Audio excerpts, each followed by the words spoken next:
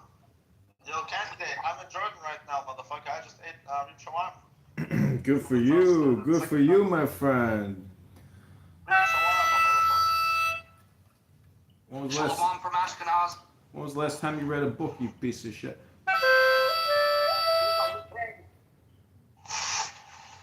I'm 1/4 Ukrainian, so I might be a white nigger Jew.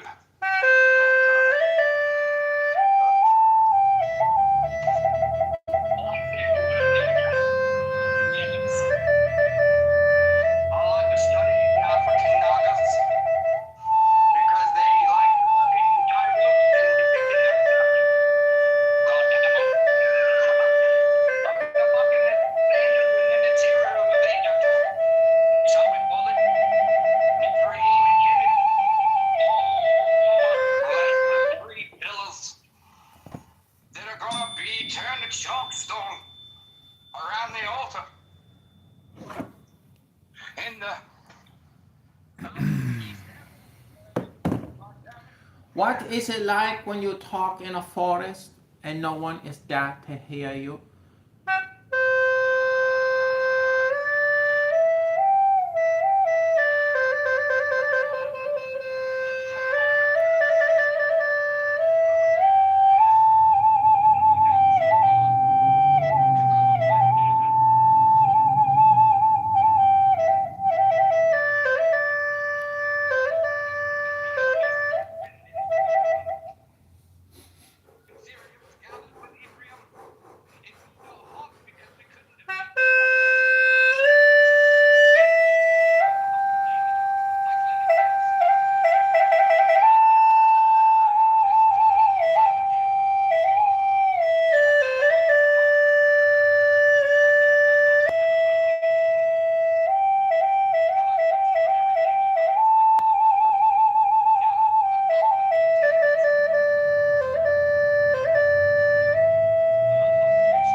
It's not an all or nothing thing.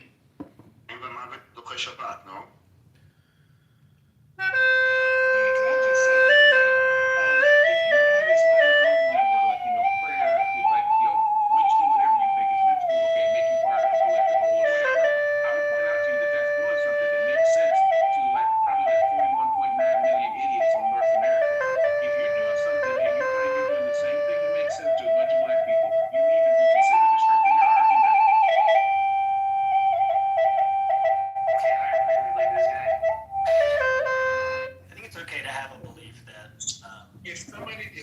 If 6 times 7 is 42. That's how you know the 6 times 7 is no longer 42. It was true up until the very minute that it made sense to a large majority of them, and then you got to discard that idea. Yeah, I think it's okay to hold the belief that there's cosmic effect to prayer, provided you also have guns and tanks. You can't not have guns and tanks. Siddur in the one hand, Question is, rifle in what's the the other, evidence right? to suggest that the claim, though? I'm not making a claim, dude. That's, well, what do you mean? I'm not making a claim. I'm saying if you are a person who believes that prayer has a cosmic effect, you would do well to also know how to have people protecting you with guns, and you should participate in that. That's all I'm saying. That's a claim. You're saying. I'm not making a claim. Fucking moron. Whoa, why is everybody getting so emotional and starting swearing, saying something? Simon, I'm not making a claim. I'm giving an opinion. I'm giving an opinion. Not making a claim. Not everything is this highfalutin philosophical discussion where you have to employ the laws of logic and talk about fucking Ayn Rand. Shut the fuck up. Nobody brought up my rant. Oh, wow, what the fuck's the disrespect today? Holy shit, man. Bro, this is just emotional. Like, Simon was he's just trying to go back and forth with him combo, and you're calling him a fucking moron and shit. Like, come on. Taylor, that's wrong. Yeah, this is Hebrew Israelite type behavior, by the way. Just so you guys know. Think about it. So now, do you know what you're doing is wrong now? Okay, and if not, should you visit to like a Hebrew Israelite room for like, say, 4 or 5 minutes, and then you realize a better way to talk? If I'm being honest, this is just leftism. It's not necessarily him being Jewish. Absolutely correct. Well, in any case, I'm going to ask you, BB. So if you believe the power of prayer, I'm going to give you like my Hebrew name, okay? And next time you're like doing inserts and you do the Amidah, it's this one person that's like really, really beautiful, whose name is Kelsey Dillon. I want you to like pray that person comes to me, and I'll know how to proceed further. If you believe in prayer, you put me in your prayers. All right? Did you hear what I said though about prayer? Or are you just mocking me now? Well, I heard what you said. I think that like $3 will get you a cup of coffee. Or maybe $3.50 these days. Well, No, I'm saying you're gonna be a better person, bro. Well, I mean, okay. I mean, If you truly believe in what you're doing, look, your PTR photos of you fucking reading the Torah, man. Like, come on. Why do you even have that as your PTR photo if you don't believe that there's power in prayer? He's very devout. Number one to make the point that I can read, because like there's so few black people who can, and number 3 because that's like part of my identity. Like you're like reading the Torah and like trying to like grapple with these Jewish texts, independent of whether or not they have any basis in reality. But it's like putting somebody in I heard what you said about putting you in a cosmic state and make you a better person. I could tell you like a 30-second story. It was this guy here a few years ago here in Oak Park, and he cursed me and he called me like the N-word. This is like a Jewish man. And so next thing you know, several months later, he's actually saying reading Musa on Yom Kippur. He's like acting as the What is a Jewish man? There's black Jews, bro. Like that's so weird. No. This is just what he said. Okay, that was his opinion. What if I called you a nigger and blah blah blah blah blah? And the next thing you know, he's reading Yom Kippur. So it's like you want to talk about a contradiction in terms, because I've seen people be angry with each other and have a grudge that goes on for like 30 years. These two dried up old men. And they've been through Yom Kippur at least 30 times since this grudge started. Okay? That's probably like, let's say 9 hours of service. That's like 270 hours worth of saying how sorry you are and how you're going to become a better person. And then 5 minutes after Yom Kippur is over, you go straight back to the same grudge. So I mean, it's like, you don't really think that they believe what they're saying. Do you think anybody believes what they're saying? Okay, and then also, if you hear about people saying that, if you're like a hooker and you want to make a living in like Israel, a lot of your customers will be with black hats. And you see people like talking about the taxi drivers can tell you that they're taking them to get a shot of Bentley. So it's like they're doing all the praying, they got on all the clothes. They don't really believe that this is the case. If you look at the way people act, then it'll tell you everything that you need to know about what they believe. So, they say they believe in prayer. Really? You really believe God is watching you? I do not. I do, 1000%. It's something talking about the Haredim who don't want to serve. Is it purely out of devotion, or there's some like Yatzer Hara, like lower inclination motivation? Okay, and so I can tell you about this, Normal, because I'm an expert about this topic. Okay, I know more than probably everybody on this stage about this, where you have somebody who doesn't want to get up and go to work, okay, and so in order to like avoid getting up and going to work, they become like a Louis Farrakhan or like a Marvin Winans or a Creflo Dollar. Okay, the affliction is called lazy ass niggeritis. It's very common. So I fucking love this guy, bro. There's nothing you can tell me about people who don't want to get up and go to work and become religious in order to do that, because I can write an entire volume the size of all 6 orders of Shas, because I got so many relatives and so many people that I see. It's nothing about Yetzer Hara. It's about trying to avoid doing any work. And if you want, and I've seen this before with my own 2 eyes, if you want to clear out a room full of Haredim, okay, and you see that like some furniture is being moved around or something like that, I want you to ask them, hey, can I get some help moving this furniture? And that room will clear out faster than if you pull the fire alarm. Now, these modern Orthodox shuls that I go to, it's one place that I go to where we rent the building. And so after we get finished with the service, everybody just picks up, they just move the bima, they move the chairs just like they got good sense. And when they finish with the kiddush, they clean it up just like they got good sense. But you go to a place like, like DBN, that's a shul around here, and they actually have to hire people to clean up in behind people because these guys are too good to pick up their own plates and put them in the trash. Okay, that is about laziness. And, that's just what it is. I mean, if you said to them, okay, you have to do all this praying and studying, but you have to pay for it.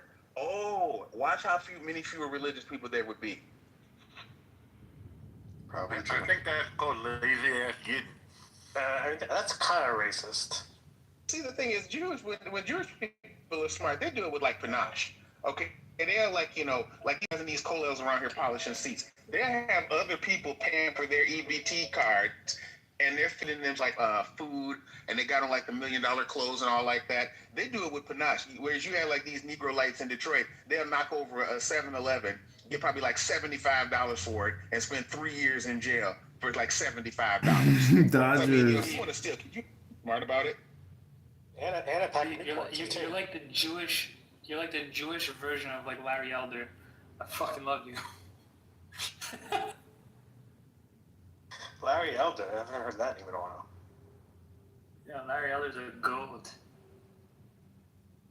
But no, BB, I mean, seriously, I want you to come and visit, like, any city, go to Baltimore, go to Detroit, go to Chicago. And of course, I wouldn't ask you to do something as filthy as to walk into a church. But if you just take a look and see, like, how many of these guys are doing all this preaching, as many of us have jobs, that's like this, as rare as hands teeth. Bro, I know everybody mistaken what I was trying to say, man. Like, I understand how hypocritical they are. Trust me. I get it. I understand I have what family. you're saying, BB.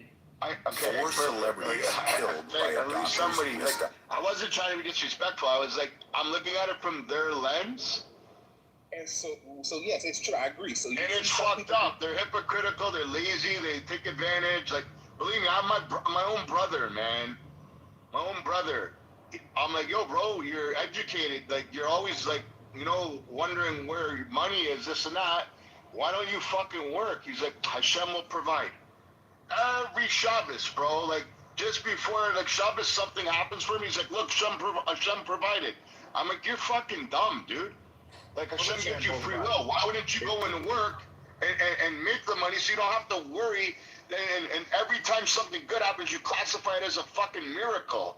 It's like, like, why do you want to starve or, like, suffer just to, you know what I mean? And I find that very hypocritical, lazy, and fucking... taking advantage of the system. I get it. I can't talk about it. You can't talk about it. The same thing with the Arabs. So I got to go back to work now. But you guys, Kelsey Dillon is the name of this movie star. So, you insert me in your prayers that she'll come and knock on the door. And I hope something will happen. If it does, I'll get back to you. All right, bye-bye now. Later, brother. For example, in the United States, they know that the Shem will not provide, so they go to work. And when those people that you say about the Shem will provide, it's not that the Shem is providing. It's the system provides. Because if they had no choice, you see them, like, really, the American Haredim are like, have businesses, they're like, they can do both, amazingly. No cash religion. Well, as a Roman Catholic, we love our miracles. Do you love me, Daniel? Don't be mad at me, bro. It's like, you took it the wrong way, and I apologize if you took, like... Yeah, you guys are screaming at each other. I separate love and sex, BB. Okay, accept it.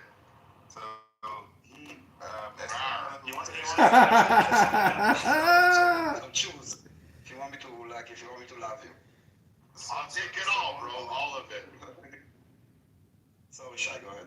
As someone who believes in a volunteer military, I also understand the need and necessity for a conscripted military, which Israel has. And unfortunately, we live in a world where it's necessary, and Israel needs to maintain a conscripted military purposes in its own safety.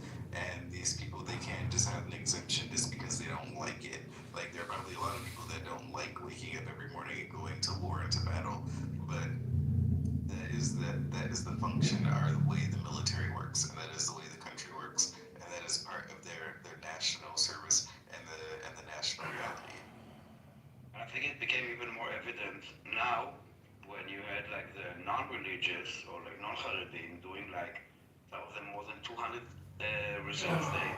So when I mean reserve day, means that they are people with businesses and families, and if like the husband or the wife goes to 200 or 300 reserve days, the other partner needs to stay alone. This is like, and they need to do more and more because at the same time during the war, the religious were like pushing for this, like to make this law permanent. And this was kind of, this is it. Like this is like we're not part of, like, we're not part of this. We don't care how much you suffer and how many days you need to do and how much you lose. And meanwhile, they're getting the money. So it doesn't make sense because the people that are serving are also the people that are paying the taxes. So exactly. we have a problem there. Yesterday or 2 days ago, I saw a guy in the news who said he served 400 days in Miluim alone, right? And this was about the upcoming bill. And he has a wife, he has a business, he has kids, and he had to serve in Miluim. I know a woman who had 3 children, and she had just had a baby, and her husband died in Miluim. And he just finished his PhD, and he was religious, right? Their whole family's religious. So why can't the Haredim do it? And there are 60,000 of them who are delinquent in service. And I know people right now over 40 years old. We can no longer afford, Shai. People who are over 40 years old. I know a 50-year-old. They're trying to get into the military to serve in Shlav Bet. There was 60, there was a 70 that didn't really just like expect like on 7th of October, not after during the war. But on 7th of October, there were people that were like 60 and 70 plus that had uniform and took a gun.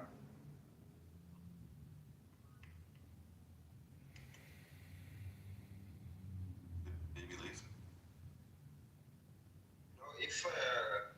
If they say that they're protecting Israel with their prayer, so maybe there should be also an investigation on what happened on 7th of October with them. Like why no accountability? With the Haredim? Yeah, if they are supposed to protect us with prayer, they also failed. Yeah, that's true. We have to find that guy that wasn't praying. They need to do an investigation. I don't know if they demand investigation in the IDF, in the government, all legitimate. But if your claim is that you're protecting, okay, so what the fuck happened, guys? Like, it's a bit of a joke, I know.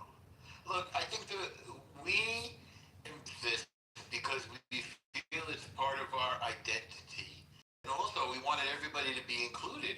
Especially, we have to offer a refuge to the religious, to the Haredim, and they were some of the biggest victims of the Holocaust. Okay, everybody welcome. The thing is now planning for the future. It may not be sustainable. We may not be able to afford excluding a larger number of people from this basic Israeli responsibility. It'll probably be good for them. In fact, they'll feel more integrated. It'll be good for Israel, I think. But again, we have to overcome some resistance to it. In America, Haredim, they also try to get around taxes. That's true, but they can be integrated. They understand how to live together in a normal society, even the closed off communities. I'm not saying there should be less Haredim, but it's possible to be Haredi and part of the real world at the same time. Those are not in contradiction with each other. And like if you're not strong enough to have the willpower to like be up, you gotta put your hat in front of your face with the camera. Come on, man. Like you have to throw water bottles and dirty diapers at people you disagree with. Come on.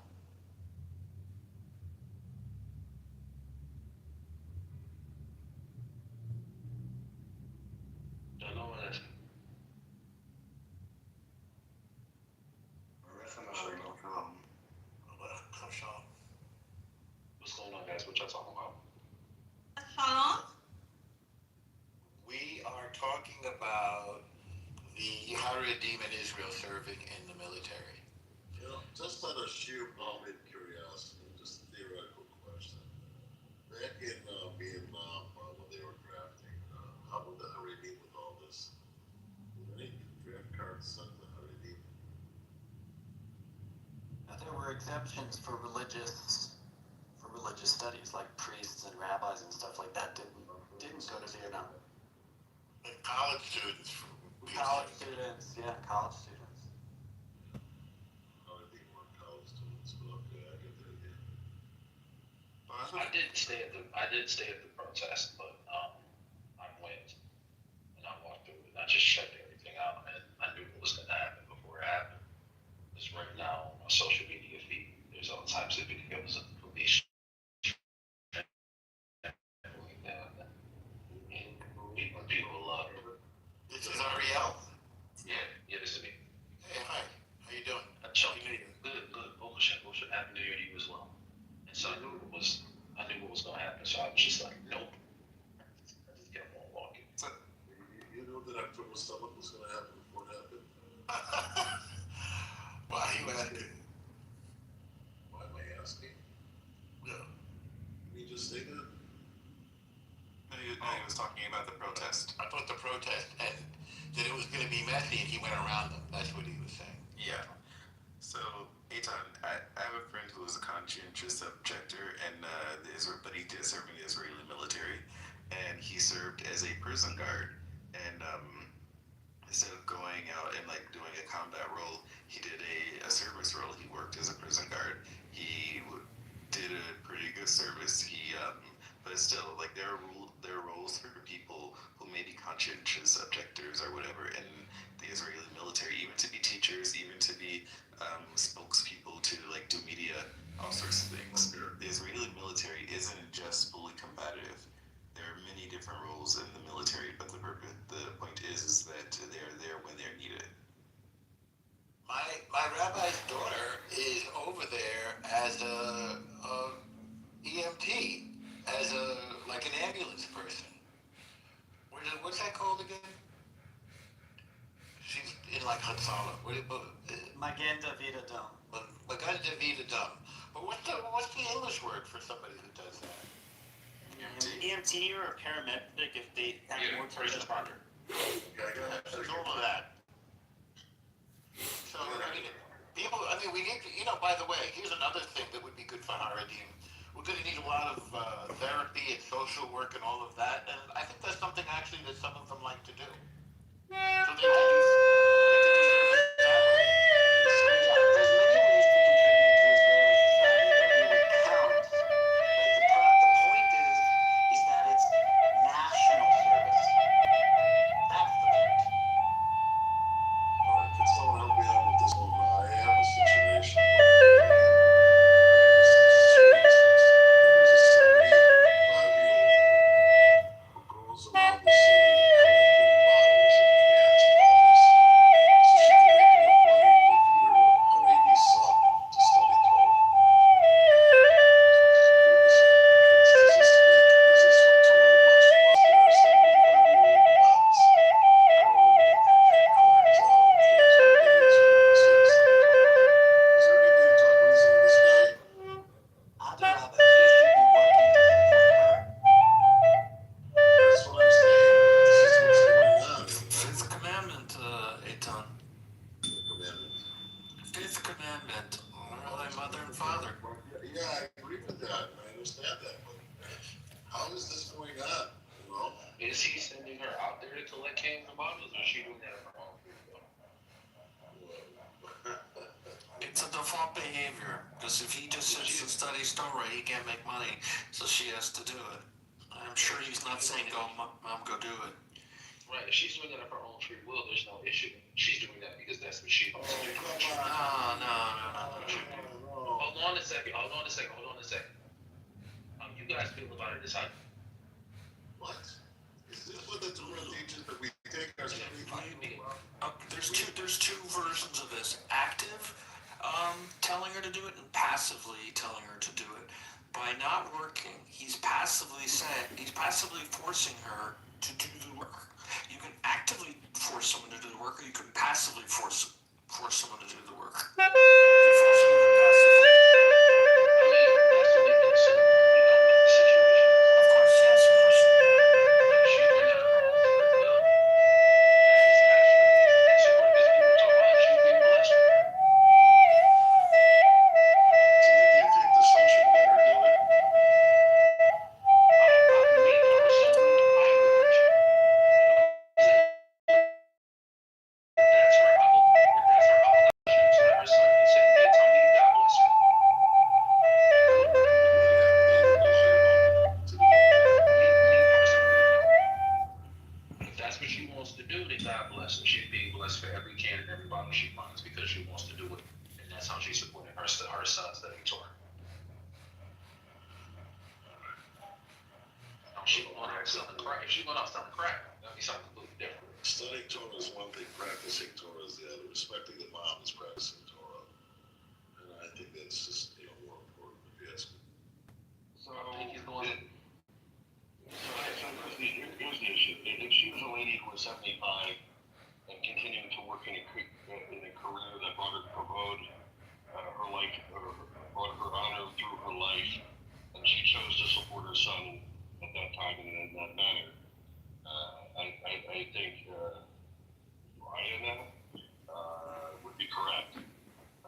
his funds is through what would be considered a degradation of herself. He should not accept the money based on he's actually putting a stumbling block before a pool in his mother, and it's causing her to dishonor herself in violation of the commandment of honoring her parents. Just because it's for her own free will doesn't mean he's not obligated to remove that stumbling block. Very good point, Jeff. And you're forcing her to do it, so I don't think it's her will. She's forced into that situation. We can't assume she's being forced. That's also not proper. I'm just saying, when somebody studies Torah a day and doesn't bring money into the household, it forces the other people, i.e. the mother, to go and figure out how to make money. This is how she's making money. I think this is it's not forced, but it's like a sort of coercion. Yeah, that's what I'm saying. It's a passive, movement. It's not like, go out and make money, I want you to do this. It's, it's the path of least resistance, and it's a difficult path. How did all this develop? You can study.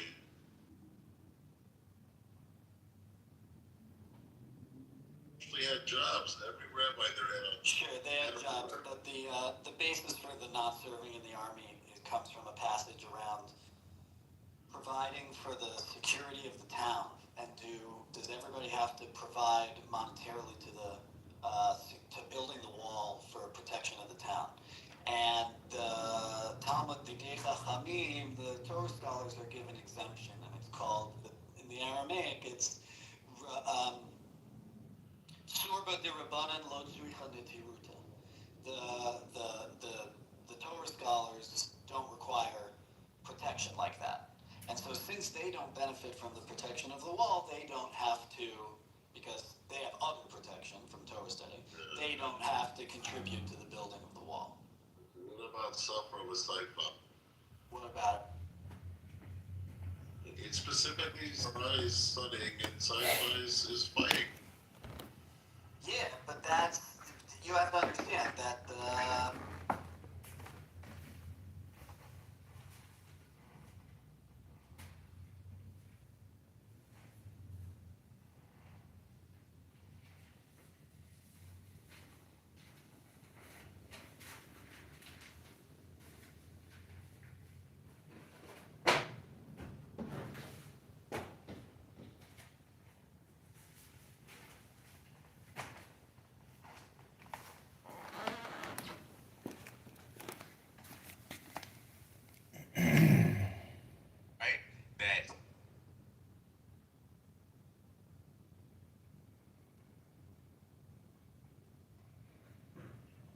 Strong. I mean, as a critic, where did Ty go? Hey, you know what? I think that's a great idea. Thunder. I even took off. We can make a cartoon with all the codes. Come together. We can come together. We can and we just come into this big massive cone. You gotta get out of debt first, Amari, before you get out of this. Oh, I have to talk to you. I've been adding it up. Your interest is growing. Amari, you gotta get that boy paid, man. Oh, Yes, so I can get my $100. The good news, Aleph, is that actually the Fed reduced interest rates, actually. What up? Oh, really? Well, do you eat dream shawarma with me? Would I eat ream shawarma with you? Yeah, if I have dream shawarma, would you eat it? In Jordan or in America? In Jordan, I am obviously. It will be rotten.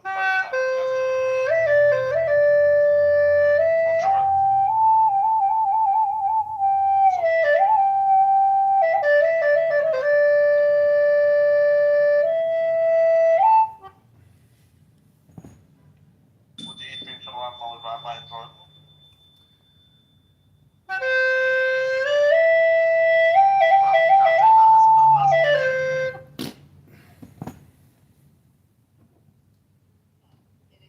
Unblocked for 24 hours. Did you see that? Oh, give him a little grace, okay? I'm not talking. It wasn't 24 hours, and he's just started talking, calling somebody Israel mouth or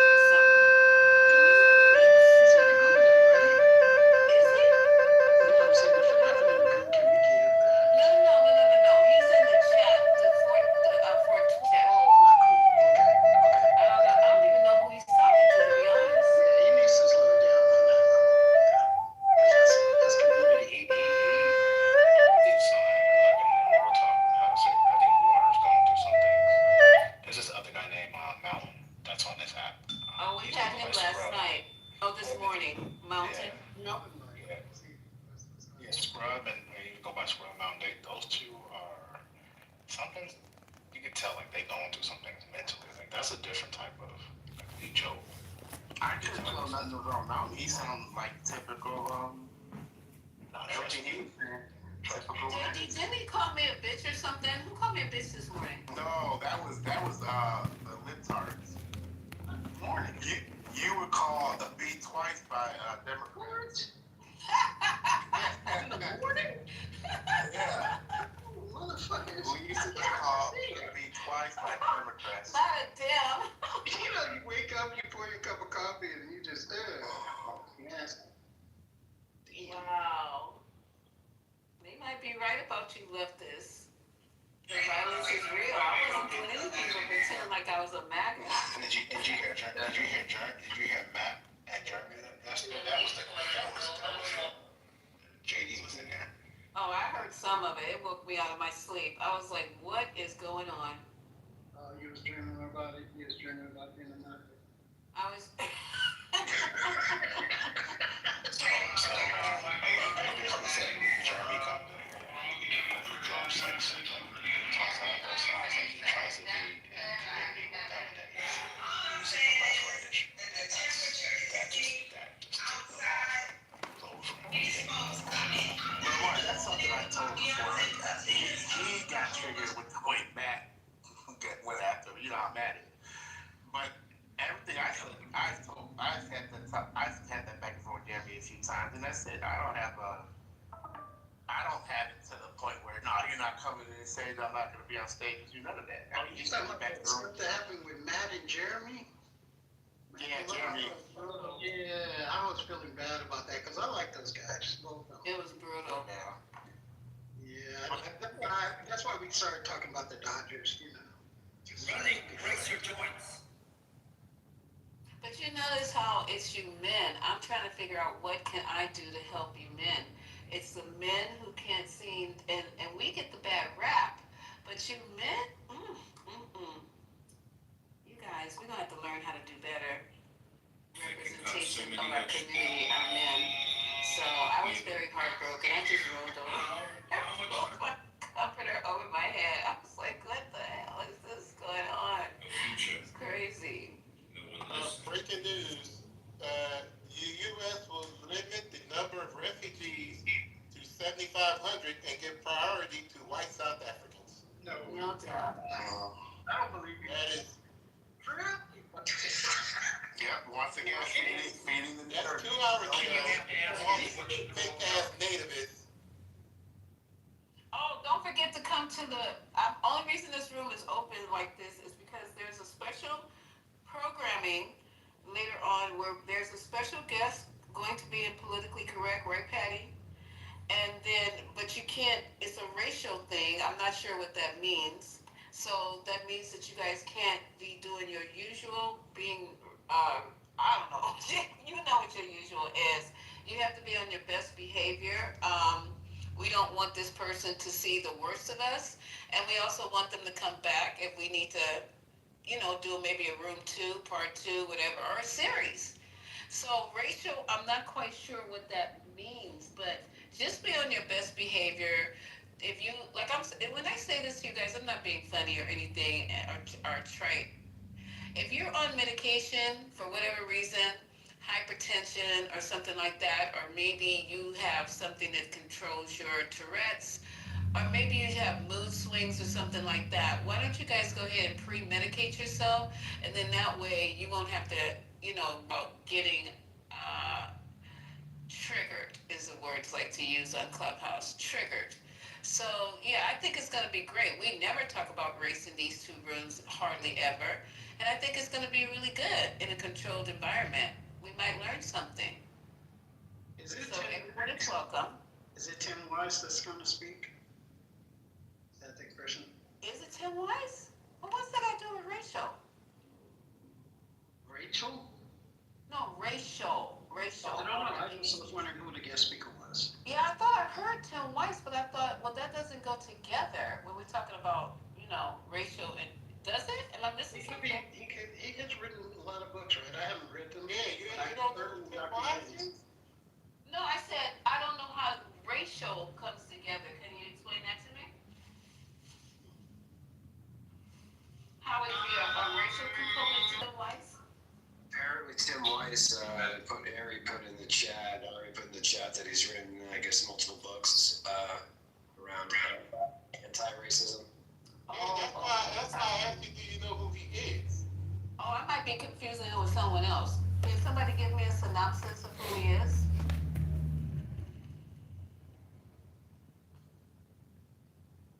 Anybody? Yeah, he went to school with Dr. Carr in middle school. They're from Nashville, and he's an anti-racist. And so he's a champion for suppressing white supremacy and all that. I think he has a Jewish background. He's an atheist or so, and yeah, he spits the good fire. Yeah, love Tim Wise.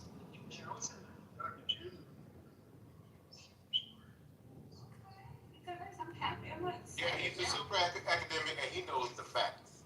Like he's always doing speeches with a lot of the policy institutes with black organizations.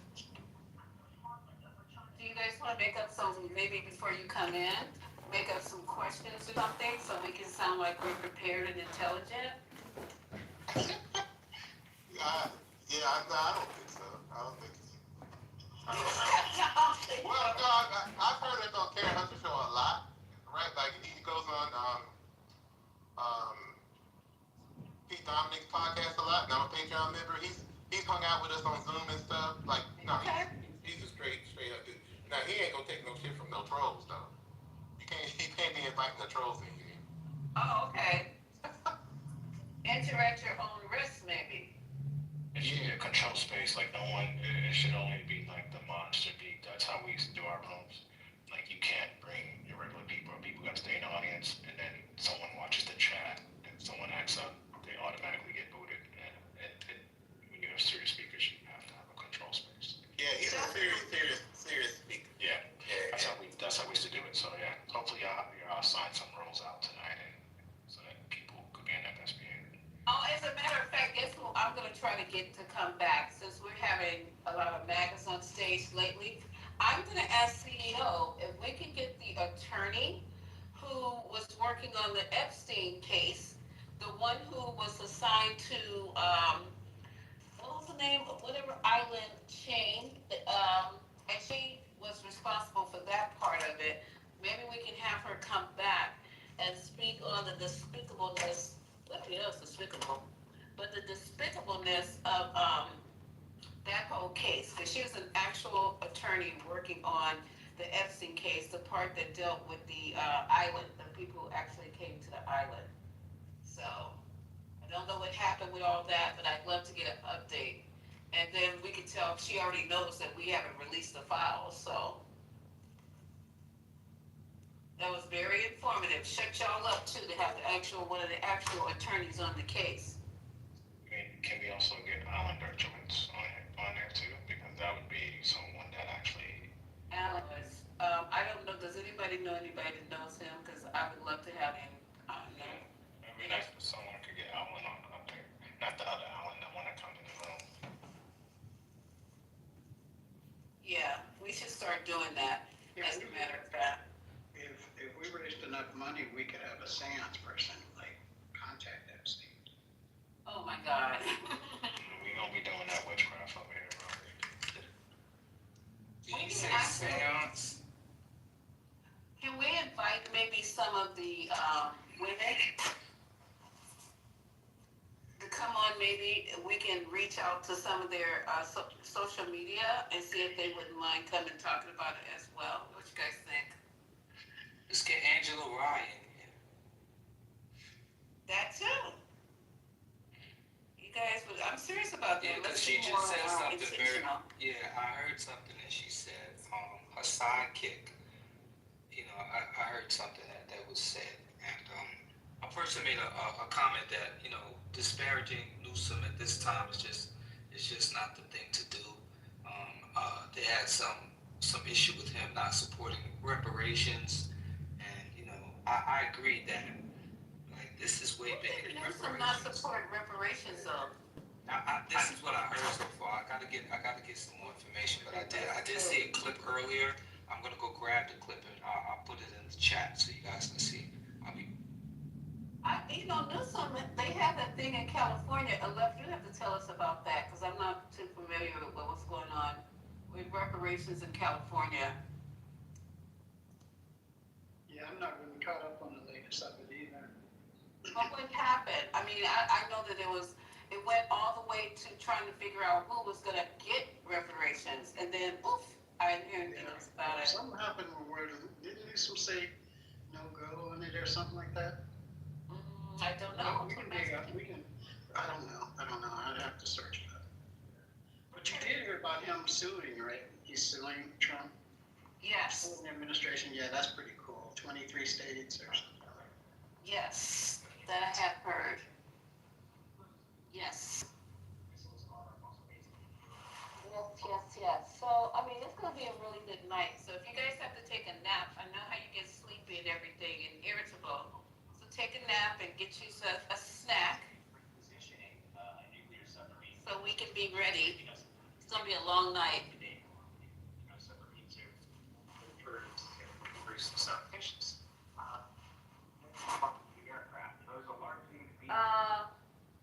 All right.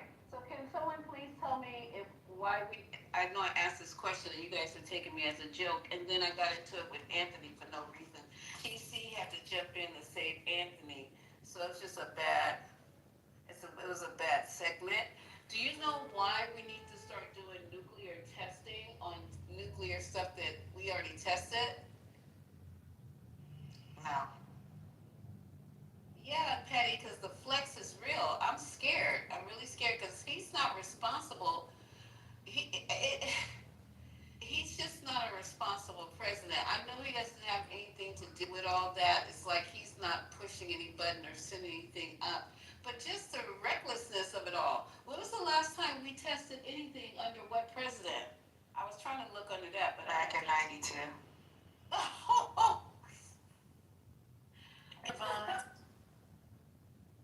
So there is no purpose. Okay. Anybody in here from Detroit? Michigan? Over there in Michigan? Yeah. Yeah, no. Yeah, Green Boots farm. They're giving food away, starting tomorrow. Oh, good. Yeah, so that guy, the owner, he called the show and gave out his info, and they're giving food away for people who need. And not only that, restaurants are also going to be giving out food. You guys, I don't remember. It was late last night, and there's some restaurants, MSNBC or either CNN, put a list of restaurants who are going to be, after the thing runs out, like I think this after November the 2nd, they're going to be offering some type of free fare. What channel is this? Stop calling me Miss Lisa. That's weird. I'm sorry, Lisa. Isn't that weird, Miss Lisa? I feel like I should be sitting in the. Well, they can call me Miss First Lady. I like that. But that sounds better than Miss Lisa. That sounds kind of. Well, I used to make my class call me by my last name. I didn't like them to call me. Oh yeah. I agree with that. So. That was a pickup line back in the days. Excuse me, Miss Lady.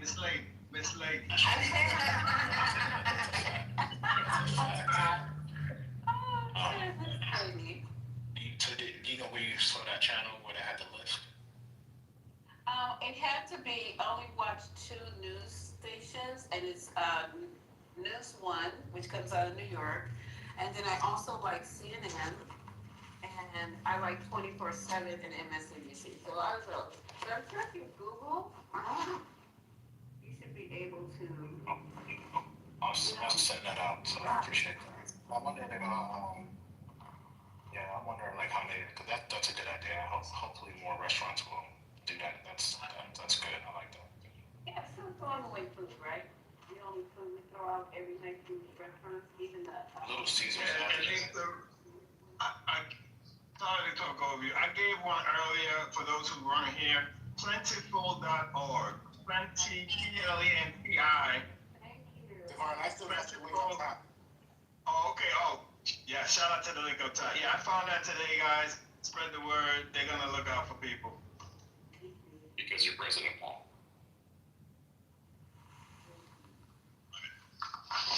Hey, Your Honor, he has the ballroom though. Give him some slack.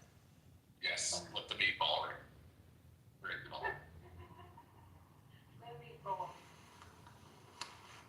Baron needs some place to have a ball. You heard about Baron likes older men. Did y'all hear about it? Carlos, he's 34. He's from Venezuela. Stop lying right now, but get a channel clip. What? Allegedly, Baron likes older Latino men. Allegedly. You didn't hear about that? Well, that's cool. Oh yeah, he went to a liberal NYU school and they made him gay. Whoa.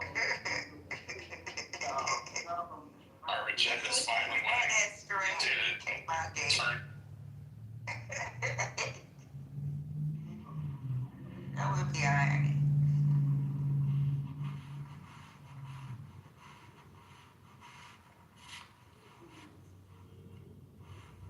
Google it. They're trying to debunk it, but it's a rumor. Barron Trump has an older boyfriend. Allegedly. Don't come for me, Donald. Child, I ain't got time to be playing with you, child. Listen, I ain't getting in trouble with you. No, I don't even want to be in that clip. Let me change the subject real quick.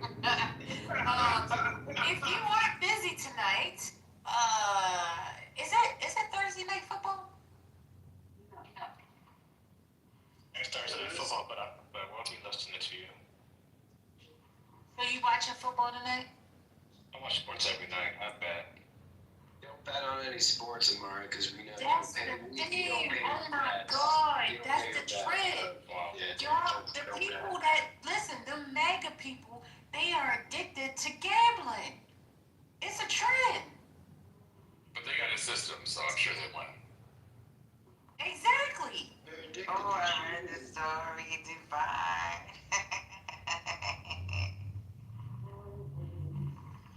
Well, tonight we are at 8 p.m. Eastern Standard Time. Politically Correct will be hosting a special guest, and I'm hoping that you can join us as we walk through and talk through race. So don't be late, don't be square, meet me there. We were just talking about that. Can you give us a little bit more information or no? Can I give you a little bit more information?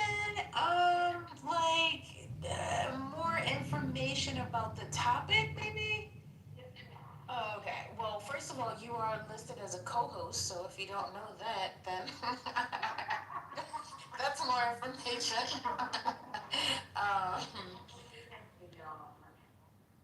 But the cost of division, we're going to explore when race becomes a wound and the price it will cost.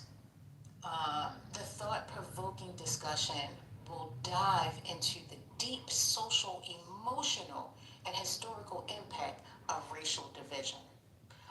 Because it's still haunting us today. I understand people are trying to erase history, but I feel like history trying to do a full circle. What's the circle? Was it a 360? So let's have the conversation. Let's talk about it. Hey, Trendy Trent. I found out today that, I'm trying to stay with you on this, but I don't know if you guys know, Mondani study at Baldwin University or Baldwin College, and he was one of 5 students that majored in Africana study, and the whole history of imperialism, right? And this is a Ugandan man, right, Muslim man. And so I was a little bit impressed by that because here we have someone who's running for mayor who actually knows history and may want to preserve it, right? He knows the truth. I'll just say that like that, right? And we know that there's certain people that want, oh, forget about it. It happened. Let it go. When it comes to the African diaspora and African history, no, let's forget about it. But they don't want us to forget all the other atrocities. They're gonna yell stuff like "never forget" and all that stuff. But we supposed to let it go. But I just wanted to add that piece. So shout out to Mondami and his minor or his major, sorry, in undergraduate, which was Africana study, the African diaspora, and the effect of colonialism. That was a global thing, because remember, slavery wasn't just here in America, guys. They had African slaves across the globe. They want us to think it just happened here. Well, someone in the chat says, that's not the history you're thinking of, sir. So I don't know what that means. Oh, like you literally studied African history as in the continent versus African American. Is that what we're trying to say? The whole diaspora. He studied the effects of colonialism. All of that. All of the above. This man studied global history, right? When it comes to, come on, African history is the world history. Like, if you don't know that, I don't know. You better go back to undergrad. I land. The response is no, he did not. Lisa, what are you doing? It's good to see you, First Lady. Good to see you, brother. I was on the interracial, or on the racial tip. I was in a meeting earlier this week, and the fastest growing, does anybody know the fastest growing racial minority in the United States is? Fastest growing minority in the United States. I have not a clue. Minority group in the United States. Indians. No. Asian trend. Indians. It is Indians in by percentage. I mean, like I said, guys, you know I'm right 90% of the time. Just go with what I say. You'll be all right. So the fastest growing racial demographic in the United States is actually interracial, which is now 10.7% of the U.S., and it is beginning to rival the 12.7% of African Americans. It will surpass it sometime in 2030. So interracials are the ones that are on the rise. Just want to leave you all with that. Well, how does MAGA have anything to do with that? I don't think MAGA can do anything about it. Trent, I'm telling you, you're gonna have a penalty. I'm gonna have to assess you with a penalty. You keep coming here dropping eggs, and then you leaving. You can't keep doing that, man. Hey, First Lady, Trent said he wants some punishment from you. Watch this. Watch. Oh no, don't be like that. That's nasty. That's nasty. That's a nasty, nasty man. You're nasty. That was dirty. You dirty rat.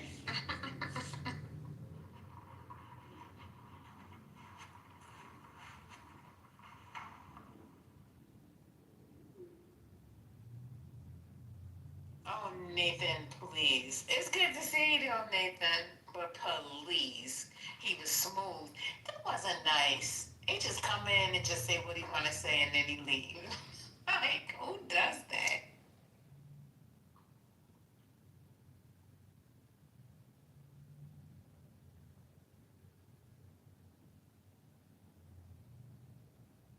I know that's your bro, and that's good. You can have him.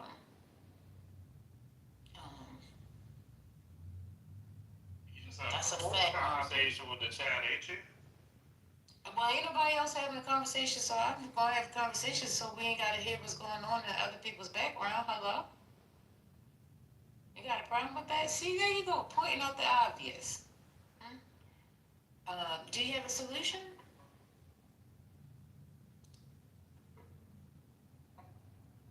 No, you don't.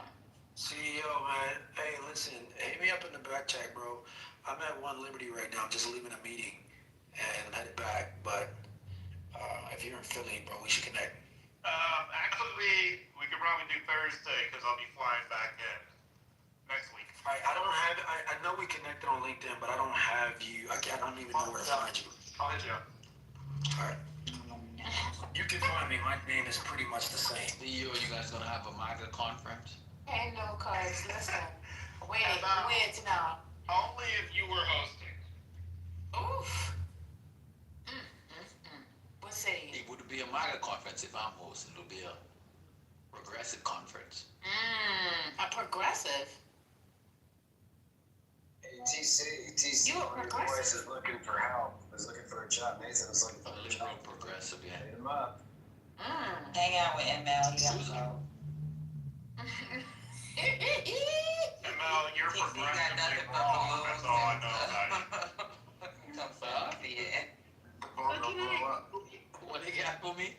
Balloons and ML, can I just jump in real quick? 'Cause before I forget the what I'm trying to say. So, you notice how he came in and made that stat about what's the what did he say? The fastest growing high. What was the word? Well, he first started off with the Fastest growing minority, minority. and then he came back with the fastest growing. Okay, so then, and he says outpacing whom? African American. Okay, so we're talking about people who are really black people, but they gonna do anything they can. I noticed this. Yeah, I don't think that was a legit stat, honestly, because they're just. But can I just finish my thought? Because I interrupted y'all to finish the thought. Okay, so you know that. Oh, Lord, my God. Lord, my God. So I'm just noticing how. Am I in the Matrix? No, ma'am. Lord my God is where you were. Go ahead. Okay, thank you, First Lady. I'm just noticing how they're trying to, in every possible way, eradicate the people of African descent. Now everybody's gonna be mixed. Watch, it's gonna be mixed. We just can't be black anymore. I'm black, so now it's mixed race. But when back in the day, when my granny was around, and I'll put a picture of my granny. They put in the census in Robertson County, Texas, the mulatto. I didn't even know what the hell that meant. So, but back in the day, one drop, right? Wasn't it one drop, or was it the paper bag? So now it's all going to be just completely eliminated. Like we don't exist. Our history, nothing. Our origin, history, culture, it's just going to be, we just mixed bag. Or is it just me being hypersensitive to it? I don't know. So biracials is supposed to be the fucking what? The new racial category. Outpacing black. So, and then he put some ridiculous thing like 12%. Are they talking about biracial, whether you're Asian and white? That's what I'm saying. Trent just dumped his trash. And then now we done left. We don't know nothing. Yeah, We don't have no follow-ups, no nothing. I bet you his source of the information was leaning Top to down. one side. Okay, I'll try to look it up later. Yeah, right. He's somewhere listening. I bet you. He's somewhere around here listening. He likes this. Because he likes this. Yeah, and he said he has, it's important to him, I think, because, and I'm not trying to say anything about nobody's family, but I'm just saying, you know, he's married to a person of non-color who's also Hispanic or Mexican, what he said, and white, so his children will fit into that No, he category. doesn't have kids. He doesn't have kids. I don't think he wants Mexican kids. and white would Yes, fit. he does. He wants kids? Would fit in that category. That's his wife's daughter. That's his stepdaughter. That's his deal. He doesn't have any kids. No, he doesn't have any kids of his own. Yeah, but Mexican and white would not fit in that category unless they're Afro-Latina. Let me clarify though. They have white. Let me clarify. Okay, so I have to wait till he comes back in for me to clarify because he shared something with me, and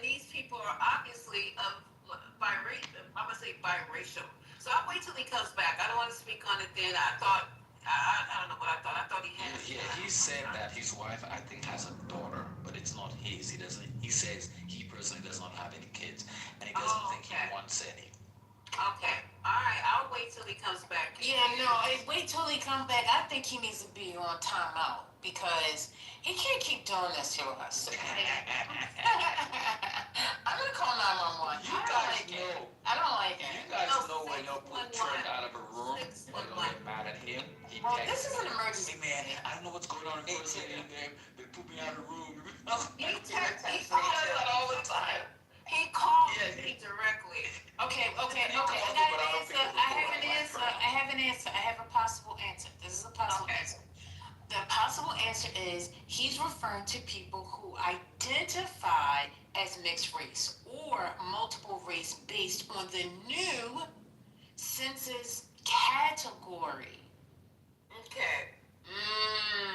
So they add mixed to the census category. Or is it that they added more than one race when you put, you know how when people apply for jobs now, they'll say, are you black, white?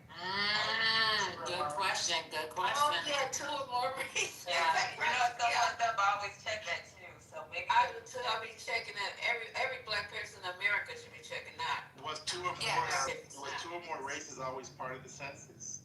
Like, does it agree? Census, but for other stuff. Oh yeah, definitely. Yeah, you know, we check it off. That doesn't mean we don't identify as black. Exactly. I know. I think identified as black on some applications. What? You said you don't want to identify as black? I believe you. No, Zoran. I'm just pulling it. Omar. Zoran did. I think he put black on some of his applications. Omar, you're like, there's no box for me. Oh, just for the ladies in the room, real quick, little FYI. I started watching the Kardashians' new show, and Kris Jenner's facelift has just gone to pot. Oh my God, she looks horrible. She looked really good last year. Yeah, I don't know what happened. I don't know if the plastic got melted or got recalled. I don't know. No, I'm being straight. Watch the first episode. It looks horrible. Wait a minute. No, did you just say you don't know if the plastic got recalled? Yeah, that is nasty work. Defective plastic surgery. Class action lawsuit. Let Lisa talk. She needs a nap for at least an hour or two because she is charged up. She is charged. You hear me? I do need a nap.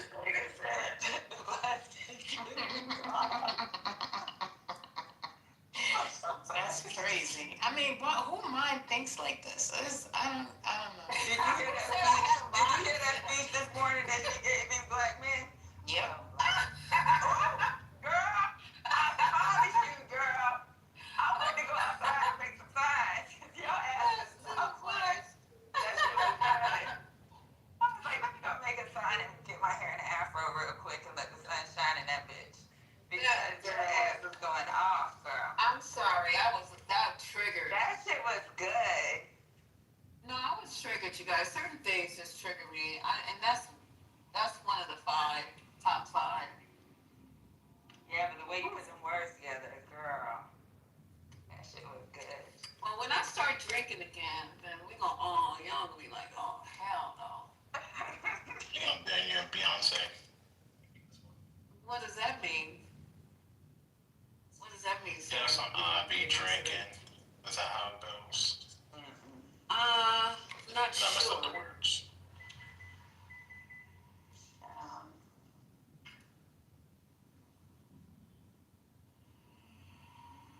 Did you say you get injections in your hips? Huh? We're gonna put some in your lips. You keep talking. That's what's gonna happen. We're gonna put some lips. Not too much on lip injections. Not too much. We're gonna put it on Omar. He wants them. Trump will be happy. Trump will be happy about that. If you get Kybella, Tybella lasts longer than 9 months. Tybella is better than I'm gonna stay out of this combo. Yeah, Tybella is better. Lasts a year. That way it gives you time to get your appointment instead of these damn appointments every 9 months. True. And if you so you know women and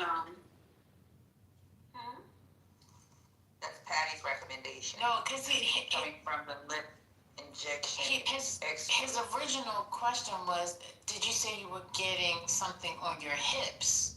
And I told him, no, we're gonna put it on your lips. No. So, yeah, I don't know why he thinks anybody would need anything on their hips in this space, sir. What's going on? I thought I heard that earlier, like someone's getting hip injections. I might have been hearing things.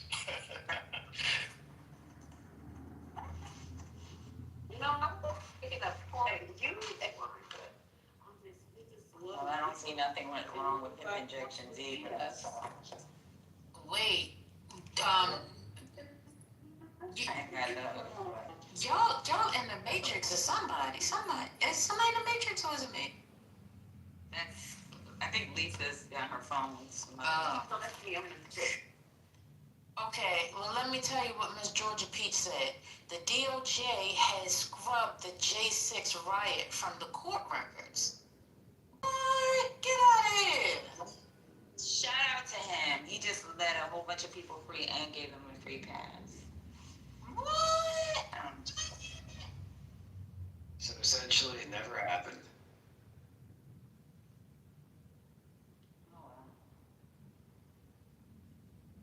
That's a fact. Oh well, it's a fact. Oh well. What are we gonna do? That nothing. Nothing. Not a damn thing. Right. That's it. If you commit a crime, make sure you put a sign up that says "Go Trump." Maybe you can get a pass as well. So didn't the DOJ Favor answer?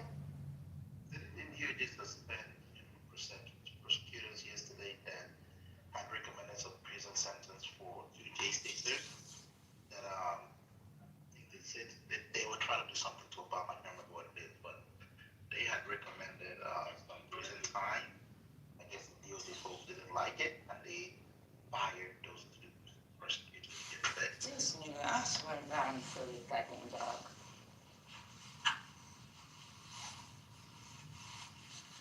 Nigga took the throw off my Get off me. Here. Huh? Did you know we can hear you? I didn't know if you knew.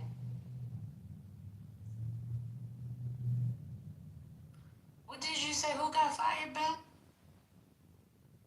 No, I was saying there were two prosecutors yesterday that recommended some prison sentence for two folks that participated in J6. I think that the guys, they were going to do, I think they threatened Obama also. They were going to do something to Obama. And they had recommended, two DOJ folks had recommended prison sentence for that. And I guess the DOJ had like that, and they fired those two prosecutors yesterday.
gets quiet in here.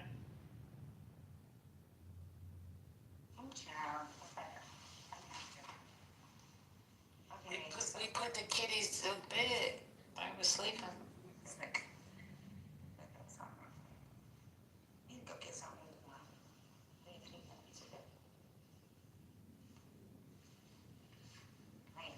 Nothing but some freaking stuff.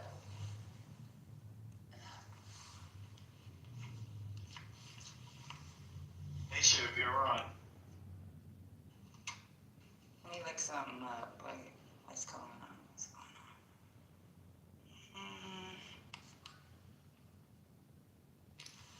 on? GA, my main man, what's going on with you? How you doing? Everybody switching out. Oh, you sound better. He's there. Yeah, I'm a little bit better. Oh, there's some judge that said she'll intervene. She will intervene in the fight over the SNAP food benefits. What's the latest, man? Let me see if there's a video. Play that real quick while I get my shit together. Nope. No video. Anybody stopped it yet? No, unfortunately. At this point. Let me see.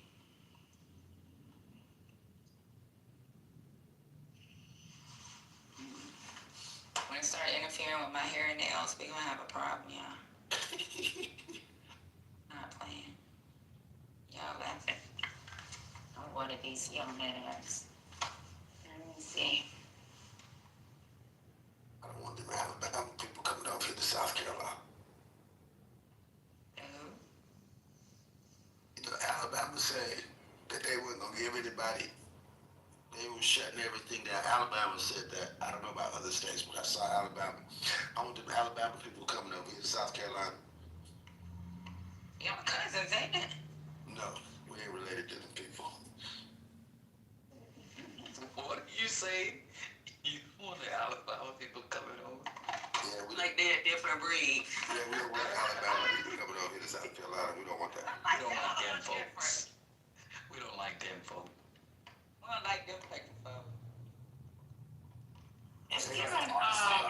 They got different trailer parks. They got different trailer parks. That sounds a little racist. I'm tired of all these people in the middle of the country or like the South who are, all you coastal elites are so out of touch and act like they're all unified. This is that meme I knew was, recycling just beneath the surface. He just verified Alice's Like, I've watched those things. Those people don't like each other. Like, Auburn and Alabama don't like each other and they're in the same state. Come on. Yeah, they all the same to me. We don't play with them Alabama people. We don't rock with them. Stay with that. One fried chicken ain't no different than the other. But I have to say they are different because I've lived in Mississippi and Alabama and they're different. Are they? I don't know. See, So different. I feel like we shouldn't keep talking about it. That's how much different I think. See y'all Northerners. You see how you like? See, look, Lee's in the chat talking about that Southern rivalry. I like it. It's good.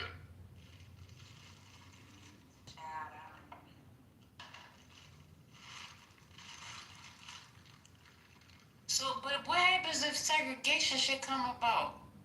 What y'all gonna say then? You gonna say they not your cousins then? No, they're not. Oh my God! Oh my Lord!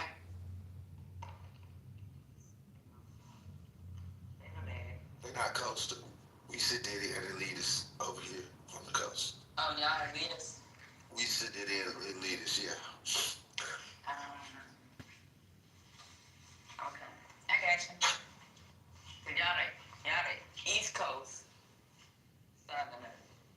We don't even like our upstate in South Carolina. We don't even like Greenville people.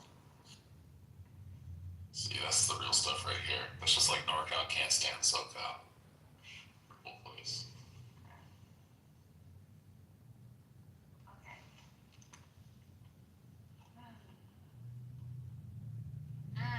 want you to keep that in mind for tonight's discussion.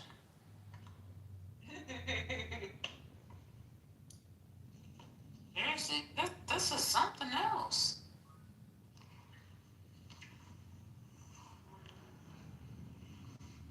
You all talked about what's going to happen if the Blue Jays won one more game in this World Series. Can you imagine? Oh, wait a minute, they won last night? They won last night? Yeah, they did. They had one game away. It's 3-2. Oh, wait, I thought it was 2-3. Y'all gonna make Trump lose it. Wait, no. Yeah, it's the Blue Jays, because I don't know. They Canadian. Okay, so guess what? I knew it was Toronto. I just like, my mind, something was like, this is Canada. But check this out. And y'all gonna give Jeremy Frank Wayne the big win. Y'all would be mean to Jeremy yesterday. Hey, he was lucky he wasn't there later. There was another guy from Canada came in. Yeah.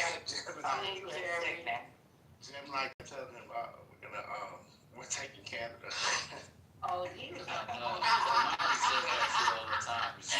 no, you can't do that to my friend. Y'all said that? I was losing his mind last night, or this morning, whatever you want to call it. Well, y'all can't talk shit about the Blue Jays. They've actually won 2 World Series already. He get amped up in conversation. That's just how he is. Like, because even when I was here, he kept on talking. He was like, okay, but one last thing, Patty. And then he'll just keep on going. Okay, Lisa. I'm gonna land here. He does that. Like, I don't know if it's a nervous thing. Huh? Canadian thing. No. Like a nervous thing. Like, just, I don't know. You know what I think that should happen? Can we, speaking of nervous, can we, if you guys want to come to the thing that's going to be tonight with this illustrious person, Will Learned and all those things, you have to put $5 in the 420 PC Cash App thing, and then we're gonna give that money to whoever needs any help with gas or whatever. $5 is not a lot, right? $3?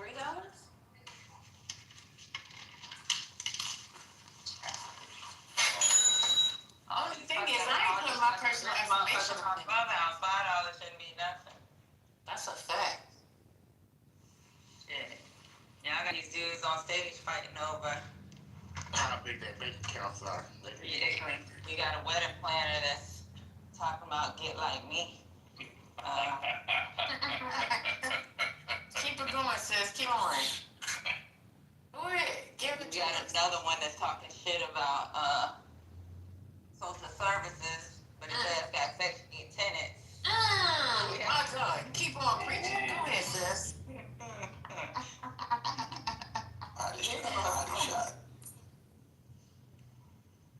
Shot.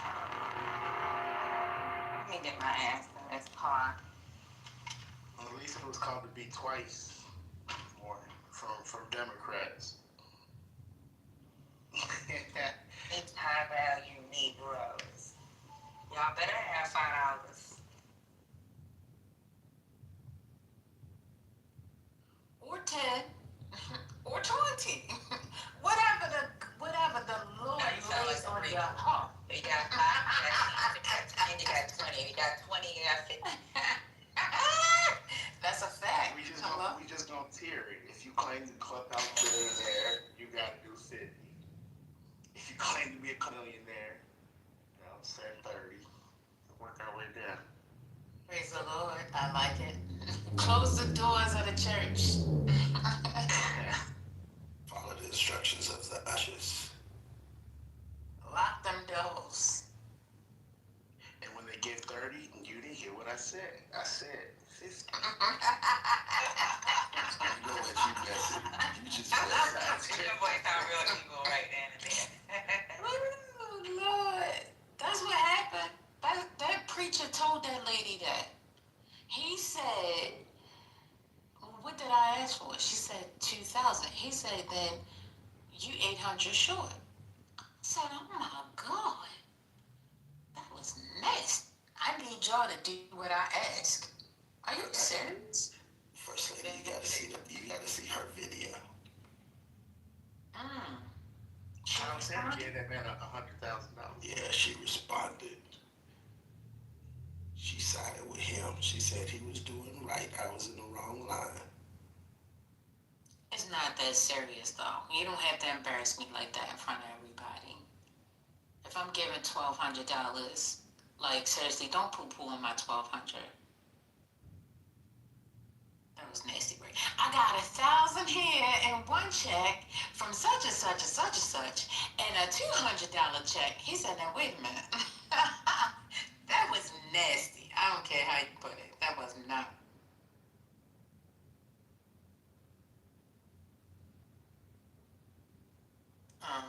But how long ago was that? Was that years ago, or was that recent? No, that just happened.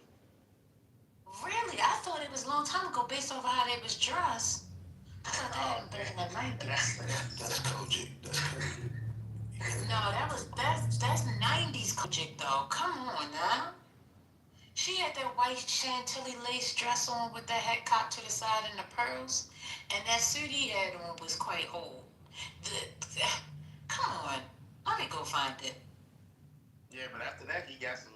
I said Tyler Perry donated $100,000. He was announcing all the donations he got after that. But it went viral.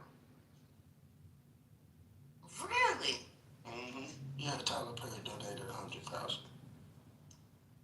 $100,000 ain't nothing for him. He could have done more. But what was it for? What was the donation for? What they trying to do? See, that part I don't know. So See, the reason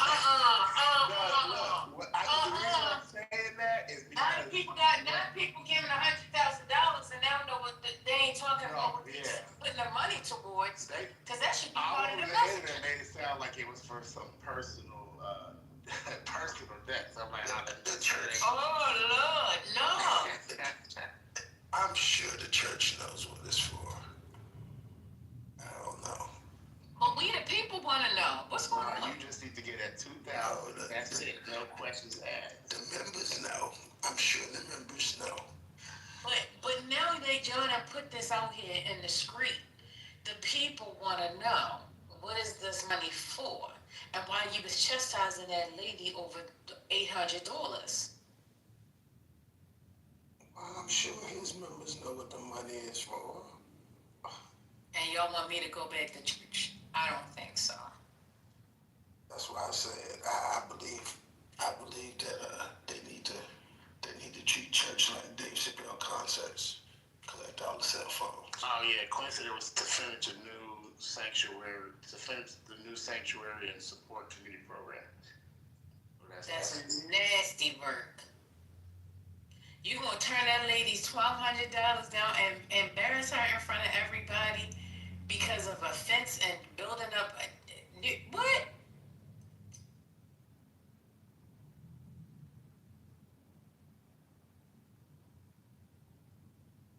I mean, seriously, you okay with that? You know what, First Lady, especially because I'm a preacher's kid, I've always believed this. What people do in their house is their business. And if somebody like the way somebody runs their house, go to another house. Never tell that man what to do in his house. That's his church. That ain't mine. You know what you sound like? You sound like MAGA. My God. No, I'm not. You know what? Good God Almighty, what's happening? Ain't nobody gonna ever tell me what to do in my house.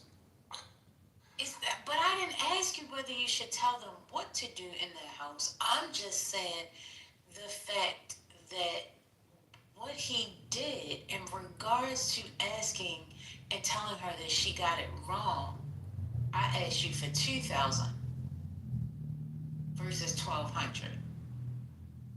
There might be something else to the video that I haven't seen. That's why but the way it was presented, regardless whether she says she got in the wrong line or not, I don't understand why the humiliation in front of everybody.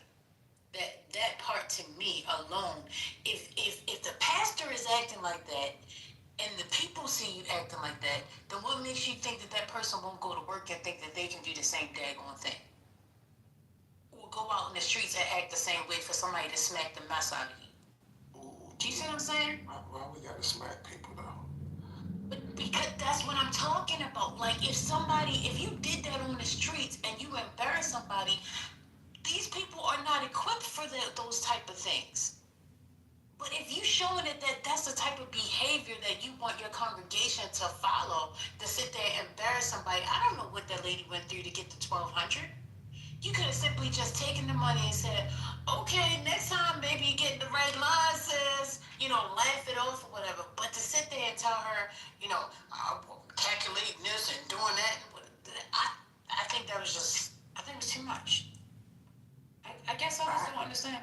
I hear you, and I've sat in many church services where I disagreed with the way that they do things in those church services. I just don't go back to that church. I ain't gotta be your member. I don't like the way you run it. I go to another church.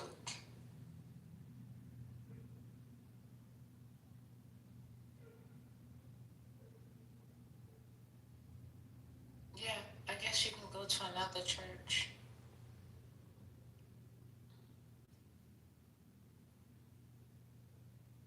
But that's a renowned pastor.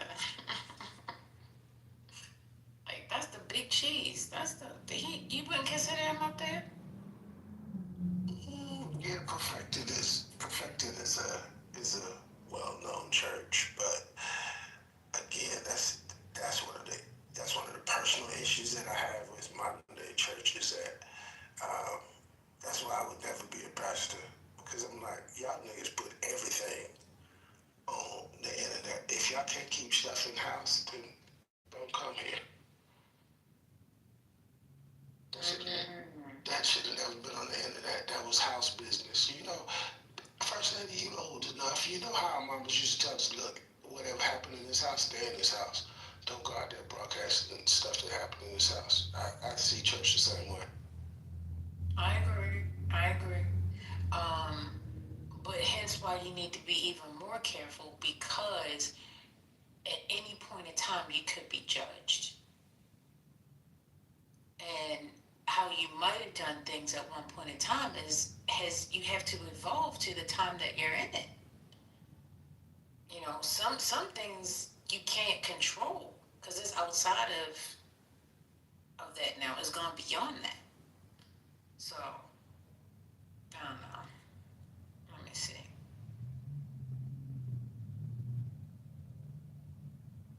Oh, Quinn said he was not rebuking her. She said he was correcting her because she was announcing her donation in increments, not rebuking her for the amount. Leave these damn churches. You don't need them to have a relationship with God. Facts. Do some real tithing by being charitable.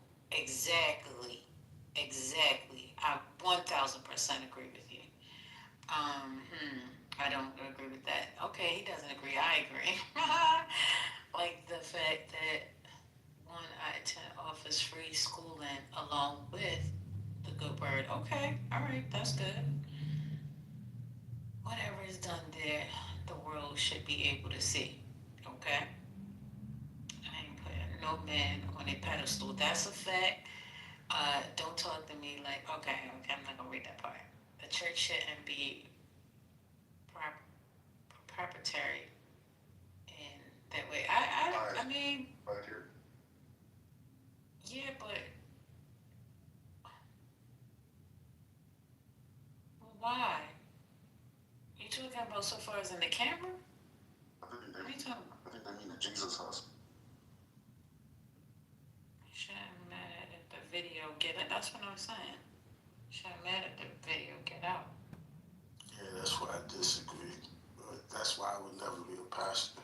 Because I'm like, if you can't keep church business in church, they don't broadcast their church business meetings. Stuff like that. That's what happens in the sanctuary with the membership. Needs to be between the church and the member.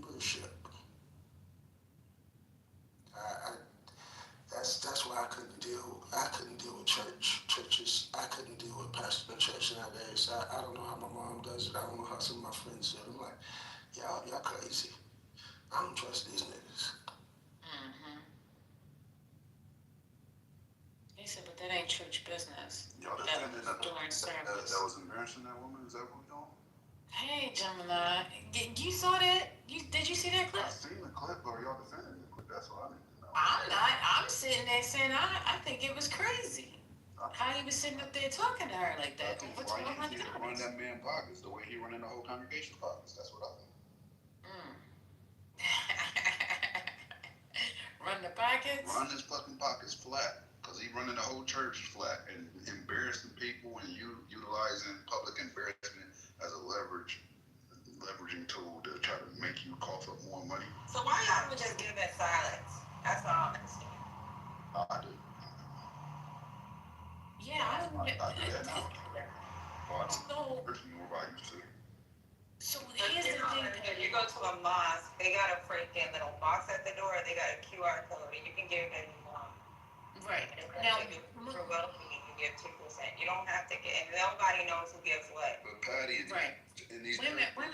Women, Jamila, because most of the time it is an offering. It is an offering, right? So offerings, they don't usually do that. But I think that this was something specific where they had like a goal to meet, and then whoever met it, they're coming up giving their donation and blessing him with it. That's how I'm thinking. This is a fundraiser. This is a fundraiser for some of their community outreach that they do. And it was for, I think, don't quote me on it, but I think it was for something for the sanctuary, to expand the sanctuary for another community program that they're starting. So, and they have plans to do it as perfected. They have a board, and the church agreed. The board brought it to the church. The church agreed to do this. Well, this is how much it will cost. Who's going to pledge to actually get this done so we can institute this community program? That's what that was about. Most offerings are free will. They don't announce nothing. Right. People know what they want in the offering plate. That is not how it normally goes. Well, not unless they're doing them other kind of call-up offerings where, oh, that was a good service. Come on up. Who's got 100 on the pastor? Who's got 100 on the pastor? Come on, lay it at his feet. Come on and bless the man of God. Come on, bless the man of God. Come on, I don't see enough people moving. Am I lying? Like, what are we doing? Some churches still do that garbage. I hate that. To me, and I am a pastor's son, right? My dad's been a minister since I can remember. I don't know when he started, but ever since I can remember, that's what he does. He does it now. There is an aspect of peer pressure that is subtly involved most of the time. Like when the plate is passed, everybody, they won't acknowledge this, but everybody kind of watches and sees what everybody else is doing as it pays pass. It's a public event, right? From person to person to person. Now that's the unspoken rule, but everybody knows that is a part of church, right? When you start highlighting it and when you start utilizing that in the way that he did, you're doing the devil's work. That's when God was flipping tables. Don't forget Jesus. Who else said Jesus was flipping tables? Like, you don't go and try to monetize and pressure people into giving you money they might not be able to afford. Probably why they were reserving it in the first place, right? Whenever you start doing that, like, I got no respect for you on any level. Like, I would treat you like anybody else outside of that church. Seriously, probably worse. Because you're trying to squeeze people. Like, one thing you got to know about congregations and churches, and I'm not trying to be mean to Christians because both my parents are, and I'm a Christian by faith. They're very, very, very gullible, very easily peer pressure, right? Like, a lot of the scammers will target congregations because if they can get the pastor, they got the church, and that's a fact. As long as you get the pastor, you got the church. They're going to follow his lead. They're going to put money wherever the fuck he tell them to. Right, so when you see people doing this, to me, they're very predatory, and those are the worst type of predators because you're going after innocent people that are trying to be righteous and walk in a righteous path. I really have a agree with that, bro. I agree with you, Gemini, in that sense. I really do, and I have an issue with like what First Lady was doing. That's coaching fundraising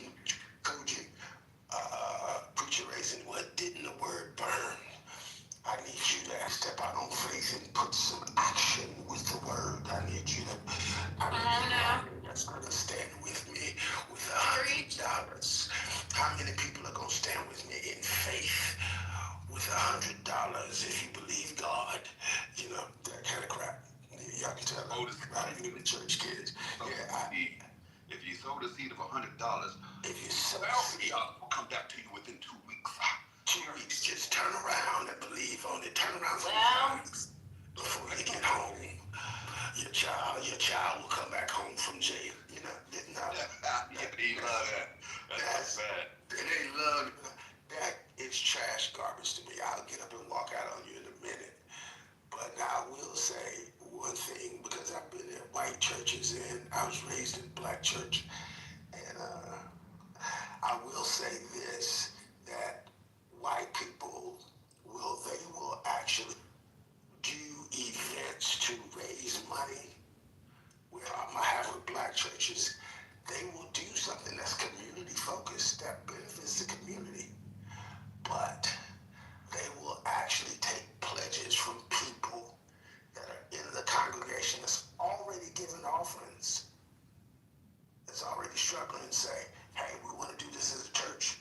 So, you know, we're going to look for $1,200 from each church member by the end of the year. And then we're going to take it all up at one time in December. And they do stuff like what you saw in that video. That's what I have a problem with. Go and start business to actually generate the funds to do the community outreach you want to do, as opposed to squeezing out the pockets of the membership that's given an offering every single Sunday. That's crazy to me. White people do that so much better. I think white churches do that so much better. That's my issue. But I can tell by the way that they was raising that offering, that was something that he had probably told them 6 months ago, that we're going to give this $1,200 or $2,000 or whatever, and they were going to save that money up and bring it all at one time. That's the kind of stuff that black churches do. I hate it. I hate that they do that. And Gemini, you know as well as I know, black people don't love nothing better than being recognized for them giving money in church. They love that crap. They break it down, count the ones out real slow. They go extra hard on them and see when they're making their donation. I gave my $2,000. Call my name. Call my name now. Don't forget to call my name because I gave it. Black people just, I don't trust these new niggas over there. I can't believe this is the same room from last night. That's crazy. And you came in our code. Hey, they don't know about us being converted to MAG last night. Have we revealed to the wrong Lisa? Lisa did. You know she did. Now she didn't put y'all out there, but she put it in the chat that she has converted. So We've seen the righteous way, and Trump is our fearless leader. And it's a fact. Like he didn't get there without God. Since we talking about God, like he couldn't have made it there. We'll have to support this man and see where the trajectory takes us. He might be on the right trajectory to get America great again. He just might be, you know. Preach. He's gonna put us on our knees. That's why God put him in here. Hey, Mr. Stokes, how you doing? Hey, I'm sorry I came in like that, but I heard y'all calling the $100 line. What you know what to do is show up. We just started out. Hey, Pastor Stokes, how you feeling? You forgot something. I hear the name Michael. You know what? You the person up in the line, and you ask the person that's up in the line, do you know anybody named Michael? Yes. You gotta be a real man of God, because you call a name that I don't care. Everybody in the church that know a Michael. I see what is Michael them had problems, okay, trouble. You so right, he done had trouble. But then the Bible says a man is born of a woman's few days of trouble. He said, I'm like, don't worry. And that lady that gave it $1,200, you know, along with this, I think I'm older than everybody here.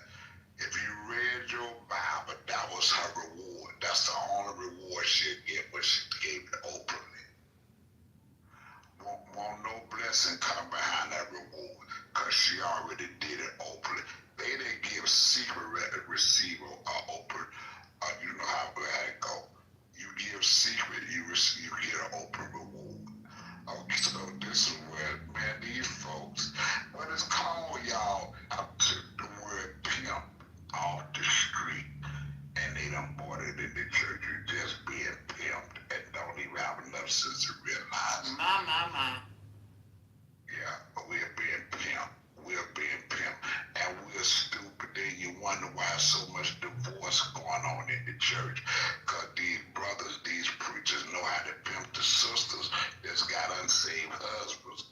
And then they talk, well, my husband got it. No, something wrong.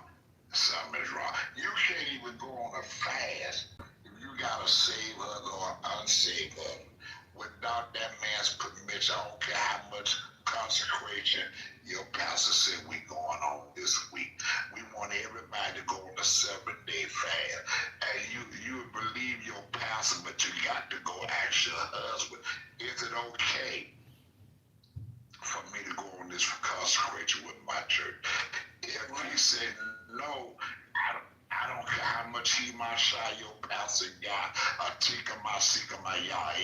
My son, no, your pastor got. You can't go on that fast if your husband didn't push. That's a fact. At all. Then they're bought by your husband first, not by the pastor. Right. By order. Right. The first order is in your house. God is the head, then the man, your husband. And then your pastor ain't even listed in that list. Your pastor don't write you. All your pastor supposed to do is watch over the sheep. All right, but we letting them be our spiritual pimp. We letting them be our spiritual pimp. And the Bible said in Romans, the 1st chapter and the 32nd verse, when you approve of this, and you're not practicing these different spirits in the church, you are just as guilty as the ones that's doing it because you agree with it, you allowed it to happen. That's why the devil didn't turn over to the sin they God gave them over to a reprobated mind. How do you know when a church is turned over to a reprobated mind? When the leaders allow them to do whatever they want, whatever they want to do, but just keep my pews filled up. You can go in the club on Saturday nights and Friday night and sing your heart out, because that's your job. And then you can come run my praise and worship team on Sunday morning, smelling like the club, but you can still do it. Because you've been given over to a reprobated mind. There's 2 types of Holy Ghost. There's a Holy Ghost that take things. Look at the Holy Ghost. Who said that? I'm Thinking that I ain't gonna say the Holy Ghost gonna take his mic. I thought it was Dolomite. Hey, First Lady, I went and looked. Actually, that fundraising service was for their new sanctuary on 7th and Woodward. And the city of Detroit actually sued them because they started construction in 2002, but because of layoffs and city ordinances, they had to stop construction. And now that all of the lawsuits are done, they can actually continue construction. That's what the fundraising service was for. And I thought, because I know the drummer there, I thought it was what I thought it was. What actually happened is Pastor Wyman said, I'm going to actually take everybody who's given $1,000, who's given $2,000 first. Everybody that's given $2,000 first, come up. And then after those people are done, then everybody who's giving less than that, then you come up. And the rebuke was not for the amount of money. It was because of the fact that he specifically said, I asked everybody that's giving $2,000 or more to come up first. And then the people that were giving less than $2,000 wait till those people come through the line, and then you can come up. That's what he was rebuking her for. Right. And I got it the first time you said it, right? Because you said she did a rebut and said it was her fault she got in the wrong line. I understand that. Again, I'm just saying for me, He didn't have to say it like that. That's all. I got you. That's it. That's it. That's all. That's all. That's it. It was a little bit too Detroit in the way that he talked to that lady. That's it. That's it. That's well put. That's well put. And that don't give a true preacher's vibe. Like, you're supposed to be accepting anything that somebody's willing to part with. They're not obligated to do anything, and they're doing what they can, not what you want them to do. Like, that's crazy. I think that he probably, now I don't know this for a fact because I wasn't in the service. I would probably guess that she was not the first person that came in that line that did not follow the instructions. And I'm guessing that she's probably not the first person. And I'm guessing he was irritated at that point. Not giving him a pass because still, where I fought him, where I have the biggest issue with him, Pastor Winans, why were you down there touching money and taking money? You should have been sitting in the pulpit, and your finance staff should have been taking money. You shouldn't have had anything to say. You shouldn't have even been touching it. That's where I have the biggest issue. As big as your church is, you have over 3,000 members. You had no business down there taking actual money from members. That was out of order, and that would have never happened if his tail was up in the pulpit and his finance staff was actually taking the money. He shouldn't have said that. He shouldn't even been down there. Here's that part. Exactly. Happy Thursday, y'all. Hi, Lisa, everybody, all the mods. GA, I agree with you, and that's why, well, one of the reasons I don't go to a predominantly black church. I go, in a mega church. But our pastor, my pastor is Caucasian, he does not touch money, even if people bring it up, which we don't have to, because now you can give online and all of these type of things. And so, we don't show both giving money. We don't need to, So anyway, he never touches money. One time, when he did we were at the altar and he was talking about something and a couple of people just brought money up. He requested it, that he could do it privately, but they brought it up anyway. And so he just said, put it down. I don't touch money. And he backed away because, you want everything to be in order. With these mega churches, you have people that, that take the collections and things of that matter. So everything looks, in order as it should be. So I agree with you on that. I land my jab. You land your jet. I know that's nonsense. Y'all must not know Lisa. I know Lisa. What up, Lisa? Yeah. The one thing that I will say though, like, I don't want to make it a black and white thing because my father is very, very black, right? And I've never seen him utilize the church in any other way than using the money to benefit the church. He's always had a job until he retired as a chemist, right? And I think there are a lot of black pastors that move in that way. And I think there are some that are very predatory. And I think there are a lot of white pastors that are very predatory. Whether they touch the money in front of you or not, they touch the money. Oh, they touch the money. They don't do it in front of you. That don't make it better, right? If somebody's secretly touching kids and you don't see them, and then you see the guy touching kids, neither one is better. They're both predatory, right? You just seen one and one you didn't. That doesn't mean anything. So I really need to focus on the predatory pastors of all races. It has a race attached to being a predatory pastor. I think they're on all sides. I'm sure there's some Spanish ones, Asian ones. I guarantee you, if you look around, you'll find one of every racial ethnicity. But the focus point should be that there are those that are out there and are preying on very righteous-minded people, very vulnerable people. They call themselves a flock because they follow the shepherd, right? And he's supposed to shepherd their spiritual. And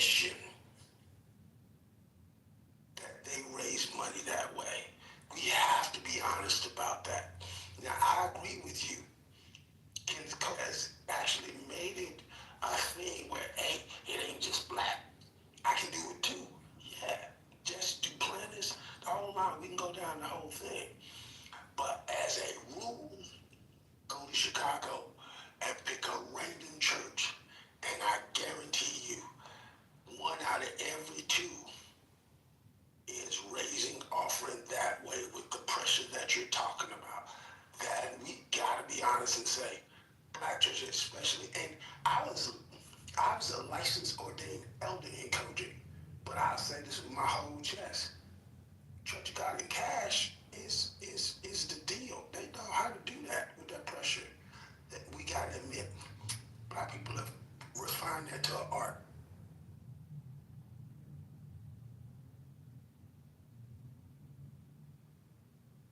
Say something, Gemini, because Oh, I will. he said I brought something up with. I've only visited certain churches. Wait a minute, no, Lisa, why can't you respond to Gemini what he said about his father? Yeah, I definitely wanted to respond to that. Matter of fact, I'll wait for her to respond to that, but let me respond to GA first, and I would like to hear her response afterwards. I'm sure that there are, I don't like to put that blanket statement at most. I haven't been to most churches, so I'll just concede on knowing how most operate. I will tell you the ones that I've been involved with and the ones that I've been to and I've visited. The majority of them did not operate in the manner that you described, and the ones that did, I made sure to steer clear of and let my family members know the same, right? Because I don't like the Jesus hustle. I know how to recognize the Jesus hustle the second I see it, and that's what I call it. That's the Jesus hustle. You leveraging Jesus to get some bread, bro. Like that's it. You're hustling. You're hustling the congregation, right? But I do know if you were to go to stats and facts, and that's where I like to do more than just that's how I feel about. I guarantee you, if you were to look up churches that have been condemned or pastors that have been condemned, the majority of them will be what race? The majority, and the numbers are going to be astronomical if you try to compare what race actually generated the most money via scamming churches. It's going to be white, very, very white. I'll end my jet. I'm just jet too. Jet too want to die. So I agree with you though, because black churches don't report their money. Y'all know that. Exactly. You're doing that thing right now. Come on now, GA, stop it. No, I meant Lisa. Am I being unfair? I'm not Lisa. Oh. Wow, what are we doing, GA? Come on, man. Oh, you talking about that Lisa? Okay. Oh, I'm confused too. So, yes, so he does call me Lisa often, so I'm not sure if he's coming. I've been good, First Lady. I've been good. No. So the only reason I had mentioned that was because GA had mentioned earlier when I was cleaning, my home, something about the black churches. So I was just following along that line, and so that so that's why. And I have no response about your father. I don't know him. You do. And the only other thing I'll say, another reason why I don't go to black churches is because I don't have 3 hours to be in there. Come on. Tell the truth and shame the devil. So do you think, like, and this is the only pushback I have. The pushback against pastors being irresponsible, predatory, scammers, scumbags, leading with Jesus so they can fill their own pockets with their profits, even though they ain't prophets. I get it, right? But when we attach a race and we say this is why I don't do black churches, and we throw that blanket statement out there, I think we're throwing a lot of good churches that are led by people that have the same skin color as us under the bus. And I don't think that's righteous, right? I think there's some black churches that are absolutely phenomenal. And I think there's some that are probably pieces of fucking shit, like lower than pieces of shit. And I think the same about white churches. There's some that are fucking phenomenal, and then there are some that are just fucking pieces of fucking evangelist scum, right? That I would love to behead personally. Okay. I get it. So I think that we should not keep focusing on the racial. Like whenever we attach race and then throw a blanket statement, it signifies ignorance to me, right? Like all black churches do this, white people do this, black people do that. Everyone doesn't do the same thing. Like you're black, you don't think like me, I don't think like you. There's the same for the pastors. There's black pastors that don't think like me. There's pastors that probably align with my thought process. To throw everybody collectively under the bus, I just don't agree with that. All blacks do this, all whites do this. It's no. The blanket statements like that don't work. Okay, so I'm going to say this and then I'm going to let it go, okay? It's time to let the mouse go. So what I will say is that I never said all, because I don't know all. But what I did say is from my personal experience. I'm not going to go to a black church. One of the reasons is because of what GA said, and even back when he said it maybe 20 minutes ago, there was no pushback. And then another thing is because I don't have the time to stay in there all day. Now, those things are true representatives of what I've been through when I did go to Black churches, the ones that I chose to go to. So that's what I said, and that's what I'm staying on. So we can move on. I'll end my jet. These are getting confused by the other Lisas. Lisa, they're not talking about you. Lisa cracks me up. They're talking about the other Lisa that's our visitor on stage. I thought you were holding my new MAGA status. No. I thought you guys were holding my new MAGA status against me. No, they weren't referring to you. Thank you. Yeah, we can definitely let that go. But when you say that's why I don't go to Black churches, by definition, that's a blanket statement. In case you don't know how a blanket statement works, you just encompassed all Blacks. When you said Blacks, you don't have to say all in front of it. You could just say the word. You could just say Black, you could say whites. It's still an all-encompassing statement, which makes it a blanket statement. I know exactly what you mean. Hold up, Lisa, hold up, one second.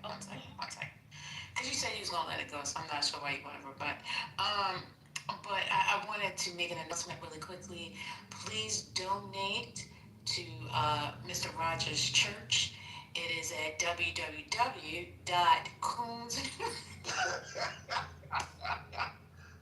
I can't even get it out. Oh shit.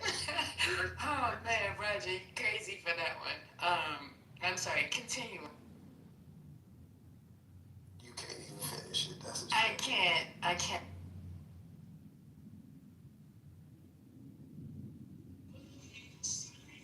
I'm with you, Lisa.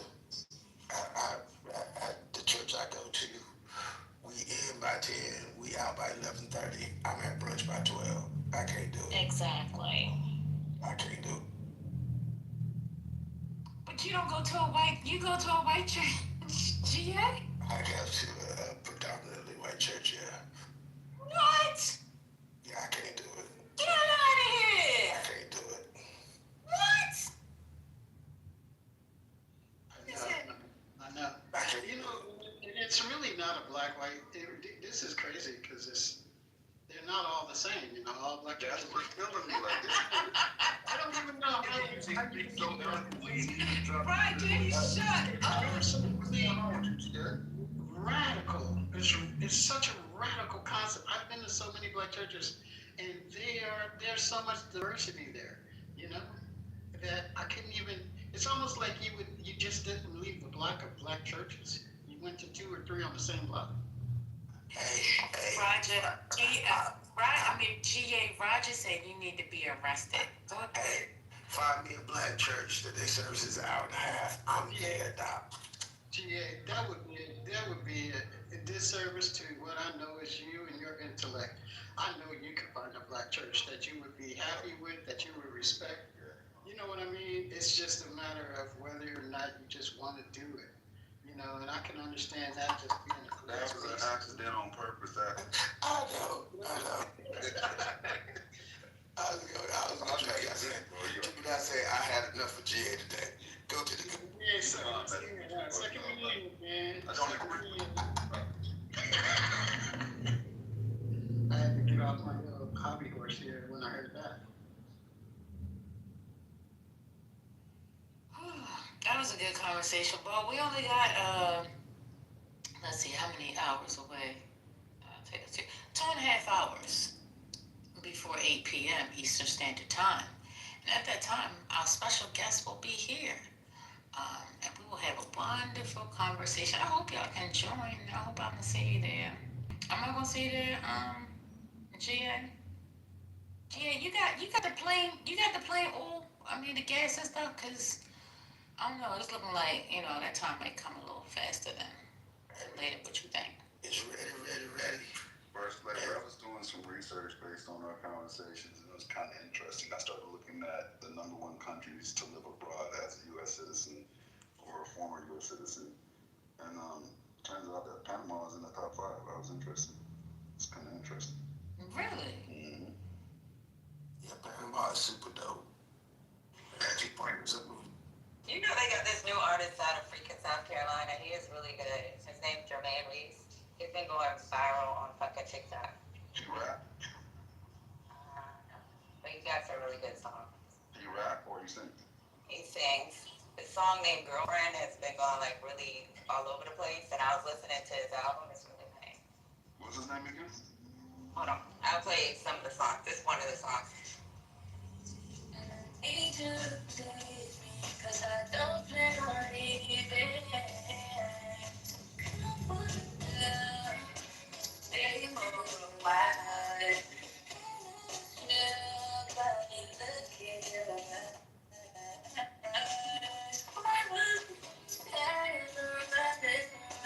look what I've done for now.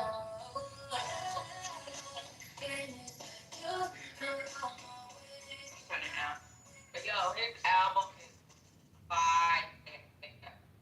The little song has. You breaking up heavy, Patty.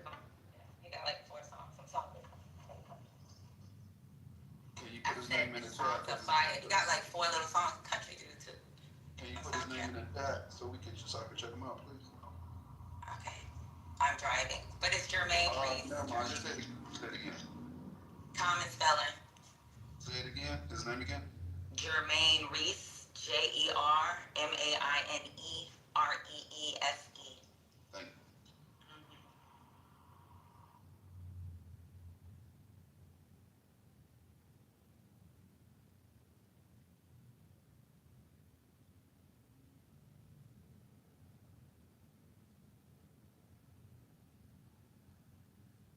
I think Funkmaster Flex gave him a shout out last week. He almost sounded like Ralph a little bit from New Edition, from what you played. That was actually his girlfriend. He did a song with his girlfriend. Oh shit. That's why the song is Jermaine Reese with girlfriend. It's cute. But yeah, that was his girlfriend singing, but he has some really good songs. You and JD can do a song together. Nigga, please. Both of us now listen. That's funny. Getting all over the goddamn microphone. And drop that. Drop it. Go play. Let me stop.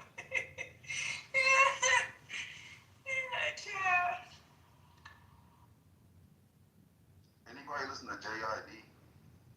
Like that or? Yes, sir. I got 2 tickets to their concert on the 18th this next month. I'm like, I don't even know if I want to give these tickets away or fuck with it. Like, I don't. I'm going to see Boosie. He tried to pull a G. You so hood. You hood as hell. He tried to please me. You know so you gotta dress up. So I went and bought my gown and stuff. Yeah.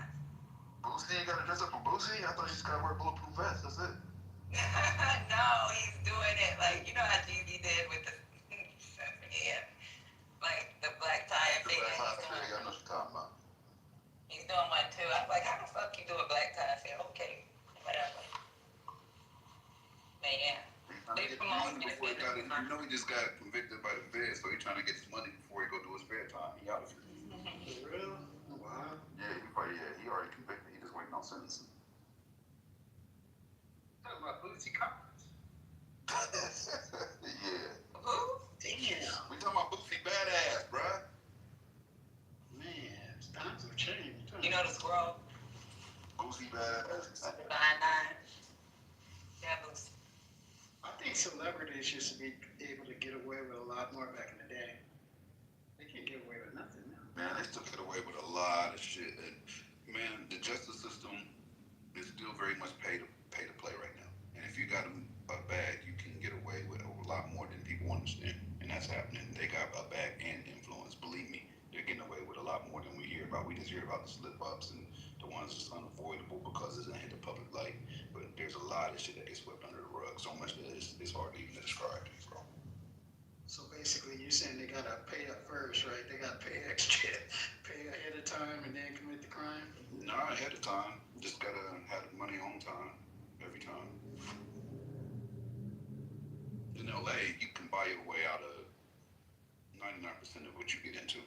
Yeah, those cops are slick out here. It's not just the cops, it's the DAs, it's everybody, it's the lawyers. They go all the way up. It ain't just the cops, it's way deeper. If it's just the cops, it'd be simple. It's the justice system, it's the the DAs, it's the prosecutors, lead prosecutors. Everybody's a sale, bro. If you got a bad, you know, you can buy them. You can buy verdicts. You can buy probation for shit that should be years and years. You can buy everything. Everything's for sale here. I think they got that shit from Mexico. Yeah, But Gemini, you ain't trying to go see Jid? Man, when my boy told me he had tickets for me, I didn't even know who JID was. He like, J. Cole group. I'm like, oh, I didn't even know they was called. Okay. Nah, bro, yeah, I'm telling you, like, I went to a show of his like a few years ago. That was one of the livest like hip hop shows I've been to in a minute. This was when he was first coming out, so I wouldn't miss it if I were you. I'm gonna do it more to have the experience with my daughter. That's the only reason why I told him to give me the tickets.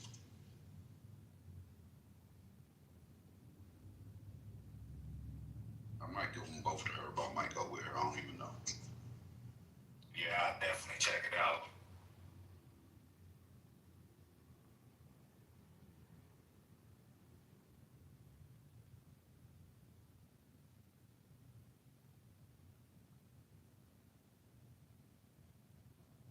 Hey, Patty, that's pretty good track. Yeah, it's good, right? You listen to him? Yeah, it's pretty good track. I like her better than I like him, but yeah, it's a pretty good track. Not you like the girl. What's going on, GA? What's happening? I like her too. I like the way she vocalized. I like her choices, in the way that she sings. I mean, he was very it wasn't challenging the way he approached the song, but she gave it a lot of color. So it was interesting, but yeah, it's a good remake.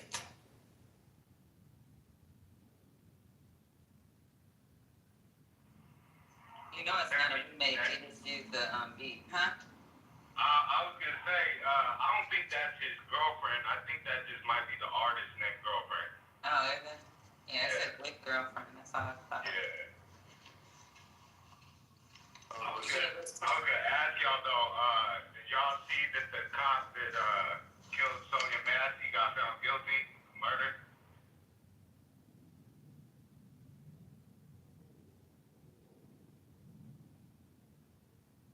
Yes. Mm-hmm. Second Zuckerine. What was the verdict? What was the sentencing is what I meant to say. The sentencing isn't yet. You know, that had been for a while. Mm-hmm. So, I don't know when they're going to sentence him. But I'm sure it won't be too long from now. But that was the conversation last night. Maybe you weren't here. But No, I wasn't. not you. I was talking about GA. I know you weren't, but I was saying GA. But there was a conversation.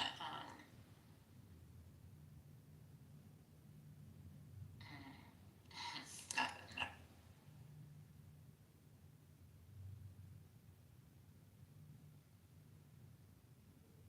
I was on Clubhouse restriction.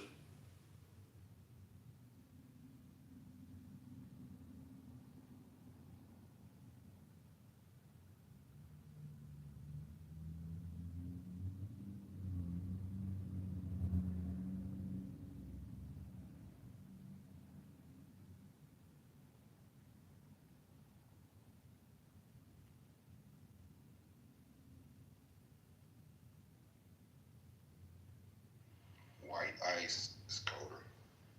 That's why ice is white.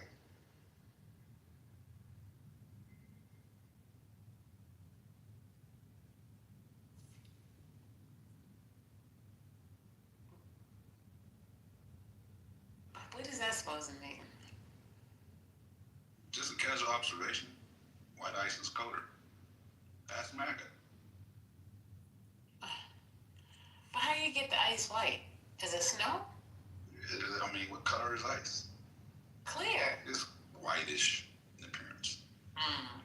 If your ice was black, you'd be looking at it crazy.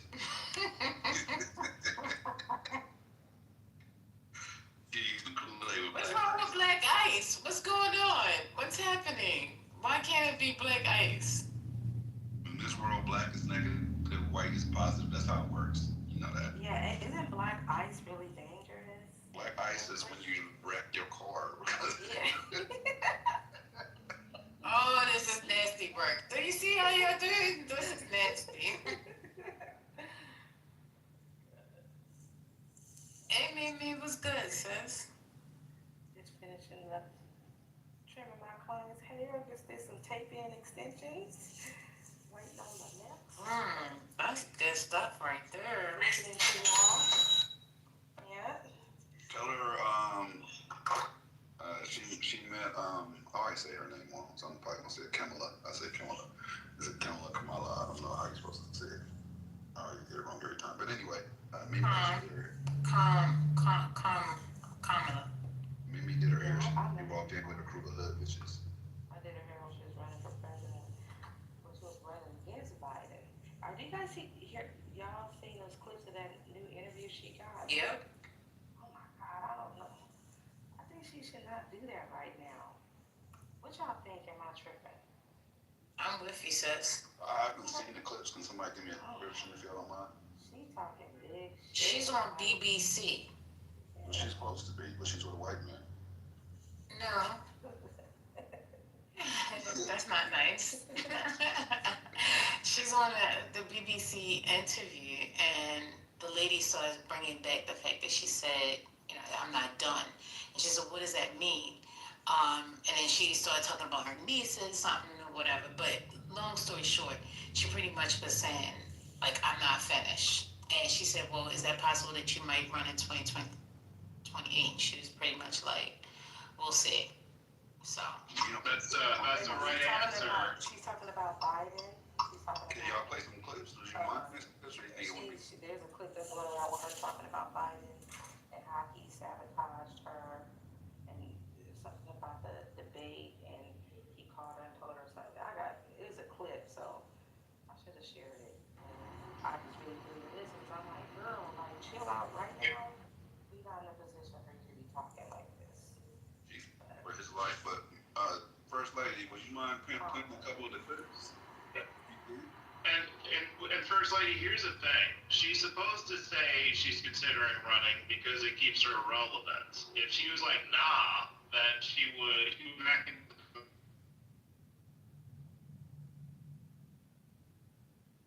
Did he just cut out? Yeah. No, did you hear me? I just said that she's supposed to say she's running, or she's considering running, because that keeps her relevant, that keeps her brand active. If she said she isn't considering it, she'd get less interviews. That's one way. Yeah, that makes, First Lady, did you hear me asking if there's a potential of her playing a clip or two, please? I can look for one, sir. If it suits you, I'd appreciate it. Yeah, I saw this on TV like last week, the day before the actual interview was to come. So let me see if there's something out here. But yeah, let's answer the question. How many people think that she should run again? Run for what?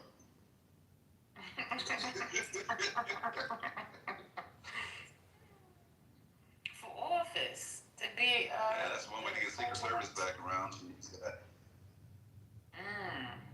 Okay.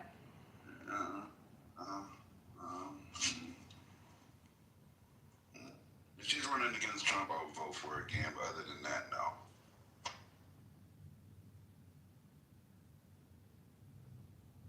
What? If it was Trump 2028 versus Kamala 2028, I would vote for her again. Other than that, I would. Stop acting like she would win the primary. Alright. Yeah. So I found that. Let me see if we can skip through some things. Ladies, can you please ask Mimi if what? Or if she does men hair. Mimi, do you do men hair? No, I don't like doing men. Sure, you still. Hair or? Yeah, but I don't like doing men. I used to when I was younger,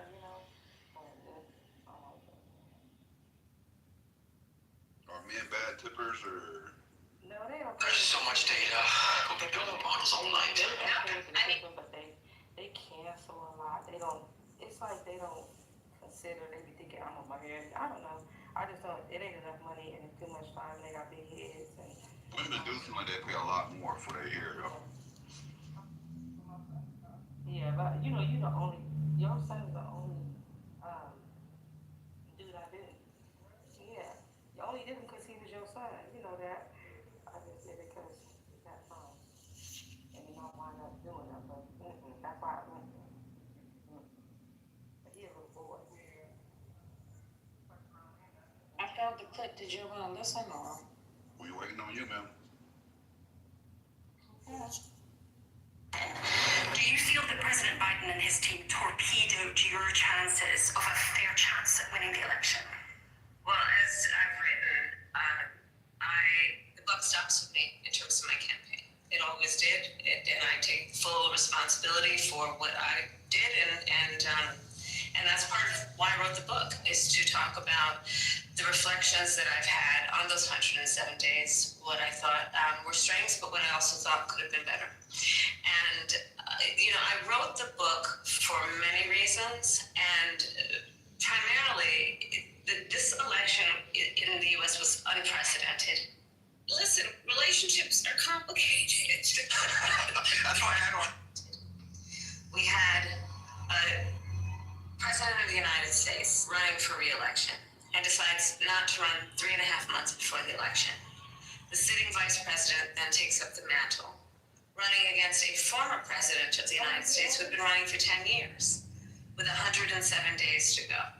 On behalf of everyone whose story could only be written in the greatest nation on earth, I accept your nomination.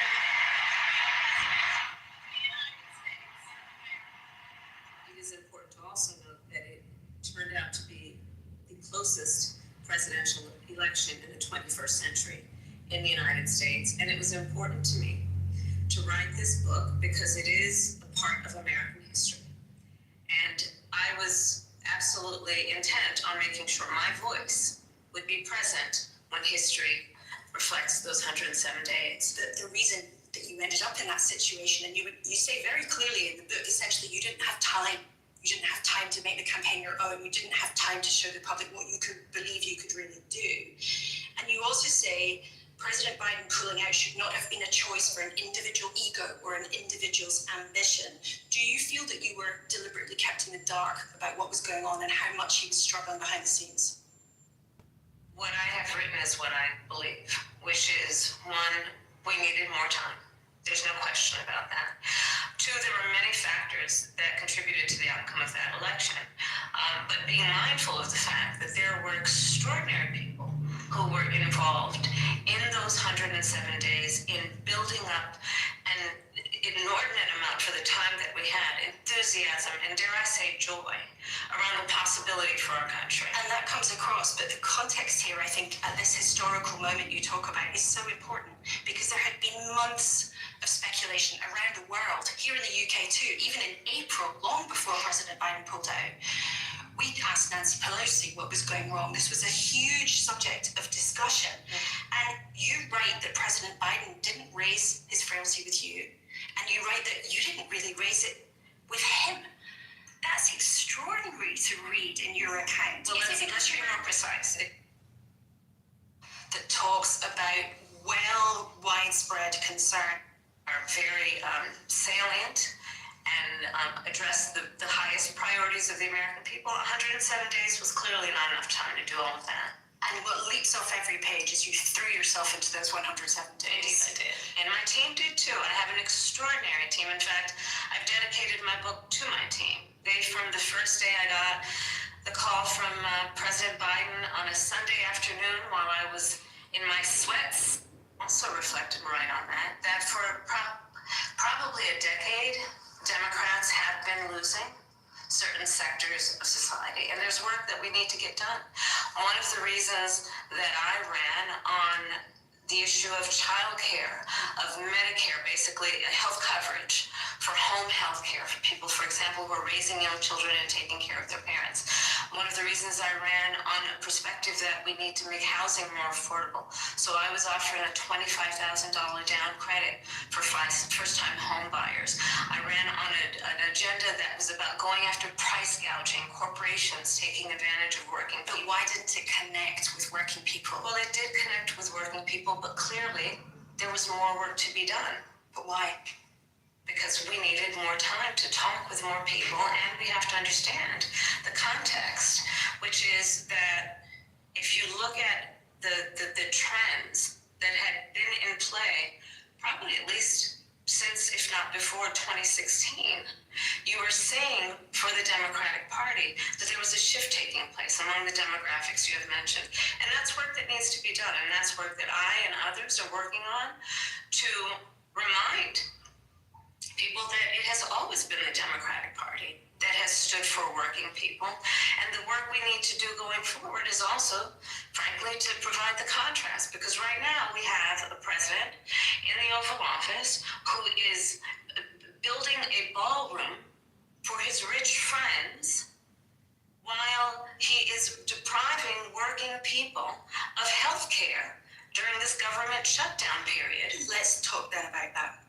There's a evocative moment in the book where you realize you've lost and you say, my God, what will happen to our country? Yeah. And as you've mentioned, the Trump administration is pulling down the east wing of the White House, they're turning many conventions on their head.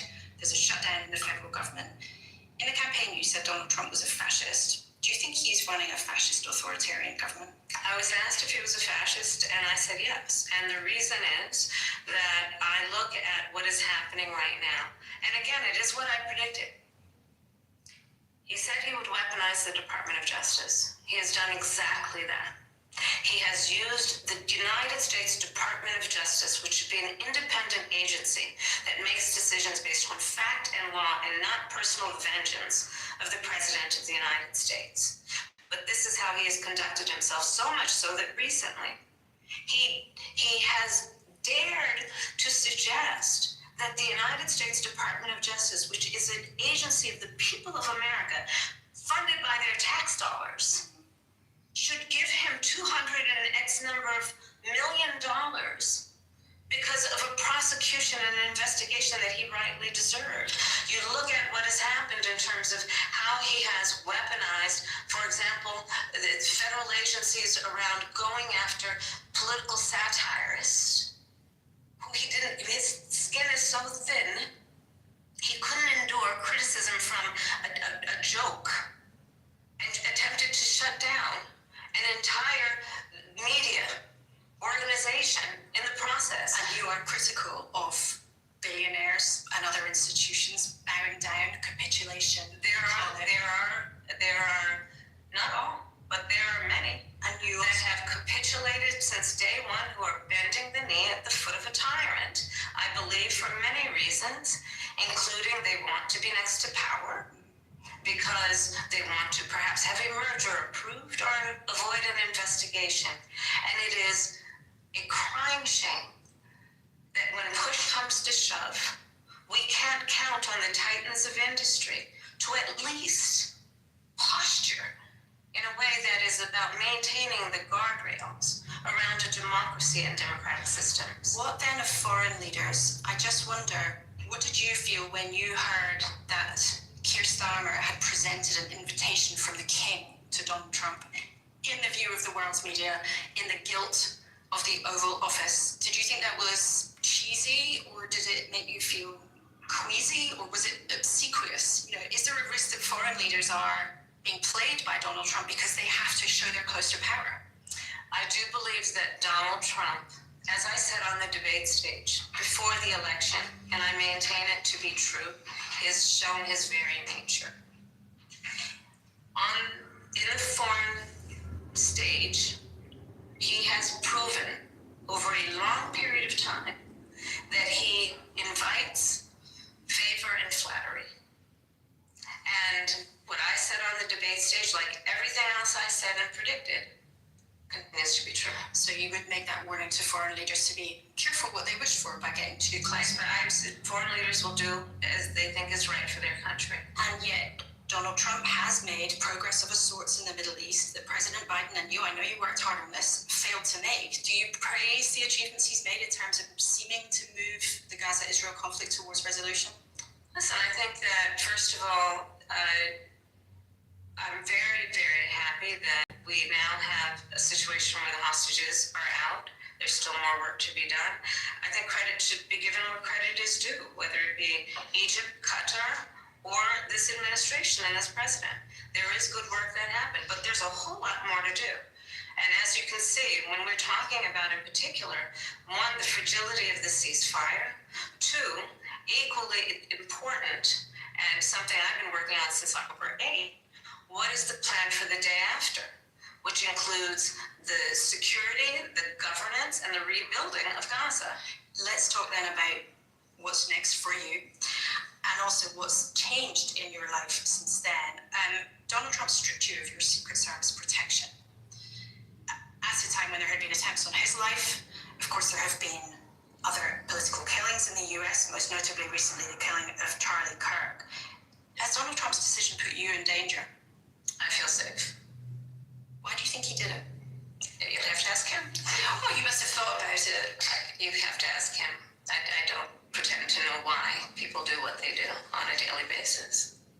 In terms then of what is next for you, you write very powerfully about the differences that many women have made to your life, whether that was your meeting with Angela Merkel, or the experience of growing up with your extraordinary mother, or the stories of your baby nieces, Amara and Leela. When are they going to see a woman in charge in the White House? In their lifetime, for sure. Could it be you? Possibly. Have you made a decision yet? No, I have not.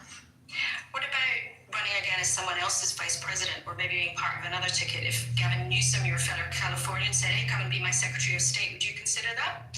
Right now, I'm focused on my book tour. And I'm glad to know that you read it 3 times. I read it 3 times because it's a great read. Thank you. But you say in your book, I'm not done. That is correct. I am not done. I have lived my entire career a life of service. And it's in my bones.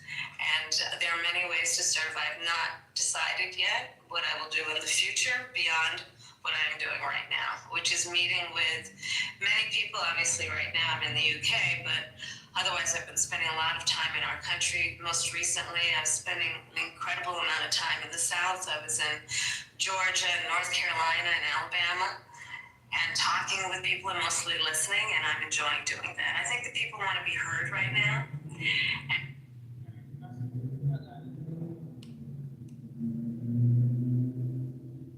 You're asleep?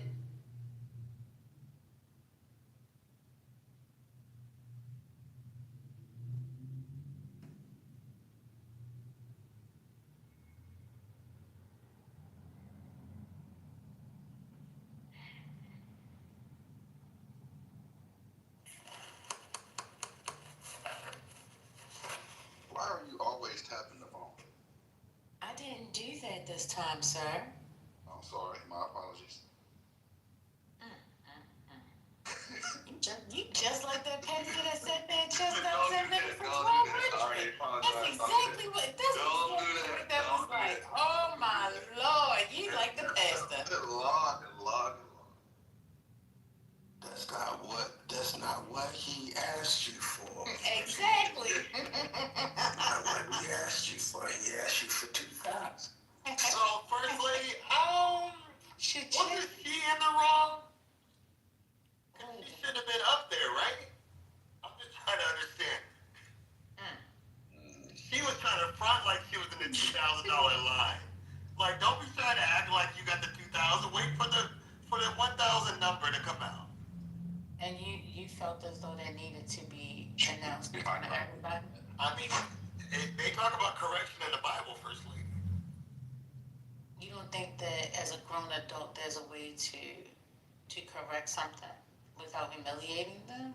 She was going to Pastor Winans' church. That man is a celebrity in the gospel world. She knew she was going to. What does that matter? He's a celebrity in the gospel world. What does that matter? This is the reason a lot of people are walking away from the church building. Exactly. Thank you. I appreciate it. I don't need this example. I could have went to Pastor Hawkins' church. I don't go there.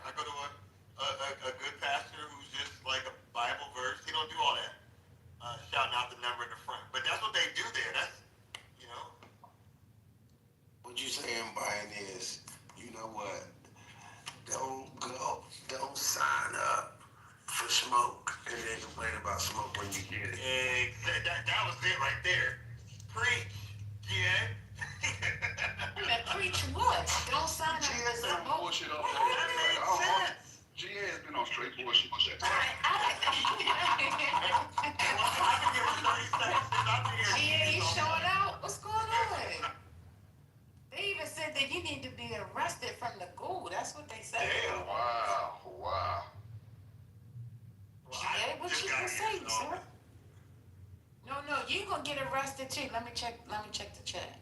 Oh, the sheriff ain't here. The sheriff left. But when the GA sheriff is definitely on some dark liquor today. Like, he doesn't conduct himself in this manner. This is giving dark liquor, E&J, Dark liquor, Hennessy. It's crazy.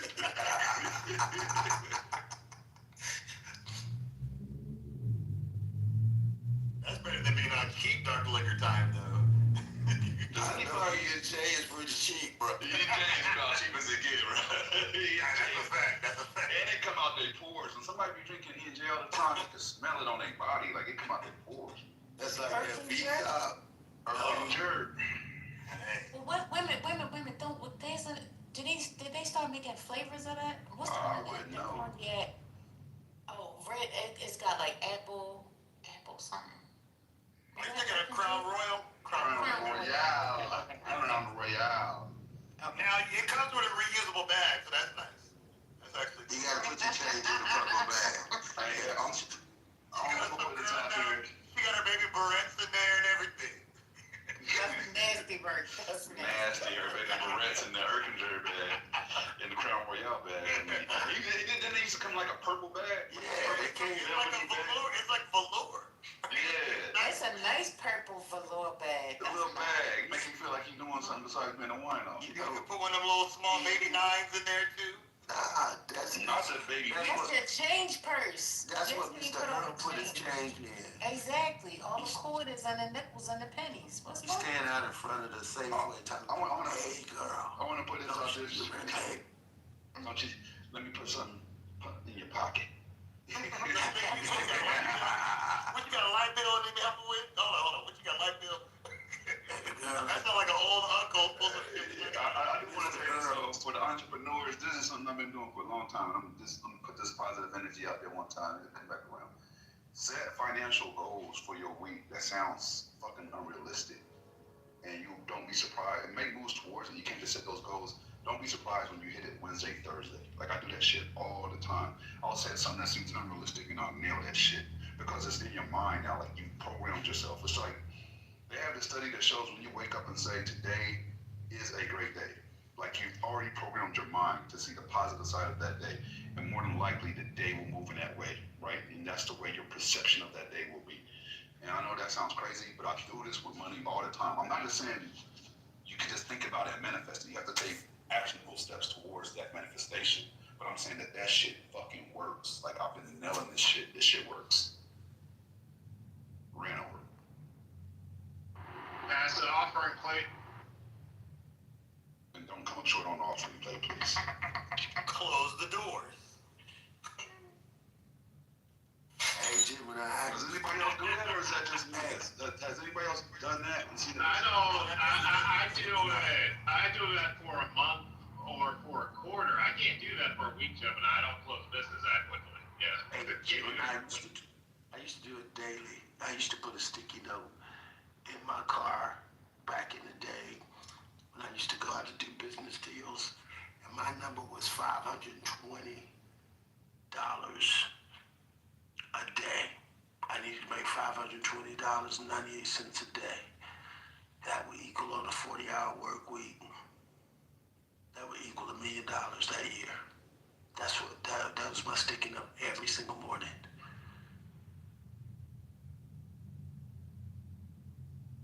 Right there, bro. It's good stuff.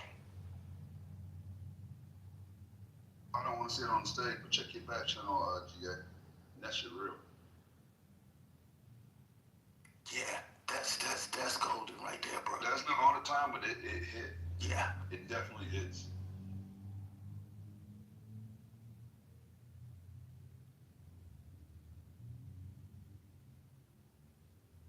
That's the ticket. That's how you have to do it, bro. But it's a mind state. I swear, like, it's a mind state that you start, like, I don't believe in just manifestation. Like, you just think about something, it just happens. I don't believe that. But I do believe the mind is super, super powerful, and you can program it to start moving in a certain way, like through affirmations and actions, affirmations, structured action. Like, okay, these are my actionable steps. This is the percentage I'm hit by this week. Like, it's got to be structured. There's got to be action behind the affirmation. I believe that shit, bro. Like, I've lived that. I believe in the RAS. Give you ticket. articulating activation system. I believe that if you put your goal in front of you, just like if you buy a new car that's black, and all of a sudden you see all the black cars on the road that you didn't notice before, I believe your mind works the same way. And if you actually put your goal out front, your mind will look for solutions to make that a truth. So you'll see opportunities that you would normally actually walk past. That makes a lot of sense. Yeah. Law of attraction. That's well put. Well put. GA, where's you're on the agency, right? Yeah, that's one of the businesses that I do. Yeah, a brokerage house. All right, cool. I seen you. I met you in the Breakfast Club room in the morning. Like I seen you in some of those rooms over the last couple of months. So nice to meet you. Nice to meet you, man. Yeah, I do an hour on Thursdays most of the That's time. why you gotta hold him accountable in this space, because he'll come here and just fuck off knowing good well he'd be on a whole other scale if he chose to. I just come here and run amok, Jimmy. Just run amok, to and fro. Have you, Gemini, have you read that book, The 12-Week Year? No, I haven't. If you think it's worth it, I will though. Or at least listen to it. Because the basic idea is that you could get a year's work done in a quarter, because like when you plan for the year, you lose sense of track of your goals. But by making it a quarter, you have to do stuff weekly to get it done. That made a big difference. Do you mind putting that in the chat or in my back channel, either way, please? Yeah, I will. I like to listen to books when I work out. I can really focus. Theo, is that kind of like the 4-hour work week, or is it somewhat different? See, No, it's very different from the 4-hour work week. The 4-hour work week is about like efficiency. Yeah. I just remind you that. The 12-week year is about how you go about building out a strategy that you can get a lot more done in a shorter time period strategically for your business. So it's strategy. I need that. My biggest weakness, and I'm hyper self-aware, is time management, because there's nobody to tell me what to do and when to do it. Like if it's not a doctor's appointment or I don't have a traffic ticket, I don't have to be fucking nowhere. And that makes it really, really hard to structure my time where I need to. So it seems like some of my days happen to me, and then some days I'm hyper proactive and get a lot accomplished because I'm just really, really just goal driven. But when you don't have somebody to do that structure is everything. Like that's the hardest part to me of working for yourself. The self-motivation and structure and holding yourself accountable. We all struggle with that, Gemini. I'm 54. I still struggle with that. I still struggle with that because I don't have to do anything at this point. And so, yeah, I struggle with that too. And especially like a week like this week when I'm supposed to be taking time off, I feel like I'm going to fall into like that laziness. And I struggle with that real. But if you're supposed to take the week off, you're supposed to be lazy. What are you doing? This is one of the reasons why I don't take vacations. I hate vacations. That's when you work a little less, right? Like to me, that means whatever I can do for my phone and laptop.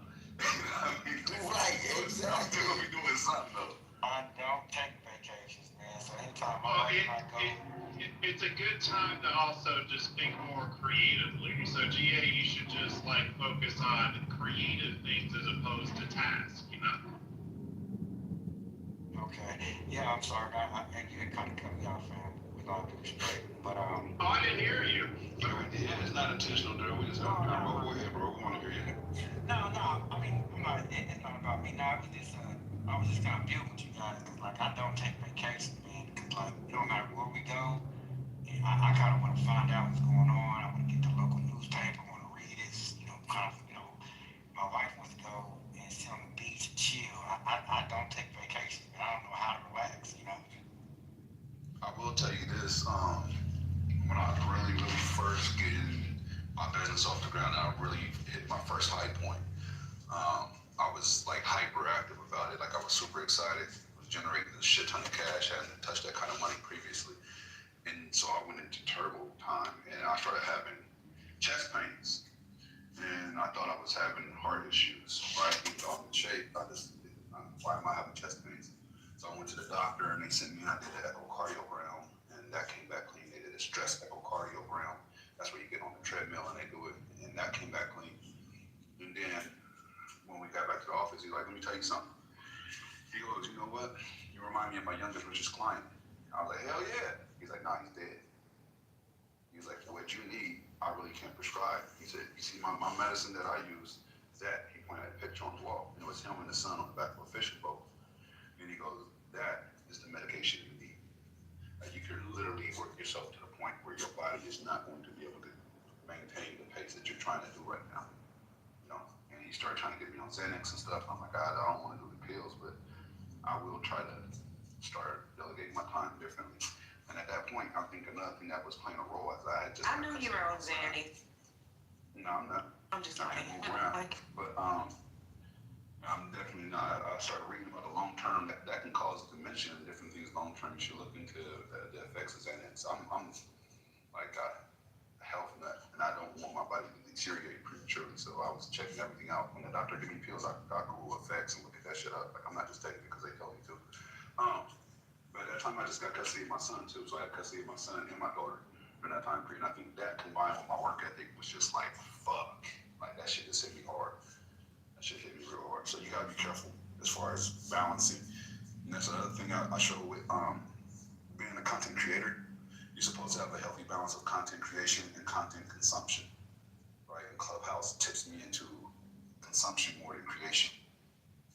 So that's the bad side of it for me. You really got to be proactive about that.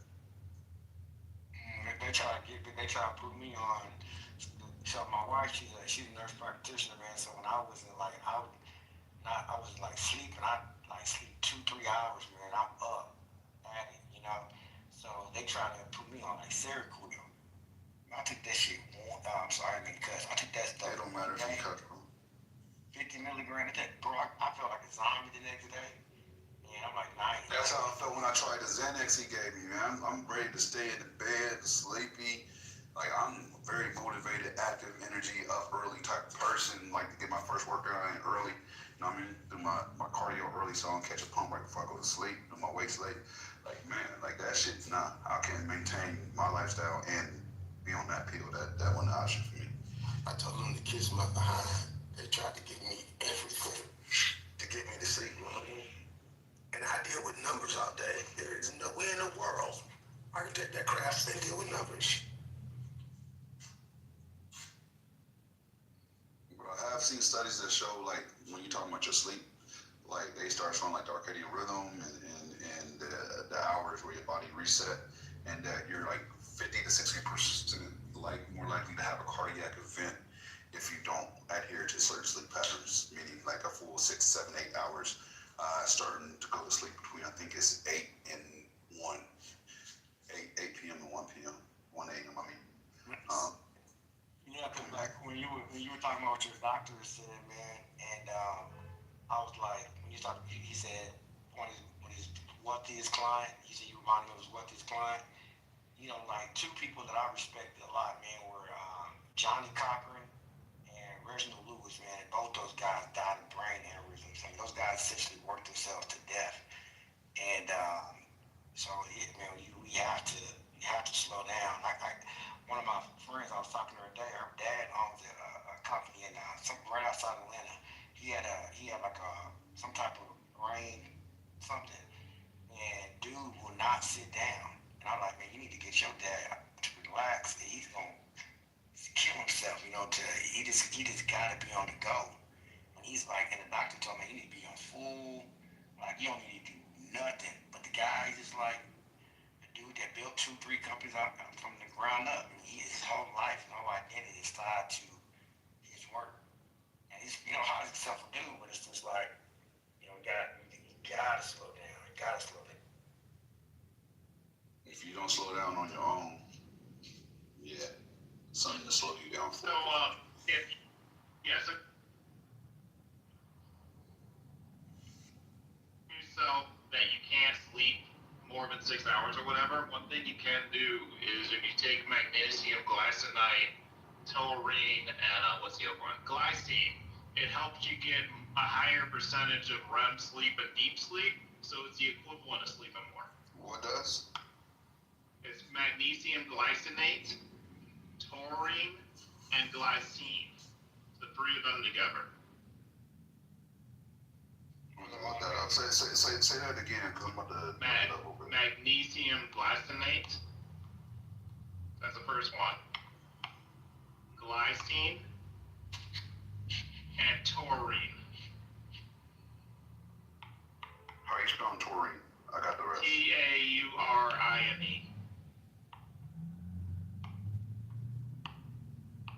Got it. Thank you. Sound like something they put in a bong in college. Lace the weed with it. It's scientifically tested, GA. I'm gonna try it out. I recorded that. What time is the program, y'all?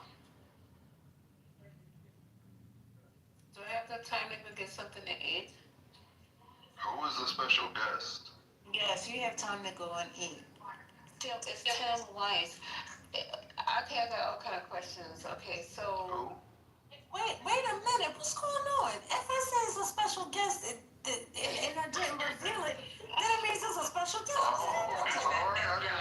messaged y'all. So you have to look it up. I apologize to the stage. My bad. Well, go ahead. That doesn't sound like an acceptance. Did not sound like an acceptance. No, I guess we can go ahead and talk about it since it's no longer secret. Go ahead, Lisa. I told the secret. See, this is why you can't trust black church members. That's a fact. I ain't been to black church in a while, but we put that on me. Okay. I'm with the other Lisa about She said her white pastor doesn't even touch money. He don't touch the money. Yeah, they should have another system. Like, they still using paper money at the black church? No, my church got everything. They got your direct deposit. They got a cash app. They got a sale. They got the QR code on the wall. If you just want to use your phone to scan.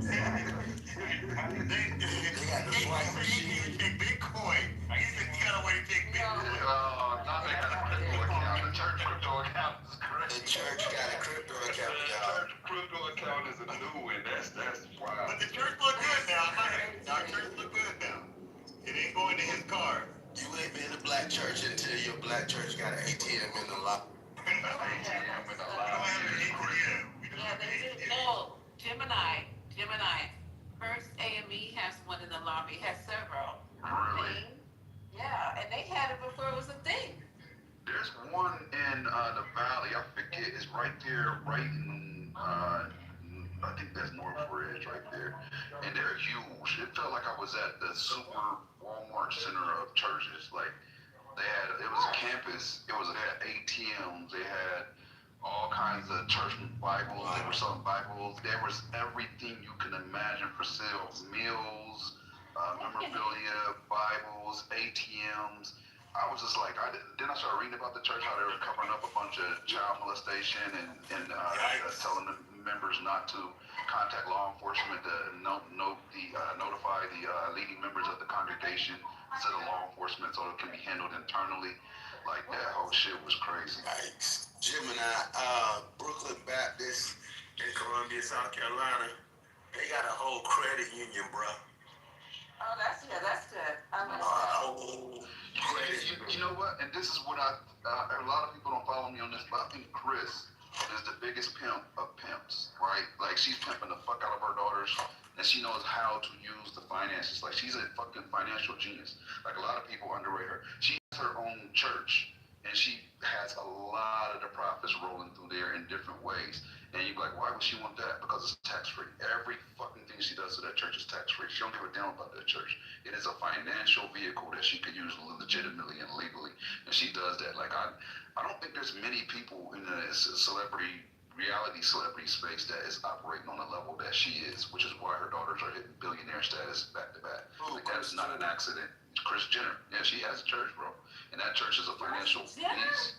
Yes. But you don't hear about it. She doesn't promote it. She doesn't promote it. I don't know. Us acting crazy, right? So It's Dr. Jen is the one that brought this guy in, right? She's trying to bring in somebody else as well for next week. This American anti-racism educator, writer, and a public speaker. He focuses on topics of white privilege, structural racism, how waste and inequality operates in the U.S. So, yeah, he has a couple of books. White Like Me, Reflections on Race from a Privileged Son. Dear White America, Letter to a New Minority. He has spoken at universities and colleges. You can see two reports. But the reason why we was cool with him being a speaker is because he does a lot of discourse on race and privilege, and people love to fucking argue about that shit. Most of his books are on race and privilege, and his work resonates in academic areas. So if they want to call us academia or whatever. So like the shit we be doing, we just gotta be a little calm on it. I'm trying to get my food real quick. Huh? You need any help? Oh, I got it, baby. Thank you. Yes, thank you. Thank you. We send her tacos. Oh, so, He's trying to help you with the yams. Go ahead, Patty. yeah, the yam. Right, it's not on the menu. that was a very nice young man. Why are you trying to say our names? Patty's talking. Yes, thank you.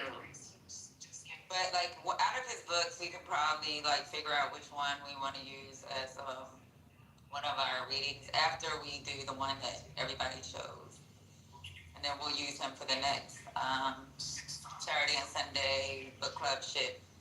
Let y'all vote on what book y'all want to read. That's it. Or we want to use certain articles. Are y'all done with the Kamala Harris book? Is that over with? Man, we got an hour left. We were supposed to do it last week, and everything went to shit. So, but I'm gonna go ahead and call Dr. Jen and make sure everything's straight. So keep the ratchetness to a minimum. Keep the coonery to a minimum. Stay on topic. Stay on mute. Stay motivated. No, bring the coonery with you. Yeah, Wise can't come on stage, y'all. Who? Wise. The drunken wannabe gangster. Yeah, that part. Hey, Patty, how long did he last on stage last night? Like 2 seconds before I dropped I think the so. Well, he came in, I think he came in this morning and he started playing music. That's what he did last night. He's crazy. He done gone. He done got a hold of something bad. He does. Like, he didn't. That's bad. I'm about to say, there's some Finny in this dope, but they didn't give him the good shit. Does the Haitian ever come on here? And Mike? Yeah, the Haitian and Mike are frequent this space. And spread their discourse. I'm still cracking up. Patty was like, all the stuff we normally do, y'all gotta keep that on squat. Right. Like, you gotta act like you. That's like my mom telling us when we're going somewhere. Like, you gotta act like you got some manners. I know y'all like to cut up sometimes, but if you don't act, you know. That's a fact. You know what I heard, Gemini? I heard the black mama. Look, we're going in this stuff. Don't ask for nothing. Don't touch nothing. Don't touch nothing. You don't want that thing, You don't want nothing. touch nothing. Yeah, I'm gonna get whatever goes in the basket, and that's it. That's all. That's it. We leave. Yes, mama. Whatever you say, and then we still see something that you want. Yeah. You ain't walk up to her like, Mom, this I got good grades. Come on, Mom, you see my last report card. We got company. Don't y'all act like y'all don't have our own training. Yes, mama. We know.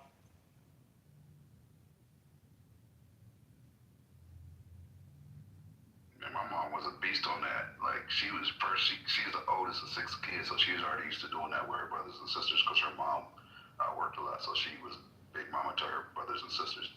And then she, before she retired, she had to take care for the state.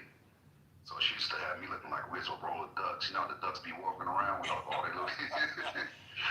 It'd be me, some little white kids, little black kids. Like, they look at my mom like, what's going on? Because she take her shopping and everywhere else. She still did her regular stuff. You know what I mean? So.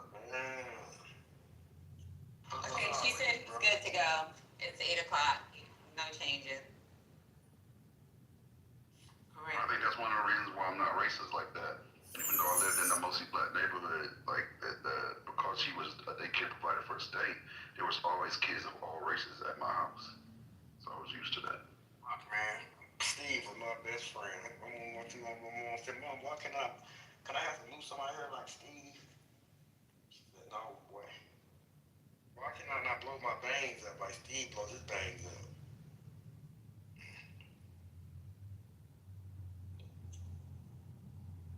What time does it start, Patty? 8 o'clock.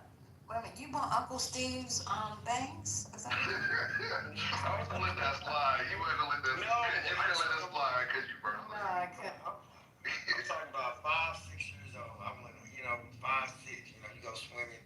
You want some mousse on your hair. Maybe you have a lot of white friends. I don't know, but anyway, a long time. Yeah, I wish I didn't tell this story.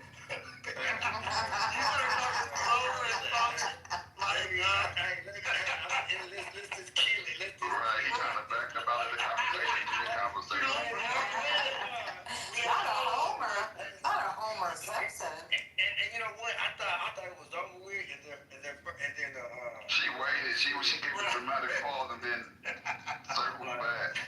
I'm like, let me go back, open it up, and she just had it. So I'm like, hey, she heard me. That's why I said she couldn't let it go.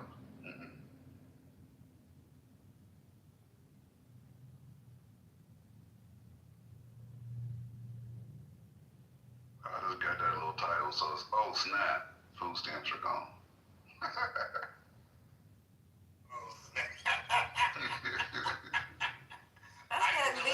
Lisa's very clever. She's very clever. Yeah, no, that's a clever title when you read it. That's actually funny and fucked up. Y'all see it was something that came up. Y'all just now noticed that that's been on for like 24 hours. It had been up there for 24 hours. Yes. It was something And different. Lisa's best title this week is Your Food Stamps is Gone and the White House Got a Ballroom. That's why it takes me a minute. Y'all be like, open up. No. I have to sit down and marinate on the title. The biggest, no, your titles before. And the biggest recipients of welfare are these large corporate entities that are getting these huge bailouts with no repercussions and minimum scrutiny. Meanwhile, y'all better give blood to get a food stamp. And nothing's happening to the CEOs' money. That's the thing. Like right now, we were talking about insurance CEOs. Yesterday, I was telling you guys the salaries are insane, but none of that's affected by all this. But for y'all to get some food stamps, y'all better give blood. I don't mind doing that because it's blood. You agree. Repeat at least you're breaking up. Repeat whatever you just said. Sorry about that.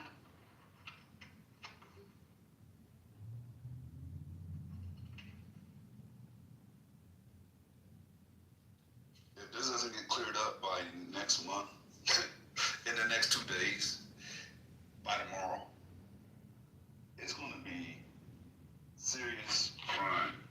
It's going to be a crime wave.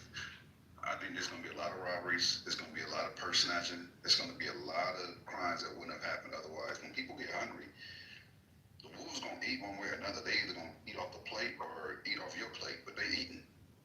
So it's so funny you should say that. Was that April? I saw something earlier that Bernie said that all the Democrats had gotten 15 Republicans to sign or going to vote for a bill to continue SNAP. They had tried to get Thune to bring, not Thune, because he's I don't know, whoever it is, somebody, yeah, he's a senator, never mind. Thune to bring it to a vote, so I don't know if he's going to do that or not. I need to go research. Well, I know yesterday Thune gave him the shoe He was and the talking book. shit yesterday. But Jimmy, that's funny you should say it because I was visiting another space today and I was having a conversation and I was saying, by the maybe the 10th, the 12th, the November, it's gonna be crazy. Like, I don't want these people coming to my house. And they like, oh, you're fear mongering and it's not gonna be that serious. And I'm just like, huh? Y'all really don't see that possibly happening? They said they left and they thought I was crazy.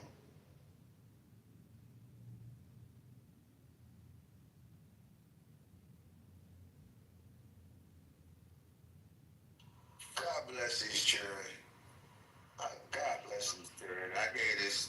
I went to this drive-through, gave this poor fella it was 12.98. I gave this boy 15.02, and he stood there for 15 minutes confused. What you do that for, the new math? Why you do that to that kid? I thought he was gonna take his shoe off and start using his toes.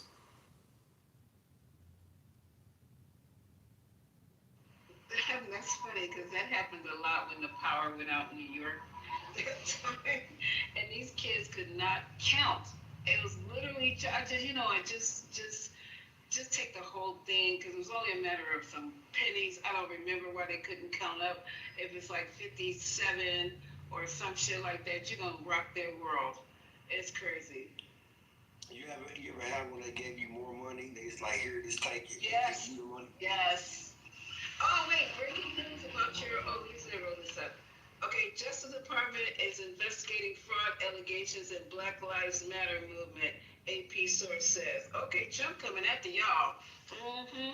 Now he's going after Black Lives Matter. Let's see, what's the body of this article? Let's see, defrauded.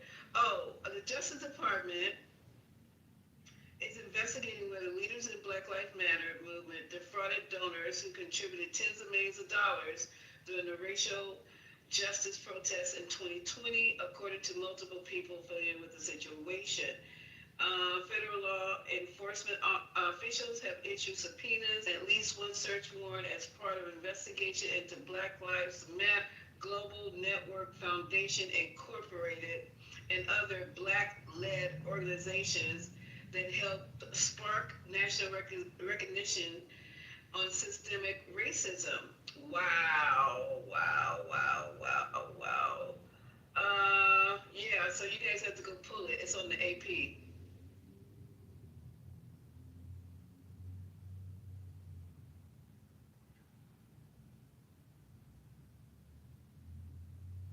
know for sure one of the chapters there definitely was fraud, right? Out in Minnesota, I believe it was. So that's probably where they're going to focus on. I don't know how to feel about BLM. I don't know what's rhetoric and what's accurate. Does anybody have any insight?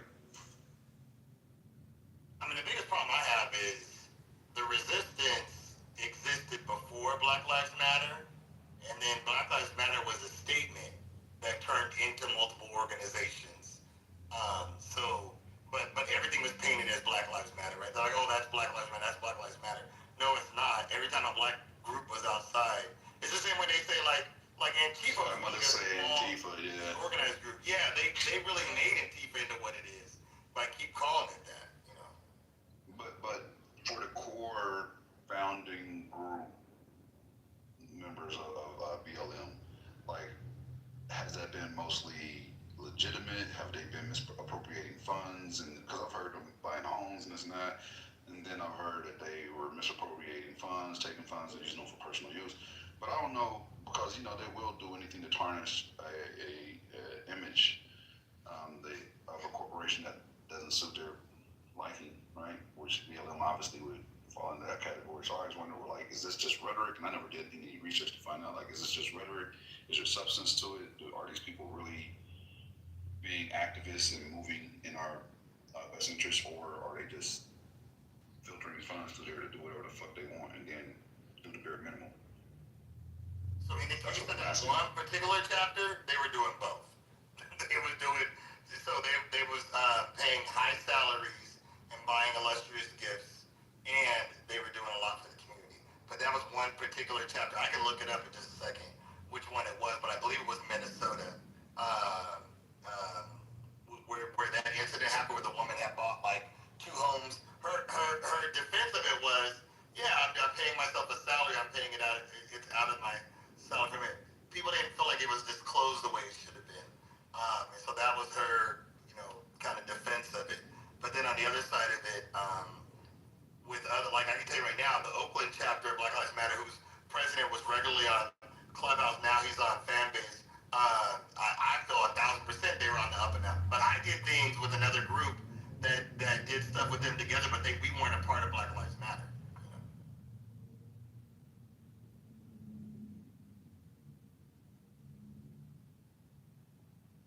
I feel like this is a little bit of whataboutism, but I really do feel this in my soul, in a sense that we regularly hear about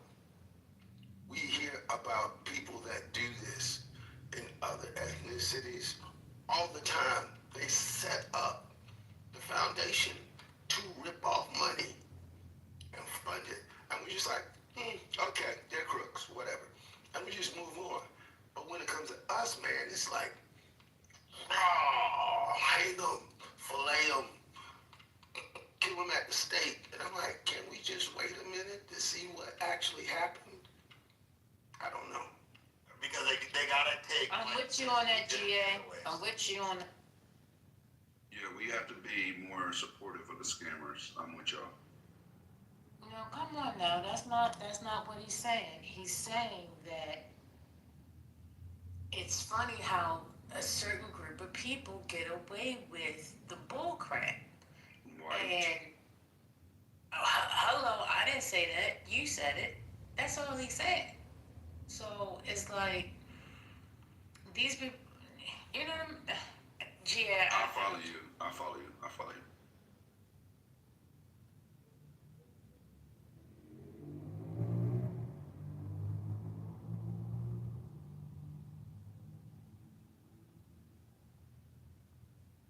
Yes, scammers should be dealt with. 1000% agree. But we have to make sure that that is a balanced statement. That is not just one particular group that always suffers from doing the same thing that somebody else is doing. I think that's the point. Go ahead. I kind of feel like Trump has a list of people and organizations, and he's just checking them off one by one that is going to get investigated. Well, to make your day this much better, you don't have to feel that way anymore. He's publicly stated that multiple times at this point, that he has a list, and he's going down that list, and that they're going to be investigated. He's saying it. He's not hiding it. So you are 1 point. Yay! I get an extra point for my PTR. Yep. Little sticker. And we have a sticker for Anthony too. It's called the Good Nigger sticker. Got it for him. Oh no!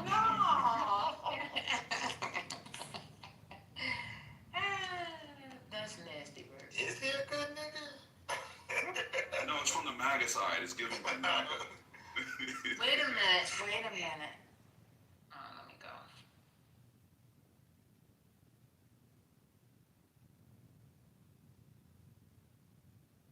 Who was it came up with, was it Maggers? Is that what he was calling them? Somebody was saying, was that Miles saying that? I call them Maggers. No, that was, came up with that one. no, was it Lisa? I thought it was, I can't remember. Someone said it the other night. It might have been Lisa, I could be wrong. But when he said Mag, I was dying. That was so funny.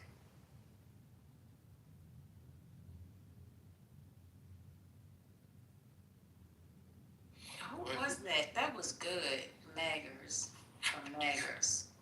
Who said that? Well, Anthony is already been nominated, and he is in the top 3, running for the Who's That Nigga on that NAG award for 2026. He gonna sleep in the big house?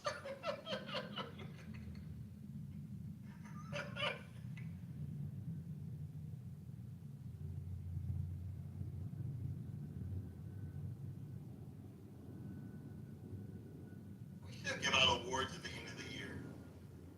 Uncle Ruckus Award.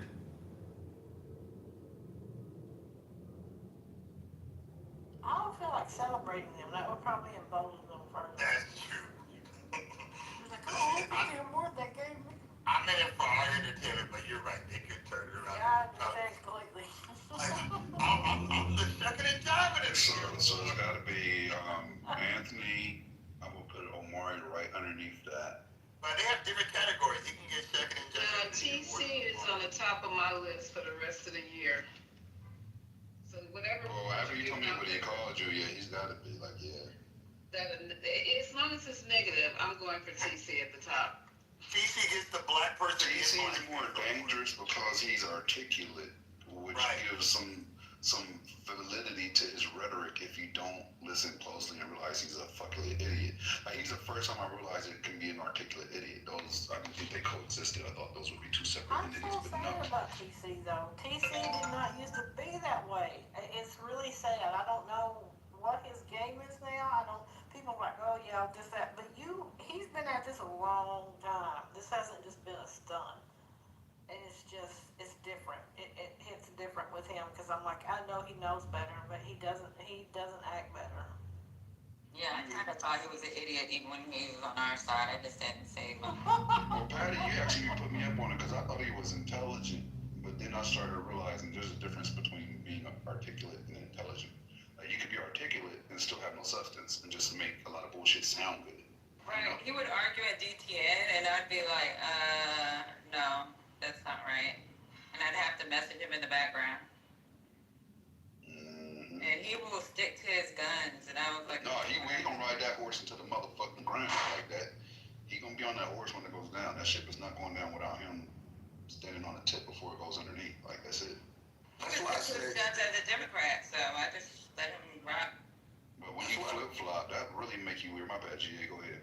No, I was gonna say that's why I would nominate him as the winner of. I would nominate him as the winner of Loud and Wrong. The Loud and Wrong Award for 2025. No, I'm the articulate idiot. I think that's a little bit more. Articulate idiot, yeah, for sure.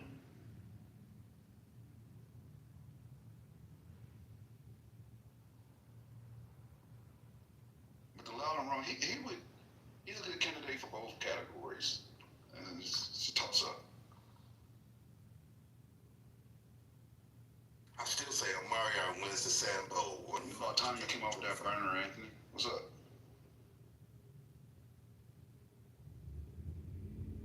If I was on the burner, I wouldn't appear on stage. No, after you hear your name mentioned while on the burner, then you appeared on stage. It's in that sequence of events. No, I've been on stage. If I was on the burner, well, Gemini, I rest assured, I don't have a burner. Yes, you do, sir. You absolutely have a burner. No, I not. I would be. It's the Clubhouse Protection Program, and it's not Smart Tech. So I apologize.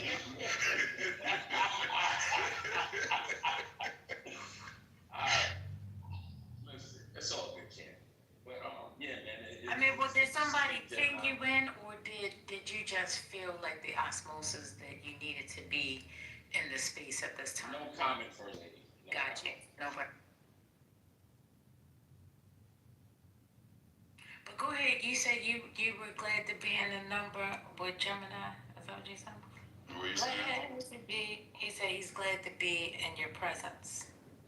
Oh, go ahead and finish articulating your thoughts. Anthony, did you have your whole $2,000?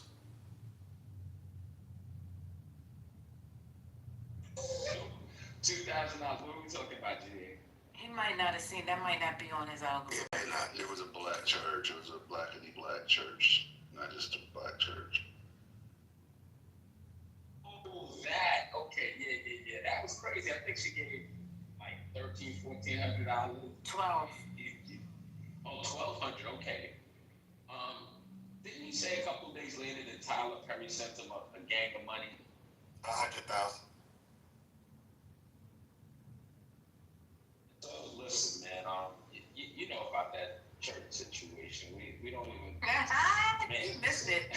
We had a whole conversation. We had a whole debate in regards to I missed it. The churches and the misappropriation of funds and the predatory nature of some of the pastors, and then it got racial and awkward, and here we are. I just want to know, did you have your $2,000, Anthony? I sent Gemini a text asking him if I could hold something, and Gemini looked out for me, boy. So yes, I did have the $2,000. Anthony, can I ask you a question? I know that's right, Anthony. You may not ask me. Yes, I can. Anthony, are you no? Ask me any questions. Lisa's wrong. Yeah, I can. I'm asking you,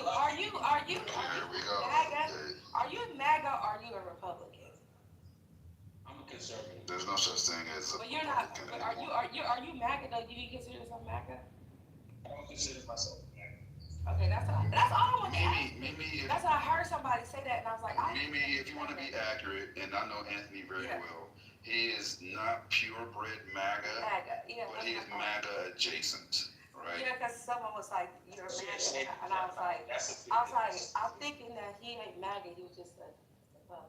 Yeah, but I don't like when people get the pass of like, oh, he's just Republican.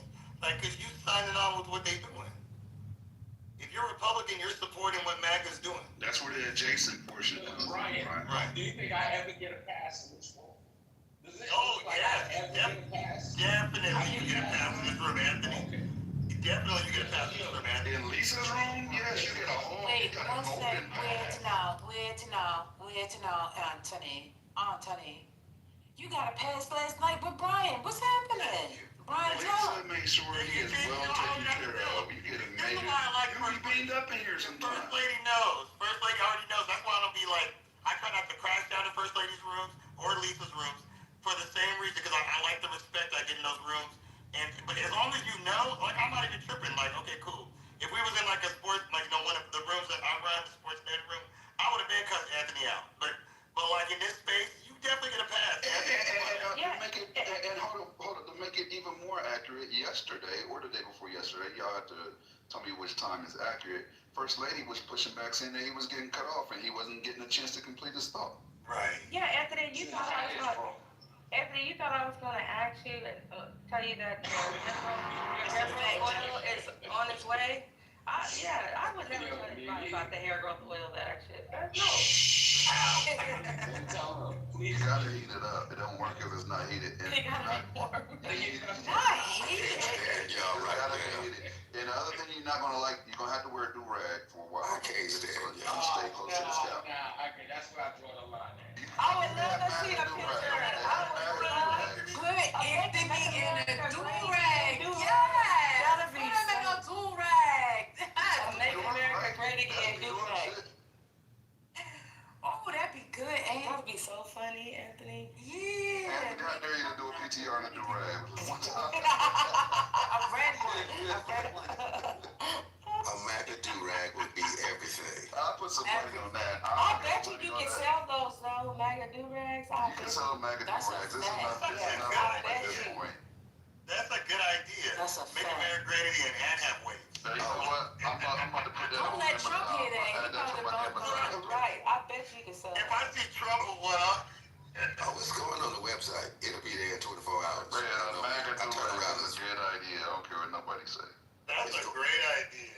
It's going on the I'm website. about to start grifting. Fuck it. You know what? I got an Amazon store. I'm about to sell Trump 2028 shirts. Oh, no, and you MAGA ain't doing do-rags. too much. Nah, The MAGA do-rags ain't gonna get away. I'm I draw the line on the 2028, sir. I draw the line. that grifters.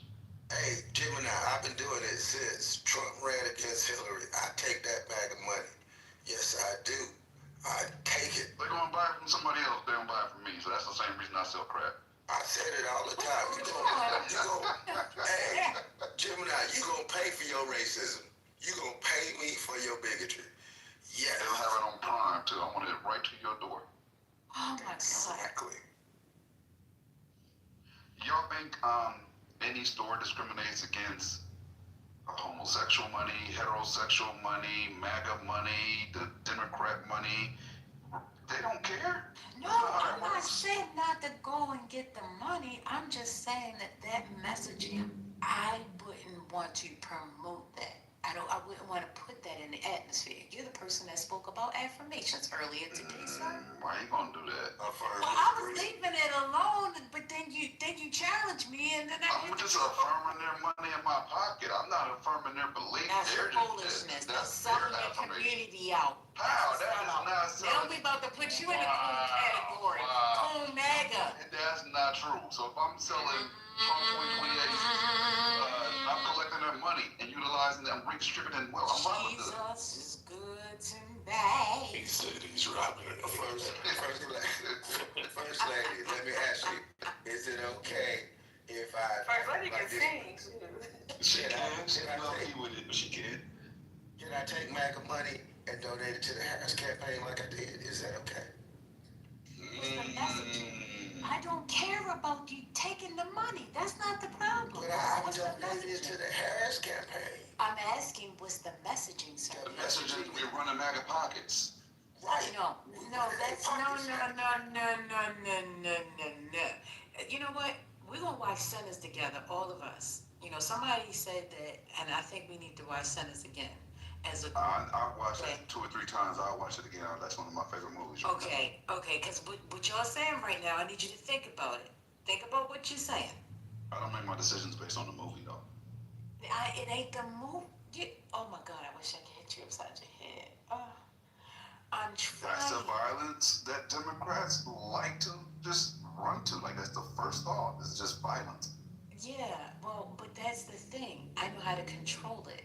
I know that it's an urge. That's because you can't reach my head to hit it right now. Gemini, you and I both know. Pat upside the head already. Yo, just for the record. See, this is what I'm talking about, GA. You gotta get on a, you have to get on high and stick to it. Now, this is just crazy. Me and GA go back. That's the homie. What's we doing? What's going on? Whatever, you was on my side against him just like 20 minutes ago. You freaking. Hey, we brought money into it, Gemini. We brought it over a bag. We brought it over a bag. That's what we did. GA, listen. If your messaging is to promote something that is false, I don't like it. Selling something The red is not MAGA promoting hats it. and You're so on or just whatever. selling an item. You're not promoting an That's ideology. because you're refusing to reduce it to the lowest common denominator. So do you think we're going to radicalize somebody with a shirt, or they already are on that path, and that's just one promo item that they put in their arsenal? You're manifesting it. That's what you're doing. They gonna buy from somewhere. I'm just asking. Well, no. Right. They don't even spend that money with All Republican. money ain't good money. What's going on? This is not dominoes. You know what? Y'all need my reform class. That's it. Because at this point in time, you have to understand. That's it. My business is closed to all Republicans. I'm not going to take any I didn't Republican say dollars that. No, because but that's you stop. straight See, business, right? you're being extreme. You're going to the extreme, sir. You have continuously taken this to a whole nother level instead of just accepting the fact that the message and what you're putting in the atmosphere matters. GA, let's concede. GA, let's just concede. I think it'd be smart for us to concede. Yeah, we gonna just concede because then she gonna tell us that we need to go to church. No, I wouldn't tell you to go there. She gonna tell us go to church and get saved, Gemini. Yeah, that's a fact. So I'm conceding. I'm gonna say bring First that lady, $2,000. You're right, and we were just completely off base. My apologies. No, so are we clear? We're clear. It's fine. I think that the red do-rag, I think that's a great idea. I think Make America Great is a great idea. All of the above, go for it. It's just that one particular message, and that I'm just like, we might want to stay away from. That's it. Yeah, I'm still gonna do it, GA. I'm already uploading to the phone.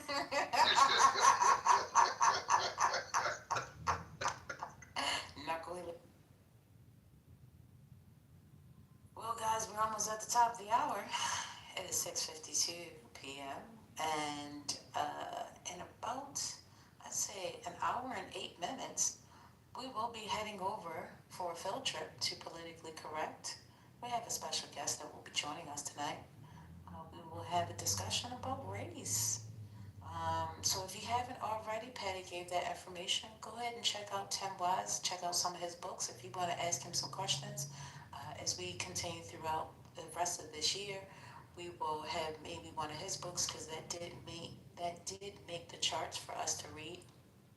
And he'll be coming in and continuously doing that with us, maybe for questions and dialogue. So I look forward to seeing everyone tonight. It's going to be great. All right. I'm reading through right now. So, White Light Me, Reflections on Race from a Privileged Son, Affirmative Action, Racial Preference in Black and White, Between Barack and a Hard Place, Racism and White Denial in the Age of Obama, that was in 2009, Under the Affluence, Shaming the Poor, Praising the Rich, and Sacrificing the Future of America. That was in 2015. He's been featured in documentaries and media discussing race, privilege, and systemic inequality. He argues that racism is not only overt acts of prejudice, but also institutional and structural, rooted in historic systems and maintained via policies, cultural norms, and unconscious bias. He emphasizes the idea of white privilege, that people seen as white in the U.S. benefit from unearned advantages simply by virtue of race, and part of his work is helping white audiences recognize and act on this.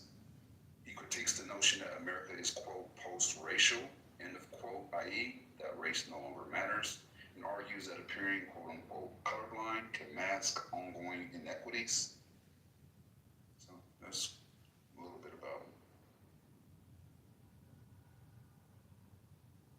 Thank you, Chairman. I appreciate that. Sounds like a very intelligent individual. Yeah. Gemini, you can shoot me over a double latte with a extra shot at any time, because you started this morning and I haven't had a good sleep at all. I'm sure you've been to the gym. I'm sure you've had a nice nap today. I haven't had a nap today, but I've been to the gym. Yeah, I know. That's why you were up so early, because you came in there like at, what was it, 2 early o'clock? I don't know what time it was. For sure. But it was funny as hell. I enjoyed it. You guys should have been in there. That skit was on point. Rez is the only one that didn't catch it. Rez went in, like Rez. I know, she was like, what is wrong with this girl? Oh, she knows what's happening right now? Read the room. We threw a million clues, but she didn't catch it.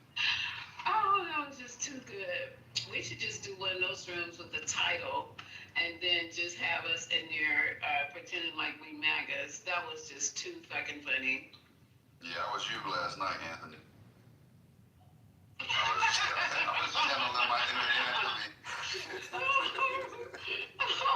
I don't know who the hell I was channeling, but that was funny because you fell right into it. The rest of these people are slow as hell. We're just trying to catch them up. Yo, listen, man. JD was on point. Day in. Yeah, JD was on point. Day in and day out. And I know a bunch of y'all are some fake ass Democrats. I'm starting with Lisa, top left. Oh, what is always my name is in their mouth? I don't get it. Anthony said you a fake Democrat. Okay, I'm just have to be I can't be a fake MAGA. That's when somebody says it's a fad, it's a fake ass Democrat. That's hilarious. Okay, whatever. A proof is gonna be in the pudding. That's all I can say.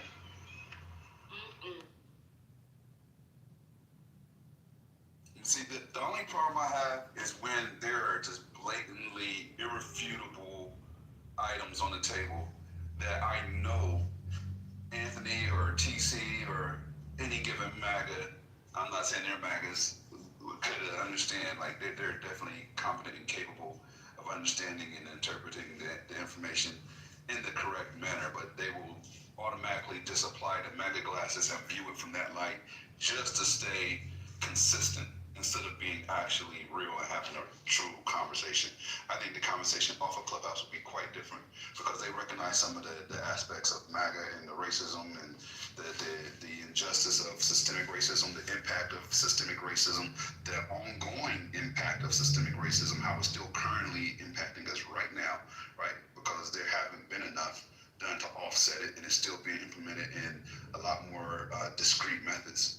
But they choose to refuse it and refuse to identify it, and that's when I have a problem. It's not the dummies, it's the ones that you know can understand and choose not to. Like they choose to turn a blind eye to it because it doesn't align with their current political stance. That's the problem I have. Gemini, I think that black people have been voting Democrats for a number of decades, and I'm not talking about Democrats. I'm talking about right and wrong. Period. Okay, cool. What I'm saying to you is that the reason why I decided to support a different party is because we've been voting a certain way for a number of years, and we lead so many negative statistical categories. So many of them. That's what I don't understand. What has voting Republican changed that? How has it Yeah, changed that? thank you, April. You beat me to it. How's removing DI going to do anything? Okay. So April, we haven't been voting Republican. There's no. I'm talking about you personally. I'm talking about you personally. Okay, And so- what's done for you, So not. me personally, like the big beautiful bill, I personally benefit from the big beautiful bill. I wasn't looking to benefit from it, but I actually do. If we're gonna Are start. you talking about write-offs? Yeah, I'm talking about write-off. Me too, but that has nothing to do with the overall administration and their impact on. I agree with you, Gemini, but this is what April asked me, so I'm just answering April's question. That's all. But I do agree. Gemini, I didn't want the tax cuts. I think the big beautiful bill sucked. I want the tax cuts. I'm not going to say I benefited from the TCJA Act of 2017, and I was happy that they put a lot of those elements inside the big beautiful bill, and I tracked it, and I'm making sure I don't want to go too deep on it. But at the end of the day, yeah, I benefit from it, and I benefited from it before, but it still doesn't make me want to vote Republican. Okay, cool. And what I'm saying, if April's asking how have I benefited, I can give her, a litany of things, ways that I benefited. But it's not something that I was necessarily looking for. I would prefer that, we really try to get some kind of, balanced budget amendment in place, and, which will never happen. Was the last president that had a balanced budget, was he Republican or Democrat? Oh my goodness. I'm not sure. I'm asking a genuine question. It's not a genuine question. You know why you're asking the question, and then I'm not the sharpest spoon. I'll admit that openly. Yeah. Gemini, it's Bill Clinton. It's better to ask than to assume. Right. Asking a question. First lady. Yes, sir. I'm sorry. I'll be quiet. Is very, very, very intelligent. Well, intelligence doesn't mean that you understand what's in somebody's thoughts. You are expressing Fair enough. your thoughts. Okay. Transferring to my car, Bluetooth. I hope you guys can hear me. We can hear you. All right, cool. Oh, are we late for the gentleman? I thought it was 8 o'clock. 1 hour away. 1 hour. Oh, okay. I'm trimming. Never mind. Yeah. So, anyway, no one's addressed my point about the Democrats. I keep on, like I said, we've been voting this specific way for, let's say, 60 years. Let's just use that round number, nice round number, 60 years. And, we lead in all the bad categories. Every single bad category, we lead in it. So, are we going to continue to do more and more of the same? Does that make sense? You keep saying that, and we keep allowing you to say that and put that in the ethers. I don't like it. But why don't we just what is the numbers? If the numbers say it, then No. Actually, let's approach it from a statistical viewpoint, right? Out of the last 10 presidents, have they been predominantly Democrat? I thought it was like split evenly. I thought. Then how can you have the conversation about what the overall Democratic impact has been when it hasn't been 50/50? It's been predominantly Republican. So Gemini, what I'm saying to you is this, right? He's on the car phone, Maya. That's why. Let's say that we're talking about why haven't we seen from 50% Republican and why haven't they helped? If you aren't part of their constituency, why would they help? Why would they help? You're voting for somebody expecting something, and that's something we can even have a conversation about that. But why would the Republicans give people that voted a 90+% clip any kind of consideration? Because they're supposed to be bipartisan. They're supposed to be. They're supposed to be caring about bipartisan issues. They're not supposed to be the Republican president.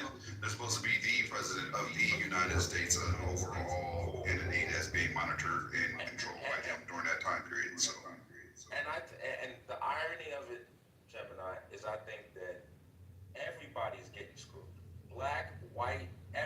you just focused on the numbers that we're leaning in and kind of insinuated that basically this is the Democratic rule when over the last 2 presidents, 6 out of 4 were Republican. That was a 60% versus 40%. Overwhelmingly Republican. Okay, so Gemini, again, I can point to things that, Trump has actually done for black people, but that's neither here nor there, all right? It's definitely here. I want to hear it. No,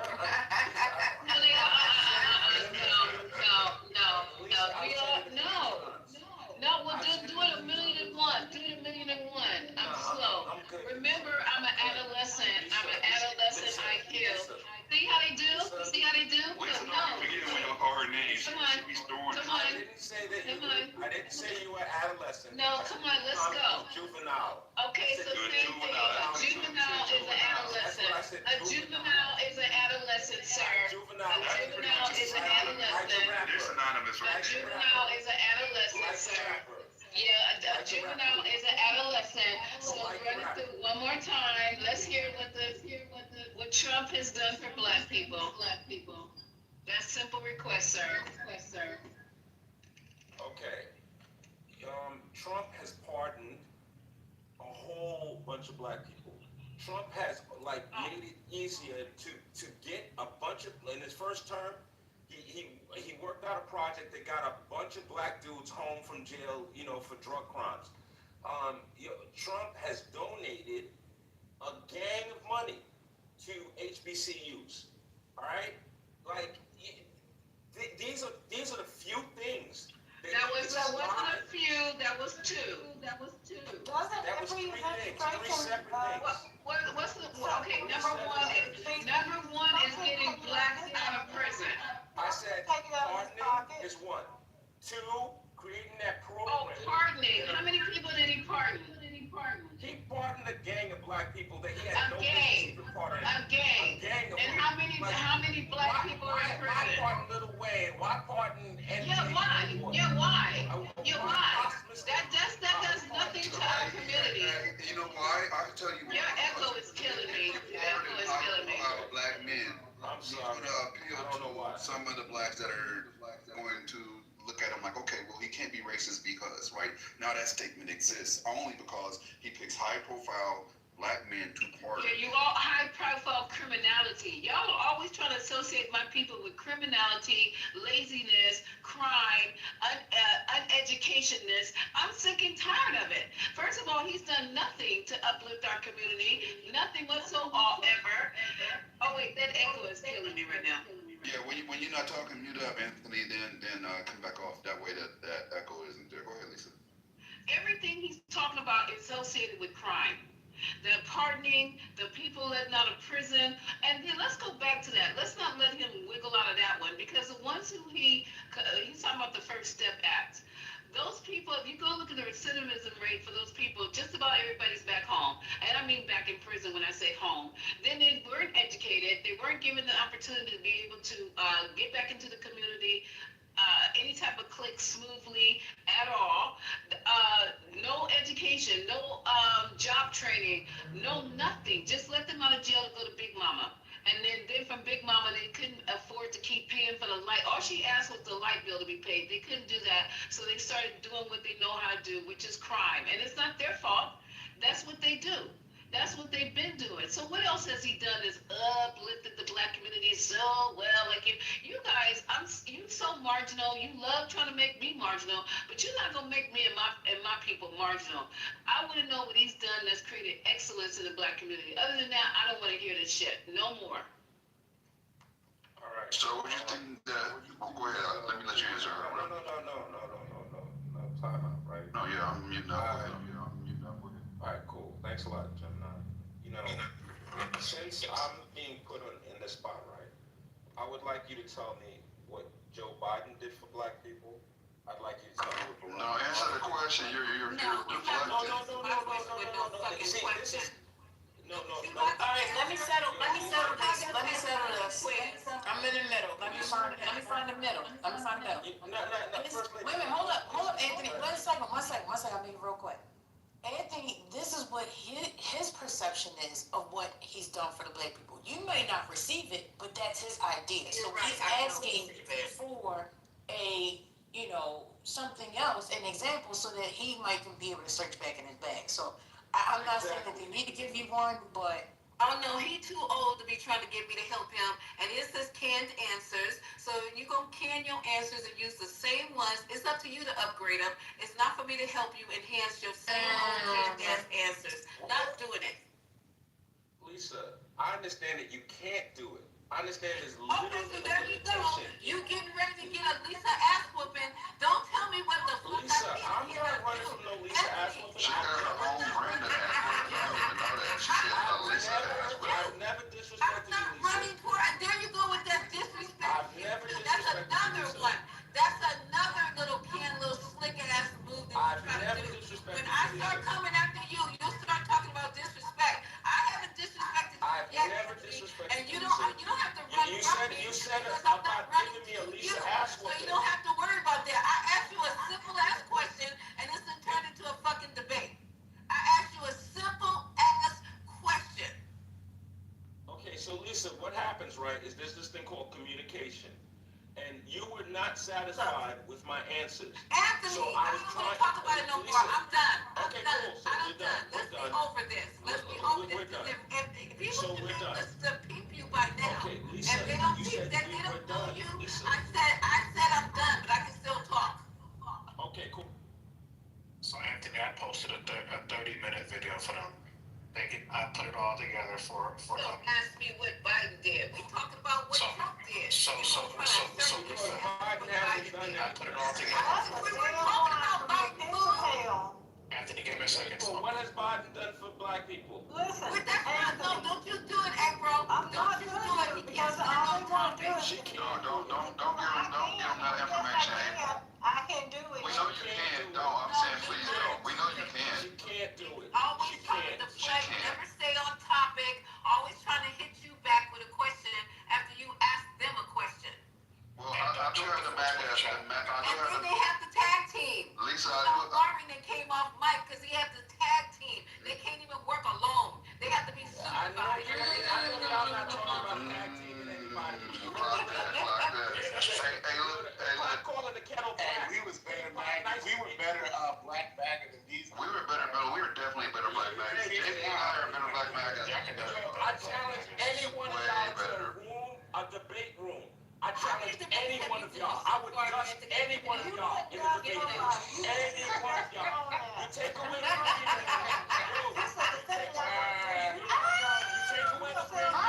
I hear debate. Anthony said, where's that? Any one of you. That's a joke. Dust. Any none of It will us. be angel dust up in here. You'll be high on angel dust. Dust own.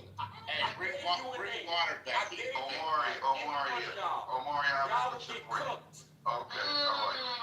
Hey, Omari, Anthony just cooked us, so I'm fresh out the pot. Let me ask you this, Omari. Do you feel that Trump has benefited black Americans more than he's harmed them with this year? This year? This year. January 2025 to the current date now, sir. I think it's hard to say because I don't know what all black people are doing. For me, no, because my stock is high. I'm doing really well there. But maybe for the really poor blacks because we have a government shutdown. But that's up to impact everybody. I mean, so I don't. So I He said the four blacks. Like, what You a know maggot what? talker. Why can't y'all just say? Why can't you just say no? He didn't do the shit. What the hell is it? did y'all just gonna let him ride with them? Just say no. This is crazy. The poor blacks is crazy. Like everybody fine. Like I don't know, but the poor blacks. The poor blacks. They're suffering, but not me. The poor blacks. I'll ask them. Well, no, because I mean, you have to be realistic. I think poor people are not right now, in general, are suffering. I would have to say, but they've been suffering for a couple years. middle class Well, people. I'm not just talking about the government shutdown. I'm talking about we can talk about some of the civil rights protections that are being removed. The way that let me finish. I'm talking about the way that DEI is disproportionately impacted our community, and more specifically our women. I'm talking about the different. We'll stop there. Let's because I can go. I would say, from my research, I think black women are still doing decent. I think there are some jobs that have been impacted, but there have been several factors of that. Just not because of 47. I actually found a video where Amazon in 2024 already predicted that a lot of their jobs are already going to be replaced with AI. And other companies were going to start to use AI. I mean, I remember I'm here in California, 99-cent store went belly up. There's a lot of black people I know who got fired at the 99-cent store, Red Lobsters, when they filed bankruptcy. A couple of my black friends. So you think it was mostly the black people that are working at the 99-cent store?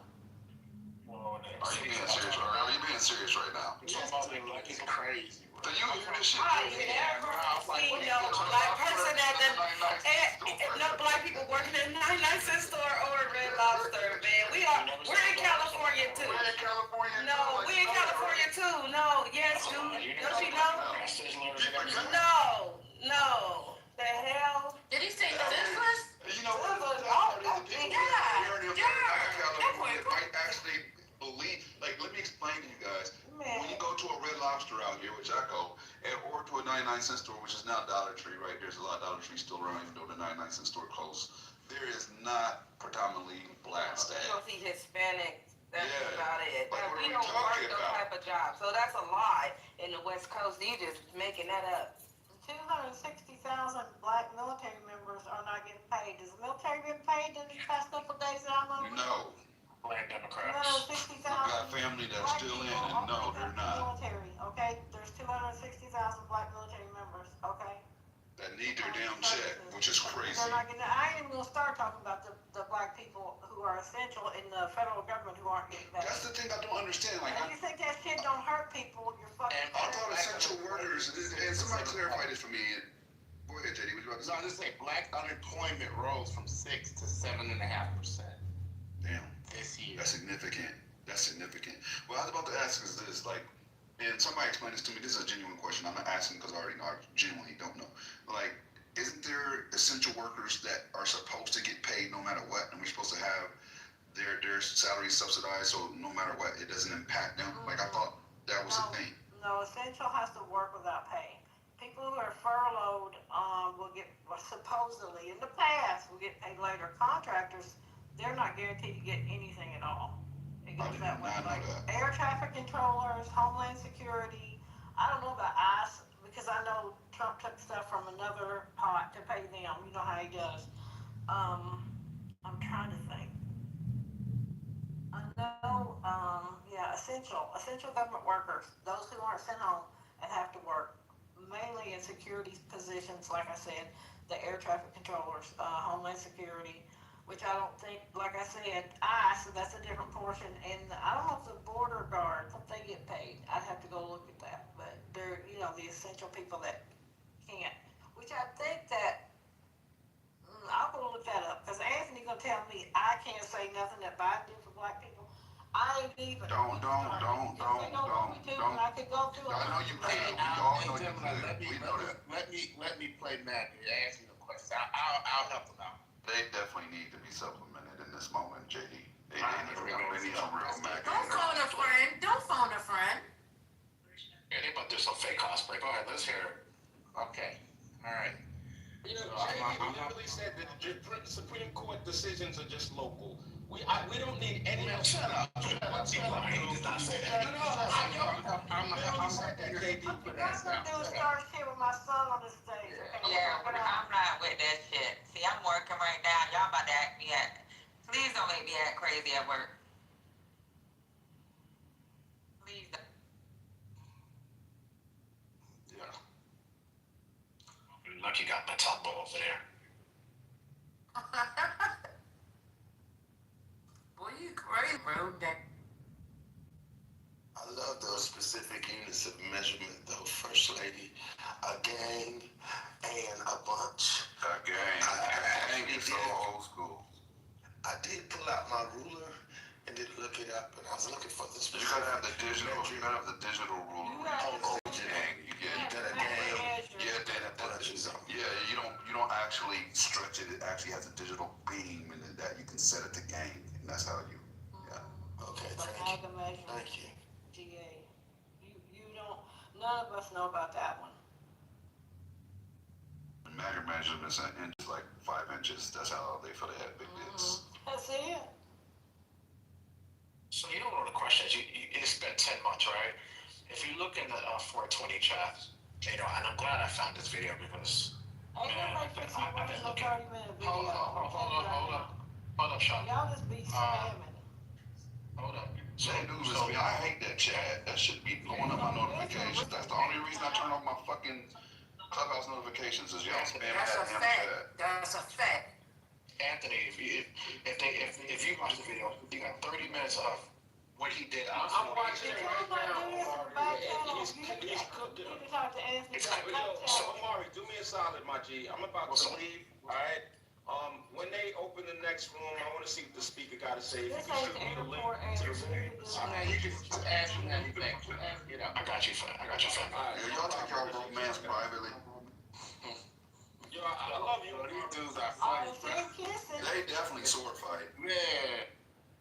So when it's all said and done, Gemini, it's gonna be just like that video I sent you. You're gonna have an amazing. You're gonna have the greatest president in modern history. Oh, Barack Obama coming back. When you see the trillions of dollars, so companies coming back. The thing is, y'all can't even see the play. You can't even see the play. When companies come back, jobs come back. It ain't gonna be. Y'all think like the roaring 20s. It's gonna be a thing. We're not in the roaring 20s anymore.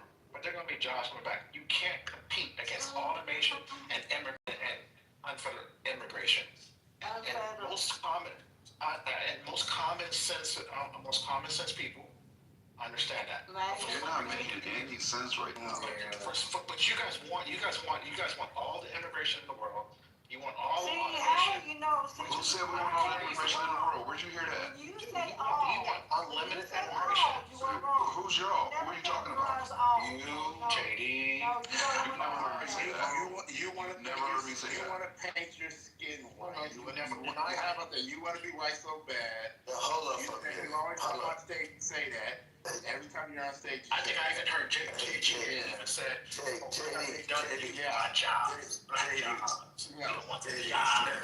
me, you know, I love when they bring up immigration. It's one of my favorite things because I point them back to 1986 and I point them back to the debate between George Bush and Ronald Reagan. And I love to point them back to these two candidates, which Reagan is holding high esteem in the Republican Party. And I point them back to them.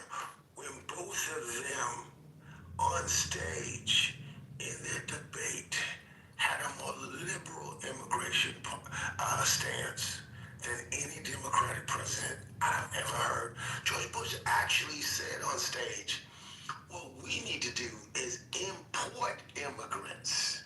We need to import more. You want to see it? It's one of the debate. We need to import We need to import immigrants because we need to give them status and work visas because we need these people to work. We need to bring more. And it's so funny to me that everything that they complain about, well, not everything, let me use correct vernacular. When they talk about immigration or they talk about, you know, the health care or the emergency services given to illegals, it's so funny to me because these were all Republican talking points. And they actually passed these laws, not Democrats. They did. It's just... So the Reagan amnesty bill was bipartisan. If you look at the... I'm not talking about the amnesty bill. See, that's where you go wrong. Because that's not the bill that I'm talking about. Laws, but if that's a law that was passed, that also... That's not the bill that I'm talking about. And that's an important bill. I don't believe but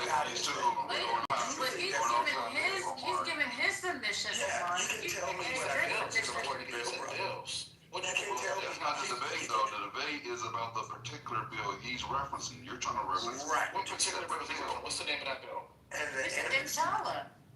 What's the name of the bill? What's the name of the bill that you Exactly. that only Republicans passed? First of all, I was referring to the debate, and they were talking about immigration and old, and I said that they had more liberal views than any other that I've ever seen on a debate stage. And the bill that I was referring to is not the amnesty bill, but the actual bill that Reagan actually put into law. Well, he didn't put it into law, but Congress did. Yes, it was about the emergency care given to people that did not have proper immigration status in the United States. Emergency care, health care, that's what that was about. It wasn't about amnesty. This is a different bill. And you can say that that's important if that's in your viewpoint. But I was talking about that bill. But I think Reagan today, if Reagan was alive today in 2025 and saying how many people are here, I'm almost 100% sure that Reagan would be like, yeah, no, we need to go back to at least some normalcy of borders, right? The Republican, you cannot say that anything that has been done from the 80s to now, most of I call it, what you guys call it? The blue wall. Those people don't feel, they feel left behind. And it's why you got a Trump. So you turn it up. What's going on? If you were to have Republican people who were like Democrats now go over to the right because they felt Trump was better for the economy, that is a failure of previous administrations. It is a failure of the Bushes. It's the failure of the Obama administration. There wouldn't be a Trump today if those previous administrations had done their job. And that's just a fact. You can deny it all you want, but we believe people are stupid. People, you got a Trump because people were that desperate. They went for a reality star. And that's just a fact. GA, give me 1 second. We got him, first of all, after Obama had 2 terms. He knew not to come around when Obama was running, right? Obama won back-to-back, right? We had him as an interim president, and then Biden was interim president. So we had Trump, then we had Biden, then we had Trump come back again. And it's not because he's good for the economy. And if you want to talk about immigration, right, and you look at the numbers under Obama of the amount of immigrants that were removed, right? That's why they called him the deporter-in-chief. You look at the number of immigrants that were removed under Trump. We can take his entire first term and compare those numbers, right? Because those are 2 completed terms. He's in the first quarter of this term. And if you were to look at those numbers, Obama was more impactful, he was more effective, but he was also more discreet, right?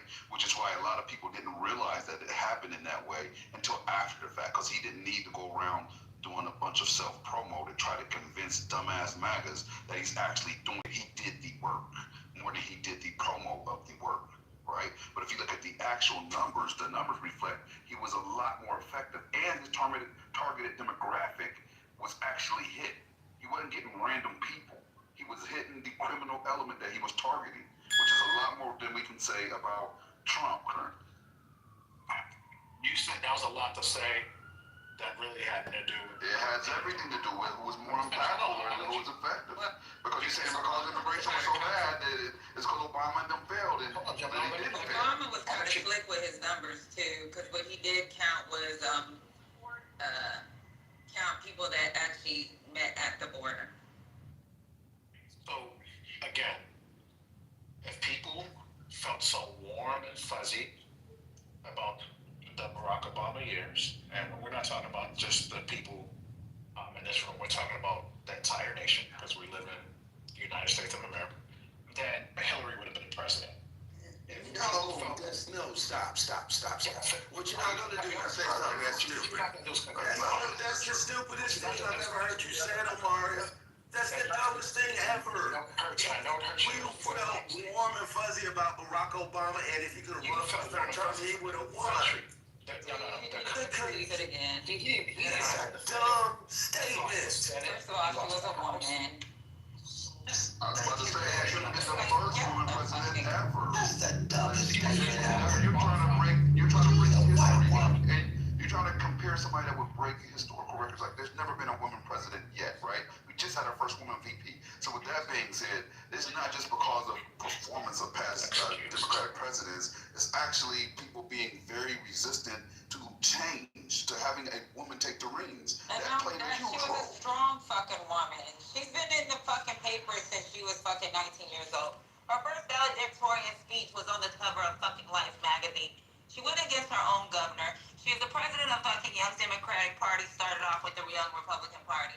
She fucking is the fucking blueprint for fucking what we have as ACA, and it was the blueprint for Massachusetts' own universal coverage that they have in their fucking state.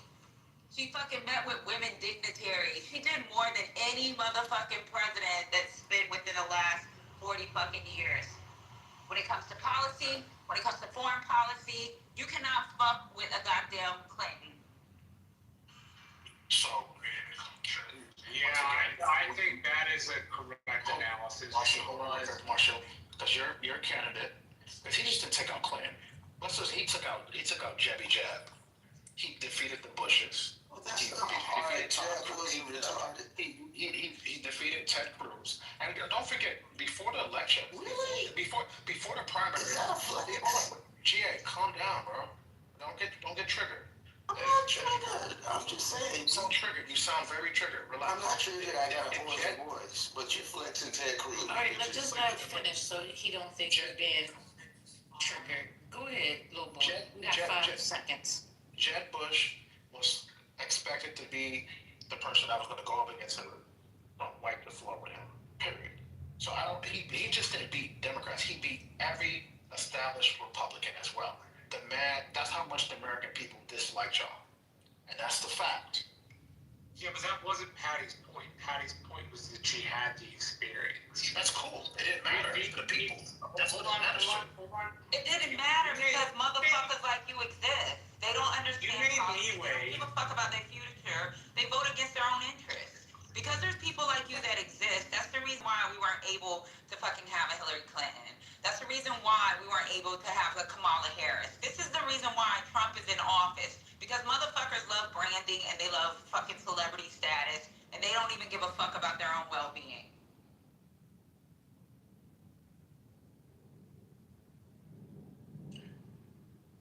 The most you get to talk is being mad. I'm pretty sure that's why. The truth to the truth. You don't go to the MAGA room. You go to these rooms so you can get a lot of talking time. Is there even MAGA rooms in Orangeland? That's a good point. Tons of MAGA rooms. I go in them all the time. When they don't like you, that's why you can't find them. I go because I'm friends with them. They don't like you? Yeah, that's not. Yeah, they don't like you. Every time I go into the MAGA rooms, it's like they're talking about race and other it's things that I really. It just sounds like a bunch of. I wouldn't even call them MAGA rooms. I would just call them like race baiting rooms, and I'm not really. You're not allowed to talk in there. So when you come here, I'm allowed to talk to any room I go into. Like I go PhD. I mean, like, what are we talking about here? I go. But guess what? So women, it's very interesting because like you said a thing. You said they're always talking about race, but that's the party that you are a part of. Do you understand that you have to be? No, we said MAGA. MAGA. A party. You MAGA. Yeah, it is. That's the Republican Party at this point. No, it's not. I'm a Trump supporter. You're a fucking MAGA. Just own it. You are a Trump supporter that makes, by default, that makes you MAGA. So by association. So when I vote, I can vote for Trump and then vote for, let's say, pencil neck Diff. Like I can literally. I mean, it doesn't matter. Like I voted for Kamala Harris when she went for senator, and yet I still voted. And when she was, when did she run? When 20 what? When was she a senator? What are we talking about? Was it 2018? When did Kamala Harris become a senator? You're MAGA. Omari, So I voted for Kamala Harris. No one cares how you vote. With the Chinese That makes me a Republican. No one cares how you vote. You voted for Trump, so How do you say you're not a Republican? What are you? Okay, you know what? You're Listen. calling me a Republican, and then when I told you I voted for Kamala Harris, now you want to tell me what I am again. Like, Wow. I'm upset. Let me help you understand. I'm sorry. Let me help you understand it very quickly. I'll make it very sweet. I can't tell you what you are. Only you can say what you are, right? And that's how you define yourself. However, your talking points and how you speak and how we perceive it, it puts you in the MAGA boat. That's it, that's all. That's fair. You can say it and say that it's not a thing, and I'm good with that. But that's not how other people perceive it. No, and I appreciate that, and I think that's, and I've been trying to clarify that for, day after day, night after night, that only time I really go back and forth with you guys, you guys can be talking about another Republican, I never come on my mic because I don't care. It's only when you start talking about 47 is when I start to come off my mic. Other than that, I don't really care what you guys talk about. Just, hey, if y'all say anything I think is wrong about 47, I'm going to reply. That's all. You only come off the mic for him because that's who you want to defend. That's why you don't come off for other Republicans. But the fact that you voted for Kamala in 2012, 14, whenever it was she was a senator, has nothing to do with who you're voting for currently. Donald Trump was a Democrat. So, and now he's not. And that's the same for you, sir. Now you're not. It doesn't matter that you voted for her as a senator. It doesn't.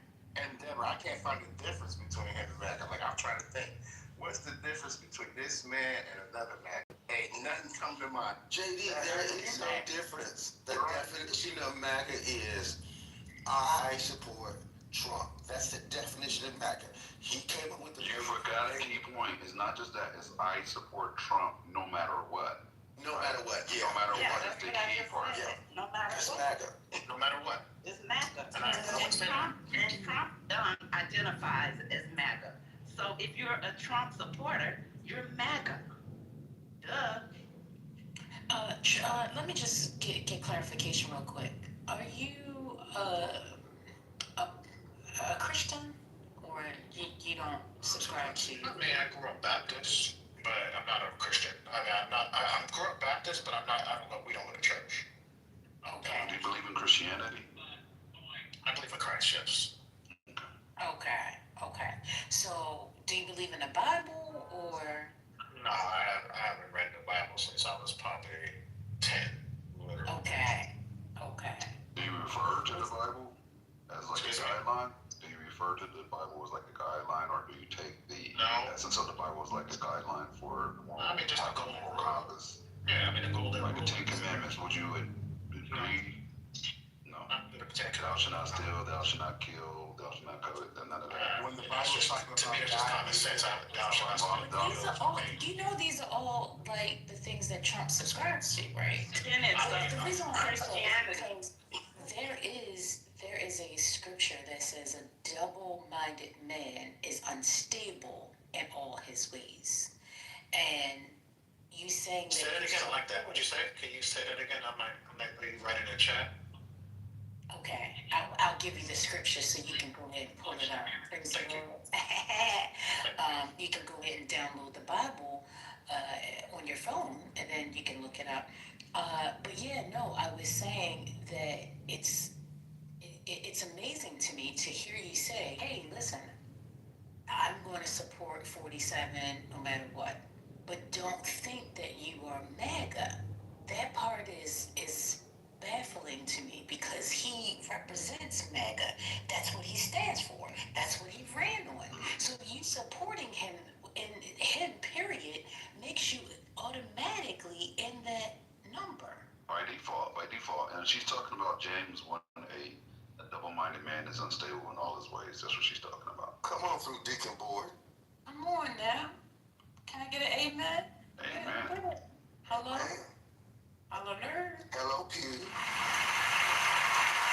Hey, if you could be reborn again, would you rather be a white supremacist or a black person in the ghetto?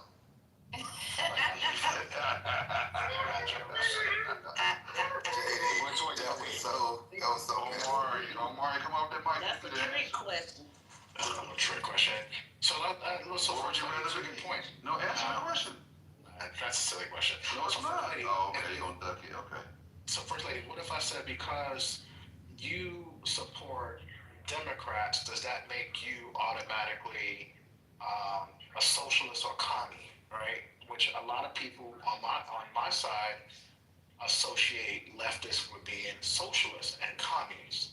Like that's why I'm gonna tell. Hold up. She doesn't need to answer that. Hold up, Amari. I'm gonna tell you why you can't use that question, right?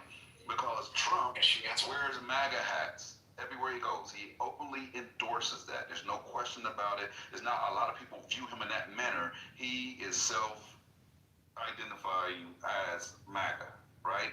You can find him in a million MAGA hats. You will not find any Democrat wearing a commie hat. You understand? That's something you're trying to imply, as opposed to something that's being stated by the individual. It's not even it's a horrible comparison. I'm You're comparing apples to onions, bro. Like, stop it. So his MAGA, so you, I don't think, hold on, what you don't understand, your version of MAGA is a movement. My version of MAGA is just the words, make America great again. That's it. And that's what Trump believes. We're not talking about your version. You are obfuscating what Gemini said that is plainly. Make America, even he says it. I don't know why people are against MAGA. He wears a hat, bro. Because it's a cult of personality, Omar. Why are Democrats against MAGA? All it stands for is make America great. Wears a That's all hat. it means. Right. It's a joke. That is such a joke. Just you wear a Nike, It's right? not You a wear a joke. suit. It's a- You might wear, I don't know. You wear suits. You wear name brand suits. Who cares about that? You could wear. You tap dancing and you don't have no taps in your shoes, bro. I don't have no shoes on. He wears a MAGA hat. He talks to MAGA. He says MAGA, and the fact is, the analogy falls flat on his face because no Democrats are saying, "Hey, get your socialist hat here today. Get your communist hat here today." Exactly. No one says that, That's what bro. I'm saying. That's exactly No one says that. He trademarked that. He trademarked that. Hold on. Look. I went to, I AI'd it for you. So look, the MAGA party, it's official, it's a faction within the Republican Party defined by loyalty to Donald Trump and his political agenda. So there's a lot of people who claim to be MAGA, like Thomas Massey and other people who are not loyal to him, but they take the mantle of real MAGA. So you're wrong again because I get it. You guys are in your bubble, and you're wrong. I'm right, and you're wrong. All right, let me ask you this. Is there anything that your great king, MAGA, so if you're saying it's not about the cult of personality, it's not about looking like a clown wearing this hat when he's meeting with world leaders, and it is about making America great again, aside from your favorite topic, the border and immigration, like, what is the one thing that jumps out at you that maybe he's gone too far, or that even should raise a question? And the answer is there's nothing. Omari, come on. You're a cult. Two administrations. You literally asked the question a month ago. Are you in line with what's happening? Can I get the With queue? the votes outside of Venezuela? Yeah, for sure. I yield to you right now if you want. Go ahead. How you? I just want to say thank you, sir. Just, you know what? Let me tell you guys this, and this is my observation after being on for over 24 hours.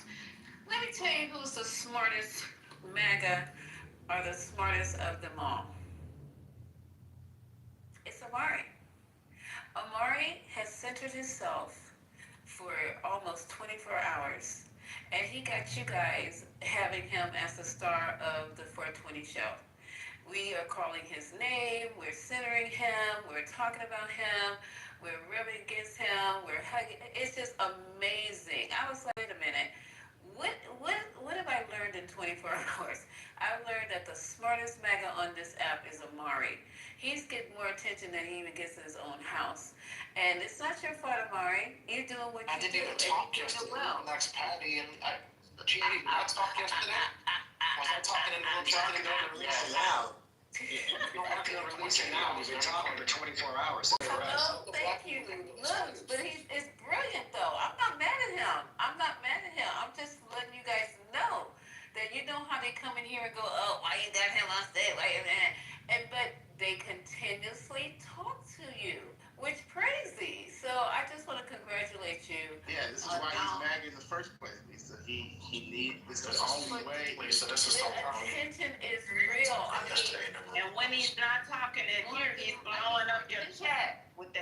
On other chat, I had to disable my notifications. Negro, you better not type another damn thing if you got Gemini disabled. You better not type another fucking alphabet. You see what you're doing? You're disabling us. Yeah, man, Mike. No, do not do that. Just, I want Gemini to be part of my chat. You don't type another thing. Not another alphabet. Lisa, I didn't even talk yesterday. Everybody knows I was. If you would have kept the replays on, you would have seen that. I was actually. Lord. I didn't even say much yesterday. So 24 hours is. I would say maybe the day before that, but not yesterday. Okay, sweetheart. That's All because right. he was studying for tonight. He got all his talking points. He was working on the talking points for tonight. Who did you call Mammy the day before? He called someone a Mammy the day before. I remember that. I don't remember that happening yesterday. Call someone that. Why are you Are lying? you serious? It's two administrations. Why do these people lie so much? Was that not you? I'm pretty sure that was. No, you said, Mammy, I was there. Wasn't it Oh my Mammy God! the first I lady? didn't talk like that. Gemini, come on, Gemini, don't even do that to me. No, I'm being serious. That was you. Never mind. First lady or Patty will remember. What I was going to ask you was, in two administrations, you can't find not one thing he did that you dislike? Not one. Real quick. I'm just gonna not let people lie. I mean, like, don't even say things like that. I don't do that shit. I don't call people mammies. I don't call people out their names. Don't fucking do that shit. Oh, you don't even call people out their names. Usually do it that shit though. No, But if I'm wrong, don't and be someone else who called Finally, Patty or First Lady a Mammy, I will apologize. I would never call them that. But I'm gonna wait for Patty. Why at least like guys on me? I mean, have I ever called you a mammy ever? I'm pretty sure that was you. I wasn't joking. That had to be. It's either you or Mike, but I'm pretty sure it was you. Pretty Boss sure. Man in chat says it might have been TC for Boss Man. I think it was, it could have been Mike. Mike or I TC. don't even talk that way. Y'all been around me for how many weeks now? I didn't ever use a fucking word like that. Many hours that I even want to admit to. I don't even I talk. think Marshall's trying to ask you a genuine question about your king. Go ahead, Marshall. Hold on, Yeah, I don't know. My only question was like, in two administrations, you can't find one thing you dislike. One thing he did that you think is a bad thing. Marshall, I don't feel like answering that question right now. This is crazy. It's a real, Omari, it's a real question. And by indicated from your last statement, you don't think he's done anything wrong.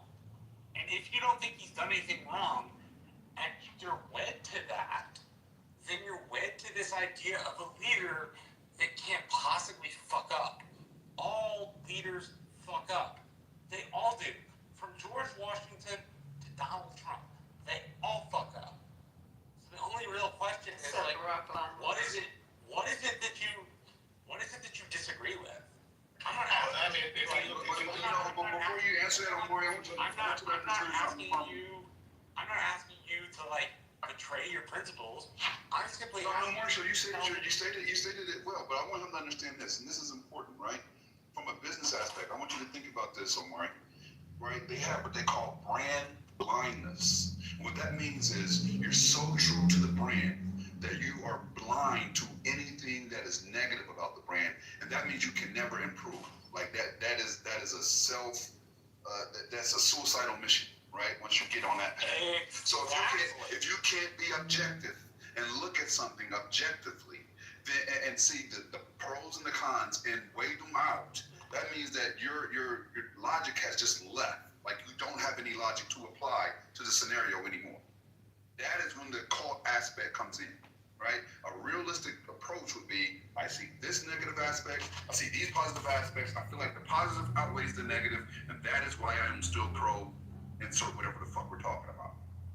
When you can't even identify one negative thing, that shows that you're a fucking blind. And that's dangerous. Again, I feel like I repeat myself, man. Maybe Lisa, you're right. Like this, maybe they don't want. Maybe until they hear something that they wanna hold on to, that makes them feel fuzzy inside. So the one thing I did say, and this was probably a few days ago, is I wish they would not have started with the tariffs. Again, I'm sure since you remember everything, Gemini, you were in the room. I said I wish they would not have started with the tariffs first. I wish they would have made sure how the big beautiful bill, which I agree with, make sure everything is starting to foreseeing some benefits, and then you go work with the tariffs. But they started tariffs in April. It kind of hurt the economy. It started causing interest, inflation even going higher. And that's where I believe they made a mistake at. Is it the red line? No, it's not a red line. But yeah, there you go. I hope that helps. Does that help you, Marshall? Yes, that helps me. You're able to criticize the guy. That's really all I wanted to make sure of. Like I think Haitian had it right. If you can't criticize, then you can't get on. But it's okay. They Yeah, Trent don't even fuck with Omari. Trent even say Omari is too much. What does that mean to me? What the fuck? We don't share the same bill. It don't matter what it means to you. It matters what it means to us. I got my wife and my kids. That's all I What need. it means to you. How about that? Because I don't give a fuck what you think. I'm just making a statement. Thank you. Like I said, Trent don't even fuck with your ass. Beans. Okay, so when we move over in 10 minutes, thank you all for joining us. We're so grateful that you're here.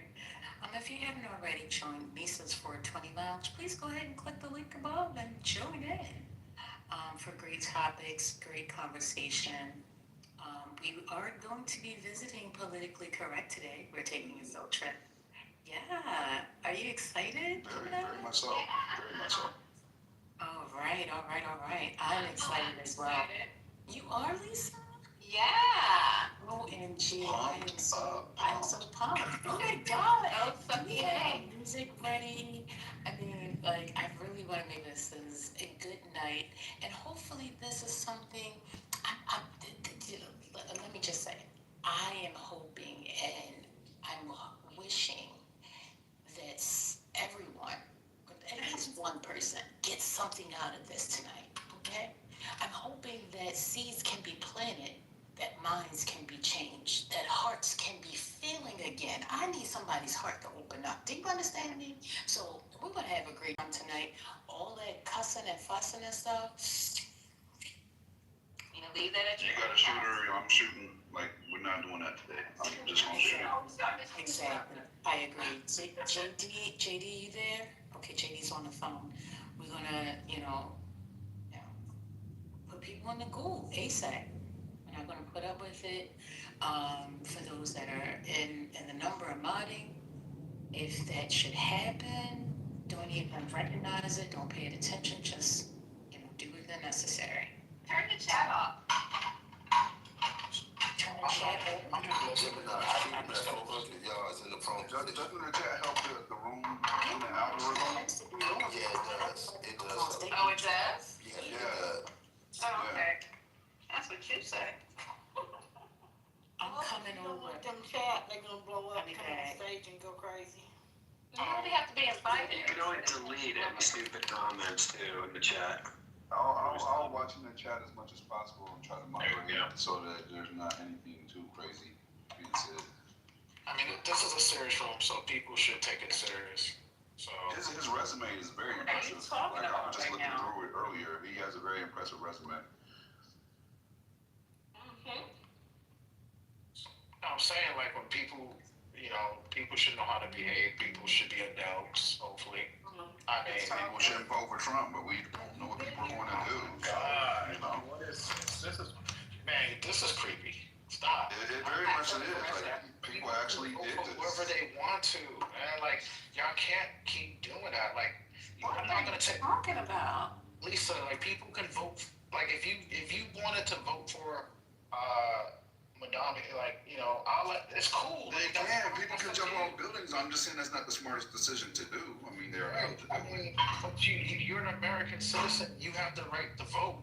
Like, you can't take that away from people. And you can't. Would you agree it's not a smart decision to drive in a head-on traffic on rush hour? You can, but I mean, do you think it's a smart decision? This is slave master. So there's a lot of things you can do that might not be a smart decision. I'm just highlighting that. And Gemini, we can vote for who we want to for now. For now. Oh, Lordy, drop my ice. Until they got the voting back Oh, out. don't pick it up because we know ice baby.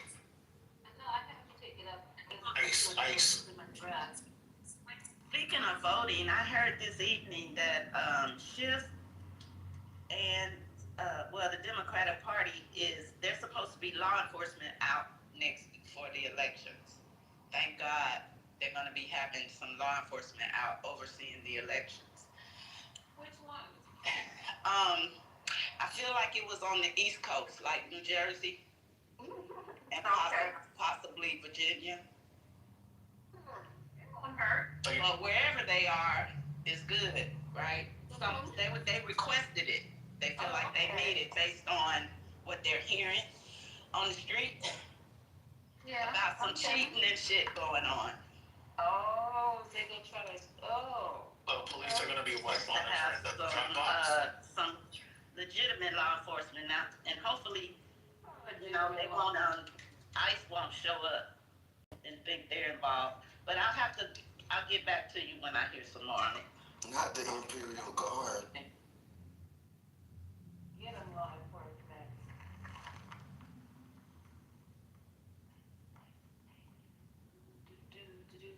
So Trey, you broke some breaking news. Black Lives Matter is going to prison.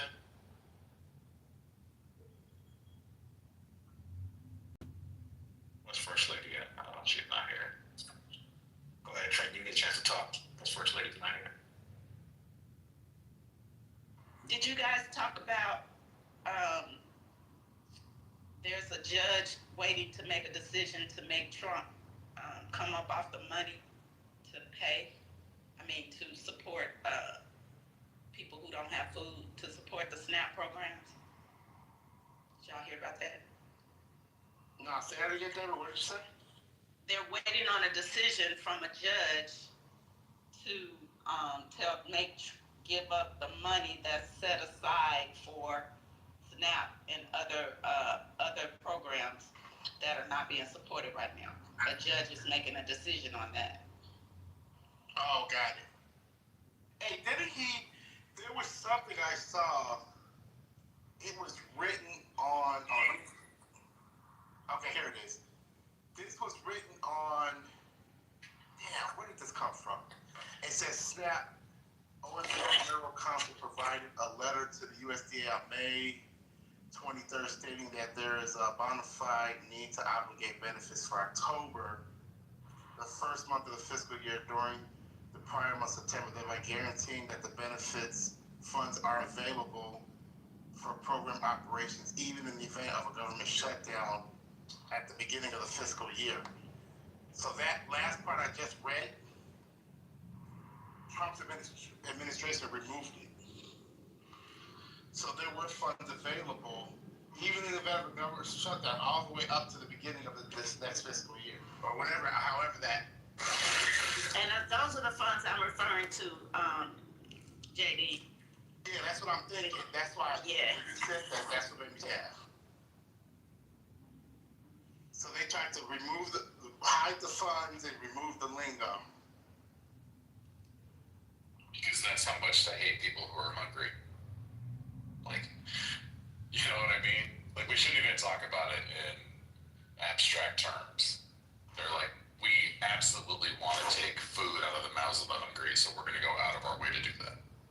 That's what they do. And children. Parents not getting food, children not getting food. And you don't have to be a Christian or read the Bible to know that it's something fundamentally wrong with taking food out of folks' mouths. When the money is set aside for that purpose. You don't have to be a Christian. And you don't have to have read the Bible since you were 10. Yeah, it's bad to starve people. Yeah. That's it. That's the whole line, brother. That's the whole thing. It's bad to starve people. Unless you're Donald Trump and you think it's good to starve people. Unless you're Donald Trump. But he eating tonight, though. He eating good. And he passed some good candy out, too. Shout out to him. Say what? What you talking about? The Halloween, you didn't see him and Lonnie Lon? They're passing out the candy. Lonnie Lon. He didn't even have to put a mask on, did he? Melania. Neither did she. And he didn't have a MAGA hat on. I think he just had his 47 hat on today. So just for the people that's clocking his gear. Did you say clocking his gear? For the same every single day. So it's about to decline. We're the Yeah, same thing every single day. He wears the same thing. So I don't know. What's the clock? Oh, you guys are Which is the desperate. cankles are what you need to clock, because the cankles are getting bigger and bigger. You guys are desperate. You're gonna need You wide discriminate leg against bell cankles? bottoms to hide them cankles soon. Cankles they love too, so I don't know. They're so desperate.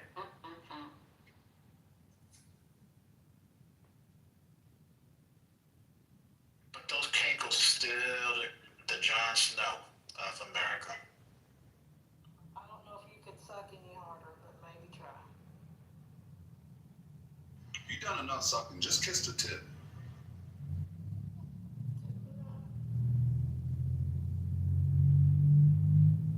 Thank you, Gemini, for assisting me to spitting out my organic waste. Had to go all the way there, and you just had to say that at that moment. Oh my gosh.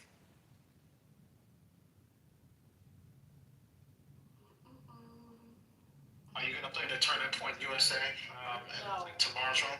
No. That was good. JD Vance had a good back and No, we forth. don't want to hear from the couch biker. I don't want to hear from him at all. The cushion cuddler. No. No, we're gonna listen to maybe some The sectional Dr. section. Carr, some African some teachers who are teaching African studies.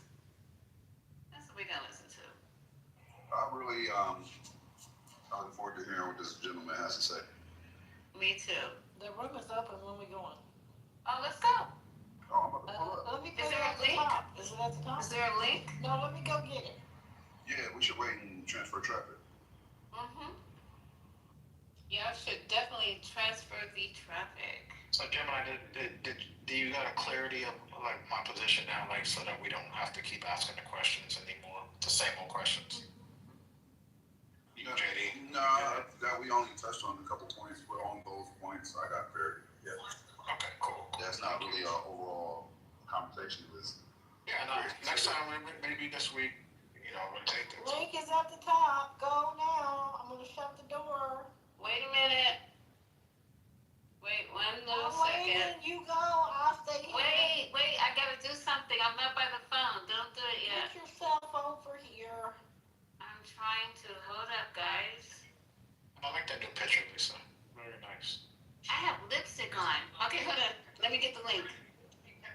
I already have The link is gone. The link's at the top. I'll see you later. Everybody scoot, scoot, scoot, scoot. Follow the link at the top. Trent, you get over there too, Trent. Click the link. That was not bullshit. Go ahead. Go to Patty's room now. Everybody go. Leave! JD, get off the phone and go. Hey. Closing in 3, 2, 1.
one thing that's universal.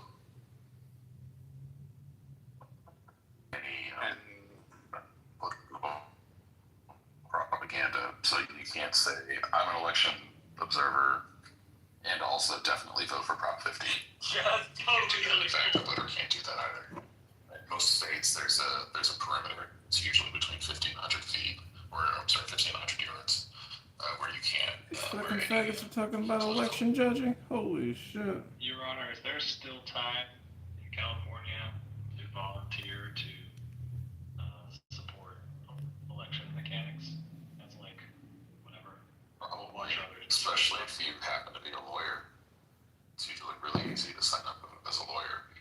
But it depends on your county, the jurisdiction you want to volunteer for. It's probably too late to sign up to be a poll worker because you need training and it's days before now.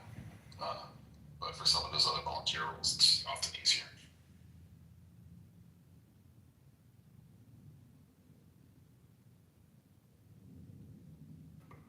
To plumb in the chat, that's crazy that it's 25 feet in Georgia. That's so close. That's really wild. Also, you guys know it's funny. I was in a conservative space the other day, and I noted that I've been hanging out here, and then they called me a socialist. Yeah, well, that's because you control the means of production as a worker.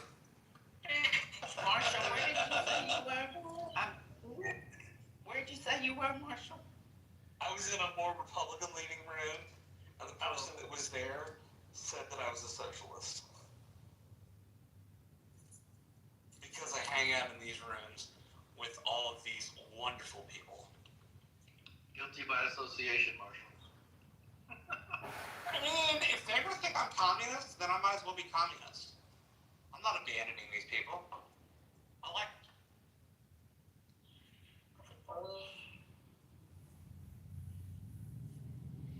Okay, we're gonna clip that. We gotta clip the communist Marshall Rankin, who's not gonna abandon his communist good people. His good people communists. Piece of shit, Marshall Rankin, fucking fake ass Republican bitch motherfucker. Gotcha, Marshall, you piece of shit.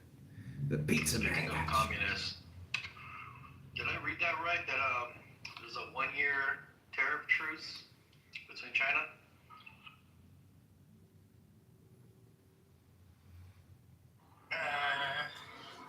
A 1-year tariff truce? Yeah, I saw something on my feed. Until they get what they want. 30 days the first time, 90 days the second time, an additional 3 days. That's one. Let me do some research. Try to find a link. Yeah, it's 1 year. Because China ain't going back. I mean, they're buying soybeans. Shout out to the farmers. They won't have to be trying to get a bailout and get rid of their soybeans. I went back and looked at the video last night of she and Trump. That shit is funny as hell. She's not feeling him at all. Cause he's so he's so, outsiders how they see the typical American. He looked like he's just disgusted that he even has to be around and get along with him. It's funny to me.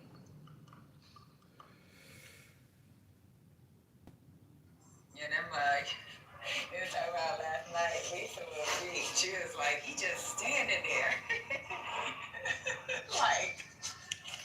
I think it was Lisa or Lee.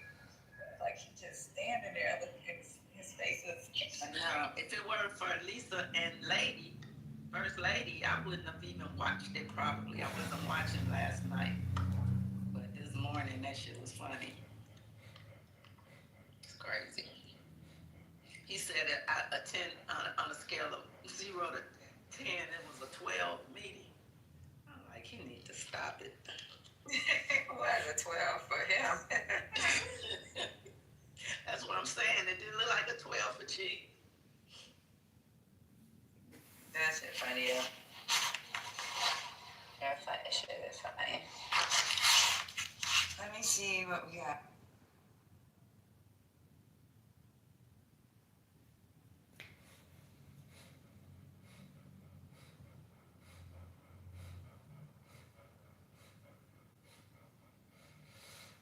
Good evening, everyone. Patty, have you spoken about any of the things that Candace Owens has been talking about as far as her relationship with Charlie and him predicting his own demise and his love of hip hop? He really liked that Monster song with Jay-Z and Nicki Minaj. She was like, yeah, I love your new love for hip hop. And he's like, yeah, Nicki goes hard on that verse. I work out to that song now. Just thought it was interesting. They seem to have been. Here's a gift it is. R.I.P. I wasn't aware he predicted his own demise.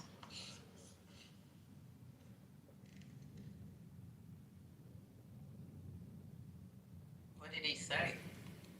He just kept saying he thought he would die young.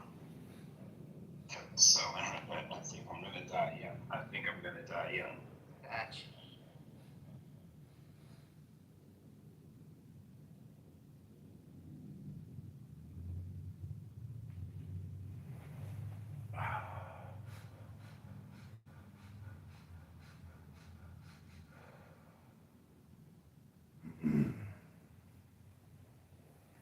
Okay, I got this clip and it's talking about the nuclear testing or whatever.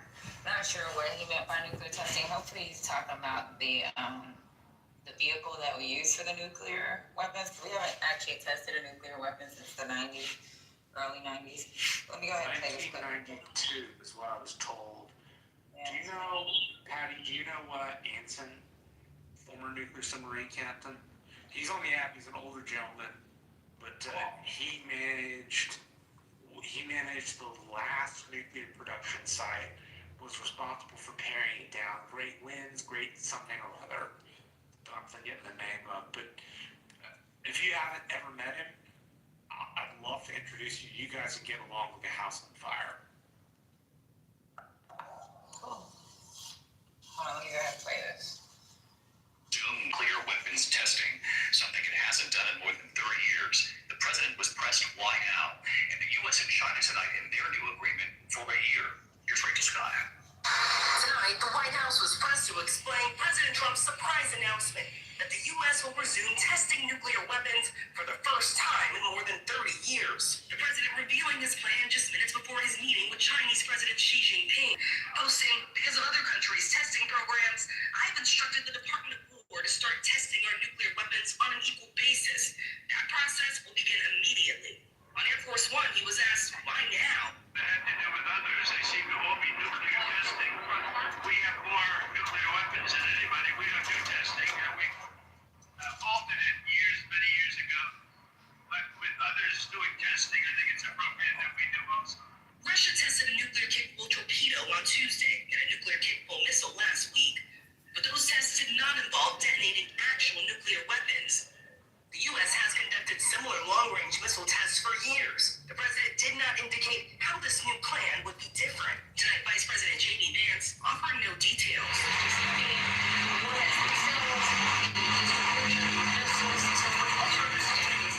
Well, I think the president's truth speaks for itself. We have a big arsenal. Sometimes you've got to test it to make sure that it's functioning and working properly. President Trump's announcement threatening to overshadow his much-anticipated meeting with the Chinese president. You ready, York? In the trade war he started. Overall, I guess on the scale from 0 to 10, with 10 being the best, I would say the meeting was at 12. China promising to end the boycott of American soybeans and to crack down on fentanyl.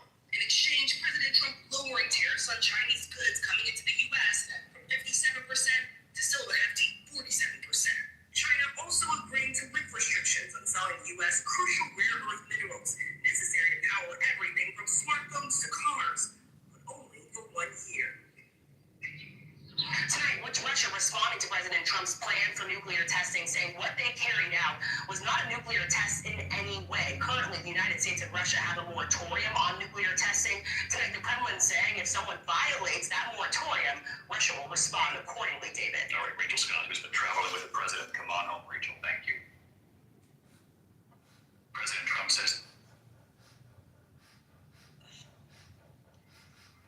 Yeah, I kind of thought that was weird if we were going to do nuclear testing. Because if we did do that, that's going to signal other countries to start nuclear testing because of our side of our defense. So, he do that shit if he wants to. He has some crazy motherfuckers out here. That's around nuclear weapons.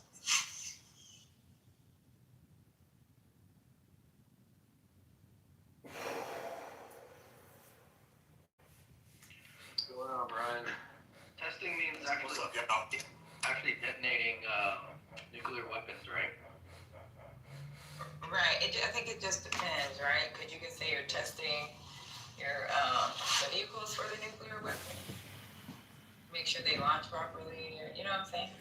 But then to actually test the actual nuclear weapons, there's we have a treaty, or they said a moratorium, where we're not supposed to be testing. We haven't tested tonight. So. Yeah, just wondering what location would that be? in Nevada again, near Roswell. So yeah, they had Nevada.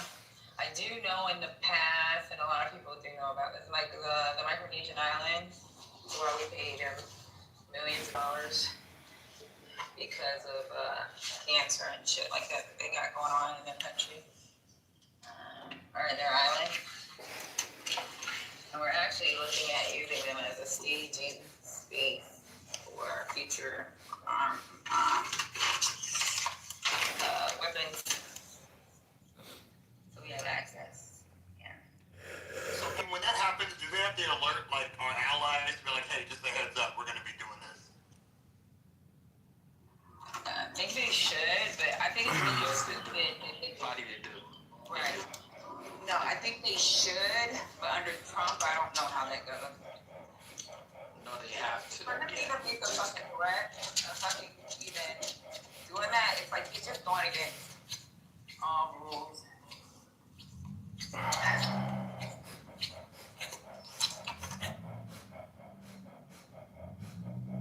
Just not a good look. And then imagine Pakistan, they're supposed to be our allies, or even India, or any country that actually has nuclear weapons. What they'll do if we did do something like that. Russia, shit. Russia already gave everybody the fuck you pay me if you play with them. What a G. What a gangster. I'm sorry, y'all. I'm going to get a sandwich. I ain't eating all day. All I ate was freaking 36. I can see my little What a world, what a life. Celery stick. I got that.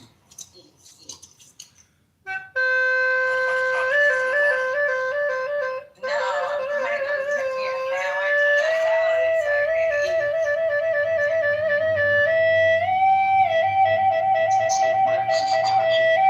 Don't make me wait.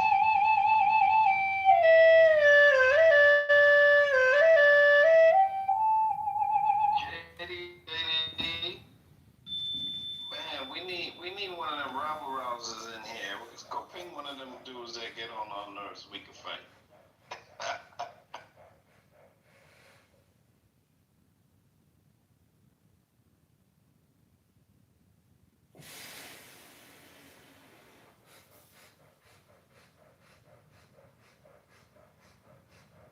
Or you just bring up a topic that divides us, like tariffs.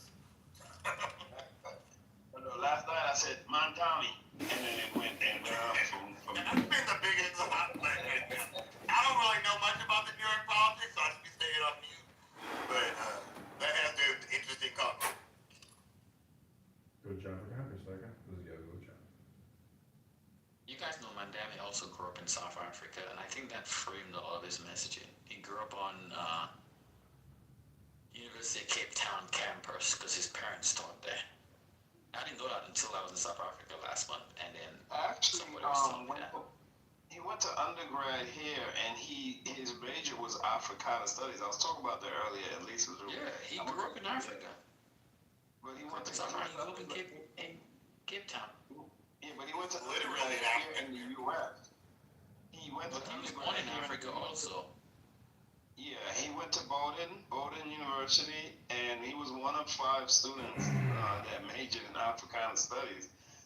There's a big write-up on him, an opinion piece in the New York Times that I read today, and it's wild because they're trying to equate his education with, or the school he went to, as being liberal, but the school is not liberal. It costs $56,000 a year to go to this school, and so, I don't know many liberal schools. I mean, you can't just label an institution liberal because someone wants to study Africana. They was trying to make that analogy. I'm like, this is crazy. Like, what are y'all trying to say? So again, it was an opinion piece.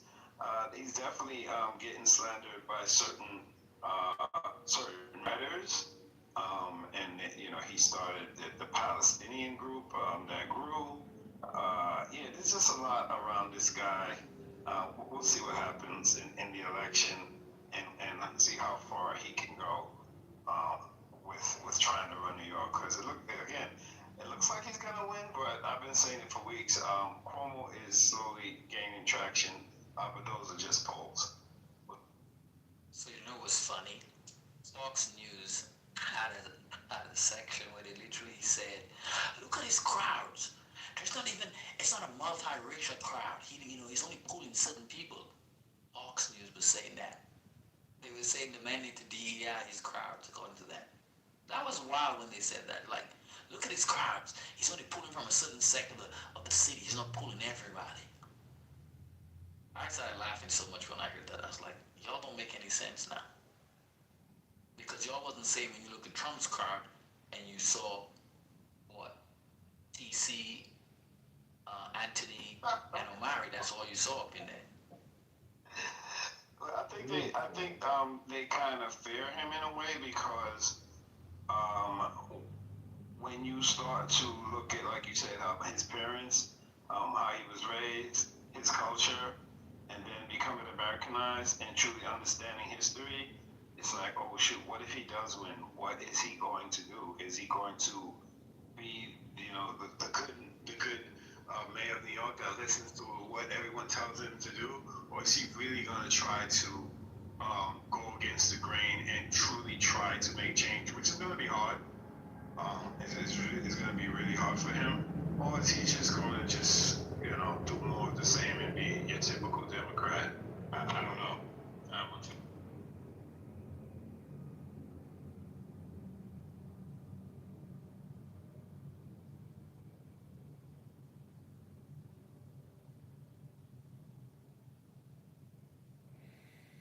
This voting is a liberal. What makes a school a liberal? It's a topic. What makes a university or a college liberal? I mean, but that's not really define it, right? Like, we keep throwing this term around. We hear people come here and call me or anybody that's in education. So being educated is liberal? Being worldly and being cultured and understanding the African diaspora and the foundations to modern day society, and who was able to get wealthy off of the exploitation of nations is liberal? I'm confused. I believe it's the academics. So you find that if you're in humanities, social science, the arts, they only say professors lean liberal. So I think that's one of the key facts I think they utilize, because they look at, like, if there's Africana studies, if there are other disciplines that that's what they figure. Oh, it's a liberal institution because they offer those classes and those. Okay, so then you have. So make the distinction for me. So you have a liberal education, and then you have a politically liberal person. Give me the distinction. Yeah, and that's the thing about it. I mean, your education, a liberal education is more of a woke education according to them. You guys are indoctrinating the kids in all your leftist ideology, not the fact that you're actually helping the kids critically think and digest more information and be able to, make a decision based on information given. So I think that's what a lot of them are saying, is that kids go to those universities and they get indoctrinated by those liberal professors. Because that, if you realize Turning Point, that's what Turning Point is doing. They're not just attacking universities. They're having these Turning Point plans, record liberal professors saying stuff, and then have those, and now those professors are being doxxed because the fact that they said some liberal shit in a class. So this was happening now. So it's because of the professors. Give me an example. Give me an example of saying some liberal shit. So, for instance, if you're having a discourse about particular, was Charlie Kirk open to actually having an honest debate? Or did Charlie Kirk sometimes stifle free speech? And he has. And then you would go over the examples of him stifling free speech, and then the professor gets reported. So it's, if you go to Google Turning Point has a tracking list of all the professors and what exactly they said. Yeah. So Professor got in trouble for that. The chat is waking up. I understand the difference between liberal arts and education, but what makes someone liberal? Now, mind you, I'm not an expert on this. We're just having a conversation. Just my opinion. I think they're looking towards the professor. Let me ask the question. What makes someone liberal to the point where they are attacked and blamed for doing what? Make me understand. What? I'm not backtracking, Jazzy. I know the difference, right? Because they're trying to label Mondani as liberal, but he's not. He's a socialist. This is just based on the news. This is just based on an article I read, and they're trying to tie his liberal ideologies into his education, and it didn't make sense. He was basically being attacked by a New York Times writer. So again, I'll repeat the question. What makes someone liberal to the point where they have to be attacked by the right?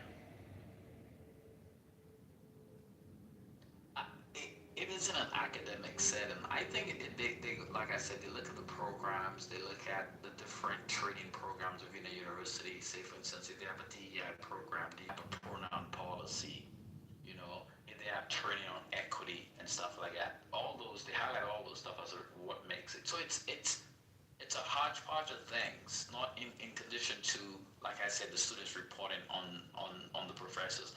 But it starts with the institution, what classes they offer, you know, and especially an institution that's in humanities, social sciences, the arts, you know, that in itself, it starts there. And then plus location, if it's in a city or it's in a liberal state, then obviously the framing that it's a liberal institution because it's in a democratic city, a democratic state, the people who graduated from there, what has been their hands on things. I think all that comes into play. It's not one specific thing that they look at. I think it's a collage of different aspects of what happens at that institution. So the administrative policies to me. And like I said, you know, obviously you look at location, and then also you also look at who applies to those schools and where did those kids came from. Go ahead. Hey, love, go ahead. We can't hear you. Okay, so I was going to say that I also think that sometimes institutions get labeled liberal when they make political donation to Democratic parties.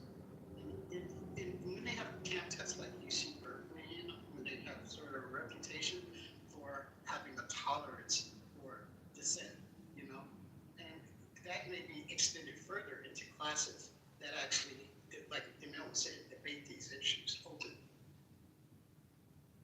Why does liberalism get labeled like this bad rap?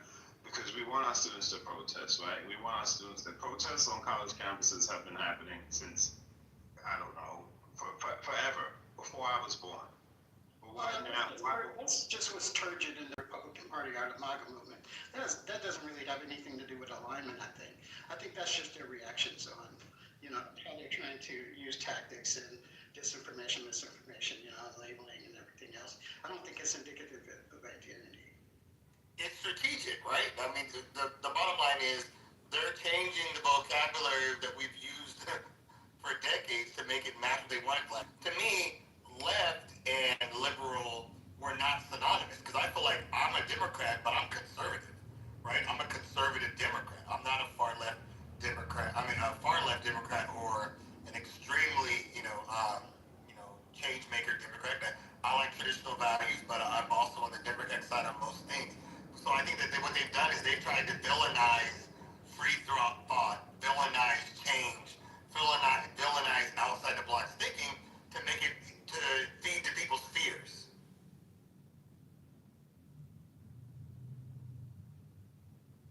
I agree with that 100%. That was what I was going to say. Who was that speaking just now? That was me, Brian. Yeah, Brian, I agree with that 100%, especially feeding into the fear of having an opinion outside of what might be. I mean, I think it's about attacking free thinking. I mean, I know you guys don't like when I say this, but it's actually genius what Trump has done, right? And when I say Trump, him, Steven, whatever, all these, the MAGA people, whatever, the strategy is great. So you paint anything that's outside the lines and is hurting their bottom dollar as something that's evil or hurting, so that it makes people feel like we have to push against it. We got to fight against it. He was able to change their mind to make them think that their own favorite, right? Because the vice president, Pence was one of their favorites, and then Trump was able to change their mind on that too. I know. So Let me read something real quick. Publish an online database of university professors. Oh, go ahead. Hold on. Somebody's playing something? Go. You need to publish an online database of university professors. They say, quote, advanced leftist propaganda in the classroom. Our state students, Vincent Rapena, spoke with a local professor who's on that list. He is in Chico tonight. Vincent. My Chico State professor, Sean Swaller, is one of the professors listed on Turning Point US on teachers and how the recent death of Kurt impacts his stance. It is scary, and you have to keep your eye on different situations, what's going on. You don't want to get too overly paranoid, but it's also hard to not do that sometimes because with articles published on the Turning Point USA website criticize Schwaller's teachings, stating he allegedly teaches students that the supporters of President Donald Trump are part of a white patriarchal America. Schwaller told me most of what Turning Point leaders say about him is false. I fear that this is the start of some kind of new wave of political violence on college campuses, and that folks, for instance, on the professor watch list could be targeted as well. Schwaller said being on the list has not changed the way he teaches, adding he doesn't want the death of Kirk to erase the impact the list has had on many in his profession. Charlie Kirk was a white supremacist, homophobic bigot that put lives in danger, student lives, faculty lives, daily for years, right? And it doesn't mean that justifies being killed, but that also has to be part of the conversation. I reached out to the Chico State chapter of Turning Point USA for the response on those who criticized the watch list, but I have not heard back yet. On Wednesday following Kirk's death, the chapter posted a statement on Instagram saying in part, quote, "We are unwavering in our commitment to upholding American values and honoring his legacy moving forward." Yep. So Divine, hopefully you don't end up on that list. No, I'm not. That's wild, I'm not in the college setting. I'm yeah, I know. I'm just listening. Well, I wanted to read something really quick. They in high school too. Yeah, they do. All right, tell them come see me. So let me read something real quick. In politics, a liberal is someone who generally supports liberty, individual rights, and equality, and believes the government should play an active role in solving problems and protecting citizens. Its offers include support for social safety nets, government programs, regulations that aim to create more equitable society. That's not a bad thing. That is really not a bad thing. So I guess liberals are the devil. Especially because if you don't use that last term, the rest of that should be mandatory for any politician, right? Straight facts. Look, I'm of West Indian descent. right? So I resonate with whoever said that. I still have conservative views. I'm old school, you know, definitely. And I'm not for. I always say it. I don't want to hand out. I want to hand out. Not me personally, but that's the ideology, right? Give me an opportunity, right? Teach me how to fish, and I'm gonna go out there. You know, that's how I came up. You know, put me in a position. I'm gonna make a touchdown, and that should be it. You know, that should be it. All this talk of, you know, people living off the system. You know, April came in here. She always breaks it down so eloquently how you have people work a full-time job and still can't make ends meet. You know, if I'm liberal for saying, hey, those people need help, fuck it. Call me what you want. But this is the greatest country, right? We say it all the time. There's no reason why someone should go hungry. There's no reason why someone should be homeless. While the president's talking about, yeah, we need to dust off these nuclear weapons and make sure they still work. Like, what? What are we talking about, right? Well, and I don't feel like everybody should have lobster, right? I think I'm using that as an example, but I do think that everyone should have food to eat, and there should be a chance to earn the money to buy lobster, right? That's the thing that I think it needs to be. Everyone needs a fair chance in the game, and so I do put myself in a position where I'm always trying to look out for black people. After my family, I think of my family first, which are also black people. But after that, I'm like, okay, what opportunities can I have for my own people? Because I feel like the race has already started, and we've been cheated, right? People have cheated us, and still, since Trump's been in office, he keeps moving the finish line, moving the starting line, trying to make it more difficult.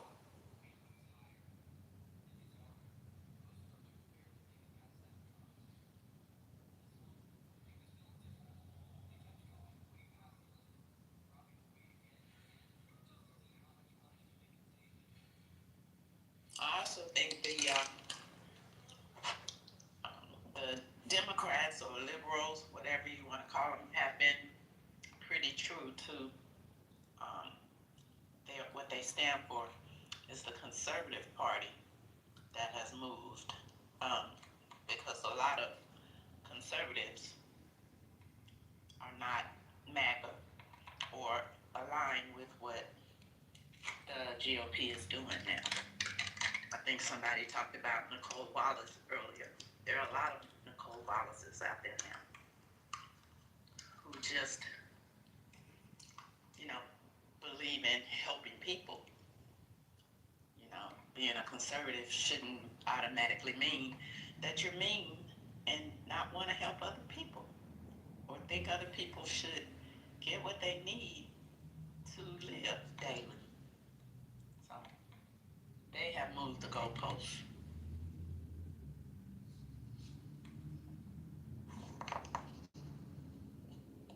And right now it's about owning the libs. That's what MAGA is, owning the libs. But to take this shutdown this far is crazy.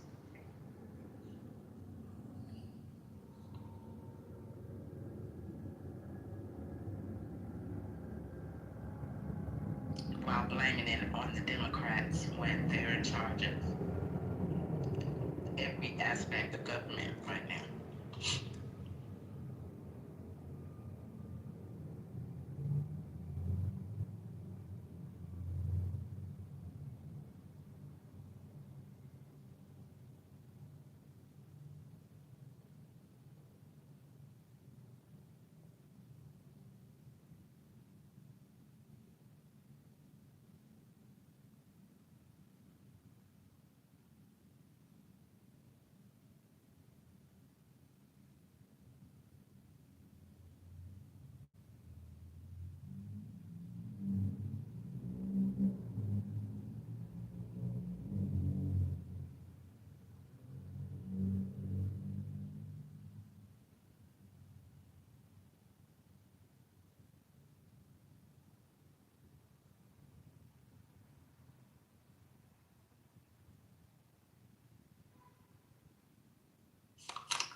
Hey, Point, I was thinking about you the other day when I saw, watching the stock market. I thought about you. Hope you're doing well. I haven't seen you in a while.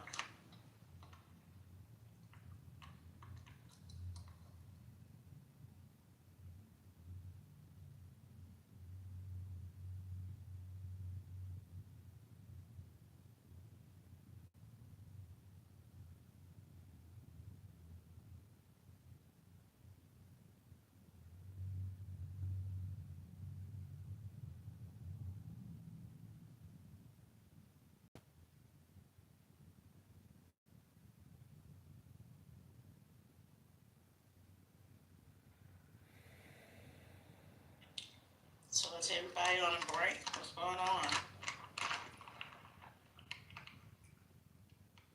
Yeah. Oh, is it the dinner hour?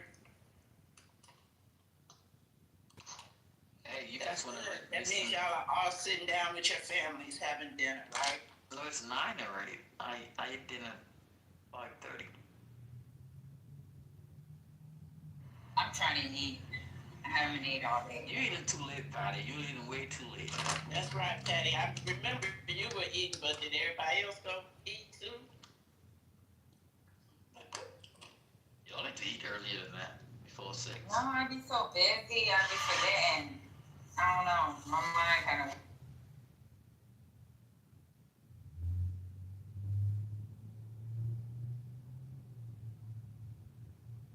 My daughter's not here. She was here, then I'd have somebody cook for her. Right now, it's like I be busy. I don't eat. I just like stay busy until I start shaking, and I'm like, shit, I ain't eat. Y'all don't be like that when you be so busy, you forget about shit. You just be focused. Guess I'm the only one. Sometimes I eat one meal a day. Huh? Sometimes I eat one meal a day. Who, you? Yo. Yeah, sometimes it depends on you running around, you just, you know what I mean? Sometimes it's in the evening for the first time I get some just drinking coffee throughout the day. Man, I had a bag of celery and I was eating.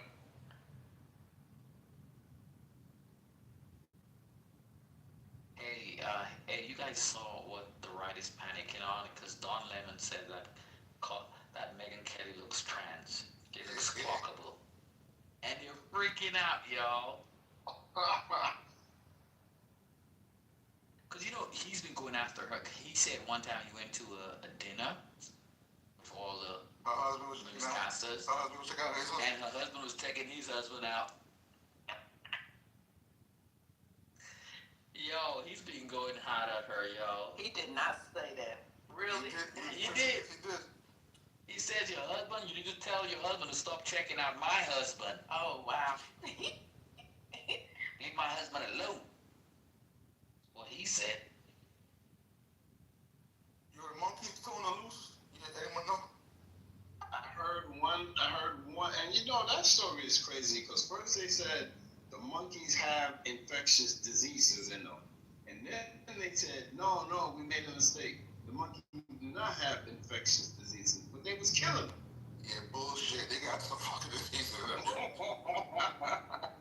It was like, stay away from the monkeys. Yeah. Stay away from the monkeys. They're not infectious. Yeah, all right. These people. They said the chick had herpes, Hep C, COVID. So now they say they had nothing, please. Fuck that. Right. Fucking liars, bro. I wouldn't put it past them. Release some wild monkeys. I immediately thought about that movie, 12 Monkeys. Like, what? Monkeys in an accident, loose on the road? There's a lot of them, too, right? Asians, like 100 monkeys. Yeah, so crazy. Whole clan of them motherfuckers, man. That shit crazy.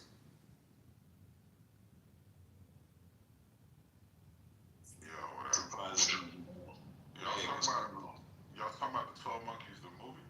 There was a truck carrying some scientific, whatever you call them, some test monkeys that crashed somewhere. Herpes monkeys? Biggest Hep C and COVID.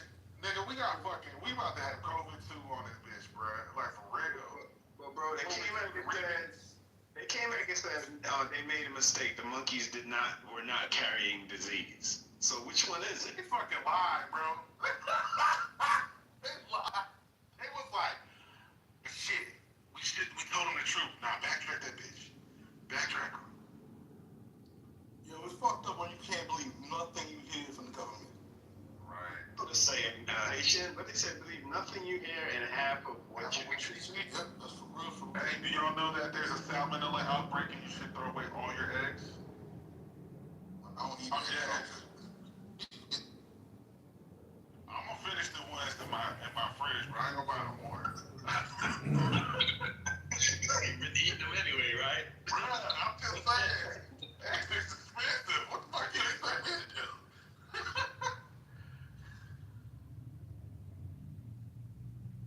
get my own chickens, do my own thing. It's getting crazy out here. It's coming down to. Hey, none of you niggas raising chickens. A lot. First of all, I done did it already, baby. I'm a Georgia boy. Born on a farm. Where Georgia from? There's a brother that come in here. I don't know if y'all either here or in Lisa's room. Naquan X. That brother is doing it. He's got the whole shit. I don't want to go off the spot, but he definitely got chickens and all that shit. I ain't raising no chickens. Y'all had that shit. You know the survivors. Hey, I got the Don Lemon interview. What he said.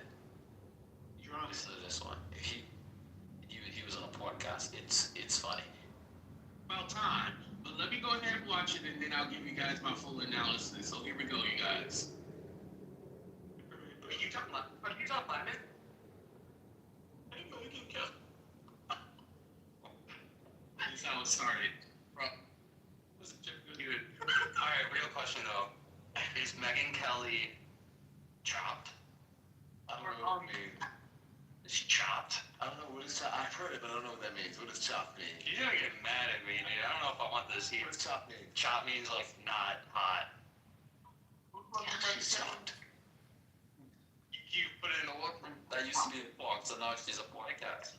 is the word is big. Because right? I mean, it's like a lot. It's a lot of hair pieces and makeup, and it's like I don't know, the whole MAGA was gonna. The MAGAs ain't too much. It's And too skinny. Like they're all so skinny. Like eat a fucking cheese. Christine Dome is like I've seen her in jeans, but also that face picture recently. Yeah. No shame, no. Yeah, right. Yeah. Thanks for our chopped conversation. I didn't have to do that. That was nice. Megyn Kelly, my final words. Kind of looks like a Barbie doll covered in like WD-40. I think she looks trans. What's that on right now? She looks clockable. Fuck it. Clockable. Wait, give it a. Do you know what clockable is? You can clock it. Google it. What is it? How much? It was clockable. It's like when a trans person is clockable. Never heard of that. Interesting. Wait, to end. Oh, I had no idea. I did not know that. Yeah. What does it say? It says clockable, in transgender slang, person who can be recognized as transgender. Yeah. Never heard of that. Okay, we'll end this off. Your biggest hot take. It could be anything. It could be political. It could be entertainment. My biggest hot take right there. Swift album. Oh, my new thing is Okay, that was. So there you have it. The right is freaking out over that. Trolling back. They troll the fuck out of the left. You gotta troll them back. Exactly. You know what I'm saying? When she used to say, she used to say Michelle Obama looks trans, like a man. She said that. Yeah, shout out to the queen. Shout out to the queen of trolling, Jasmine Crockett. What is it? Bad bleach. B6. Can't remember it, but that's B6.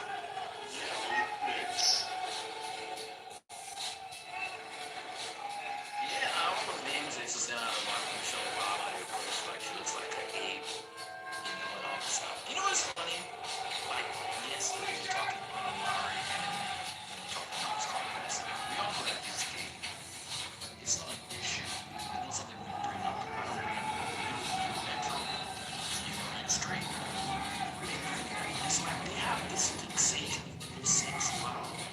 And I said, the funny thing, that we know it's called best because it's not a intentional conversation for us. When Bush was in power, Bush got so much hate the fact that he was gay from the right. Consistently, I saw memes about him. So when he had plans to run or he come out as running mate or not, they went at him so hard and everything was like he was gay. So it was like, yeah, they were gay Republicans, we know that. Them comes in all the time. A whole bunch of them comes in all the time. All for their gays. We don't hold that against them. We don't hold their sexuality. But you say they don't do sexuality.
get off stage.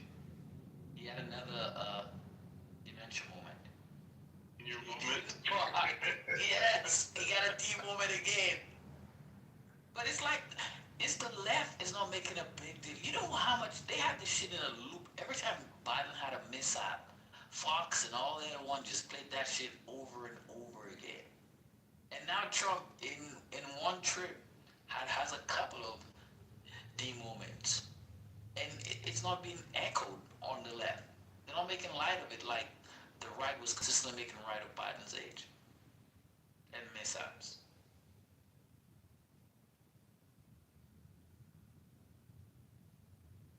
Schumer said he failed with that trip, right?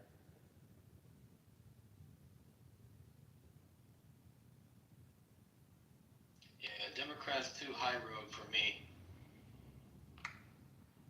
They're trying to stay on the moral ground. But I think we need some pettiness. We need like a few, maybe a handful, maybe 5 of like hardcore. Fuck that. Let's fucking go hard. You know. A couple more Jasmine Crockett's, right? Yep. Or Jackson. Dude, Jasmine says it on a fucking record. You know the weakness of the weakness of the MAGA movement is that they can be anybody. You can basically set them up with traps that bait them with like bribes, money, and shit like that, and really expose them for who they are. Not anymore. Now they're all getting fucking pardoned, investigations shut down. All that shit's stopping. All they need to do is kiss the ring. Yeah, but they keep replacing everybody that could potentially, rule against them. Like that building commission, that was fucked up.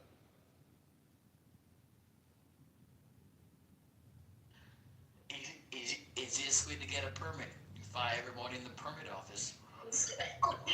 Why didn't everybody think of this earlier? This is crazy.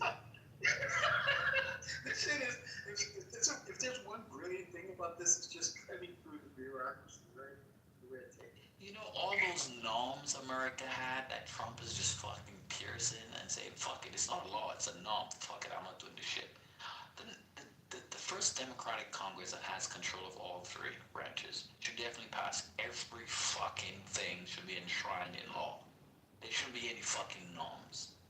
Because the next Trump that comes is going to be worse than Trump. Because they're going to be like, oh, they already would have a playbook, they say. And they would definitely be worse. Just imagine J.D. Vance comes into power. Have you guys read what Peter Thiel wrote? How Peter Thiel thinks? And he's J.D. Vance's acolyte? Are you talking about the Antichrist lectures once he did this first stuff? Yeah. Peter Thiel talks about he doesn't believe in democracy. Right, yeah. It's just total totalitarian. People don't want nobody to eat food. And by the way, if y'all hungry and you need food, we'll be set up tomorrow with cloud-covered streets, and we hope to serve 3,875 people so folks can eat, wash clothes, and all of that. It'll be on the massive parking lot out there, and if there's another room, we'll move it to a football stadium so that people can have places to park and eat.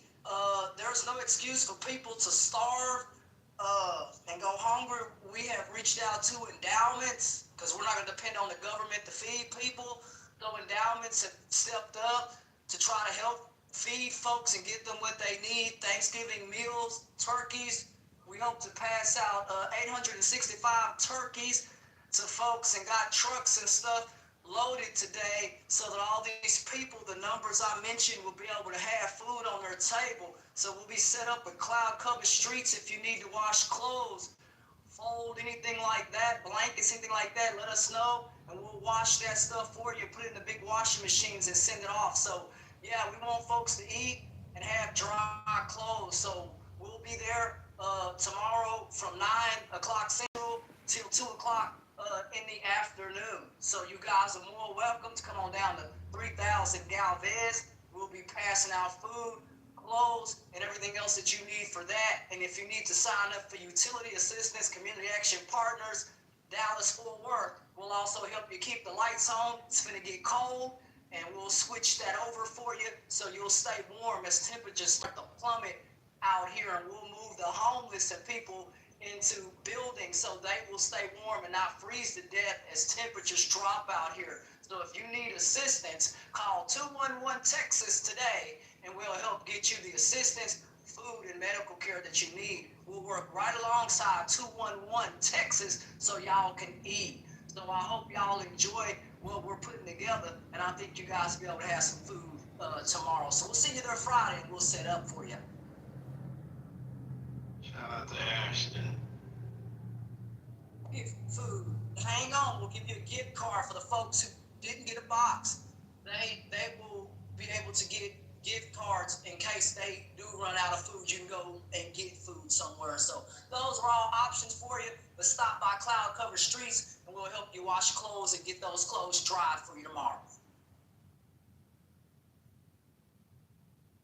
All right. Get out here, Mike. Let's fight. We got one, y'all. We got one. They said the room is 2-1. Hold on. They said the room is 2-1-sided. Yeah, shout out to Ashton. We gotta let that breathe. All the things that you do, your organization, helping people, feeding people. Yes, we have to take care of the community. Gotta let that settle in and give you your props. Appreciate you. No, that's right. That's right. What's going on?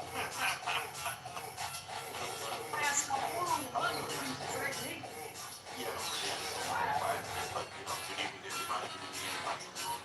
That mic got manners on there? Is this a new mic? No, I won't be that bad as you got, you know, all the one. Here we go. I know what you're talking about. Of course you know what I mean. Here we go.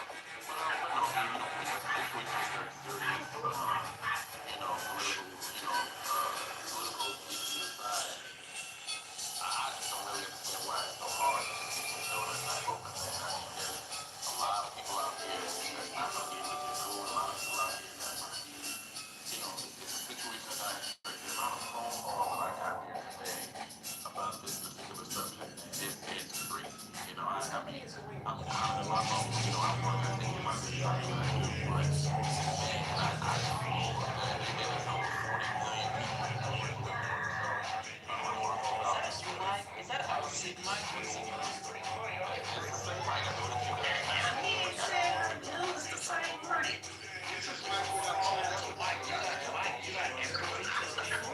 No, he ain't got no empathy. He just said open the government like it's good for the Democrats to open the government. What the party is in charge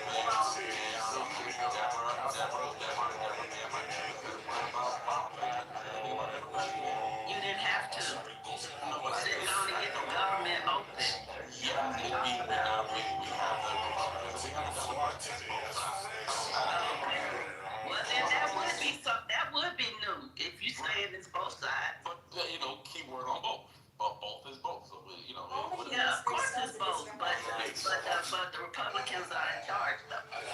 But that's why you're willing to say both, which really means you know it's the Republicans. Well, no, but you do need those Democratic votes. You definitely need those Democratic votes. So you know. They can open the government without the Democrats. So No, because that would set a very bad precedent. Right. It's precedent. The new talking point would be, well, you know, the Republicans, they ran roughshire and we didn't get a chance to vote, even though, you know. Whoever there was who thought he changed, he ain't changed. He just came in sideways. It's not about a change. No, it's not about a change. That's exactly the way that it would go. And by the way, if you did the flip side, the Republicans would be in the right to say the same thing. You want to have where, you know, you guys are able to chip in and vote and have your say. So I think, you know, that's the democracy. So there you go. Question.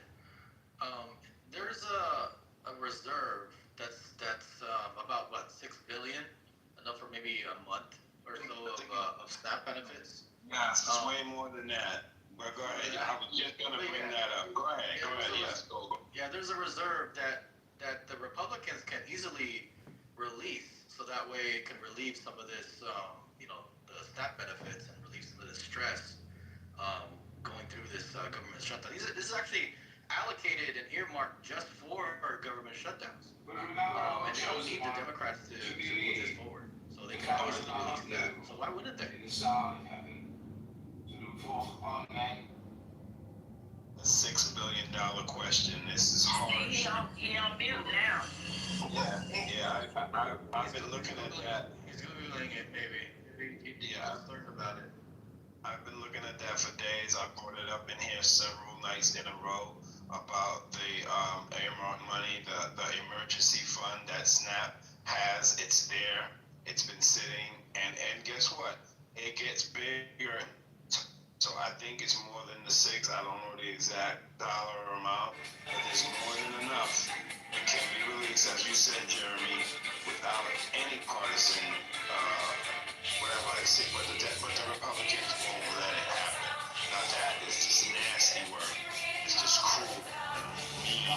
That's like stopping aid going into Gaza, right? Like, this shit's crazy.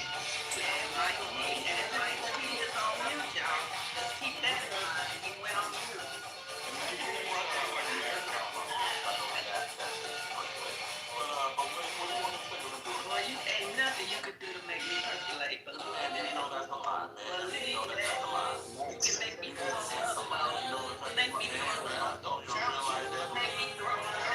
Give me a hug. Like I said, you were on mute. You came in the room sideways, and you hate to be called out, but I'm gonna always call you out. I'm going to always call you out. Negro, Mike T. Mike T. Jones.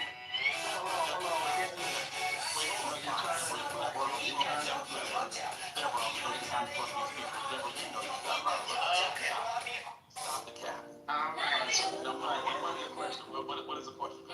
There are earmarked reserves, money put to the side for years in the event of a shutdown where SNAP can be funded and the Republicans are blocking it. Trump specifically is on the record saying that he's not doing that yet.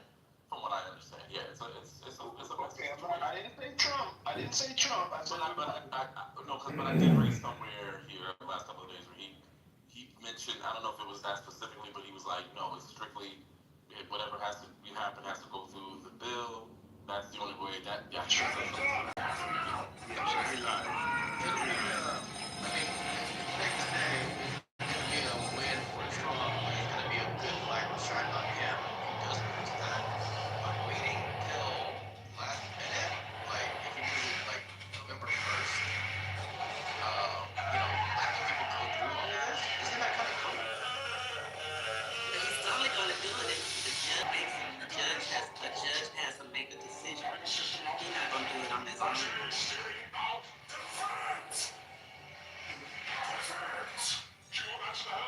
So the money is there. It's not run out. See, I thought it actually ran out or something. It was about to run out. But if the money is legally there and they're keeping it hostage, then they need to be sued or whatever, because that's not cool to have people hungry. Like I told y'all before, that line stretches back as far as the eye can see. It was thousands of people wanting and needing food to eat, and even us to feed this many people, we're gonna have to move stuff in a 165,000 square foot building, and it ain't that many of those buildings. You got me around here, and so we'll find one. The guy said if we gotta buy it, we'll just buy the building, not rent. We wanna buy a building. So anybody got a big building? Hey, we need one. So we can feed people and all that kind of stuff, and not have them standing outside. We want a building big enough to be able to have people inside and keep food moving. You know what I mean? We need to feed people. All this political stuff is so dumb, right? We gotta find the hands and feet of Jesus to start getting food and stuff in the hands of folks, regardless if you're Democrat, Republican, whatever. Hunger does not care about any of that. Hunger does not ask you what you are. Hunger reaches everybody.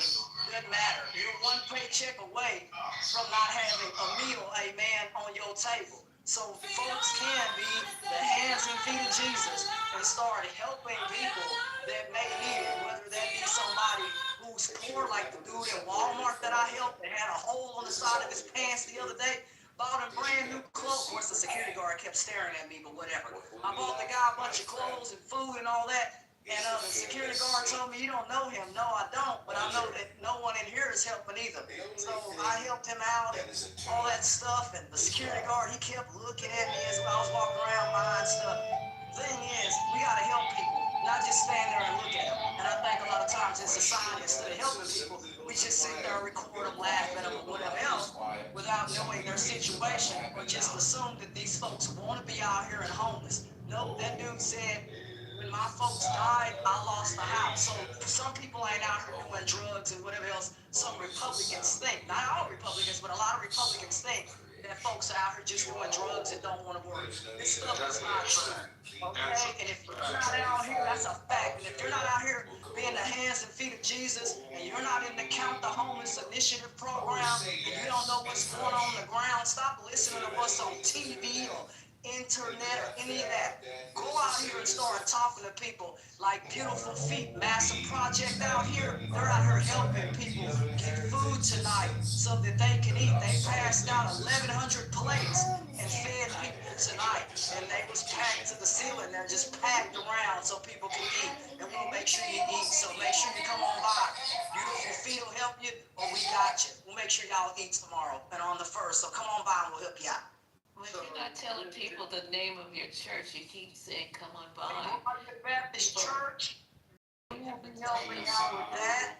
You can come to 3000 Galvez, Fort Worth, Texas Community Food Bank as well, and we'll stop by, help you get fed. We'll give you 2 banana boxes. You know those big old boxes, right? So we'll give you 2 of those. We'll give you clothes. We'll give you shoes and stuff like that. If you're cold, ask for a jacket in the back. We'll give you a jacket and winter clothes so you don't sit your butt out here in these elements and freeze tonight. We gave out 300 coats and jackets tonight for the folks who came to the church service and asked for clothes. So we all gonna make sure that you don't come outside this church and not have the right clothes. So we're making sure people don't freeze tonight. Temperature's gonna plummet into the 30s.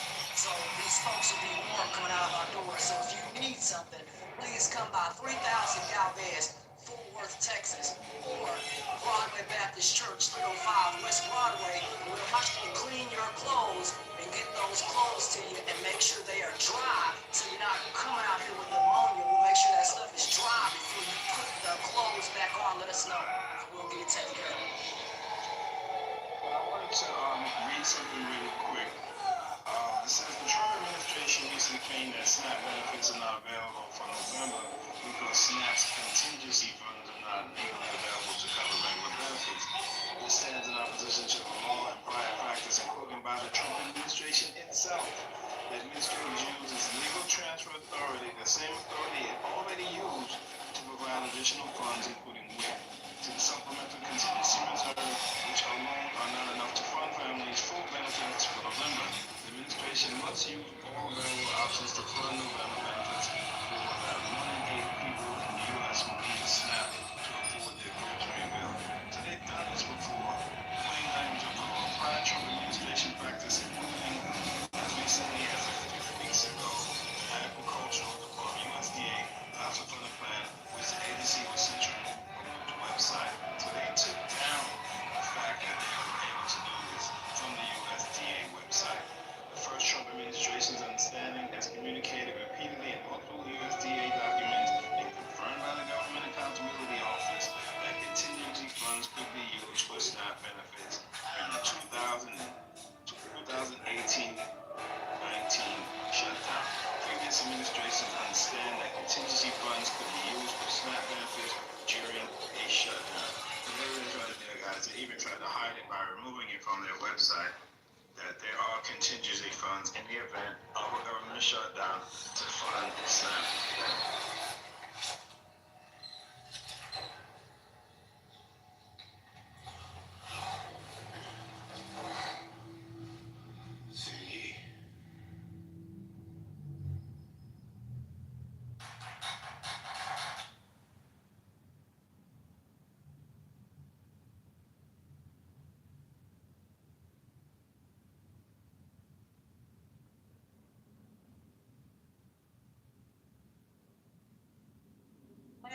part you just said, you kind of broke up. It may have been me, though.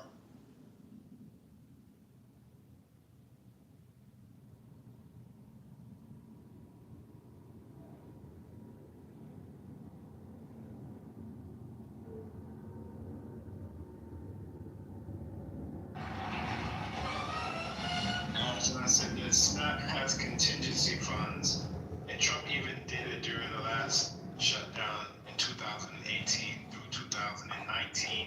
They used those contingency funds fund SNAP. His own administration did it before. This was on the USDA website, and they have since taken it down from the USDA website to just hide the truth from it. That's Run out of money. They're just holding the money hostage. That is crazy. That ain't a It's not that they ran out of money, is that when the government shuts down, there's the contingency fund to fund it. Right? The government, again, is one. Right? That's the best way I can put it. Like an emergency fund. Like reserves just to cover for like a month. Government shutdown. I mean, the longest one is I think the one we're in right now. So as long as they got at least a month. 35 days. So we got another couple days. The last one was longer than this one. A month two would be enough to have like an emergency fund. But cruelty is the point. The point is they have no intentions on doing anything for anybody. As a matter of fact, what did Trump say this past week? They're getting rid of what he called democratic programs, which is basically FDR stuff. So that's Social Security, Medicare, Medicaid, SNAP, all that. They just getting rid of it. You don't want homelessness and all that, and they want to get rid of housing and all that stuff. You can't just put people out on the streets like that. That's crazy. Madam Muppet, he don't give that's what they want to do. And then when you out in the street, they're gonna put your ass in the field because they got rid of the immigrants. You So can't get that's rid the of point. you can't get rid of Social Security. The emergency fund is what? I hope they don't. But You pay in. Okay, I'm gonna let you. I'm too sleepy. Y'all got it. Listen, I'll we know put something the in there. rules, right? We know we pay into it. It's really our money. It's not their money. No, I'll put it in the chat, but you can't get rid of Social Security. It might run out of money, but he can't get rid of Social Security. That is not the same thing. It's different methods of having it in the end. Is it going away? It's just different methods of doing it. No, it's not gonna go. It's not gonna go away. In 2030, something like that, 2033. If we just leave it as is, the benefits will just decrease by about like 25-30%. So that's what's gonna happen. But all I have to do is just change the cap a little bit, and it'll fund all the way through for the next 75 years. So that's it. It's not gonna go away. It's already funded. Like already money in it.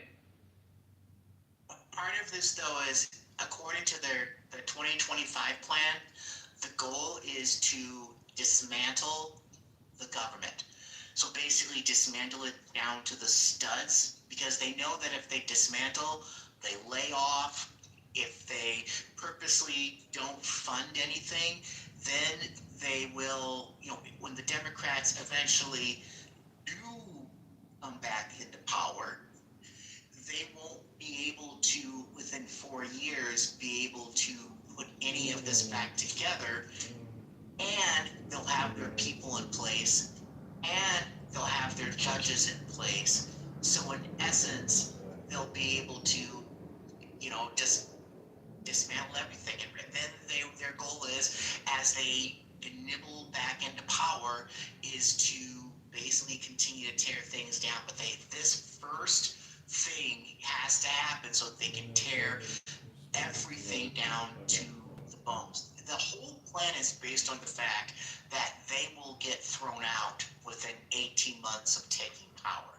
So they know that that's the case. Now they're trying to find ways around it by triggering war, triggering internal conflict that leads to martial law. They're trying to find their ways to game staying in power. But the point of what you're seeing, this is the feature and not the bug of what they're trying to do.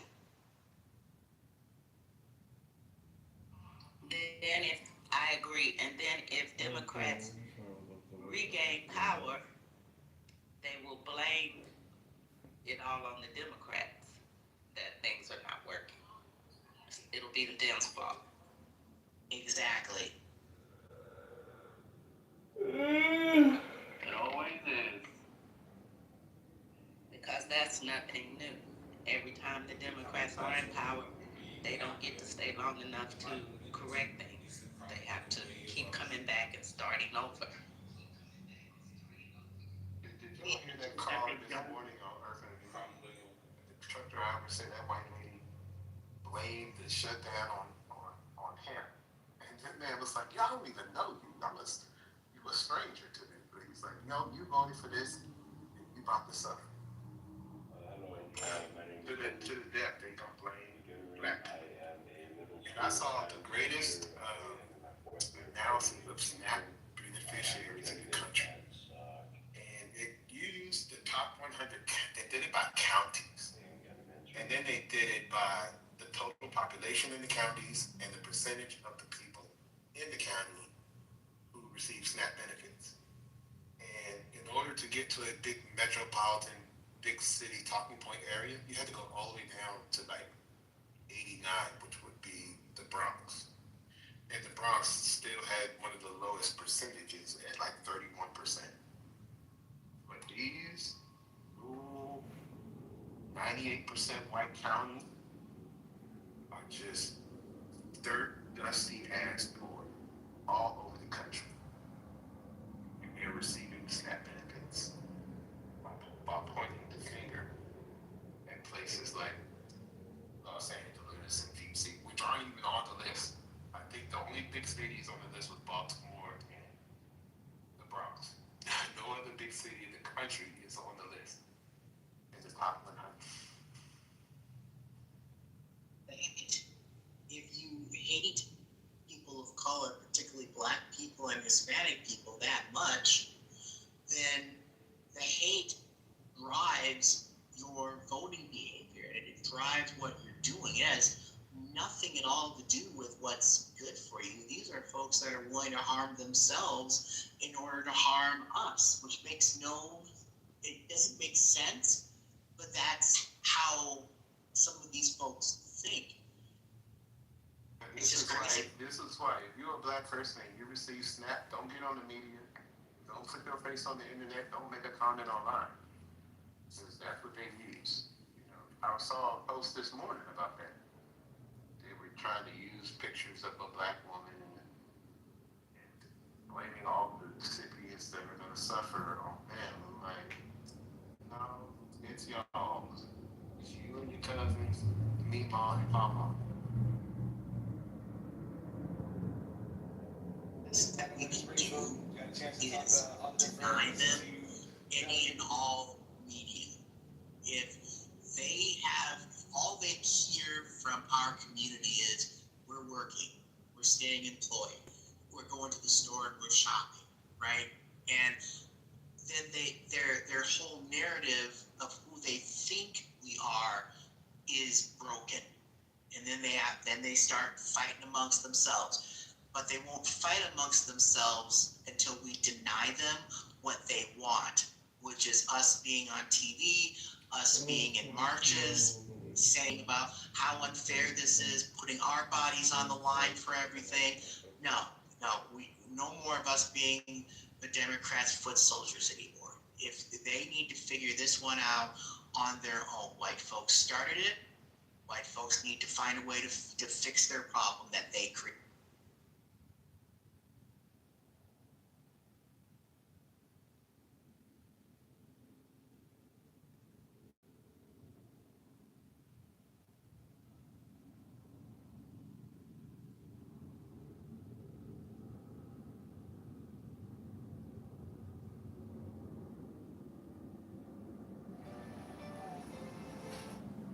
Books are a man's best friend. This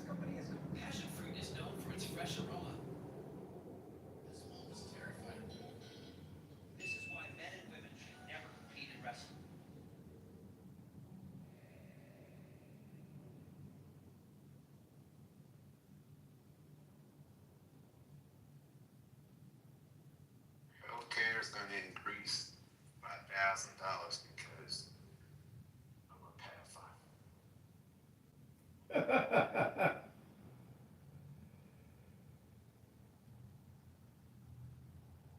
The question is, all this stuff is going on, but yet he's building a ballroom. That's his priority. Building a ballroom, golfing, everything, but actually doing his job. Who's shocked by that? That's all part of the plan. Well, shout out to the states. I read it early this morning. Many states are declaring a state of emergency, and they have a plan. Quick read from New York. Kathy Hochul declared a state of emergency for New York on Thursday, days before SNAP benefits and other assistance are set to dry out amid ongoing and historic government shutdown. The Democrat also pledged more than financial assistance, $65 million in new state funds to support food banks, soup kitchens, and more outlets trying to help families get emergency food assistance if it does halt on Saturday. So the governors are going to step up. Someone called it last night. The governors are going to start to sue the Trump administration, and they and if people are hungry, there are restaurants in this area that have also signed up to help. The Taste in Fort Worth is a restaurant where people can go in and buy low-cost meals and stuff like that. I know the people who run that massive facility, so if people need to eat, you're more than welcome to, pay what you can afford, and a lot of that stuff will be written off on taxes there. Look up a restaurant called The Taste, Dallas, Fort Worth. And so stop by there as well. We'll make sure you eat. Have a plate. We got you. We'll make sure you eat. At least I know where the food and stuff's at and all that kind of stuff. So if you do need help and you do live in this area, again, look up a restaurant called The Taste and 40 other restaurants that are helping people with low-cost meals, including CC's, and others may help as well. So look for information for stuff like that. My pastor made that announcement tonight, so stop by that restaurant. They'll be open tonight until 9 o'clock, so they may have already closed. It's 9 Central, so yeah, they'll be open tomorrow, so stop by The Taste. We got you. I bet you they want Ashley to do the announcements at her church. Ashley, you do the announcements at your church? I do the announcements and all that good stuff. Yes, I do, and people write it down. I can tell. I can tell. You gotta give for it. You gotta give for it. I felt the announcements while you was reading. People be like, man, you do good announcements. I do, because I'm clear, concise, and fast, and the information, people can write it down right there, and I put it up on big screen so folks can see it. And there are QR codes. We'll start putting QR codes on the back of the seat so you can boop, scan it, and that information will come right up on your phone or tablet. You can also make an offering that way as well. Scan the QR code, and you got it all right there. We'll do it for you. Make sure you eat. I love it, man. I love it. I can hear it. I feel like I want to go ahead and get my QR code. We gotta make an offering. We gotta ask you the question. There are contingency funds that are not being released to help people who have EBT cards and receive SNAP benefits. What say you? Is that can you call it out and say that's fucked up? That's foul. Why would I help the Democrats stage a coup? Why would I make it easier for them to justify their coup? I don't think so. No. Withhold those funds. They're hungry. I know. The Democrats, you talking to the wrong person. You need to talk to. I mean, listen, the JD Vance said it great today. Let me say one more thing. Trump did this during his last administration. During 2018 through 19, through those government shutdowns, they used the contingency funds to allow SNAP benefits to proceed. He did it, and then it was on the USDA website until recently, and they took it down. So you still say it's a coup? It's a manufactured crisis. The Democrats today. This is what's crazy to me. The Democrats could today, literally tonight. Wait, Devon, hold on. The Democrats could literally tonight passed the CR and now the SNAP benefits are turned on? Why does the president have to expend emergency funds that are reserved for crises? The funds are already there. It's not emergency funds. No. They are set aside as emergency funds. No, they're set aside for a shutdown. No, it's not set aside for a shutdown. That's exactly what the legal says. Yeah. It's set aside for emergencies. No, it's not set aside for shutdowns. It's for shutdowns, TC.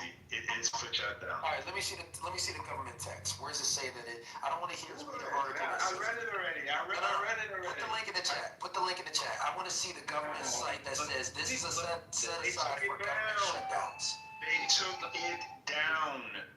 That's how nasty they playing. You know, bottom line is the president and the Republican Party can utilize those funds to feed people. This isn't about politics at that point. They have the ability. They don't want to. So you but the Democrat, wait, JD, why doesn't the Democrats just pass the CR? Because the Democrats get in this right now. And you still don't have no insurance? No. Divine asked you that question first. No. So you can't come back and ask a question. Divine asked you, why can't you just release goddamn funds? So I wouldn't provide any cover or aid to the Democrats. So they can that's exactly how people like you. Republicans are hungry too, TC. Republicans, hold on. Let me have the back and forth with. Okay, you're aiming hunger at one political party. Republicans are gonna starve too. They're not gonna be able to go get food. But I heard what you said. Why don't they just sign? At what cost? Do you know why they're refusing to sign, TC? I think you know why. So the senators have come out and said they are willing to negotiate on health care. They're willing to negotiate on subsidies. They're willing to negotiate on the other agenda items. John Thune, the majority. He's a. John Thune, really? Let me ask you a question, Devon. So hold on, you gotta back up what you just said, because that's not a fact. Well, it is a fact. John Thune said, okay, I'll give you the quotes from J.D. Vance and John Thune, okay, the president of the Senate and the majority leader, who said they are willing to negotiate on subsidies. They're willing to negotiate on health care. They're willing to negotiate on all the priorities that the Democrats have that they're holding the government hostage on. But they're not going to do it with a gun to Americans' heads. It doesn't make sense, Divine. If you have to say that why did they have a 13th? They're willing to negotiate, but there was a 13th vote today that still didn't pass. Where's the Democrats? Oh yeah, keep blaming Democrats. It's not all blaming Democrats. Democrats have the votes power, but with the Republicans to open the government. Exactly, because we don't agree. You want us to agree with what you have in your budget, and we're saying we don't. So we're not going to agree to the budget that the You need to compromise now if you want to pass a budget. You do understand this is the same CR. You want us to just roll over. TC, you just want the Democrats to just roll over and play possum. Is that what you want? This is the same CR that was passed when she... No, we don't care about the CR. The reason why they're not because it's just a mere extension of the budget. It's not there's a specific reason. And they ask you, why is it that the Democrat does not want to vote for the CR? Because they want you to address something specifically in the budget. And that's the extension of the ACA subsidy. Shut down. No, listen, you cannot tell a minority party what to do or how to play the game, the card that's dealt them. Because Trump initially said, we don't even need to negotiate with the Democrats. We don't even need them to do anything. But now you do. So guess what? Who should compromise now? But you gotta meet them halfway or something. You don't want to compromise. You just want them to roll over. No, it's not about rolling over, because they can extend the CR for another 20 days, give the Republicans time to negotiate, and then hostage the government again if they have to. But at the very least, don't let these people's SNAP benefits run out. That's the Democrats 100%. Yeah, they can't. No, because you could simply extend the contingency fund, make the contingency funds available, and its SNAP benefits could be paid like they're done in the previous occasion. Why? So that the Democrats can continue their bondage hostage negotiations? It's not a bondage because you guys have done the same thing when you guys were in the minority party. Then what about the air traffic controllers? Are we going to pass emergency funding for them? But you all need to. It's under your administration. You putting Americans' lives It's at the risk by this Democrats one. that need to Not vote with the compromising. Republicans. There's a filibuster-proof majority that's needed in the Senate to pass to get this funding. So which one are going to be winners and losers under these contingency plans that you speak of? Okay, great. So the women and children get their SNAP funds, but what about the air traffic controllers? I got this one. TC, this is where your inability to understand the Senate rules comes into play. The Republican Party could very easily suspend the rules. We're not talking about the nuclear option, and I understand. Listen, Arrow, I understand Senate rules. Let her land, bro. Let her land. Remember, TNTC know more about everything. To change your rules and resolve the situation using only your votes. That has always been an option. That continues to be an option this very second. All you have to do is nuke the filibuster and pass it. Everything can get resolved tonight. You can call a vote, nuke the filibuster, pass it, and then you're good. But and then you permanently and forever change. Because if you do, your party will get the full claim that they're already taking in the polls. If you look at the polls, you guys have consistently underwater when poll after poll from YouGov down has asked voters who is to blame. It has been the GOP who has been blamed. The numbers aren't on your side. You have the rules to change everything. The funding is there. This is a conscious choice to starve Americans. Eric, what you're suggesting we do is nuke the filibuster on spending bills, which will forever disrupt the bipartisan rules that were created to ensure that both parties, or at least a supermajority, not a supermajority, but a supermajority in the Senate passes funding bills. Now my question to you, Eric, is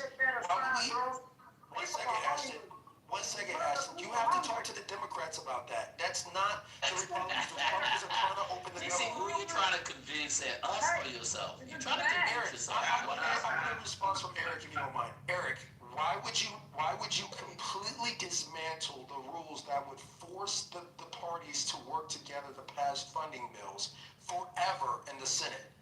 Why would you do that? Okay, first of all, if the question is, we are beyond working together. Working together is done. All right. So now that we've determined the fact that there are two opposing forces fighting each other, right, and neither side wants to give, it becomes a team sport.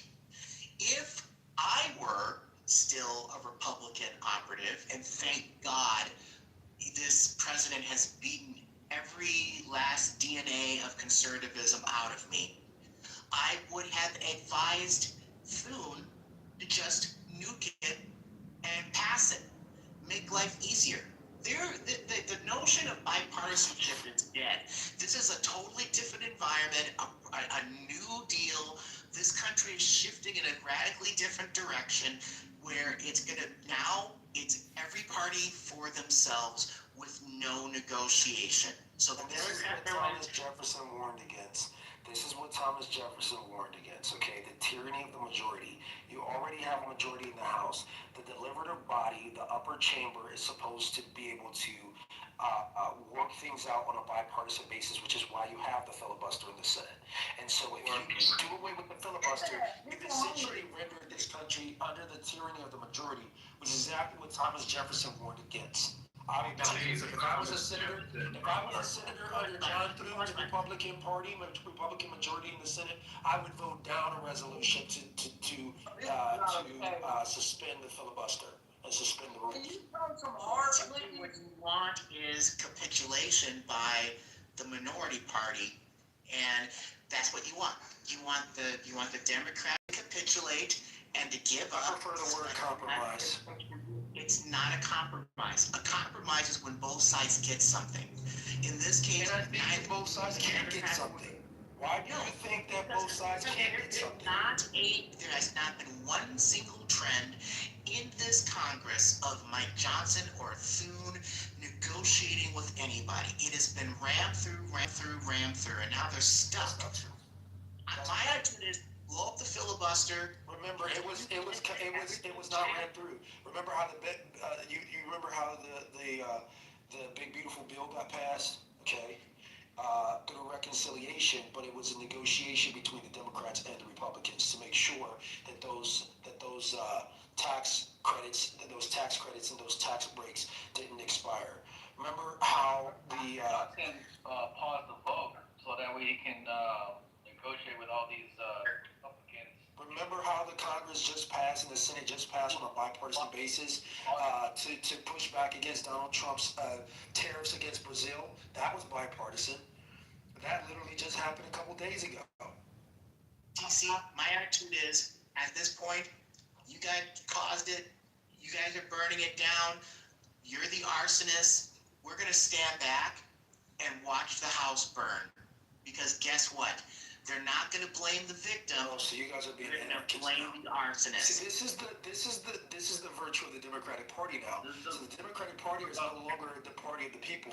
They're anarchists. They want to burn it down. They are anti-government, anti-establishment. They're anti.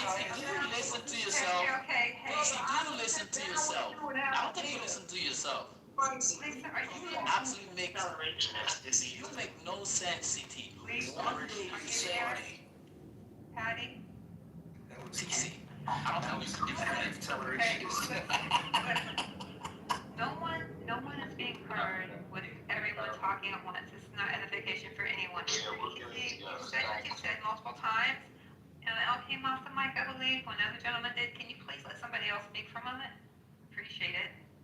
So my issue with TC is that TC have to go to literally say the Democrats want to destroy government. When literally Trump is closing down agencies. TC, do you ever think about what you say when you say it on the stage sometimes? Or you just come on this around the shit? If Eric is an accelerationist, you can call me a reductionist. I want to ask a question. Someone that can just switch parties in an instant. Somebody with TC and say, hey man, we're gonna throw you a few bucks and go ahead and switch over. TC's the fact that he can have that much rhetoric about the Democratic Party that quick, TC is a phony. He's a phony. Someone went in this man's back channel on Clubhouse and said, hey, do this for me. And he bended the knee. You all heard him in debate the newsrooms and all that. All his rhetoric against the Republican Party, against MAGA, now has completely dissipated, and now it's called it a life. Yeah, all the shit that comes out of your mouth is bullshit. It's absolute bullshit. There is no back to it. He will never use a conscience. He will never use common sense. He will stick to the line that was given to him in his back channel. It's bullshit. It's absolute. No one does that. How many people do you know just switch parties like that, and there's no agenda behind it? There's an absolute agenda behind it, because there's no way you just change your whole fucking lifestyle.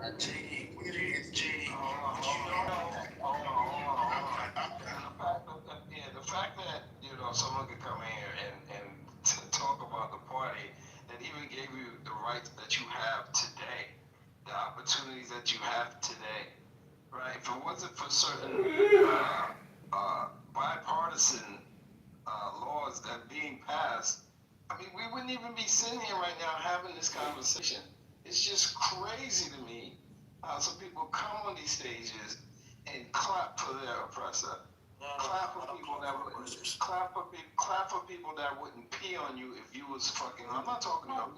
I'm saying people. I didn't say your name. People, because there's numerous individuals that will come on here and talk so highly of a group of people that don't even really want to associate themselves with you. It's crazy. I just don't get it. Civil rights act. Okay, I'm not going. Okay, you can go on them. All right, the Civil Rights Act of 1964, right? Bipartisan, led by Democrats. Like the fact that certain people's grandmother couldn't even open a bank account unless they had a husband sign for them, right? These liberties that we enjoy, right? The fact that we're able to get into higher education and access to better education, bipartisan, led by Democrats, and then you want to just shit on that whole thing and say that these people want to burn the government down. It's just pure insanity. It sounds a bit self-hatred, if you ask me. With that, I'm done. Listen, I believe that self-independence, hard work, dedication, persistence, tolerance, okay, You just throwing shit out there. No, I'm telling you the culture. I'm telling you, I'm sharing with you the culture that informs my beliefs. Okay, these are principles. These are the value. Hold on one second. These are the value systems that are not. Since Devon wants to. Can I respond to Devon, please? Yeah, you really can. But let me ask you one question. I truly am sincere. I've listened to you for over a year now. I saw you on Debate the News. I see you on Chatter. I see you here. I see you all the different places. You say the same thing over and over again. You want to enlighten us?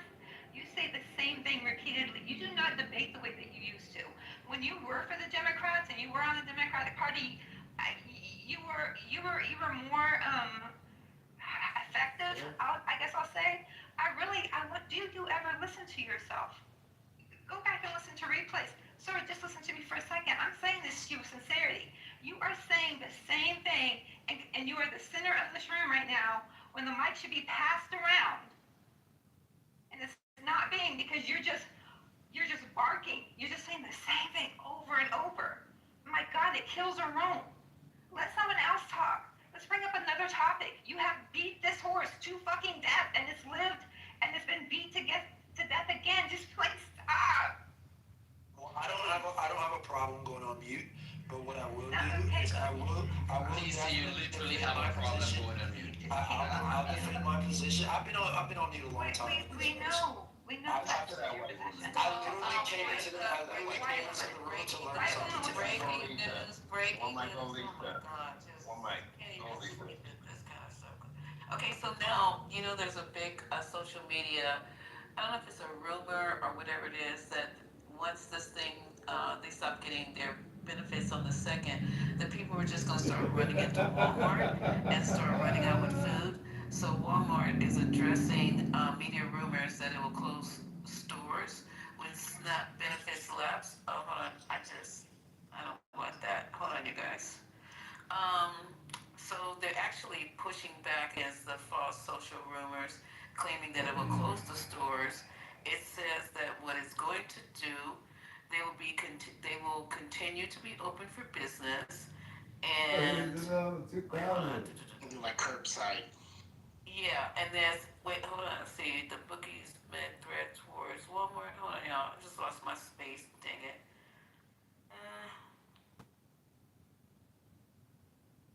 Okay, yeah, they're saying that they're going to do curbside, but they're not going to allow, and if people are coming to the store, remember in the COVID days when they only used to let like 3-4 people, in like little pockets come in at a time, because they don't want this situation to destroy their business, because they had a TikTok user who attracted 1.1 million views, and about them running into the store.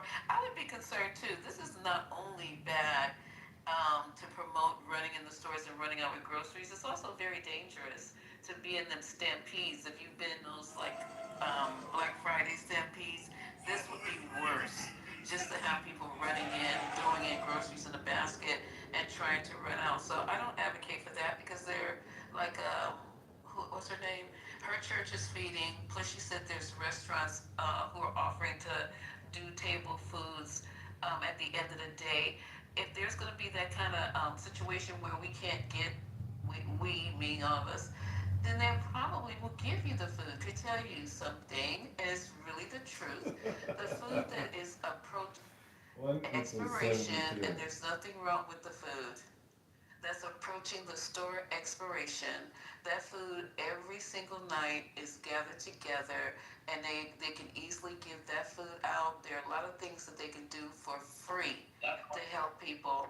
So don't think you have to put your life, my life, and then go to jail in jeopardy. Let's be calm about this. The Republicans want you to panic.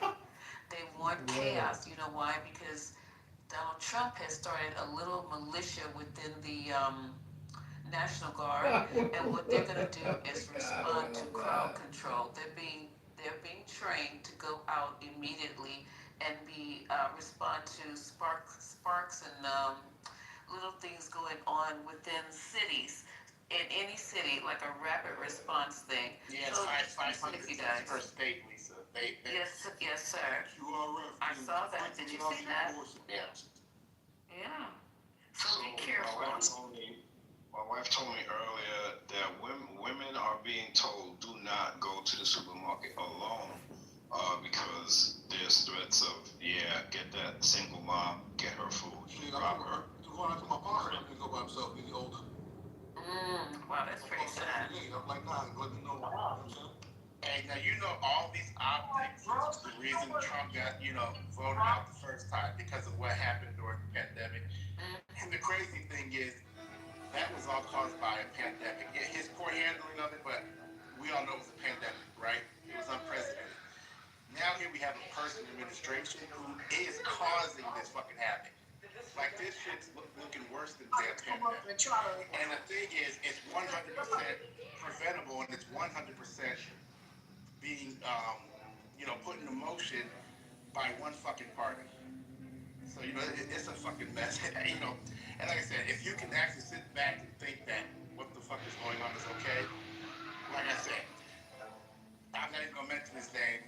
I don't even know what it is to deal with that with this person on the stage. But bottom line is, this should be enough. It was enough during the pandemic for people to, have a real. And this shit is getting worse. And the more, and only in year one, the next 3 years, what is it gonna look like? Oh, that's scary. Folks coming up and we've always told people anyway to walk in groups and everything, even at night on that big parking lot, folks walk in groups anyway, but at the store, if folks out here thinking they gonna rob somebody out here, you got something coming. Somebody gonna open up on you in that parking lot. I told somebody, I don't think you're gonna run up and rob me. I'm gonna open up on you and help you meet your maker, because I'm gonna keep my food. You know what I'm saying? That's not. Come on, you guys. No. Ashton is in Texas. Texas is a stand your ground state. Nobody's talking about standing around. You're talking about killing. Can I just say this? There's already going to be enough. I know that somebody's trying to rob you. It's not a good thing, you guys. But why are your first reaction, like there's something going on in your cellular activity, is violence? It's like no one's going to rob anybody. We're going to pray to God. And these are religious people talking right now. Just pray to God. That's what I'm doing. And hope that I remain safe. But just everything, I'm bless you in the face. I'm going to put it, I'm going to say it to your maker. I'm going to send you home. This is all, that's what these maggots like to do. That's what these trumpets like to do. Just pray to God for your safety first. And then if you do get in that situation, then of course you have to protect yourself. But, I would have a nice person to you guys. Yeah, God, God got you. God got you. I can't even think of your name. I'm so tired. Ashton. God got you. You know what I'm saying? I'm a female still, and I don't, I ain't fighting nobody. My folks said, I'm not doing that. We're not doing You don't need to fight anybody. You don't need to. If somebody is attacking you, then you respond with equal force, right? Right? Is that how it goes? But the thing is, you may not, you don't have to run out to the gun shop and get a gun. And I'm not telling people to do that. But as with females, you do need to be able to watch your surroundings and stuff. Because around Christmas time, it was dudes out here robbing folks and stealing them come out of Macy's and stores. And they would come up, 4 dudes, and they would surround people. Well, they surrounded the wrong woman, and she opened fire on them because they was 4 men and 1 of her. And so the state couldn't help them. They tried to rob that woman, and that woman killed 1 person. So, their family was crying and everything, but the state said, sorry, we can't help you. You tried to rob and surround a female. So I do advise people, yes, follow laws applicable to your state. Do not use violence unless applicable, meaning if somebody's trying to do that, the state has already told us and has come out there and has spoke to us and said, you have the right under these laws, and they posted the laws so that you know that you have the right to defend yourself in a parking lot. If someone's trying to surround you, you have the right to open fire if that person is facing you. If they flee, you cannot chase, go after. There are laws that you follow. Those laws are kept on my refrigerator and on my door. So when before I open that door, I know what the laws are and what I'm shooting and why. If I don't know those laws, then you probably shouldn't have a gun if you don't know the laws of your state. Understand the laws of where you live, and then you can go out here and safely own a weapon. Is that right? Absolutely, absolutely. I just want to shout out Dr. Jen to see if she chased ET up out of here. And she's absolutely right. I've shared many a stage with him from here to over there across the street on the other app, and yeah, it is getting a little bit old. But I just want to say, life happens for people, and yeah, they may end up at a job where there might not be much upward mobility, but they're working, right? And they may have had a child, and things don't always go according to plan. And having a child is a blessing. So I just can't take when people want to knock someone because of the road that they're on. And yes, sometimes it is that road less traveled, right? And so yeah, all right, somebody works at Walmart. At least they're fucking working. At least they're not bashing your mom's over with a 40-ounce bottle and taking her fucking purse, right? So you can't knock someone because of the position they're in. They're trying, right? Yes, you don't think they know they had a fucking dead-end job? Maybe they didn't get the best grades. Maybe they weren't college material. Maybe they got pregnant at 18. Like, I just don't understand it. But cool, it's not for you to have the empathy. I'm not going to say sympathy. I say empathy. That's being able to put yourself literally in someone else's shoes, or knowing someone like that and understanding what they've been through and why they are where they are in life, instead of kicking them while they're down. Shit is nasty work. I'm done. No, that's Devon. Just because someone's working in Walmart, you don't know what else the fuck they got going on in their life. They could be in school. They could, you know what I mean? People have all side hustles, man. But where do you people shop if we're supposed to be in a boycott against Target, right?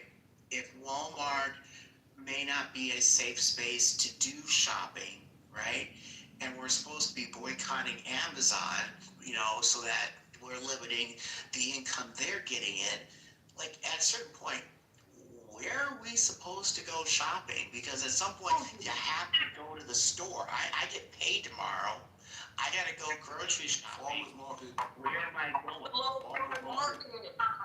That's the answer. In what area? Yeah, absolutely. That's it. It's farmers market's a great option, yeah. But even Aldi's, I know that may sound like Aldi's, but yeah. But from what and that's correct me if I'm wrong, but that's someplace that you can shop where the money isn't going to support Trump. Just about everybody has Aldi's now. But Walmart is one of the major ones that we should be boycotting as well. And Lisa's talked about it before. I really hope that I'll post a link to it's called Blackout. Okay, I'm gonna find it and post it in the chat. But they're asking that other than I hope that everyone takes part of it during the blackout time because our money, that's how we speak. That's really our goal in between. And so while we're preparing and doing all the other things that we're doing, that's what we need to do. But Walmart's one of the worst places that you can go. And I know it's hard. I know that it is. But there's also websites that are giving you like black-owned businesses where you can buy online. There's it's been I used to buy Amazon all the time. It was a transition. I had to find those places too, but they are out there. But that's our job to do, is to find them.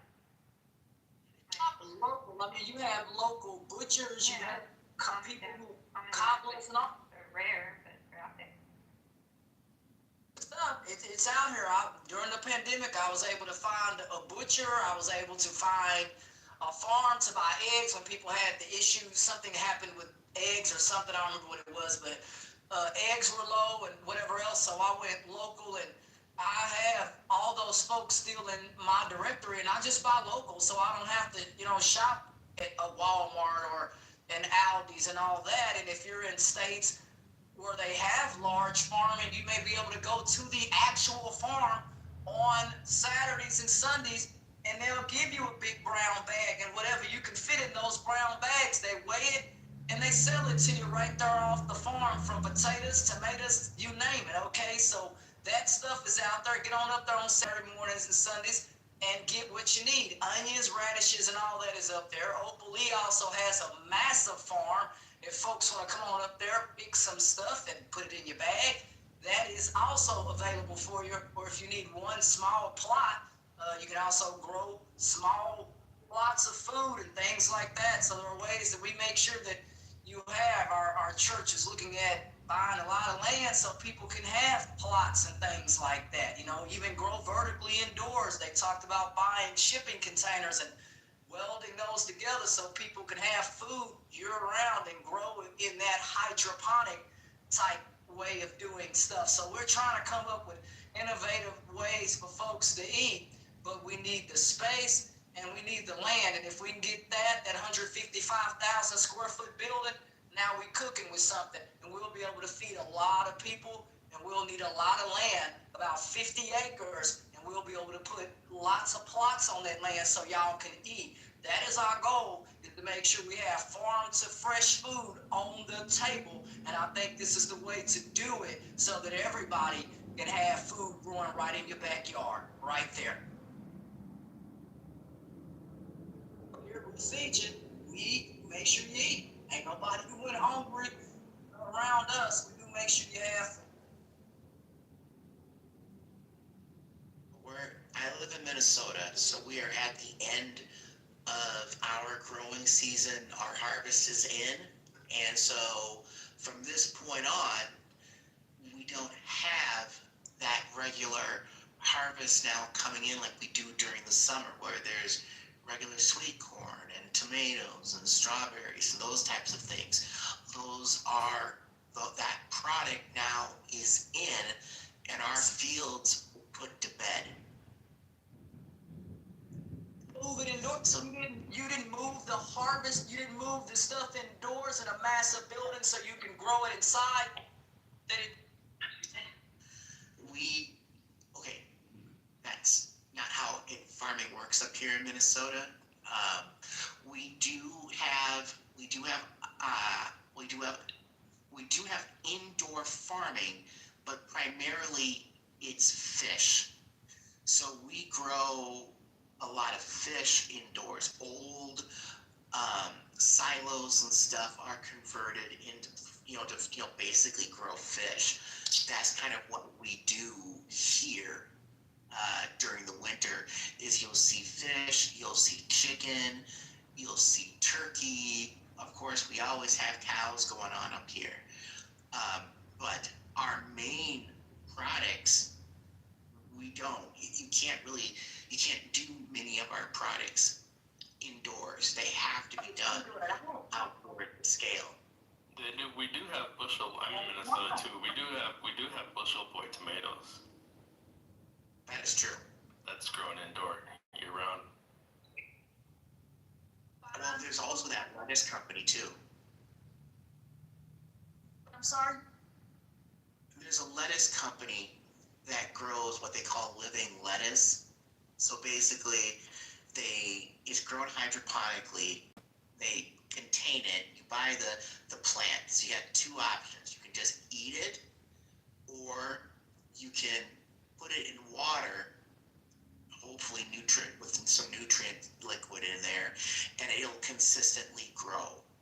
And then you just eat a few leaves off of it. But to really make it work for you, you need to have a large shelf of plants going during the winter in order to be able to eat off of it on a regular basis. We do. We run large heating pipes that run up underneath all of that stuff. We blow hot air in there, keep the plants and stuff from freezing and all that. Then we take that stuff and cover all that stuff at night, and something looks like sheets, keeps the plants from freezing over and all that. You can do it, okay?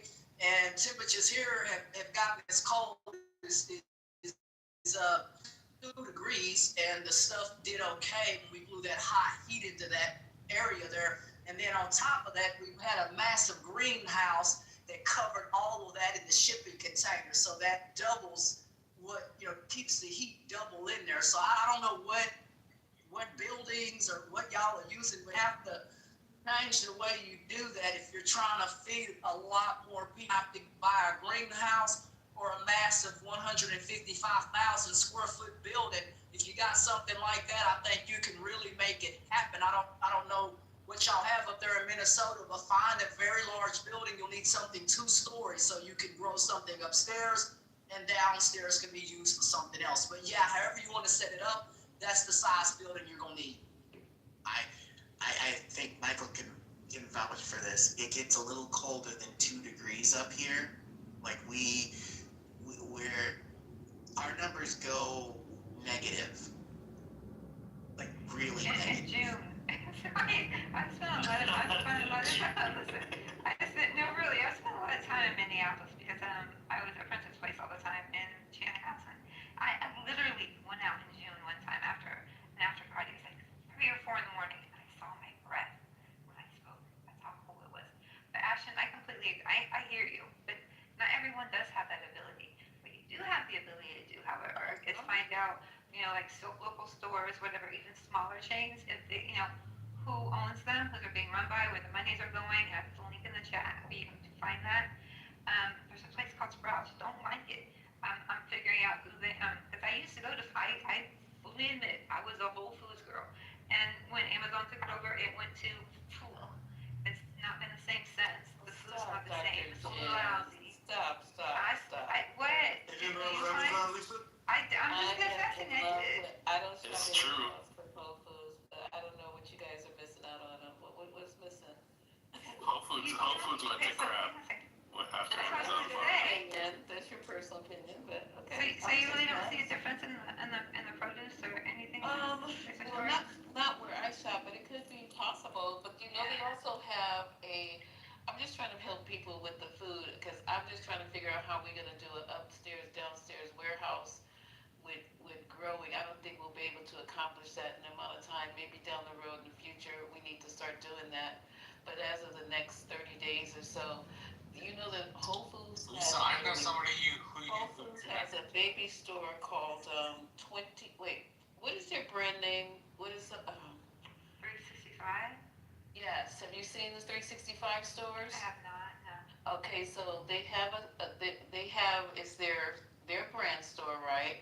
And they're for people who can't, I don't want to say can't afford Whole Foods, but it's just a cheaper version. They sell all their brand in there. Plus they have everything you would find in Whole Foods, but instead of finding the other brands, they only feature their brand. It's really a cute little store, boutique, whatever. Everything is in there, you guys. 365. You have to Google it if you like Whole Foods. But to each his own. I don't like Sprouts. It's creepy in there. Yeah, I don't like it either. I'm not feeling it. And everything, I'm not feeling Sprouts either. Fresh Market, I do like Fresh Market. I don't know people, but that's pricey too. I mean, I really do that. Fresh Market. Is that like a organic store? You don't have a Fresh Market? Not to my knowledge. I have to look around. They probably have one in New York. Yeah, it's just being in the Fresh Market is like an experience. It's like you're in a, Is it like expensive, organic? What is it? Well, they have organic. It is an upscale store. I'm gonna be honest. I'm gonna try to find one. Lisa, there is one in Brooklyn. That's the only one I know of. Brooklyn. I've seen it in Brooklyn. Okay, you gonna go over there for me, maybe? No, I'm in DC this week. I'm in DC this week, Lisa. Oh, okay. I'm sorry. I'm gonna check out. You know me, I'm bipolar. Yeah, That's true. But we need to think of. That's what I was while you guys are talking, trying to troubleshoot in my brain because this is real, and it's going to happen, and I'm just trying to figure out other ways. I don't know what else to say. And then you know what I saw, which was interesting, you guys, and I'll try to be quiet. I did try to go to what is it now, Dollar General, whatever they're calling it, And I'm telling you, everybody was taking every bag of bean, rice, canned food. I just said, okay, I can't let it go. I mean, just literally like those pinto beans. People were like getting 5, 6, 7 bags of them, and then the rice, because they're like what $3 in the dollar store, or something of that nature. But yeah, they were wiping that store out. So good luck with that too. That's an option. I really got mad beans in the No. Caribbean house. You got mad beans. Mad beans and rice already. Yeah, yeah. So maybe you guys with all these recipes, coming from the places that you come from, I know it sounds corny and whatever, but I only know how to make it one way. Maybe you guys should share how your mom makes it or your grandmother makes it. So I can't eat beans every day. I'm gonna go crazy. I'm literally gonna go crazy. Eat black beans, red beans, kidney beans, pinto beans, lima beans. That's so many beans. Oh, my stomach is green beans, collard greens. You don't have to eat beans, you get steak and chicken and all that over here. No beans, you don't have to eat no dang on beans and all that. You'll get steak, chicken, shrimp, and all that good stuff down here. And so you don't have to. I can't fly to Texas just to eat some chicken and some shrimps. Man, we got black Angus steak too as well. We give you good cuts of meat. You go to the butcher with me. You go to the butcher. He'll give you. Sorry, I can't repeat that again. Steaks, are you giving them away free? Yeah, because people they're not getting food stamps. You will sell that at a reduced cost on Saturdays, and you get your cut. You'll see them make your cut. Some people don't like when the stuff is cut, so if you don't like that, just pick your cut, and the butcher will take that back for you, and you can have him weigh that cut. Yeah, Cassie's right in the chat. Wegmans is definitely the #1 grocery store. Who? Wegmans. Yeah, I've never heard of that before. That's my grocery store. That's where you go. It's yeah, we have it in Maryland and Virginia. Red Miss? Wegmans. Oh, Wegmans. Oh, yeah. It's actually from the Northeast, actually. No, I think it's I from heard Rhode Island or Maine. Yeah, So like New York, like Ithaca, some shit like that. I was talking about New York. I just don't understand you, but Wegmans. It's the best supermarket in the world. Oh, wow. It's the #1 supermarket in America to me. And I've lived in I've lived in eight, 9 states, and yeah, Wegmans definitely takes the cake. The prices aren't bad. What do you think, Emil? The prices aren't too bad compared to what they have been. No, yeah, I mean, you pay a little bit more. For instance, like when I did a comparative analysis, like I say Wegmans versus Harris Teeter when I lived in Virginia, the Wegmans was just a little bit more priced, a little bit more expensive. But I like Wegmans because they have a wine store in the supermarket. So therefore, I used to go in and buy my wine. They got restaurants within there too. You got like And they have a restaurant here. You can basically go out during the seafood section and pick out what you want to eat, and they'll cook it right there for you. You guys it's kind of pretty cool. What happened to beans and rice? I get all my groceries from Costco and Aldi. That's where I get my stuff. Shout out. Who said that? So my wife only buys meat from Wegmans. My wife doesn't want meat from anywhere else but Wegmans. Question: What is Wegmans? And I know you talk about the meat, but is it like going to an actual local butcher where the your big cows are hanging up on these big, huge racks? It's a grocery store. It's a grocery store, but it has a lot of different foods and like different stations in there. You can have like the sandwich shop. You go to Asian. You can go, wings. You can do Italian. There's a lot of different things you can do right there. Yeah, different things. It's kind of like H-E-B is also a very good grocery store. A lot of H-E-B buys local, and a lot of their stuff is fresh. It's beautiful. They've got fruit and other stuff from places like Hawaii, and just some beautiful cuts of meat.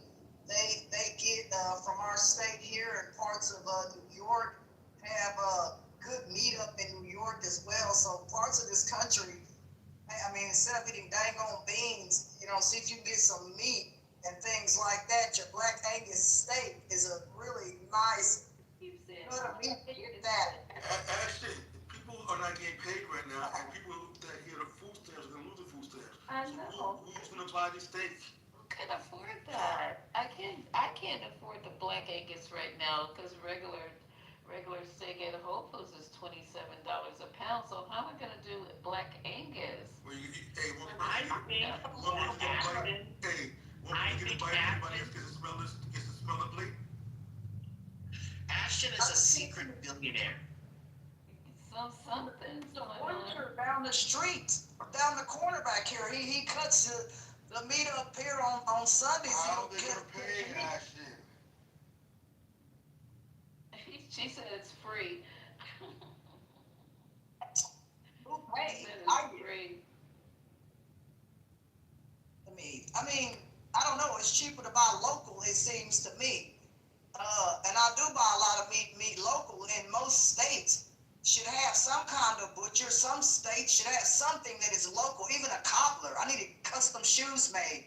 There's a cobbler around, so you can get this stuff local if you're really willing to look for it and write it down. I have 73 places written down back. Money, Ashton, is what I'm saying. It's not free.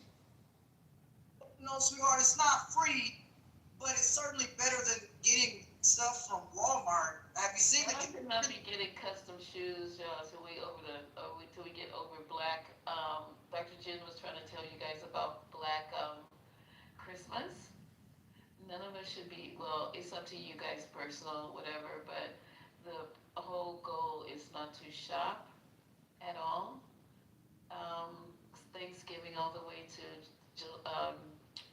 January the 31st. So I don't know. It's up to you guys. It's called Black Christmas, and don't buy anything. So just to throw off the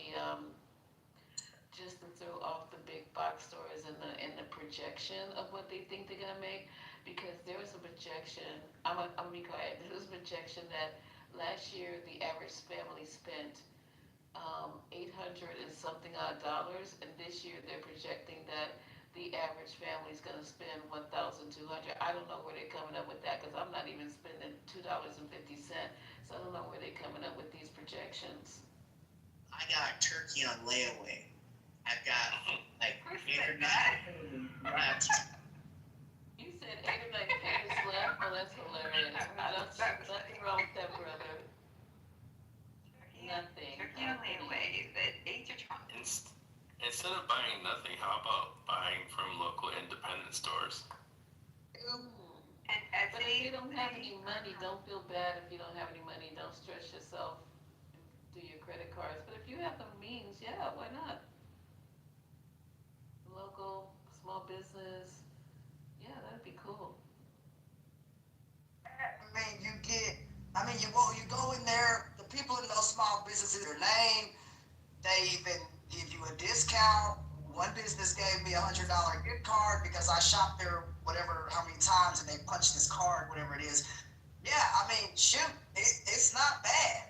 Some businesses, hell, even have drawings. One guy won a stereo. I'll take that, thanks. So there are ways that businesses get you in the door, and if they're local, around Christmas and stuff, some of those businesses, especially Black-owned businesses, have really, really good deals.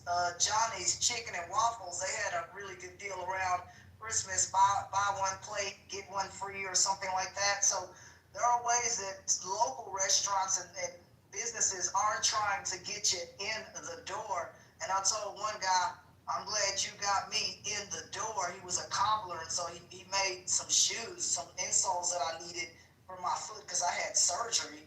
And so he was able to custom make what I had asked for. So there's ways to get what you need, and it doesn't have to be expensive. You get a pair of shoes made for $375, which is the price of some Jordans. No, I just would rather have custom shoes. I don't want no Jordans. I want my own shoes, and he made them, and they are nice.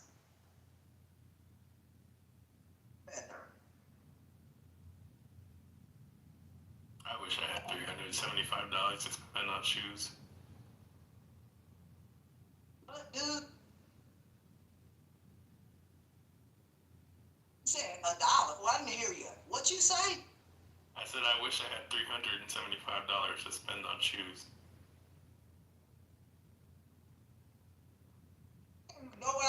spend $1,000, I'm saying, I'm not trying to make people feel, is that, I don't know, because I used to be homeless and had nothing, and so, you know, I've come, you know, made a lot better for myself, but $300, you know, I'm not saying go spend $1,000 on the latest sneakers, right? We're saying something custom made specifically for your foot is what I'm saying. And so I don't know if custom made stuff or suits or any of that, you have your suits tailored or you have them hanging off you. You know, you don't want that. So the clothes are tailored and they fit your body. That's what I'm Actually, we're on Family 5. You get them all custom shoes, suits. From Payless, right? Boy, come on, y'all. And then as you're walking up to the front of Payless, can you customize? Absolutely no Payless, no sir. This stuff is not Payless. As we're talking about hard times, we are talking about hard times, and you talking about steaks at $400 pair of shoes. Yeah, people are survival. Does anyone know about Ross? I didn't know that was high. I'm not saying go out and spend $2,000 on a computer or something. I'm saying have $500 to spend, Ashley. Average American don't have a pot to piss in right now. You're singles, you alone, you have families they can't feed. And you talk about steaks. money. Like cereal, milk, like bread, that's $500 right there. You know, I mean, you want like water, that's another $2-3 grand just to drink water. I mean, it's food and just stuff. If I could order all my food on Temu, I would. Just so I didn't have to pay like half of my income just to eat. What is what is Temu and Shane? What is that? Temu is a Chinese company where you can basically buy things for cheap, and these are the same companies that make stuff for all of the brand name companies. They're just trying to sell off their excess supply. Right now, they're not as cheap. Oh, Eric, I have a manufacturer in China if you need some stuff made. I just need a pair of shoes. I can buy some for clothing, I'm saying, for mostly like clothing, hats, whatever. Looking it up, it looks like it's not good quality here. I don't know much about it, so I can't speak on Temu or whatever. It just doesn't look like good quality stuff. And even if you look up sports stuff, I don't even know if the stuff is licensed. What are you buying? They don't even have the signature of the NFL. Yeah, I don't mean to interrupt that, and I think maybe he was joking because you can't buy food on Temu. I have a girlfriend.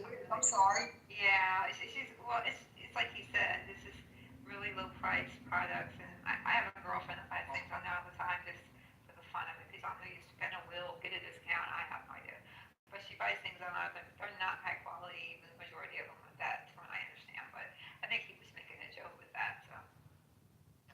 Eric, have you guys heard of Too Good To Go? It's an app that connects. Yeah, I think that's a great service, right? Like, there's so much food waste that happens, and to be able to take that food that's perfectly good instead of put it in the garbage to allow people in need to be able to connect and get it for like, you know, pennies on the dollar. I think services like that are huge and desperate. What was the name of the app you said? Too Good To Go. Yeah, so restaurants and stores, the food that's left at the end of the day when they shut down, they basically allow people to say, hey, I'm just going to pay $7 for a mystery bag. And then you go to the store at the end of the day when they're closing up and you grab that bag and you get like $40 worth of food for $7 because it was all the stuff that is perfectly good. But I ask you something, if I came in there with $100 or whatever and bought all the food that they had left over, they would let me do that? I'm serious. Like, come on. Not all of it, but like he said, they're going to give away a mystery bag. They just put a big ass bag and they'll charge you for a flat price for it. Just pick it up. I mean, this is like, you know, semi-expired, but it's like, you know, when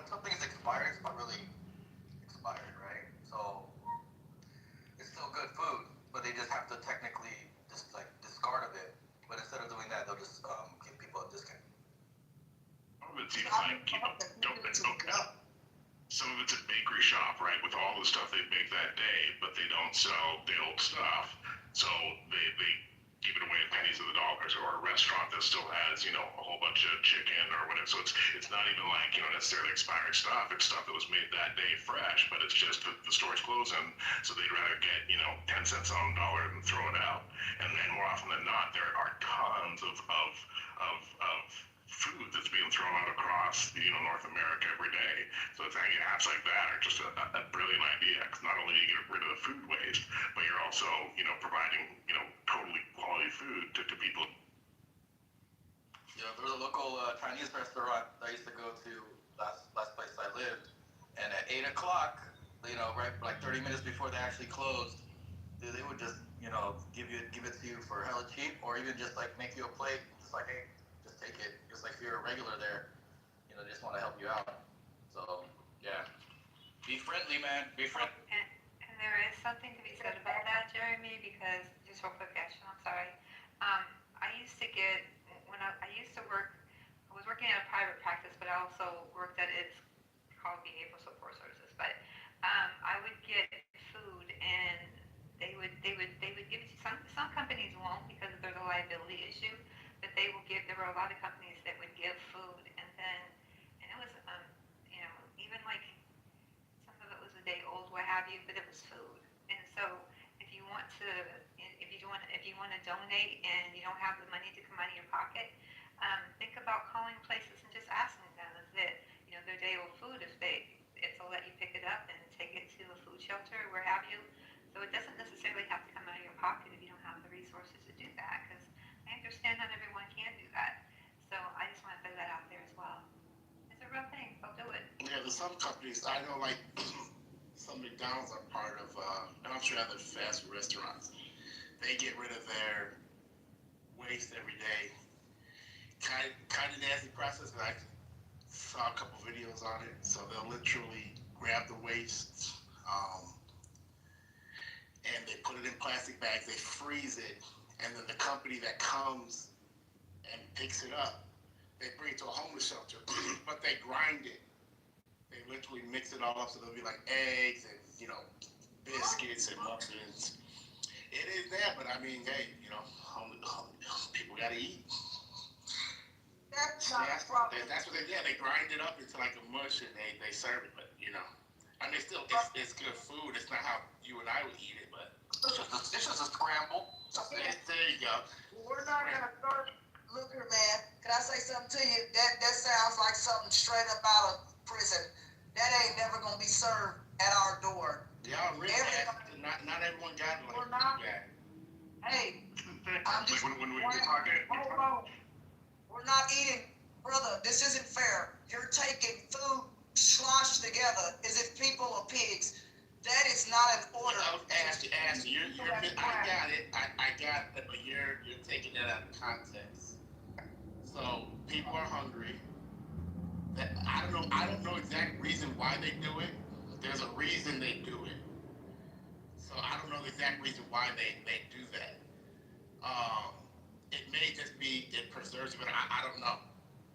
These shots so it's frozen, they may are preserving that food. I'm just thinking to myself the way you described it when we would work with Aramark, and when we still do. And they're one of the largest in the country. We also worked with the State Fair of Texas and picked up several tons of food from the State Fair. So there are ways that we are feeding people, and we passed out that food, 14 truckloads of food went out the door. And that was thousands of pounds of food on 18-wheelers. So there are ways that we are trying to get food for people to eat. When the State Fair shut their doors, they called folks with pickup trucks and 18-wheelers, and folks, came and got it, and goes to waste. We also the Blue Zone Project, a massive project that stretches across this region.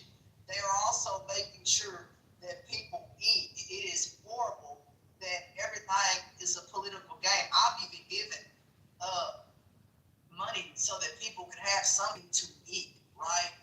So it's not just keeping, it is helping those folks. And thank you to the State Fair for allowing us to get all the food that we could load in our 18-wheeler. So I'm really grateful for that. Look that up, folks. The state fair will even feed you their food, and it's packaged, not ground up in a mush. They're gonna give you the food in a nice condition. It's air sealed and stuff like that. It's a beautifully placed. And you guys do that. And you guys do that every day, Ash.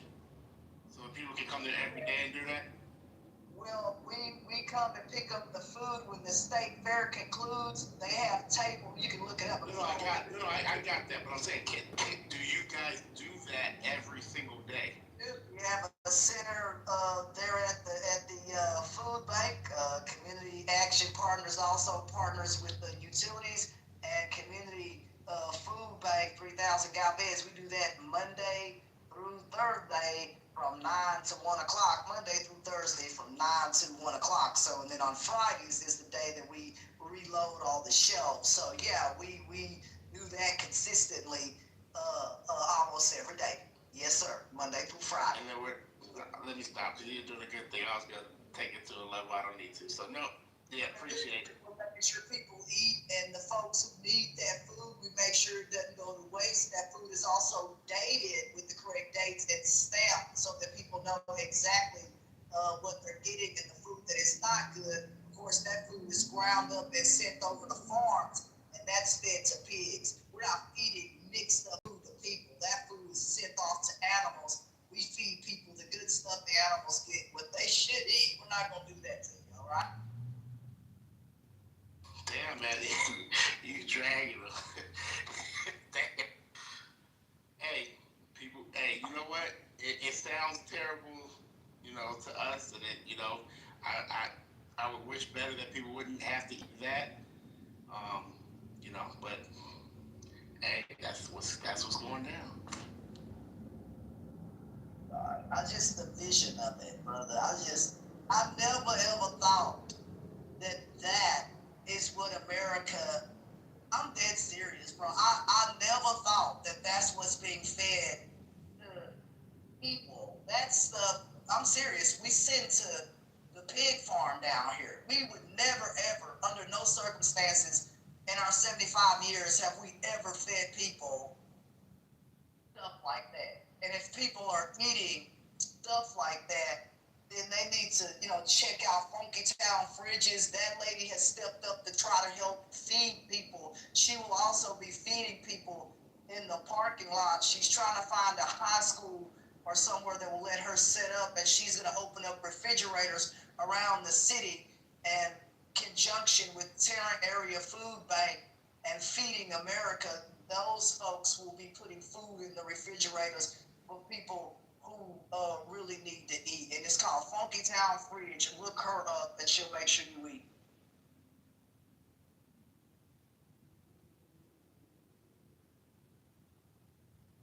Hungry. If you're in this area, you won't go hungry. Hey, Ashton, you ever have a hot dog?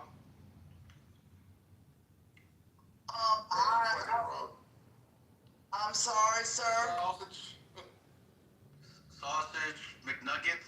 You ever have a McNugget? Sometimes, not really, because I don't like how the crap is made. I try to get sausages, again, local, because I don't like I'm just serious. I don't like what is ground in it. I've seen it put together, however you want to say it. So I prefer to do a lot of that local, because I told the guy I'm going to know my cut from the cow to them making the sausage. That's the difference with Texas, is that you're going to know what is being added in your sausage, and they show you on the computer with the cow, right? Your custom cow is up there, it's going across the screen, and you point and let them know, I want that cut, and that guy goes back there and makes your cut for you, so you don't have to get this ground up nasty whatever. It's just a hodgepodge of a mess. If you've ever seen how sausages are made, they ground up everything. Not here. We're gonna ground up the beautiful. You don't have no turkey tips or nothing. No turkey tips. No. No. I believe in the cut of meat. No links. No hot links. You got spices and stuff in there, right? Like. sausage, homemade venison sausage is fantastic. Come again, sir? Homemade venison sausage with wild rice mixed in. I mean, that's fantastic. You can't go wrong with that. Bear sausage is really good as well. I mean, it's, you know. Bear, yeah. What kind of bear? Bear sausage? Black bear. Black bear? Oh, black bear. I think that's the bear one. I can't. What's black bear taste like? Like bear. I'm saying like what kind of like comparison something. There's really nothing to compare it to. It tastes like bear. It's like people ask what the deer tastes like. It's very gamey and very fatty. Oh, yeah. That's fatty. Hey, you know, Haitian ostrich is not comparable to chicken. It's comparable to like steak, red meat.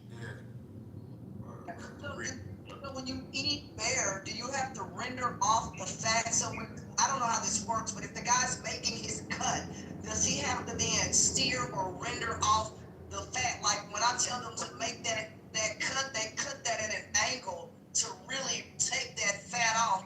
And then they'll take that fat and put it back. If you want that actually cooked, they got somebody that will smoke it for you. And they add the fat back in to put the flavor back into the meat. But you don't want to just eat a bunch of fat. You want that rendered or cut off. Do they do that with bear, or how would you make your cut, or what? I don't know how that works. I've never had bear. Do you see your cut on the screen, or what are you doing? Well, first you shoot the bear, and then you drag that bear out of the woods, and then you hang it in your garage and you process it. That's how it's done up here. No. We call a butcher. I don't know what in God's name. Back up. You call a butcher. They put it onto a truck and they make the cut on the computer. I ain't never in my life took something and put it in my house and said, "Hi guys, I got a cow." Brother, no. I will have the USDA talking to me. No. What do you? No. Not in your garage. You don't take that thing down to the butcher and have him make the cut on the computer. You did this in your house, bro. We is the butcher, Ashton. Yeah, that's how this works. I mean, it's like, you know, none of us really. I mean, if you hunt it, you gotta take care of it. That's just the way the ball bounces. If you kill a deer in Minnesota, you gotta drag it out, and usually you're taking that home and processing it yourself, unless you've got some extra cash, because it costs money to have a butcher process your meat. Same thing. It costs a lot of money. Butcher is the dude with the knife that knows how to cut the meat. Really. So if you don't know it already, then you're the butcher. The problem is that when you get the guy who cuts through all the segments because he doesn't know what he's doing, and then you get that horrible meat from him because he doesn't know what he's doing. But if you sit and you follow like an experienced man who knows how to learn how to cut up a carcass, it's really not that hard. It's not, but I'm talking about, this is done on a computer. Brother, what are you talking about? Computer. They put the thing on there. Before computers? Were there butchers before computers, Ashton? I'm telling you, the guy's old school, but the guy got everything in the shop. But he said, I can also make these cuts manual, but the measurements for the cows, they're by weight and all that. I ain't never cut no animals in my garage. Never. What a mess. Like, I've never done that. You take the stuff down to a butcher and you let them make those cuts. You let them do that. You know what I'm saying? I believe in that because I'm not cleaning up all that mess. I chopped up a person in the garage before.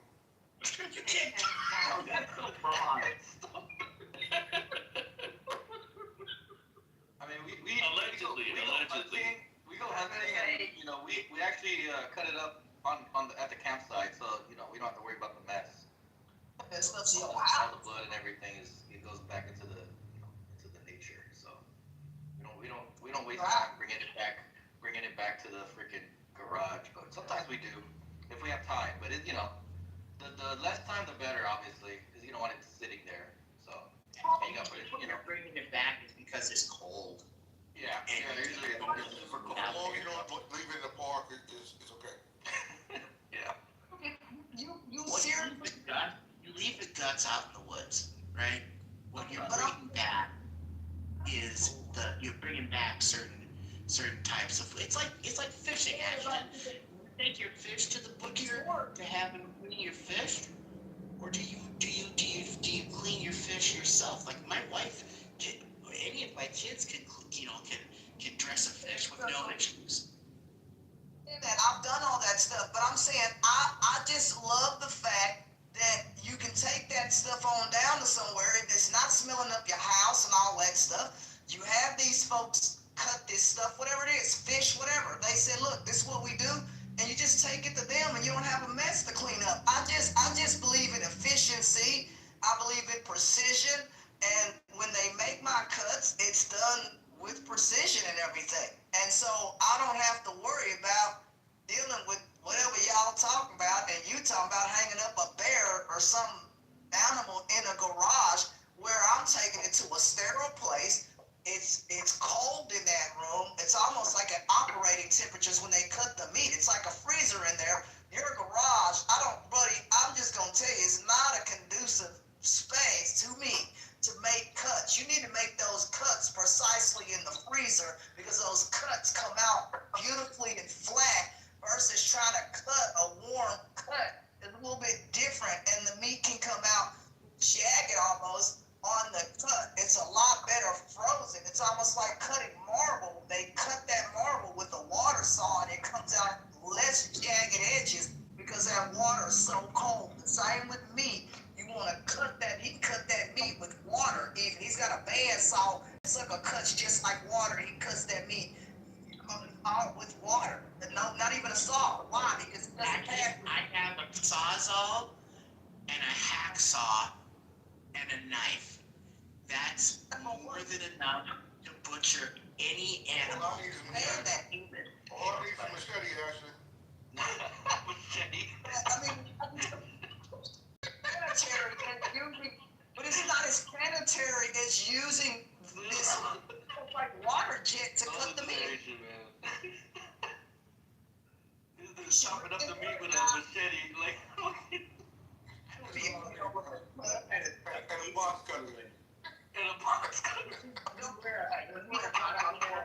While you're doing it, do you wear a hockey mask, patient? And do you sound like? I put the war paint on, sound like Shaka Zulu.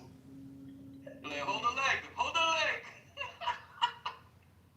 But listen, if you listen to them folks talk about cutting a down bear in your garage, I cannot believe that y'all would. I mean, for food safety reasons, you don't cut stuff in a warm area. You just don't do that. That's why you take it to a freezer and cut it. And and you can watch them cut your meat there in the freezer. Y'all need to be cutting this meat in a cold environment. And I'm serious when I say this, because I used to work for Aramark, and every cut that we made was done in the freezer because that was for safety reasons. I've never heard of this in my life, to cut meat inside of a freezer. Know anyone who's Muslim or a very conservative Jew? Because at certain times, the lambs go into the house and the lambs don't come out. And that's just the way it is. They do it, they prepare their own meats in their homes. The garage comes open, they haul that sucker up, they slaughter it, and they do their thing according to their religious traditions, and then they cook their meats. And I'm over there when I get my meat. I mean, consuming an animal is as natural for a human as just getting up in the morning. We are humans. We are built to go out there and get animals and slaughter them and take and process them and cook them. That's what it is. I have no problem with that. I'm just saying that I get it because I work in food food service. I'm saying that the stuff, you guys need to do it in a safe manner at temperature. Why do you think they keep operating rooms cold? It doesn't matter about the tradition. Cut the meat in a cold area so you don't get sick and bacteria doesn't grow in there. That's a liability reason. That's why that meat's cut in a freezer, sweetheart. You want to do that so that you don't get sick. Ashton, I'm trying. you know, humans been hunting in like really hot areas, right? Before freezers were even invented. What do you think humans did when they were hunting? I killed a lion in Africa like some folks did. You killed a lion? Is that the one? Is that the head of the lion right there? In your Yep. Kill them up. They did a good job on the friggin' head, dude. Sir. I'm talking about in today. Process. He's running out with a box gun and trying to kill a lion. What are you saying about the meat before a refrigerator? I'm just saying today, because the propensity for bacteria and all of that, I don't know back then, whatever, I don't know about all that. Yeah, I'm just telling you what did they do to the meat to make sure? When I worked in food service, wasn't nobody taking no dang on meat outside to cut it, or else they'd shut our business down. So I'm just telling you what the laws are. We're not doing that. So whatever them folks did, they may not have run a restaurant. They may not, I don't know what them folks ran back then or whoever you're talking about, but not feeding 5,000 people a day, right? So however they stored meat, I don't know what they did with meat. Maybe they maybe dried the meat somehow back then. I don't know. But to cut a cow outdoors, outside, it's not going to work. To cut any animals outdoors and you expect that to be served, I would never tell somebody, hi, I just cut my cow outside. Would you like to cut a piece? What? No. You'll get laughed at out here. Why? Because you need to be doing that in a cold area. I think the reason why that is, Ashton, is that in some of those meat processing plants, they process so many animals that they have to have a really high sanitation standard. But when you look at like the example that Eric was giving, where you kill a deer out in nature, right? This is like nature. There's very little bacteria and contaminants. Like you're killing it, chopping it up, hauling it out. It's refrigerated by the end of the day. Like there's nothing unsanitary about that. That's perfectly sanitary. And a lot of hunters get their meat that way, all year round. It's perfect. Just real quick, I have a question. Lisa, are you still there? Are you around? Where's your phone? Yeah, hang on 1 second for me if you would. I don't know if she's available or not. So I'm curious how many people, hey Drew, I'm curious as to how many people are interested in having a room, because Lisa was talking about this the other day, where for people, for the holidays or what have you, to places and things that we could do to shop to where we could still be honoring the blackout. If I don't know if you want to if you're interested, I've never done this before. You might be like, oh, one in the chat or something so that we know if you're interested in that type of room. She was talking about the other day. Somebody said, what's the blackout? It's during the Christmas holiday, and there's a link that I put, but I could put it again. So, I mean, there's a lot of things. We could talk about things for a long time. I don't know if anyone has another topic. This has been a great information. But is there any new news or any other topic that someone wants to hit today or tonight at 11:30? Yeah, I had one, but I'm sure it's been discussed already. What is it, Drew? Give me a shot. I wanted to ask Trent what he felt about RFK walking back, his whole Tylenol conversation. I'll probably try to sue his ass, which he did. He didn't want to come back, but my Halo game just started because Aston was taking forever talking about Bears. But I'll come back. He actually didn't want to come back. Yeah, I mean, he may not have, I guess. If you go look at the entire statement that he gave through, but he doesn't. No, I mean he doesn't give up on his theory, but he just said that he can't prove it. I'll tell y'all something. Tylenol should come out as food. Man, y'all Republicans be saying some stupid stuff that is unfounded. Let me tell you something. We literally had a doctor come out and say the stuff that Donald Trump and these folks talked about with Tylenol, that stuff was unfounded. Drew was trying to speak to Trey about Trey. Okay, so I'm gonna play Halo and talking on Clubhouse is difficult, but so Drew, here's what I'll tell you, and I know that it's hard to believe. If you go and you look up a woman named Rachel Weinstein. Rachel Weinstein was the lead epidemiologist for a company called Janssen. Janssen's the pharmaceutical arm of Johnson & Johnson. And in 2018, she sent an email to one of her colleagues saying that the weight of autism and Tylenol is heavy. Now, Ashton, you can't talk. You know what? I'll come back. When you come back, you talk, and then I'll come back because I can't listen to you. Wait a minute. Hold on for a second. You don't have to be disrespectful. Ashton, let him talk, but that's disgusting. You don't have to be disrespecting no people on here, no women. Y'all know Ashton's been on this app like she brand new. So Ashton, can you let him talk? Because if he doesn't, he's gonna take his toys and go home. Oh, Okay, what a baby. What a freaking baby. Ooh, I guess he left himself. I don't understand. I just told him it was unfounded because I just feel like when people say false stuff that's not true about Tylenol, and then you ask them where they get their information from, that's all I ask him. I just want to know where he got that stuff from, and he's not producing that, and that's a problem. We have people in the audience are far more attentive talking about that. So, Lisa, I asked if folks are interested in the read you were talking about the other night, where we talk about alternatives for what they could do for the holidays if they do feel they need to buy things or what have you, and several people put one in.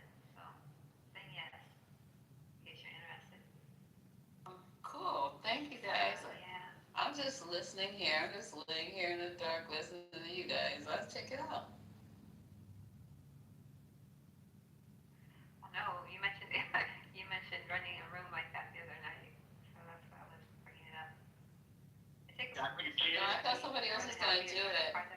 I was hoping somebody would grab it because we have so many things up. But yeah, we can't be alone with it. But yeah, there's already a lot of people setting this up, and I got it.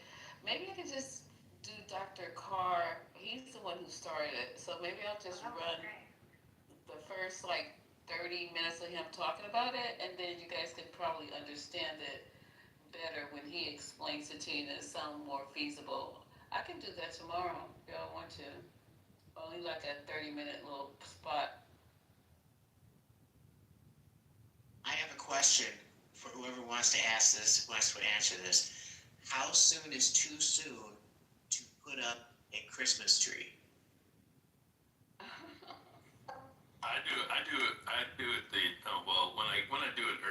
When I do it on time, I usually wait till last minute, but when I do it on time, I do it after Thanksgiving. What about putting it up before Thanksgiving? Because you're in a foul mood and you just won't have to Thanksgiving in your home. I mean, it's your house. Do what makes you happy. I think any of the Burr months, like September, October, November, December, all the Burr months are the ones that are, you can put up your tree and your lights, everything.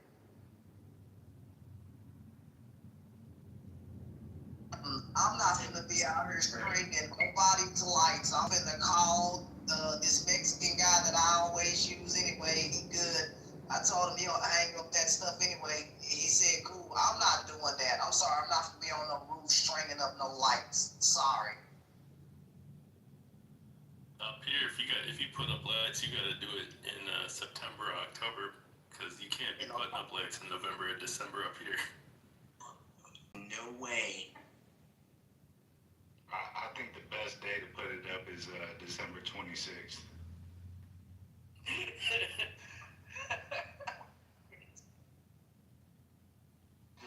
up all year. There you go. Yeah, be like, I'm just setting it up early for next year. Well, last year we put our Christmas tree up. Drew, was that you? Yeah. We put our Christmas tree up. We didn't put any ornaments on last year. We just put the Christmas tree up. I got one of those Christmas trees that has the lights embedded in the artificial tree. So all I gotta do is just put it up. I meant to put ornaments on it, but we just never got around to it, and it was fine without any ornaments on it. A tree. What kind of tree? You said a tree with lights embedded in it? Yeah, it's an artificial tree that has lights embedded in it. Dude, you don't have it together. Why not a real tree with just like lights wrapped around it? What happens with real trees? Real trees bring real bugs.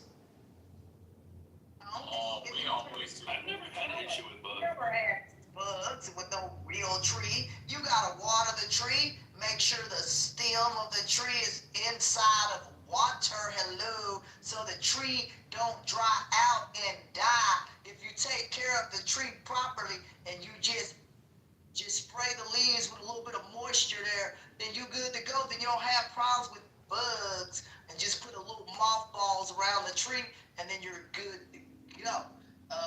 I ain't never had no problems, dude, with no bugs or whatever you talking about, and just having arborists come in there and just primp it up, and you good to go. I ain't never had any issues with none of that. So where in the world are you getting trees that attract stuff?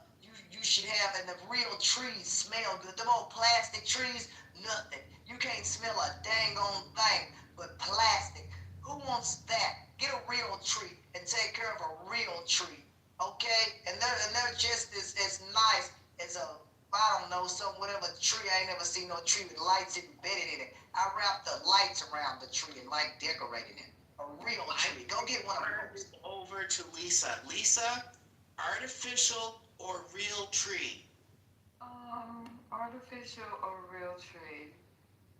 Okay, so now that it's getting a little bit too close, I would do artificial now because of the drought. So I do artificial, they're beautiful. They had some on sale, which I didn't think that they were gonna be selling these trees. Those artificial trees are quite expensive. I was shocked. So they are on sale. I don't know, I guess it was a 6-foot one with the lights embedded, very beautiful.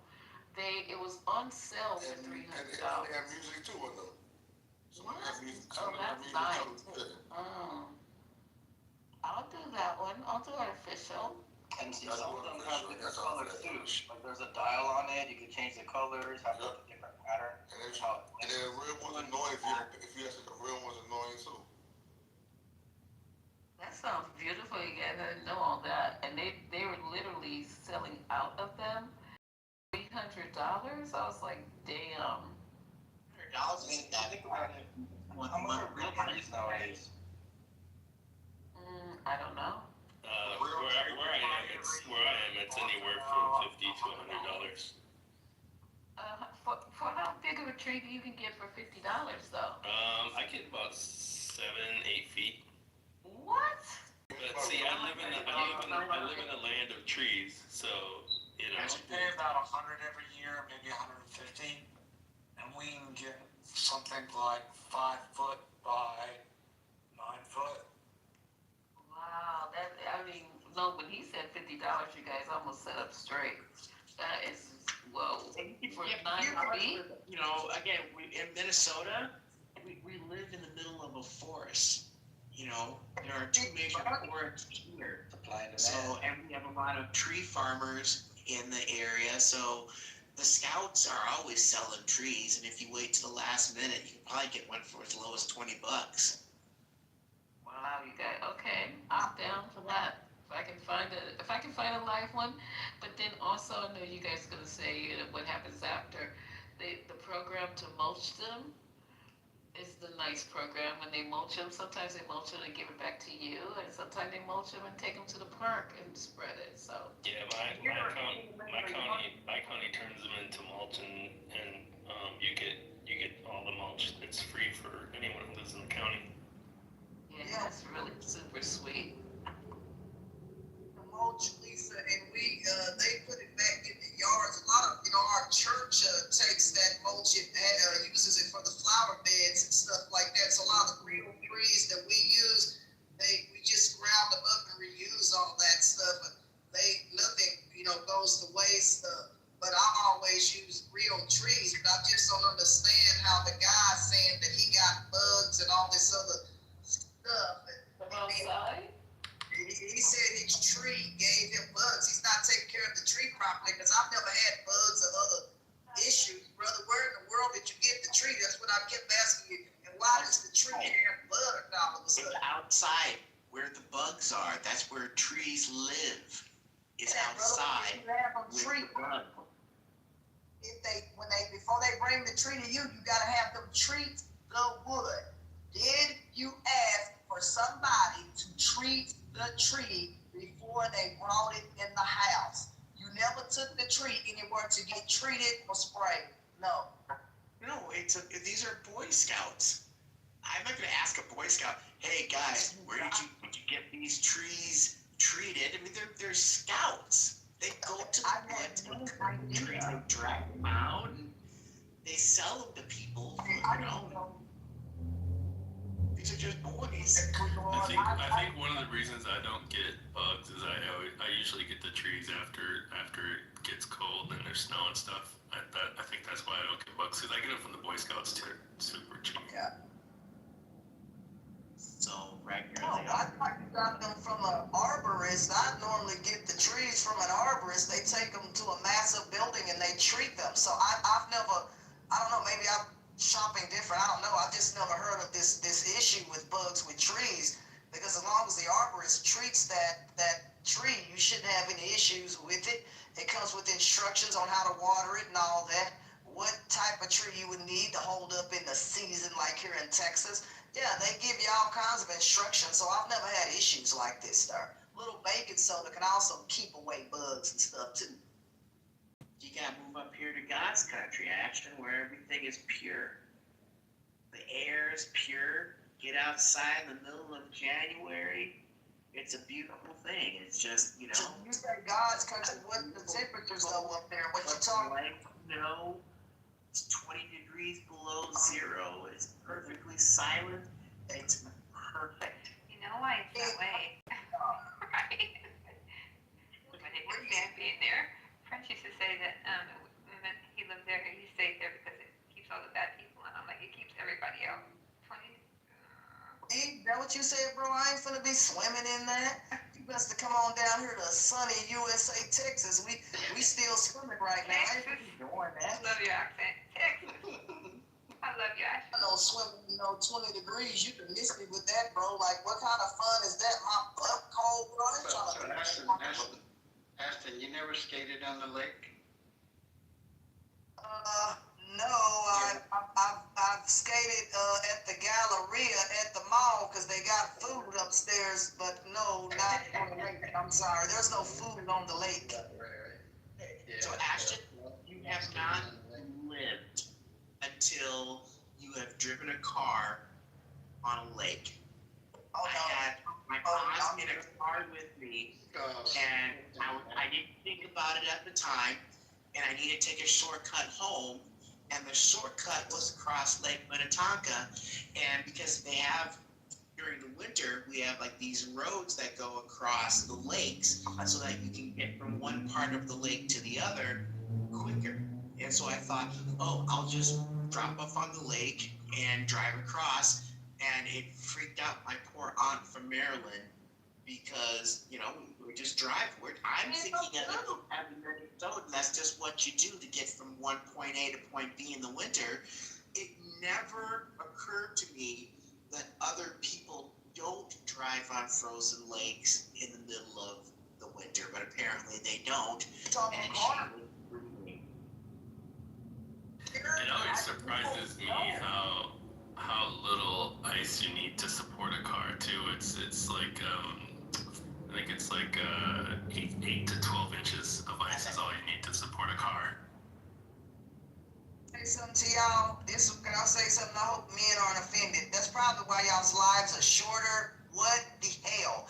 I'm gonna risk it all. And they sit up here and tell you, turn around, don't drown in Texas, because we done seen 18-wheelers swept off entire highways. But y'all gonna talk about, I'm gonna go across a frozen lake and take a chance, bro. I'm so good, man. If it's gonna cost me $100 to go across the bridge and wait in traffic, I'd rather do that than sit my butt on the lake and chance it. I'm sorry, man. That sounds crazy as hell. Ashton, did you see that research paper for why men's lives are shorter? Because they take out the garbage and it gives them bacteria infections.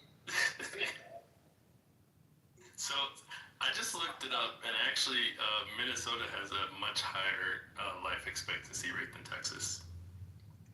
Look here, bro. I'm talking about you. Somebody just said driving a car across a lake, and there's not a service road. I'm just telling you, no service road on the lake if something goes wrong. I'm just telling you. I'm not on the lake all the time. It's come March, there's always going to be an idiot out there with his, gigantic F-150 truck. They're never from here, and they drive out on the lake thinking, I can continue to do ice fishing, and their truck drops through the lake. You just have to have good common sense as to when to drive on the lake and when not to drive on the lake. In the coldest parts of the winter, up in the northwest angle, they actually have a whole city on the lake. There's I think at least 1,000 people live on the lake for months at a time. Wow, that's amazing. What's that called again? It's up near the northwest angle, the little bit of Minnesota that looks like it should be a part of Canada. All right, I'll look into that. But yeah, I was surprised at this life expectancy. I had never looked this up before, but Minnesota's in the top 5 in the country in life expectancy, 79.1 years versus 77.5 as national average and 76.5 for Texas. Yeah, look here, man. We have some of the best healthcare in the world. We've got some of the freshest food in the world. We've got some of the best water in the country, and we've got good housing. It's a very, very healthy state to live in, and I don't want any of you to move here. Big open You say you don't want anyone to move here. We got wide open places and wide open spaces. You go to some states, you on top of people. I went to New York, and a guy said, hey, those are row houses. I said, no, sir. You can touch the house next to you, too crowded. I've been to many cities, and I come back to this area because I get a lot for my money. I told the guy, where you going to find a 2,000 square foot place? You put that stuff up in other places, you're paying $6 to $10 grand. The guy says he pays over $6,000 a month to stay in what I'm living in. I'll take a 2,000 square foot place any day. Got big old closets up here, big showers, and stuff tall enough, and ceilings 10 foot tall in here. You're not on top of somebody, so no, I'll take that every day over being crowded out. I've been in places that seem like you're on top of people. California, beautiful, but it was also very crowded and all of that. One of those populous states in the country. I have no problem with that, but I also like spaces, and Texas seems to have a lot of land. If you want 100 acres, there's not a lot of land that you can grab 100 acres. You know what I'm saying? We're looking for that, and we may be able to find that in Texas. So I'm just telling y'all, it's not a bad place to live. I don't like the political stuff, obviously, but most places don't have the size of our apartments here are bigger than some homes.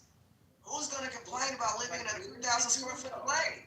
Here's what Texas does. And whoever lives, where's the place you said, the land of the trees? Since y'all are talking about it, can you just tell us some of maybe the highlights of your state? I don't know what the land of the trees is. You mean of Minnesota? Okay, from Minnesota. We have Minneapolis, which is chock full of things to do. We have Lake Superior, which is the largest freshwater lake on the face of the earth. We've got skiing, we've got fishing, we got hunting, we've got the Mall of America, which is largest mall in North America.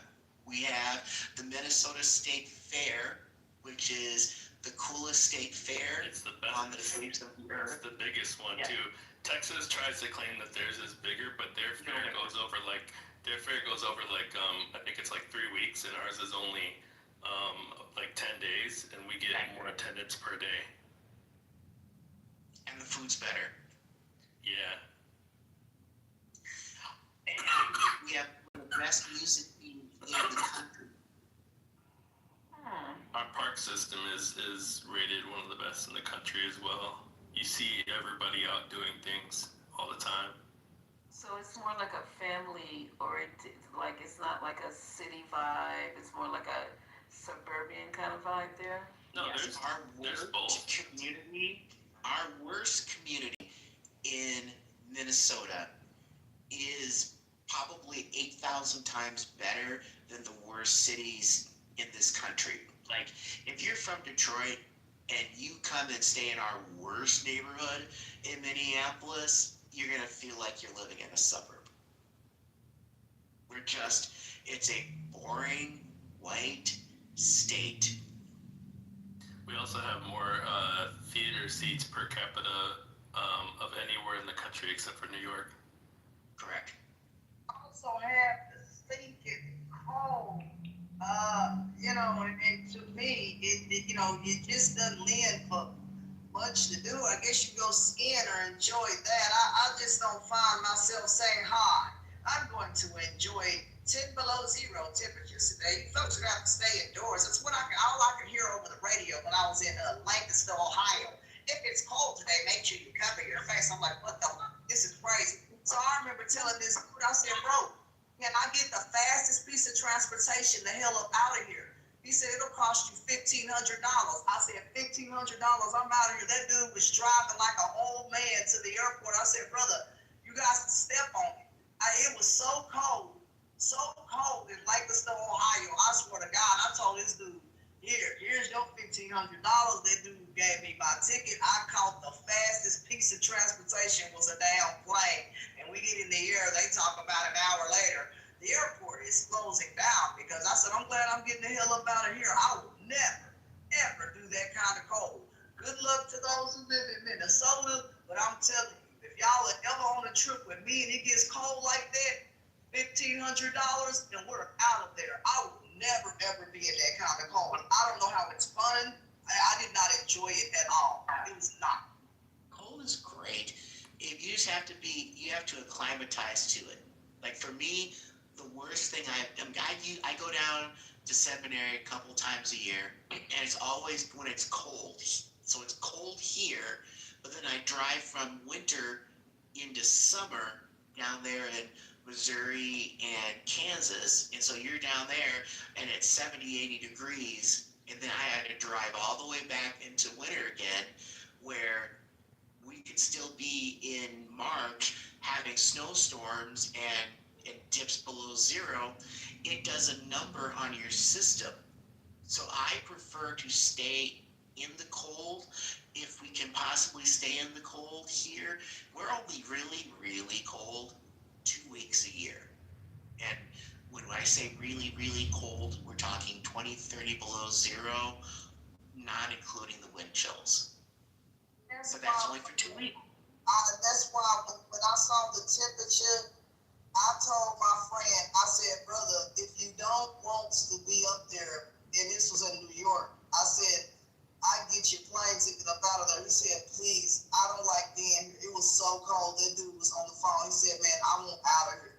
And he was happy to land at DFW because I said, bro, I cannot do this. I went to New York too. And it's just going around the building, the wind was just, it's not fun in the cold. It's like, I don't care. Like I told the dude, I said, bro, I'm freezing. I'm going to the store. I said, can you sell me the best jacket you got? He had this fur jacket. I said, I'll take that. I put that real fur on. I don't care what people say. All these other groups say, hey, shit, wear fur. I don't care. That was the warmest thing that I got. And I still wear the fur coats because it seems to keep me warmer than all this other crap. The only other jacket that kept me warm was a plug-in jacket. I could plug it into the wall.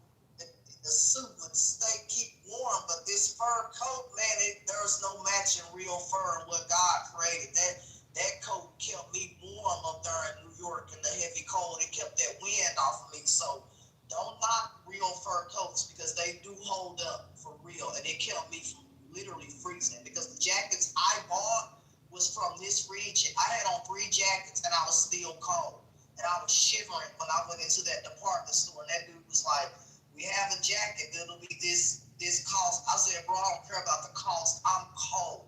I paid $470 for that jacket. New York isn't cold. They get snow, but they're not cold. Lisa, are you guys that cold? You guys aren't that cold up in New York, are you? Yo, it was. You're talking, sir. Not the kind of cold you're talking. As a matter of fact, the last couple of years, they haven't been getting a lot of snow, so I don't know. Man, your upper state has been getting crashed with snow, but usually New York City is like warm. Yeah. Probably because of the buildings. What you think?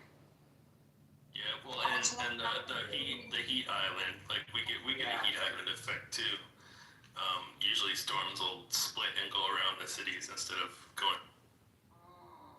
Which is nice. One of the things I like about the cold is it keeps us from having poisonous things and bitey things and, flying cockroaches and things like that that you get down south. Oh, that's funny. We had mosquitoes. It ain't no big deal. Them water bugs, they may land on you, just boop, you grab them and keep going. It ain't no big deal. Y'all freak out. Oh my God, it's not a big deal. They water bugs. They just buzz around you, zoom, they buzz on and you keep walking. They water bugs. They not gonna Those bugs will eat you though, Ashley. They just fly around and everything. They may let you know. Ashley, tell the truth, those ants will eat you, right?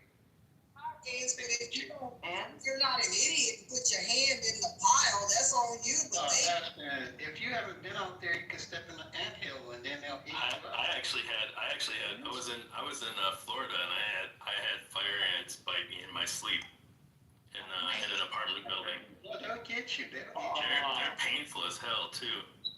Right. If you just sit there, you'll die. It was actually a good thing that they bit us because my wife and I were sleeping in what was supposed to be the nursery for a new baby, and if the baby was in there, that baby would have been dead. Luckily, it was us and not the baby. And then the landlord wouldn't do anything about it, so they moved to a different apartment building. They don't like the taste of California meat, though. Ants should not. I mean, the biggest thing we dealt with, like when I went up under a house, but before I go up under a house, I normally smoke out the front end, meaning that I create a smoke and blow smoke in there so the animals and all that run out of the other side. You should never crawl into spaces where there are ants or none of that. And you can stick a pole in the ground that's hollow and drive smoke into that pole, and all the ants come up, and then, you know what I mean, and then you put your baking soda and all that, kill all those ants and stuff before you even crawl up under the house. I would, you know what I'm saying, that's just how I did it. So you shouldn't have problems with bugs if you smoke out that area to get rid of those bugs and stuff. We did the same thing with bees. When there were bees in a kitchen, we took them bees and smoked them out. Well, I smoked them out on the other end. I took a large pipe and smoked them out. Well, the bees were in the kitchen, and the lady was trying to swat at them, and I smoked them out, and we got them out of the house, and we were able to call the bee folks in, and they were able to get the nest out of there. So once you get the bees away, it helps a lot. I've done a lot of that stuff, and I never been bit or stung or nothing. As long as you do the stuff the right way and control. Can I finish asking the questions? So what for your food? Are you guys known for cheese? Are you known for beer? Are you known for syrup? Are you known for, what are you guys known for? I had a Honey Crisp apple. A Honey Crisp apple. Yes, a very sweet apple. I actually like Sweet Tangled better than Honey Crisp, but that's a newer apple. I've never had Honey Crisp. Minnesota is known for developing different types of apples. Yeah, that's my favorite apple. Those are fire. BG? BGF. Sweet. Do you know I don't see people eating apples anymore? Is it just me? I eat apples all the time. I don't see people doing that. When I was little, I used to see people eating apples all the time. I like the sound of them when you bite into them. It's just a crunch. Yeah. Oh yeah. We do have a lot of breweries. My family in Orlando, they make their own beer, and they were blown away by how many breweries we have compared to Orlando. Wow. In the world, Yeah, we got a lot of much breweries. more peaceful place if we got rid of all the MAGA. Don't you think? Oh, We have LEFSA. We have LEFSA. But we also have a huge East African community, so we have a lot of East African food too. yes. East Africans in a state where it's 20 below. Stop playing. No, yeah, because what happens is when there's refugees, states have to agree to take in refugees, and Minnesota has almost always agreed to take in refugees. That's why we have the highest Hmong population outside of Fresno, California, and one of the high. I think we have more Somalians than anywhere else in the diaspora. Eric, talk about the fact of the indigenous people and Native American culture in Yes. We have some we have the Minnewacan, Dakota, Sioux. We have the Chippewa, of which my two of my grandbabies are part of that particular tribe, and as a result, we have like wild rice, we have fry bread, we have walleye. Fry bread is so good. Oh my God, it is so good. Fry bread taco. We have we have what are called we have powwows. They're called something else, but what you'll find in different parts of our state are these structures called and a wasipi is the best way to describe it. It's a stadium where the ritual dancing takes place, and most school districts will have a powwow in the gym where you bring in food vendors and stuff, but a lot of the powwows now, yes, the tribes gather, but regular folks will gather as well because, native culture is Minnesota. Our name is literally a native name. We've had a good relationship, we've had bad relationships, but I will say we're in a good place right now. I can tell you this: they've got the casinos. If you're buying legal marijuana, they're the ones that are selling it. They took the land, but now they're buying it back from everybody one trip to the casino at a time. They have done good. There are still pockets of massive poverty, but if you want to see tribes that have done it well, Minnesota is a place for that. We also have an expansive Hispanic population that is all over the state of Minnesota. Between them and the East and West Africans, they have probably single-handedly saved a lot of small towns in the state of Minnesota. Immigration has been very good to our state. I just can't imagine living anywhere else. This is the best place on the face of the earth. It is paradise. Yeah, that was the thing that surprised me, how many Somalians live in small towns in Minnesota. Cold, it's always funny when you always know that if it's a new Somali family that has moved in, because they look like they're just wrapped up like Nanook of the North, and then after a while you just see them with their big coats under their burqas as they're wandering around, and they're fine.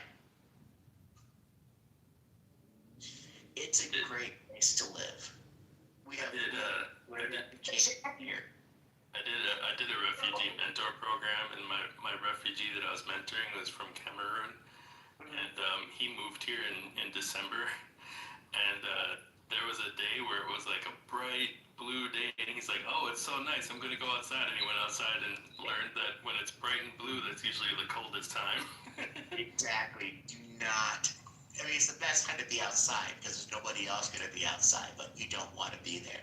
Now, Lisa, the other thing is we have some of the best universities. We're not like East Coast, but we got the University of Minnesota. We have Carleton College. We got St. Olaf. We have Gustavus Adolphus. We have the University of Minnesota Duluth. We got Hamlin University. We've got an extensive state university and technical college program in this state, and Mayo Clinic. Mayo Clinic, the University of Minnesota's clinic. We've got Hennepin County Medical Center. We've got a fantastic facility. And no, Sangoku, Minnesota schools are very good. We rank extremely high on the ACT because our kids are required to take it. So we have high scores on the ACT. We have high admittances to colleges. It's a good place to live, which we don't want you to move to here. Just go where you're at. We have a lot of jobs. We have more jobs than we have people right now. That's true. Glad you making it up there. I mean, I can see maybe the life expectancy stuff and all that. And you said something about the jackets that people wear. What did you say with a burqa? What did you say? What kind of coats they got down there? Just wear artificial gear. There's no reason to wear anything like that. You just wear regular gear. There's a Scandinavian saying that applies to Minnesota. There's no such thing as bad weather, just bad clothing. You have a nice heavy fur coat, nice something like that. Good. No. I mean, something anywhere from something that's reasonable, anywhere from $200 to $1,500 for some fur coats. Nothing. No. Goosedown is really warm. Yeah. But you can get away with just wearing layers. I always wear 4 layers in the summer. In the winter, I wear a base layer, a shirt, maybe a sweatshirt, and then I wear my jacket over it. Ashton, do you mind if I Ashton, I'm sorry. It's good to talk to you. Do you mind if I ask you a question? I know you're talking about. Just ask what a goose down coat was, because I want to buy one. Yeah, it's a heavy coat that you don't ever need in Texas, because their state is freezing. That's why people don't go up there. But I will be up that way, Eric, and for 2 days in December, and can't wait to get back. But Drew, are you there? Yeah, I'm here. Can you explain I was trying to ask in the comments, but you didn't respond. What did your client say about vaccines? Can you explain that? I mean, I can't like go into depth about it. I don't really remember the details. But he had told me about one of his close friends who, had basically come up with I guess the idea that, or the theory that, the vaccines had caused autism in his son. He had told me that his son was, and of course this is third person, so I didn't get the story directly from the source, but he had told me that, his son was, vibrant, just a normal little boy, and as soon as, right after he got the vaccine, he started just, I guess, started to show signs of autism, and then was eventually diagnosed and put on the spectrum. But it was just like a night and day change from what he had explained to me. But it's been months since he had told me about it, and I know that he was doing some research of his own, but I've been meaning to circle back to him just to pick his brain about it. And that is kind of how I learned about it as well. There is a movie called Vaxxed, which I thought was an anti-vax movie and a documentary. It's not, and it tells that story. There are thousands of parents reporting those same instances that their kids take the DTaP or the MMR vaccine. They're normal, and then they, like a light switch, they switch off, and there's video of these kids. Some of these kids are walking and talking, and then are nonverbal and banging their head or throwing tantrums, showing signs of autism right after they take the vaccine. And so as I started researching this myself, I've had other parents, close friends of mine, who are, one is a lawyer, Baylor, has 3 kids, and she said after her 2-year-old got their vaccine, there was a noticeable change in him. And so that's when I was like, how could I know this amount of people? Because I wasn't really asking. Like 4 or 5 people were telling me the same thing. And as I did some research, it's not just Tylenol. It's the vaccine. The kids have a reaction, from the vaccine, and then they get Tylenol. And 40% of us have a gene. Go ahead, Ashton. Go ahead. No question. So, do you have any validity or evidence that a vaccine caused whatever problems you're saying? Because the stuff that I looked up, and when the health department came out, they didn't say anything about a link between Tylenol and autism, and the man kept saying that the information was unfounded, and that was from the health department. So am I going to believe them or you? I'm going to believe the health department that came out here and said, because people had concerns about that, and they kind of calmed those concerns. Tylenol should fire back with a lawsuit if y'all keep saying that their company caused autism in people with no validity. Y'all Republicans have mentioned about vaccines causing autism in people, and this information was absolutely unfounded by several folks at the health department out here. So where are you getting this information from, dude? Like, for real, it's concerning. We would never tell our congregation, hi guys, we're not doing that, brother. We telling people solid information from the health department. This is just okay. So it's 2 separate things. One, age when kids get vaccinated, right? And I'll land with this, that the studies that they've done, they've looked at like the amount of autism in communities that don't get vaccinated, like high-rate communities and things like that. The studies that they've done showed absolutely no major difference in the number of autistic kids, right? So I think this is more a case of like, causation versus correlation versus causation. Yeah, exactly. Yeah. So I believe that initially as well. There's 2 problems. One, the Tylenol lawsuit didn't come out from Republicans. The Tylenol lawsuit started in 2019 and actually came out of California families. It was actually Democrats. And then it got put into a federal lawsuit. It was 361 families across the nation that filed a lawsuit against J&J, and it became a federal lawsuit in New York. That federal lawsuit, in the discovery process, the emails, that's what I put down there, Drew, the emails that came out of that federal lawsuit showed that Johnson & Johnson had knowledge that there was some problem. That's what Rachel Weinstein says in her emails, that there is evidence that she says the evidence is heavy, that Tylenol may be causing neurodevelopment problems. That's what the email says in 2018, and then they have further discussions about it. And so what Ken Paxton's lawsuit against Tylenol that he just filed, the Texas Attorney General says, is based upon those emails trails that there was a failure to warn. that if you suspect that there is a problem with something as serious as this, that you're supposed to warn the public that the public and Tylenol didn't. And then what Johnson and Johnson does, which a lot of sometimes happens, is to get rid of the liability. They spun off Tylenol to a company called Kenvue.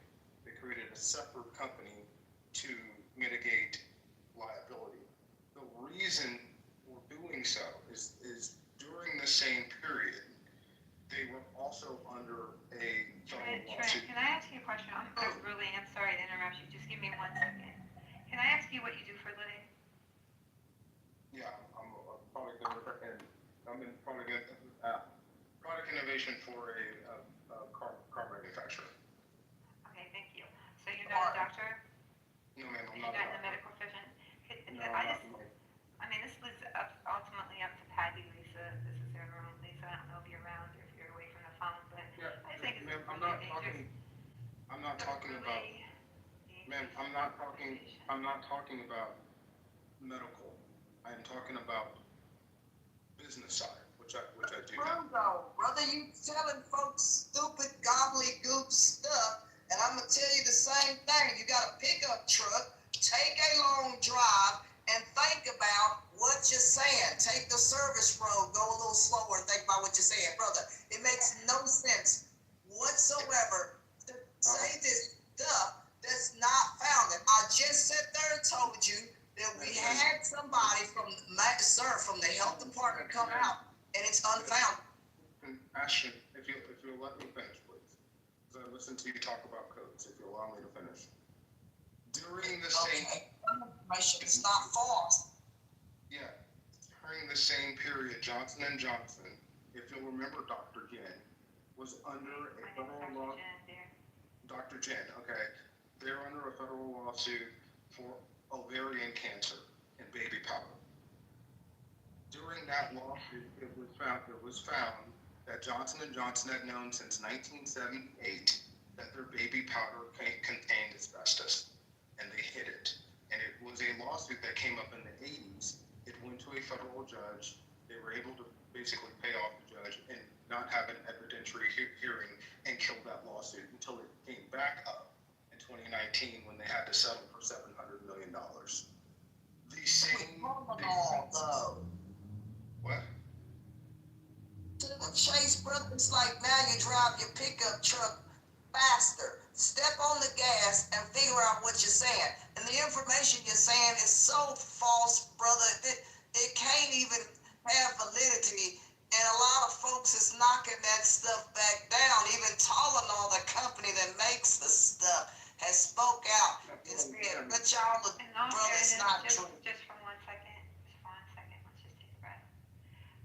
The reality of the situation, though, is Trent, is that you're comparing it to the baby powder incident or what have you. If you look at the instructions on baby powder, it's not telling you to put it in the places that some people chose to use it. So we need to look at that first of all, and that's true. So people chose to use it in different ways, and I'm not going to sit here and act like I have some type of knowledge or authority in that area. I'm only going to speak from some place that I do have knowledge and authority from. So what is dangerous is when I hear what you're saying, I hear what you're talking about, bringing up the lawsuits, all of that. I understand. Clearly, get it. At the same time, if you are not a medical professional, doctor, a nurse, well, no, Trent, please let me finish, and then. Let her finish, Trent. Thank you. Okay, you need to understand that there are people out there listening to this, and this is just what I'm gathering from people I know in the medical community and from, because I work with a lot of doctors. I actually, doesn't matter how I work with doctors, but I work with a lot of doctors. So what's going to happen is, and I want you to think about this for a moment, Trent. You're gonna have a mother out there somewhere who needs to take Tylenol. And once again, I am a psychotherapist. I am not a medical doctor. You're gonna have a mother out there that is hearing all of this rhetoric about Tylenol, and she's going to be fearful to take Tylenol, thinking she's going to harm her baby. But much worse thing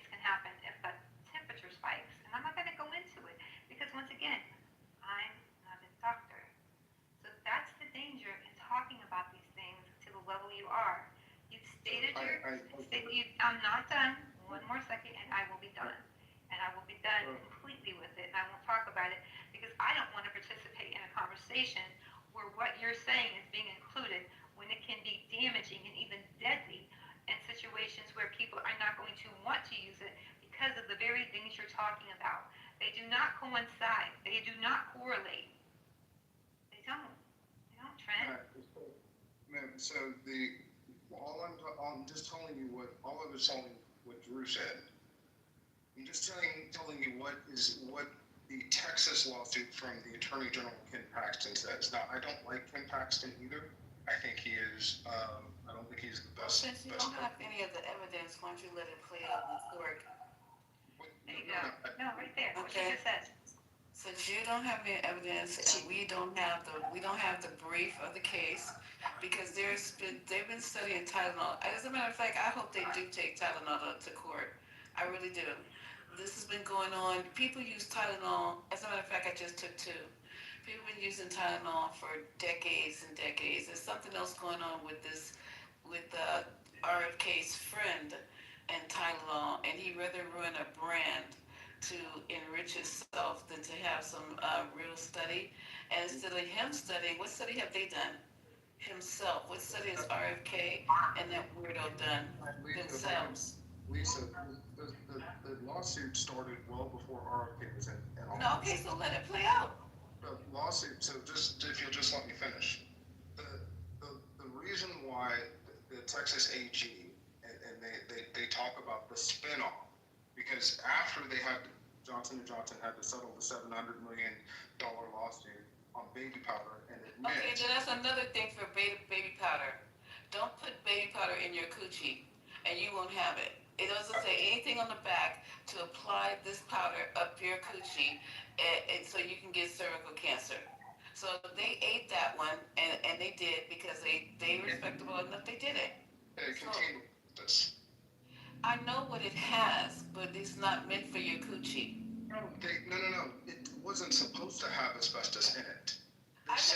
There's a lot of shit that has asbestos in it, though. So it was an accident? No.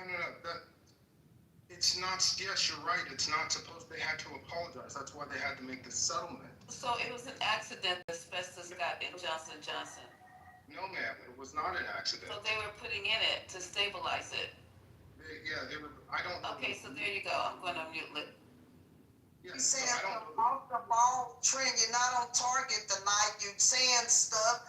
The Texas person that's suing or what have you, Ken Paxton, Tylenol's gonna fight that in court. They said that on the news the other night because the guys, again, it's not a medical. Trent, you can't listen to a dumb buck in a truck or somebody who ain't a doctor. Trent, it's like going and listening to an auto person talk about my teeth, but that's not what you do, and this ain't what you do.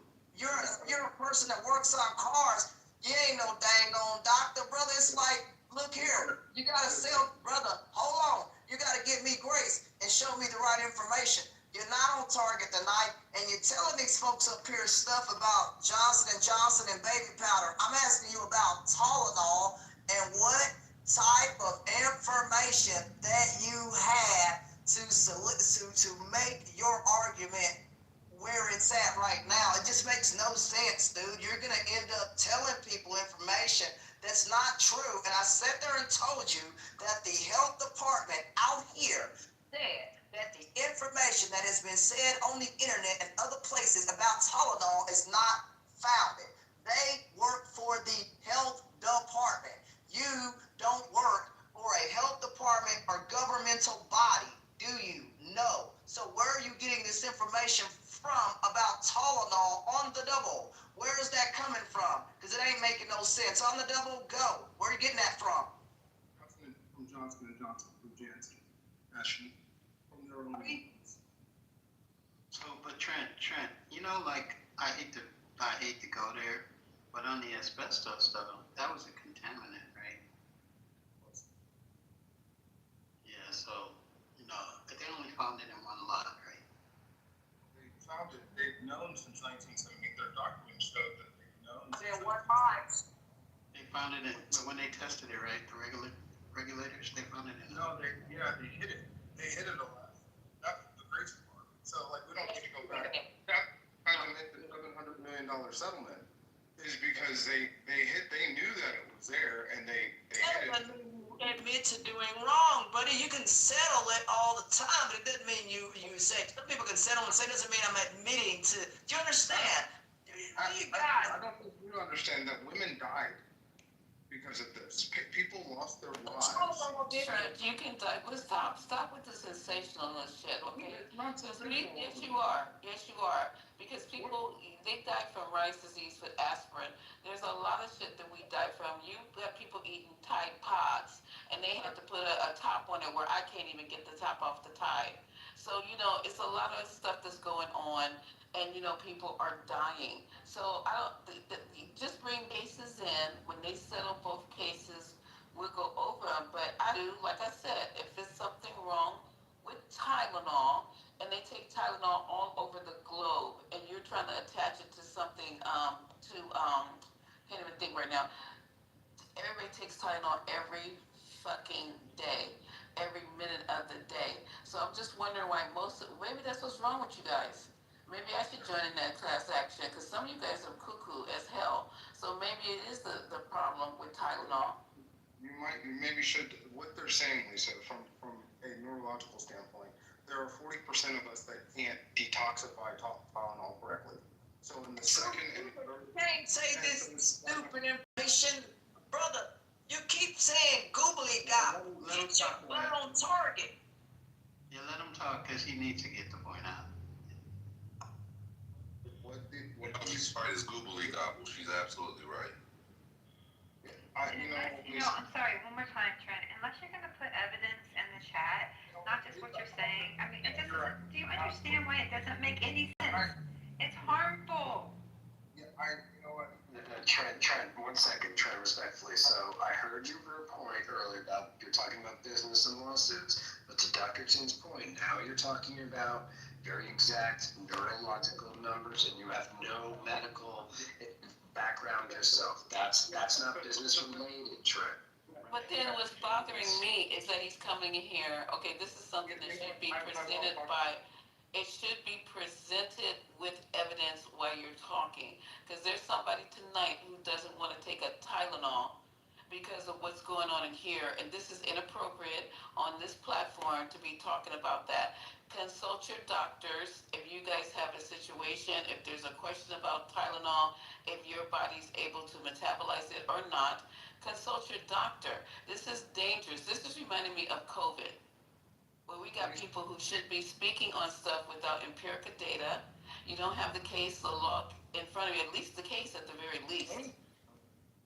Lisa, so you know I'm pro-vaccine, and you're right. I think that has nothing to do with it, though, Trent. It's dangerous. If I could just finish what I'm saying. You guys notice I don't give out any medical nothing But on you're this not going to app finish, ever. Trent. That's the problem, is you keep going. Listen to what she's saying. We want you to stop. Okay, we're trying to be polite. We're asking you to please stop now. Stop. Here's what I just... No, we don't want to hear it. Stop.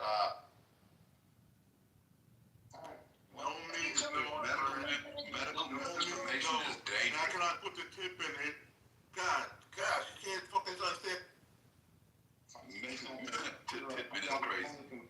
Don't listen to that. I don't know what I'm talking about. Medical misinformation is super dangerous. Like, you really want, like, especially there's people in Clubhouse that listen to a little bit of everything. If somebody's articulate enough, they'll believe that bullshit. Medical misinformation should not be spread across this You stage. need to put the health department. Trent, stop. Seriously, you need to take your butt down there tomorrow. You need to park your butt in one of them blue chairs. Seriously, because I'm not getting my information from Googly Gop, right? We work with 211 Texas and the health department here. When all that stuff was going on, they had diseases and stuff go on out here. We not sitting up here going to some internet or whatever. That we can't do that because we have a congregation of folks and people that folks are responsible for, and we can't just sit up here and say, hey, Tylenol did this with no evidence whatsoever and standing up there just saying anything. Trent, you can't be on no stage or no area sitting up here talking about this stuff in front of people or a congregation, because you're going to find yourself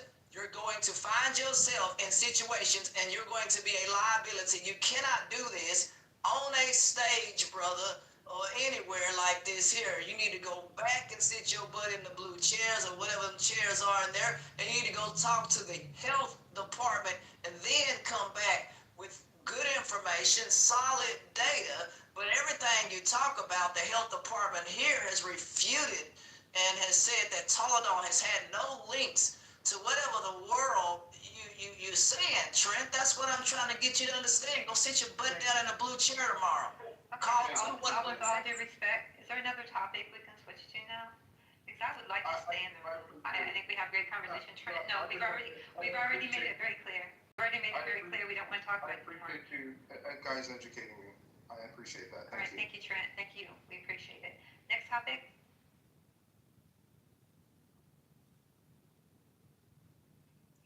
In United States, I don't know. Well, the good news, Big L's album dropped. So y'all can go download it if you want to download it now. How you have a new album? Post touch, bro. I know, but that's many decades at this point. Yeah, mad tracks. Method Man's on it too. They waited a long time. Don't come out. Repeat it again. You said it came out when? What you say? Don't come out, please. Can you run that again or repeat that again, please? Well, he was murdered in 2000, so it's been since 2000 at least. Yes, 2 decades. 2 decades and a half. Yeah. Legends don't die though, bro.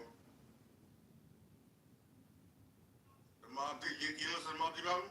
Yeah, he's definitely a legend. No, I haven't heard Mobb Deep's album. Bro, the Mobb Deep album is crazy, man. Is it? Yeah, man. I've always been a Mobb Deep fan. I gotta check it out. It's tight, bro. Solid music. What I don't like is AI music. That's what I don't know what the hell you want to call it. AI music. That stuff is a bunch of crap, and you got people, I don't know, whatever they're using it. It's not being used in the correct way. They're using it to make music and all that. And I don't really like it because it takes away from composing the music yourself or whatever. I think AI has its place, but writing music, I'm sorry, man. I don't know what the hell, but it just like that music that came out, auto tunes, where people were singing into some whatever the hell. It just don't work out very well. It just sounds very robotic or something. AI didn't sound too crisp like a real person singing. I don't know. It doesn't have a place to me with the authenticity of music or how it's composed. I would rather have a person having real thought, because I would think that an effort went into that, but you're just composing something on an AI. I don't get it. I don't understand that. Well, you know what, Ashton? I know a lot of people in the music industry, and one of my best friends, is Morris Hayes, and he worked for Prince. He was his music director for years, and we've been talking about it for years of what AI is going to do to music or what have you. However, so I mean, we've been scared, we've been having the conversations, what we're going to do. I'm a spoken word artist, blah, blah, blah. So, I'm in a recording studio right now doing something else. But here's the thing.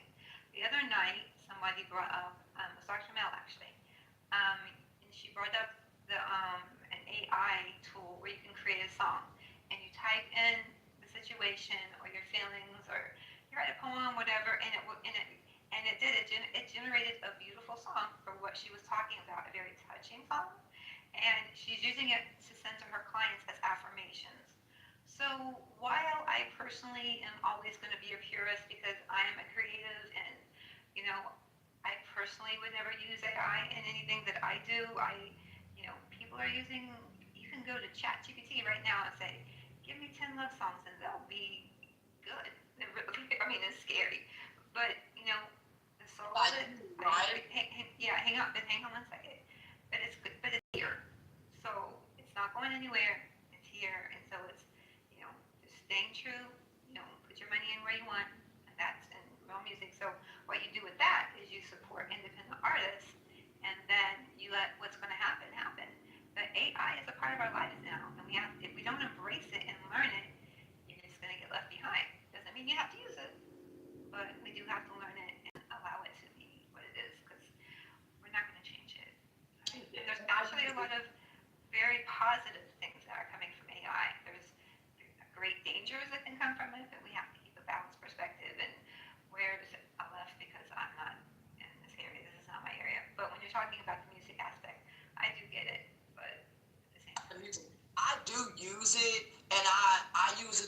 for things like screen readers, computers, and things like that. But there are even looking up recipes for cooking. I'm not gonna cook those recipes. Good luck. That stuff is shoved to someone else. I'm not doing that. That's it. That's one task that I will not do. I will clean, cut grass, whatever. I'm not somebody that's gonna be behind the stove. But I'll buy you whatever you want. You can cook it. So that's the deal here.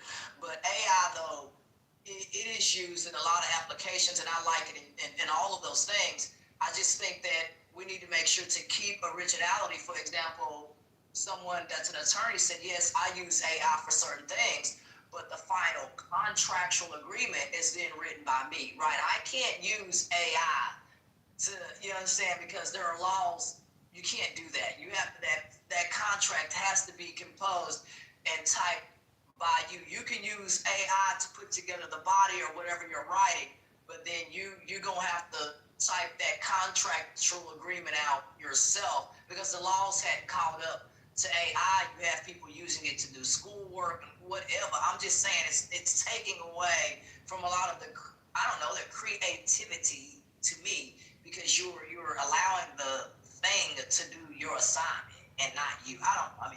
Maybe I'm old way of thinking, but I think people need to learn how to do certain things themselves and not just depend on the computer. Just real quick, and I'm gonna mic up. I'm a professor. I'm an adjunct professor in psychology, and we have tools. I mean, we were having meetings on AI for the last couple of years. We have tools that let us know the student is using AI. It gives us a warning, and then we talk to the student and we handle it. So those types of things. There's ways around those tools at this point. I know.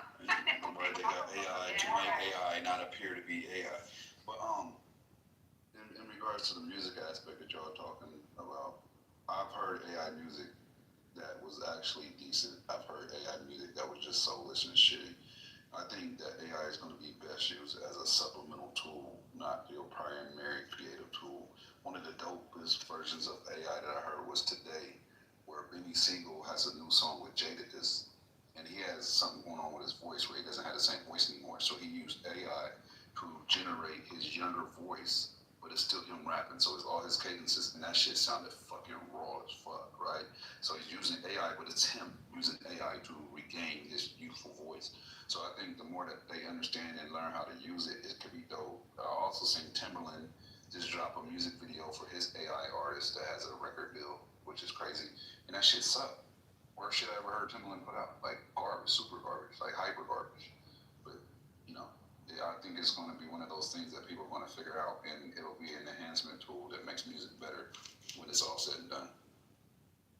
Voice behind that, and that, because I look at AI for licensing and legal reasons, because you do have a lot of folks that, I don't know, are using others' voices. As long as you're using your voice or whatever, that's fine. I have no problem with that.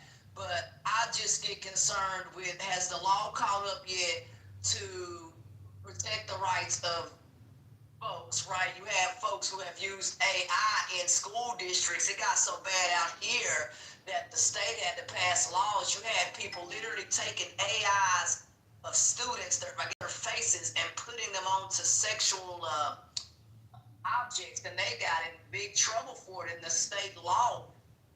They're trying to catch up, you know what I'm saying? But the AI is moving at a speed that laws can't catch up.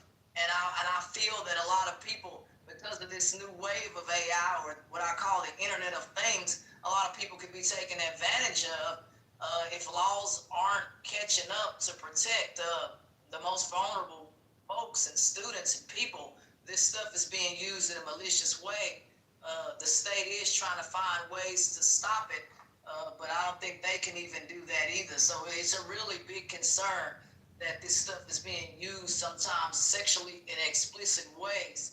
And they tell folks if they're caught doing this kind of stuff, that students can even sue the school district and all kinds of other stuff. And they're even considering putting folks in prison because it's being used in a sexual way against students at schools and minors. So I don't know what y'all think about AI, but to have your head put on an object or something, I think that's really concerning, and I don't know if the state can stop it, or I don't know anything about AI, who makes it, or if there's a company, who makes the stuff. I don't know. But if they know the company, I guess the state is thinking about going after this AI company. I don't know how all that works. Maybe y'all do, because that sounds kind of concerning.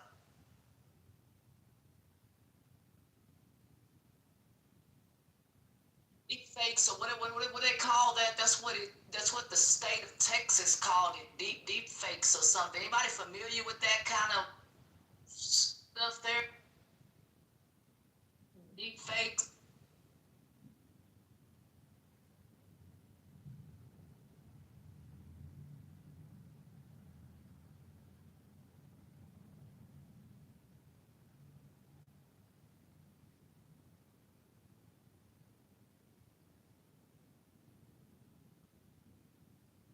It is in the chat that this AI wrote a song. You said in 20 seconds.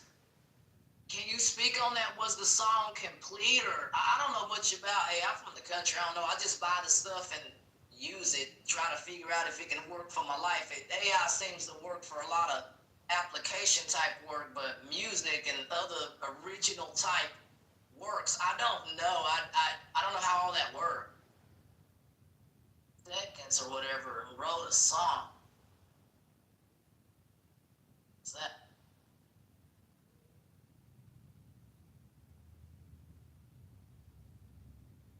Is AI on writing stuff like songs or whatever? If you, I don't know, give it a cadence or something, does it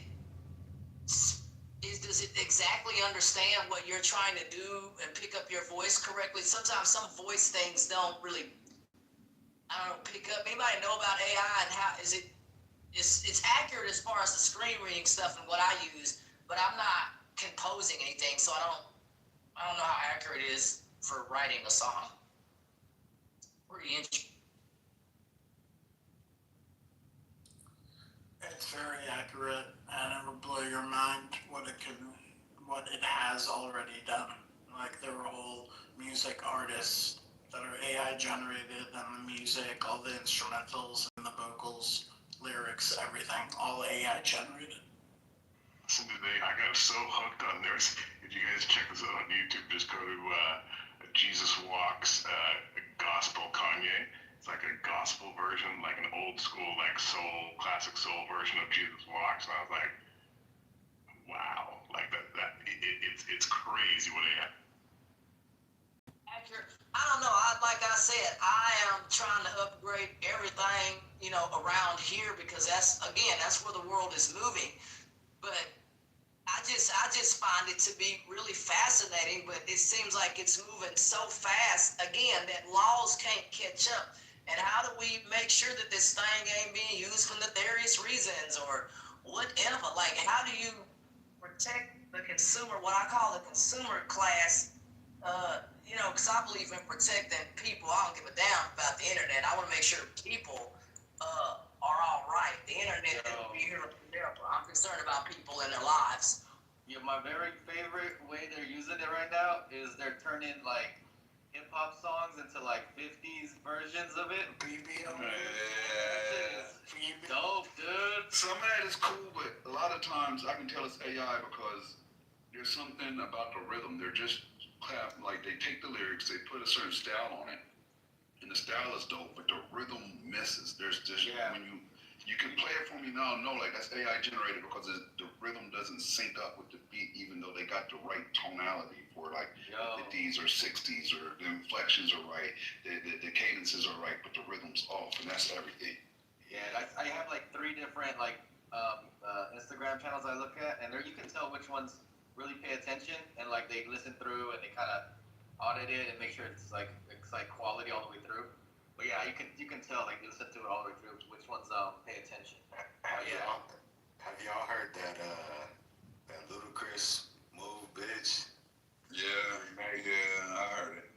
Oh, you didn't like it? It was cool. It was cool. I won't put it on the playlist, but it's dope. Yeah, I like the way it really feels like the 50s or 60s, but the rhythm, man, that rhythm, like I don't know. The rhythm gotta be there. The rhythm not accurate if the thing is composed. That doesn't make any sense, man. This is why you can't use AI to do every damn thing. Because if somebody's said in this room one time, robots can do this, pick grapes. I said, yeah, good luck with that. You know, you still need people to do certain jobs. Actually, think about this aspect of it, though, right? Go ahead, Spirit. You want to hear it? Hey, thanks, Shema. Ashton, do you want to hear it? I don't know how to make songs with AI. Sure, I know nothing about it. Okay. If it pleases the mods, just 2 seconds. What you doing?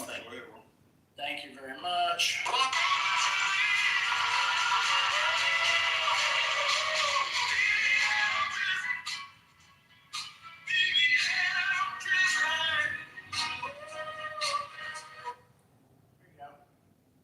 No, that was a classic, and I like the way they used that as the intro during the when they was beefing. They used that as the intro for one of Kendrick's songs. Yeah, which actually and that dude Bologna started right here on Clubhouse. Yeah, that's crazy. And that was a year ago, so it's technically. I want y'all to think about this though, right? Like when our parents were younger, cell phones were bricks that you set on the table, right? And then later on, they got smartphones, the first version of smartphones. And now we're all on a phone that's the equivalent of what a computer couldn't do. First computers, the Commodore 64s, didn't have an eighth of the computing power or the data retention or the smart elements that our current phones that we're just using for fun does, right? So if you were to take that and you look at the internet and how rapidly it's advancing, and then you incorporate that into AI, which it already does, right? That's its primary resources, gathering data online and then processing. So you're looking at that and you think about we're in the infantile stages of AI. This is baby AI. This is iPhone 1 AI, right? Imagine when it's iPhone 16 AI, iPhone 18 AI, right? So what we're talking about is limitations are going to be laughable at that point. Imagine when they start incorporating that with the actual physical components where it can think and do. It can actually do whatever. Like that's where we're headed. Like I think we're prejudging something that's in its infantile stages. That's what I'm trying to say. Have you all seen the study that they did with the AI that if it was a real situation, it would have tried to blackmail someone and then. Oh yeah.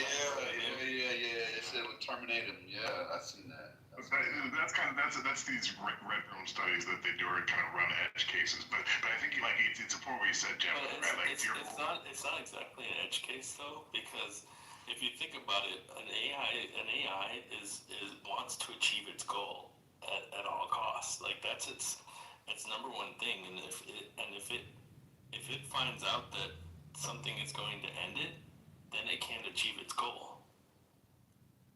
Do this goal with accuracy. You can't be wibble wobble and all over the place. This stuff has to be shored up with accuracy. It's kind of like the Waymo car that went in a circle in the parking lot.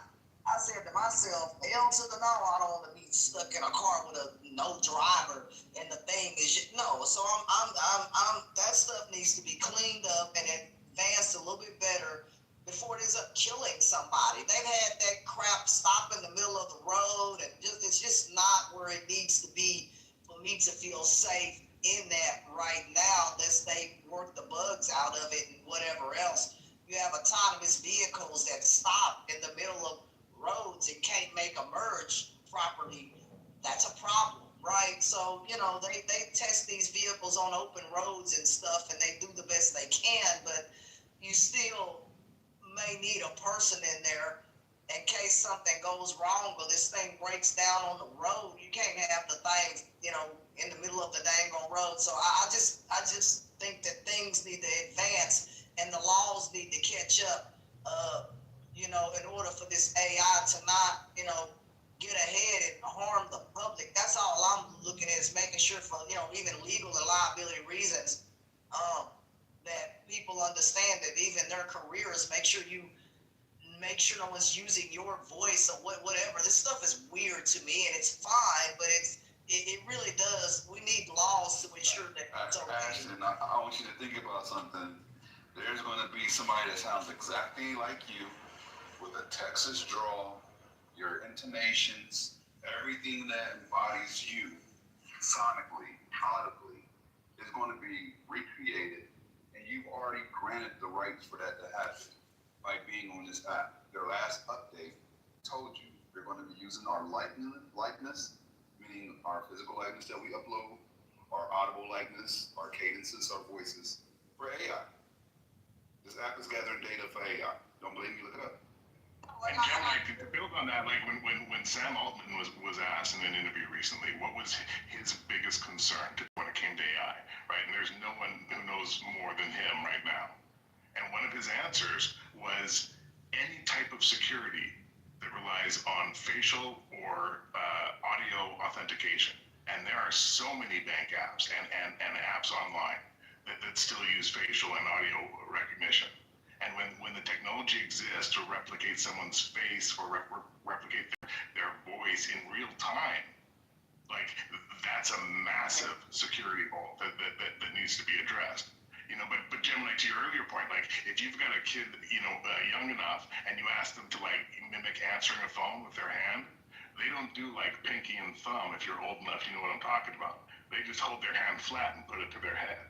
Right, and so I think when it comes to things like education, and this is where I'm a bit of an optimist, is that for the first time with these AIs that are free, with the right prompt, you can get personalized, high-level education deep into any knowledge that you want with just an internet access.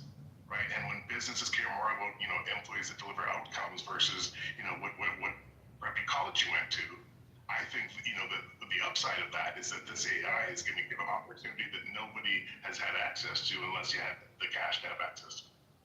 You gotta go to college. Let me tell you something. I ain't going to no down medical city and for somebody to lean over and say, "Hi, I just got my license online. I'm going to give you 6 C's of injection." Boy, if you don't get the hell to the no, brother, no. When you go, hell to the no. You mean to tell me that somebody can extensively learn to be an anesthesiologist on the internet and they gonna come work? Brother, ain't nobody paying that kind of money for some dang on students to work on me. Ain't no way I'm gonna have somebody do a surgery. I'm sorry, bro. You get information off the internet and you're gonna come work on. There's some limits that I won't put on this thing. I'm dead serious. No, brother, you need to go to college. You're working at a hospital, you're working on somebody, you can't get your possibly think you're going to do this stuff on the internet. You're not performing surgeries. So there's no way. Somebody else is a doctor and all that. There are certain things you're not going to be able to just wiggle your way through if you go learn something on the old internet. Brother, there is no way. Even medical coverage and stuff, you pay for the right hospitals, brother, they ain't going to have some AI just right now. I mean, it's fine for certain things, but a real doctor, you're talking to a doctor, brother. You're not talking to some hologram. My surgeon wasn't, I don't know, brother. This sounds scary. I don't think surgery could be done this. I'm sorry, I didn't mean to interrupt. Go ahead. Just saying, like, I completely agree. No one's going to be comfortable with some like, hey, ChatGPT taught me how to do a kidney transplant. Let's get into this. Like hell no, I'm with you for that. But when you've got the new Meta glasses, right, that have real-time visual AI that support, right, and blind people today are using glasses like these to be able to have descriptions of what they're seeing. But you can literally think about a plumber or a mechanic that sits there and says, okay, this is the car I'm working on, this is the problem, what do I do next? And then within their vision, the AI says, okay, grab this wrench, go turn this thing, take this step by step. It takes the expertise of every mechanic in the world and puts it at the fingertip of anyone with a hand and a wrench. So that's where it starts changing. Developers who can learn code, have code taught to them step by step. Are you nuts? Get there. What time is it? Now we got people coming in here telling you can put on Meta glasses and you can be a surgeon. I can't even sleep anymore. This is crazy The opposite. No, I said the opposite. I said you can be a doctor with AI. I'm saying you could be a mechanic or a plumber maybe, but you can't be a doctor. Yeah, because that's weird. We had somebody in here the other day that was talking about robotics already in surgery. But we had somebody in here today talking about robots are doing surgery alone, and they're not. They are not doing it alone. Oof. Okay, go ahead. I'm interested. I'm just listening. I'm trying to just be quiet and mind my business. They thinking that thing does stuff alone. They're stupid. Like I told one dude, he ain't never been to a damn hospital, it seems, in his life.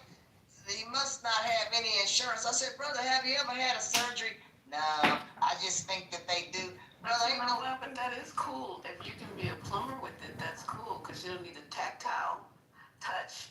You know, I mean, you can beat up a pipe left and right, or you can beat up a water hose in a car left and right. You don't have to have the tactile touch of knowing when you go in too deep or you put a knife in too deep or something like that. But that's pretty cool if you can. It can help, but that's still a risk because if you do it wrong and there is a slow leak somewhere, pressure goes wrong, mold builds up, that can be hundreds of thousands of dollars depending on the job. So I mean, yeah, that's still a thing that needs to be monitored. But I wish we would get to that one day, you know, where, because, you know, we're so eager to get our lazy asses in a chair somewhere. And somebody was connecting this the other day to getting, what is that, when they pay for you to sit at home and do nothing? Because they said this where the society is going. What is it called? Universal Basic Income?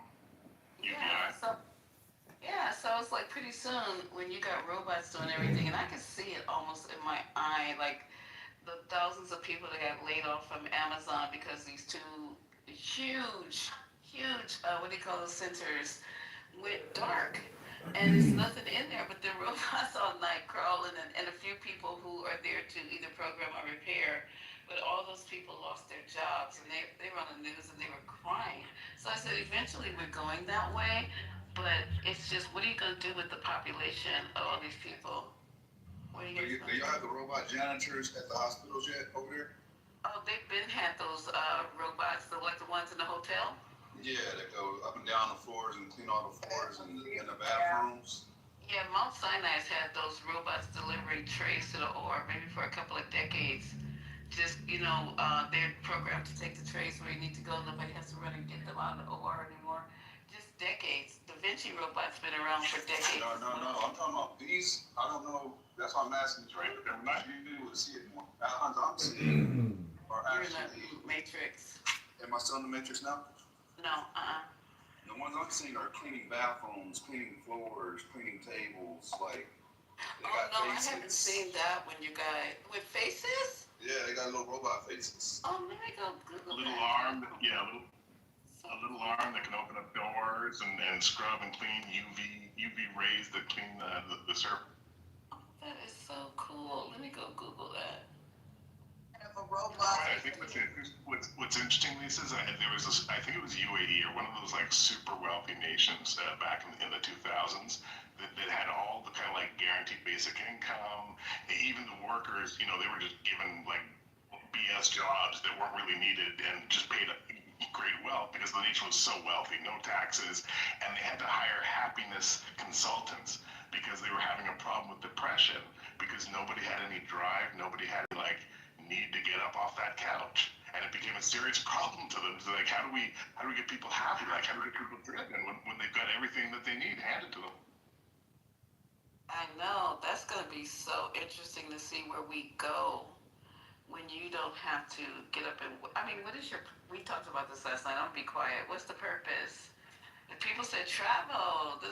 So then I asked them. So if you're traveling, are they going to start limiting how many children you have? Because then you're just going to have a whole bunch of people bumping into each other and no one's actually working.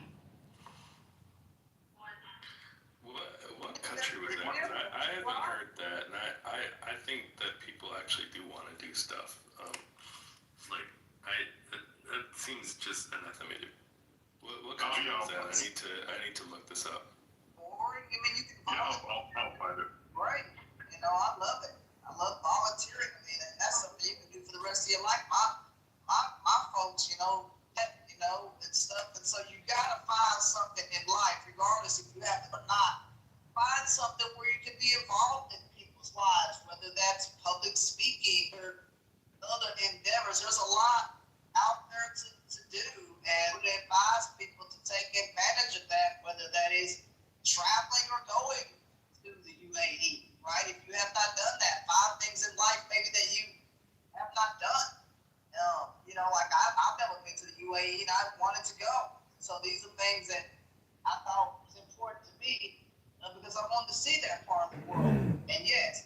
it's absolutely a fantastic part of the world. And yes, the American dollar goes very far over there because there's no taxes.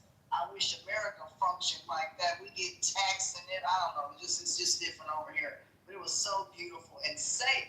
That's one thing I do remember. Very safe in the UAE. You can walk around without about beating you over your head or trying to take what you got. In some parts of America, you can walk around with money on you. You can forget about that.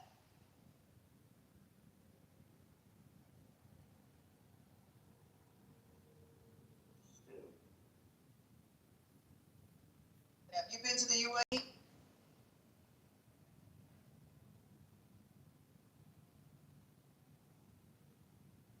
The UAE?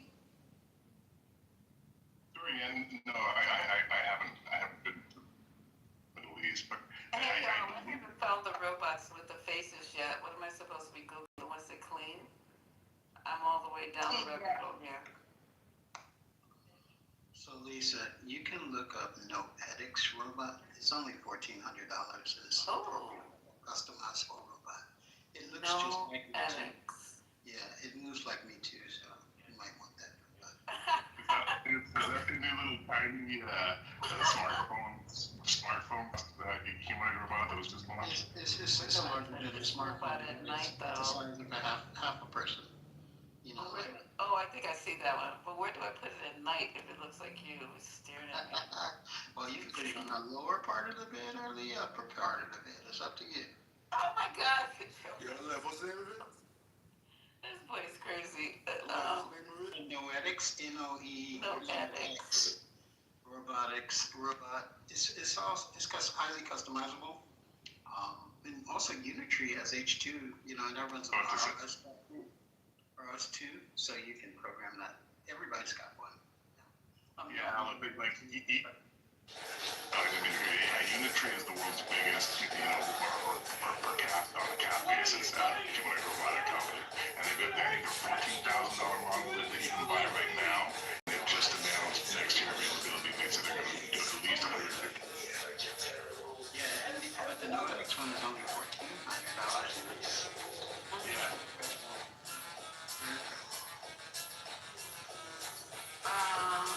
There's another one, a California tech company is selling that AI humanoid one. But this one is this one's 20 grand. This is what's scary about that one. This one's scary about Alan knows what I'm going to say. This one's scary about that one is they say, hey, they're going to allow, a certain amount of people to buy them under the condition that they know that when it gets a little stuck, one of their specialists with a VR gear is going to take over. So they're going to be in your house with a robot, a stranger, and they're going to help the robot finish that task so that the AI can learn. So the agreement is that, you can buy this robot and have it in your house for 20 grand, but some unknown stranger might jump in at any point, see into your house, and complete the task, which I think is a little bit of crossing the line.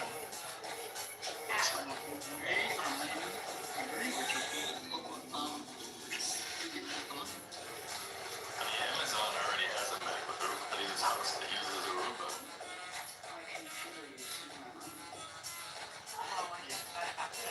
Tell them about the Roomba side texture. No, I just never thought about that. I didn't get one. I almost did a project with it. I actually had one gear up. We were talking about the Roomba, because it was discovered that it was being used by women for masturbation. What? Wait, what? Come again, no pun intended. Seriously, what are you talking about? Come again, don't say. It's already out of my mouth. I can't take it back. Tell me what you're talking about.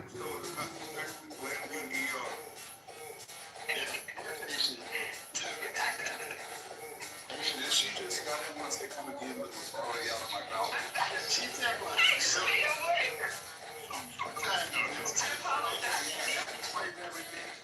That's where the werewolves come out. I speak French. Let me get us out of this cul-de-sac. The third 30,000 jobs that Amazon just announced, came a couple weeks after them announcing 3 new AI robotic tools, right? Like AI glasses for their drivers so that they can be more efficient and scan things and automatically take evidence of delivery. A robotic AI arm that goes inside some delivery trucks, grab packages and hand it to the truck. And there's a third thing, which is eluding me right now. But a coincidence as they add and increase the automation, we're going to see more people losing their jobs, right? I think we're just on the cusp of what's going to be an avalanche of job loss in the next couple years.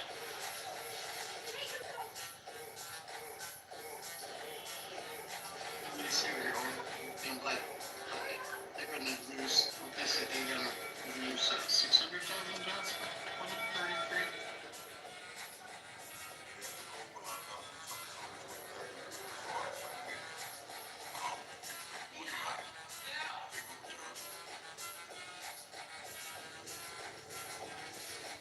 There's a layoff tracker too, website you can see every day who companies laid off.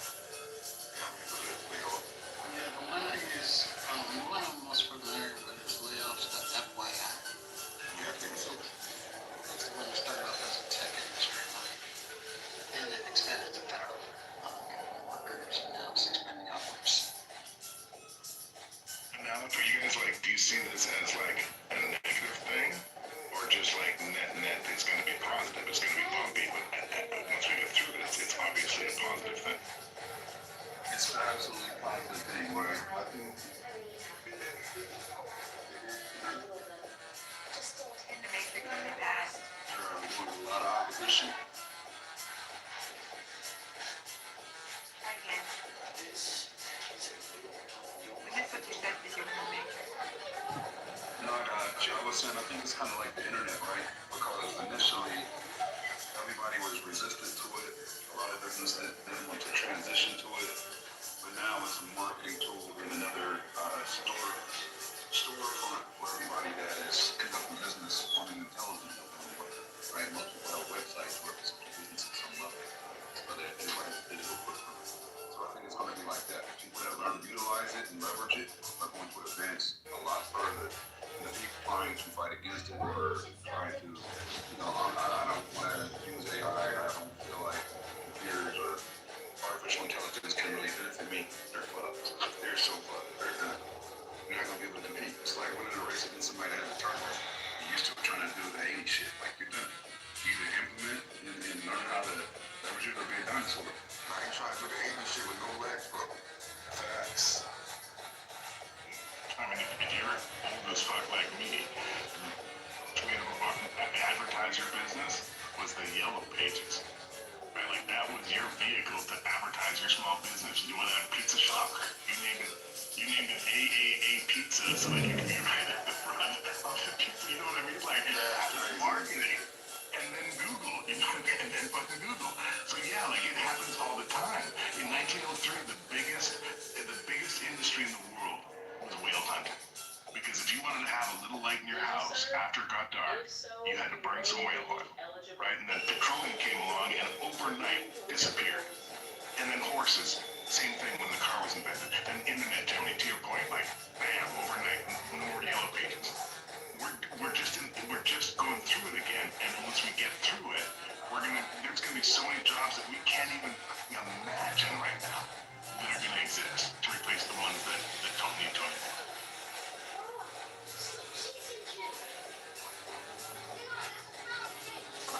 A well for fuel. And what in the God's name kind of fuel? And how long did this so-called well fuel burn? I don't understand how many lumens. 30 days and 30 nights. 30 days, 30 nights. You can burn any fat. All right.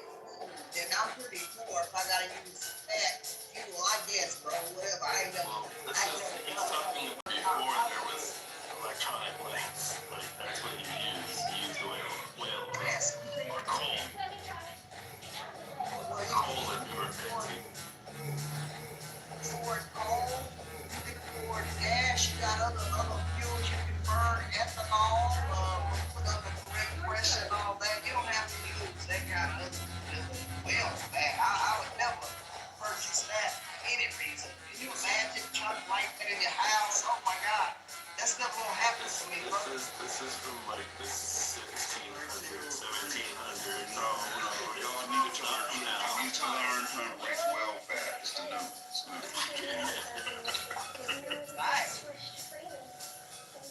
messed up. The humpback whale is just now returning to its pre-whaling numbers. It's actually just got taken off the critically endangered list.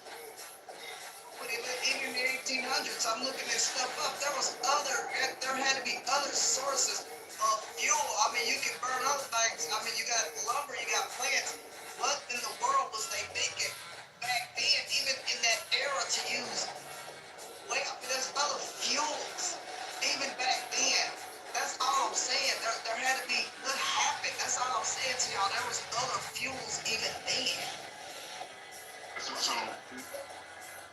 I'm so sorry I feel I'm derailing mentioning so much here, but I'll mute up. But in the 1700s, right, about the whale, the exports of whale from the North American colonies to Britain accounted for about more than half of the silver that was earned by exports, right? And the appeal of using whale oil is because it burned brighter and cleaner than most other oils at the time, right? So things like lighting street lamps or putting lighting stuff inside your house, or even like oil uses like for machinery, like it was the go-to. And so early whaling and that whale oil was literally like the world's source of clean, best use case oil in the world.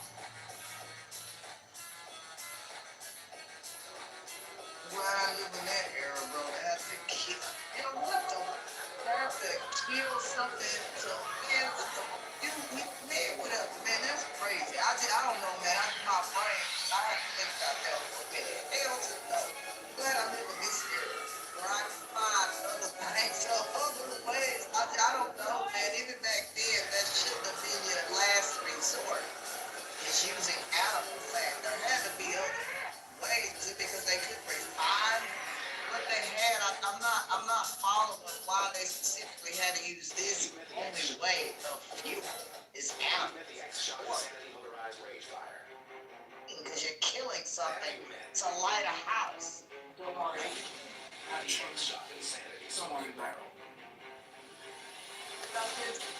just found it to be very interesting.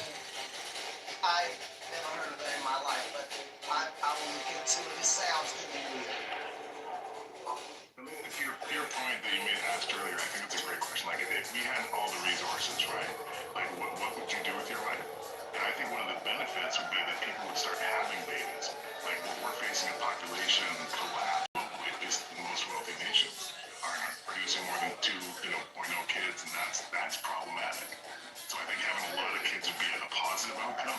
And I'd like to think, like, if I was just given unlimited resources, I would be like travel, and I would learn so much. I would just spend my days just consuming, shit that would just tickles me because it's new stuff I didn't know, like learning that. And I think it would be a benefit. Yeah, I'm a bit. So kids that are already here. We got kids that are already here in foster care and all that. Yeah, I want to have more kids. That's great, but what about the ones that are already here and that are falling through the cracks? I worry about those kids too. They need somebody in their lives too. That may be a good cause as well. So I'm like a broken record on this, but I'll just keep being a broken record. There's a story called Man by Marshall Brain. Two outcomes of humanity from automation. One is, super capitalist and not great. And the other one is the one where you get to, do what you want. You get to, pursue those things that make you happy. And this is a side project, side note. One of the things that I was at a socialism conference and they were talking about how all these countries were, having low birth rates. And I was just thinking to myself, it was like totally unrelated to what they're talking about, but I was just thinking to myself, like, why is that bad? Like, if you have less people, you're, using less resources, that's good, right? Oh, wait, capitalism needs more people to create more things, to buy more things, to make more things, to buy more things, to make more things. And so, you always need more people. You actually don't need more people if you automate everything.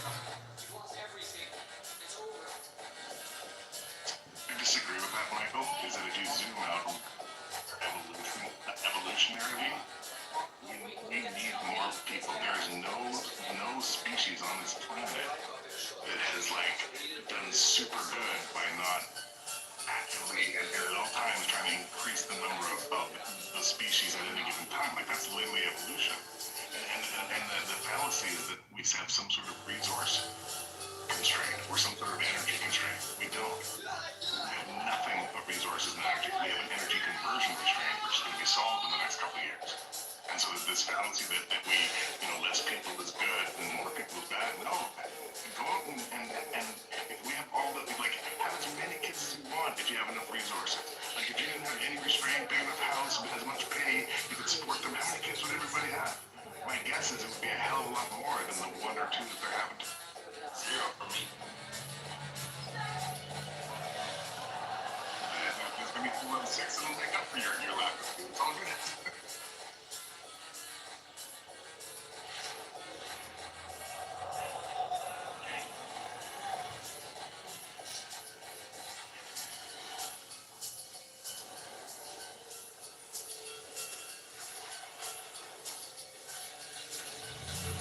Yeah, Jake. Ooh.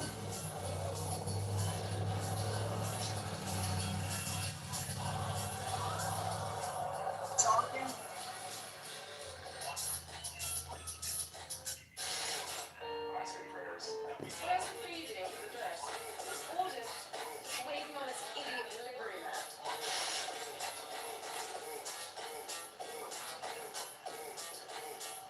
I don't think she knows either. I put a link to the story in the chat. It's a short story, so it's not a crazy long. It's really good. At least what I've heard is that the majority of first world nations today have less than 2.0. And even some of the highest countries that are in Africa did get up to like a 7 or 8, 8.0 birth rate. Those are in decline from historical numbers that were up around like 60. Right? And so if you look at some of the projections that they've done, it shows like a complete population collapse for humanity. Which would be like, I hear what you're saying, right? If you're saying like, hey, if we just have fewer people and the same amount of resources, that means everybody gets access to more. But long term, I don't think that, that doesn't bode well for humanity if we're, all clustered, huddled in a little circle together on a little continent where all that's left versus us going up there breeding like weeds and populating our solar system because, the same reason that Europeans, left Europe and came to the Americans. I don't think we need more people than we have now. Like, we're already encroaching way too much into natural areas. Like, that's the reason COVID happened. Like, people are living and moving into places where they're not supposed to be, and they're catching diseases that they're not supposed to get because they're not supposed to be there. But we keep going into these environments. What places, hold on, with the right technology and look here, you got the right situation. I don't think anything is impossible. Now, you may not want to build right up on the ocean and all that, whatever. Your house may be washed away. You may be talking about that, but you got the right infrastructure and will to build it. Why can't it be there? If you got the money, like my folks say, look, we wanted a 2-story house. We had the means to build it. Put it up there. Why can't you? What's the reason for? Why can't you go there? What's the problem? Where are places that people shouldn't be? Obviously, the ones I mentioned by the ocean and things. Obviously, volcanoes or other natural things. You know with common sense. But outside of that, brother, why can't we be where we want to? If you got the means to build it there, a solid footing or foundation into the bedrock, it'll stay there for as long as you want it. If it's all the way down the bedrock, what's the problem? Ecosystems are fragile, and when you go into a place and you disrupt that ecosystem, there is a chance that you disrupt everything. Like, for instance, people think that we get most of our oxygen from like the rainforest. We do get like, I think 20% of our oxygen from the rainforest. But like, I think 70% of our oxygen comes from the oceans. So, we fuck the oceans. We can't breathe anymore. Like, there's sure, like, build whatever you want to do what you want to do. Like, okay, but then you've messed up the planet. Like, we're supposed to take care of this thing. Yeah, I don't understand this having all this children shit. I mean, he left. I don't know what this end goal is this. I'm sure all of this ties in somehow, but it's kind of weird to me. We know that the planet has finite resources. We know that we have housing shortages. We know all of this shit and the strains that we're putting on the planet. I don't know we're having all these children unless you just want to spread your seed out there and have more little U's or whatever. I don't understand the logic behind any of this.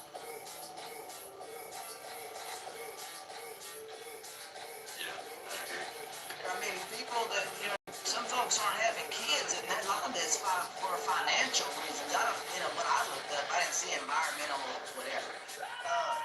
And money does talk, and kids, have to be financially taken care of, and, a lot of women are wanting to hold off on having kids for other reasons and stuff like that. So, but I think there should be balance. I think that the Lord take care of populations. I don't think that people should try and, one guy said, well, we should eliminate some folks. I said, well, it ain't our job to eliminate anybody. But I think that finding a finite balance in this world and letting people have that balance, belief, or whatever, I don't have a problem with trying to find commonality in something. But when we talk about environmental stuff or whatever, I'm serious. I think if you've got the means to build it, you're not really disturbing the environment. I'm not saying go in an environment and kill stuff or whatever. I'm saying if you're building there, house, what's the problem? If you've got the means to do it. I mean, my folks never had an attitude that, oh my God, we can't do that. No, my folks always had, yeah, we can do it as long as we have the means to do it. You see what I'm saying? There's a difference. More people have way more means than you or I. And that's the problem. If we have that logic and philosophy, then anybody with any means can do whatever the fuck they want. And that's why we're in trouble. Yeah, go out here and go live reckless or some stuff like that. But I think, don't live reckless. But I think if your structure's solid and, my folks, look, they had a 2-story house built and people, built that, whatever. My folks didn't give up on the project, and I don't think that anybody should give up. Again, as long as there are rich people out there, folks that got a lot more money than me, whatever, but if you've got the means and you want to, brother, you can have a beautiful piece of land if you want to buy it so bad. Why not? Why can't you buy it if you want it? Like, for real, like if you want to have peace or land or whatever, and it's for sale, my folks said if it's for sale, go buy it. Go buy it. Absolutely. Just remember that the water getting to your property somehow has to happen.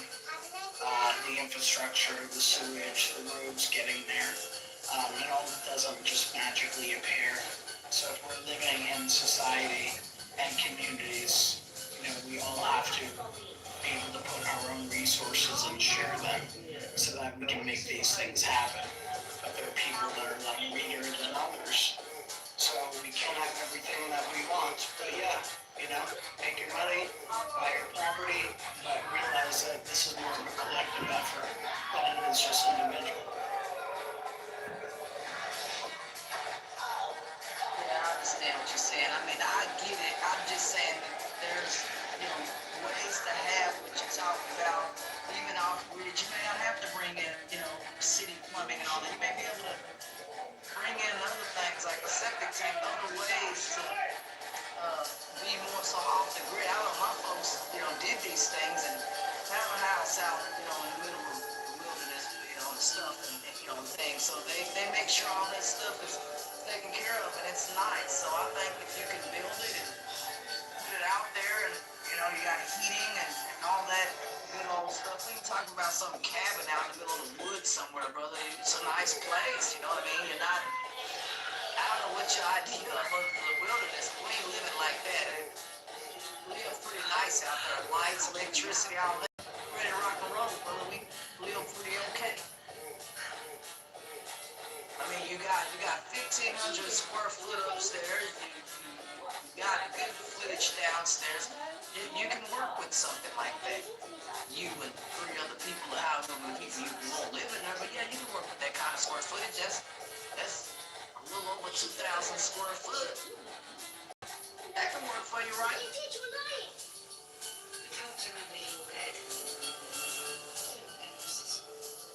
All right, that's comfortable. You know, it's gonna be there, brother. I'm telling you, if you build something right, you know, not no sloppy stuff. You do it the right way, your house will look really, really nice.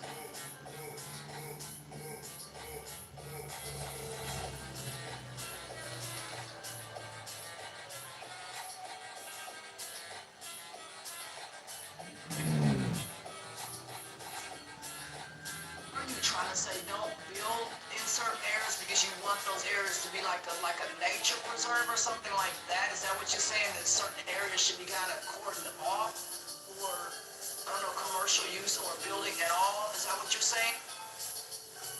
No, there's not one right answer. Like you have protected areas. That's not what I'm talking about.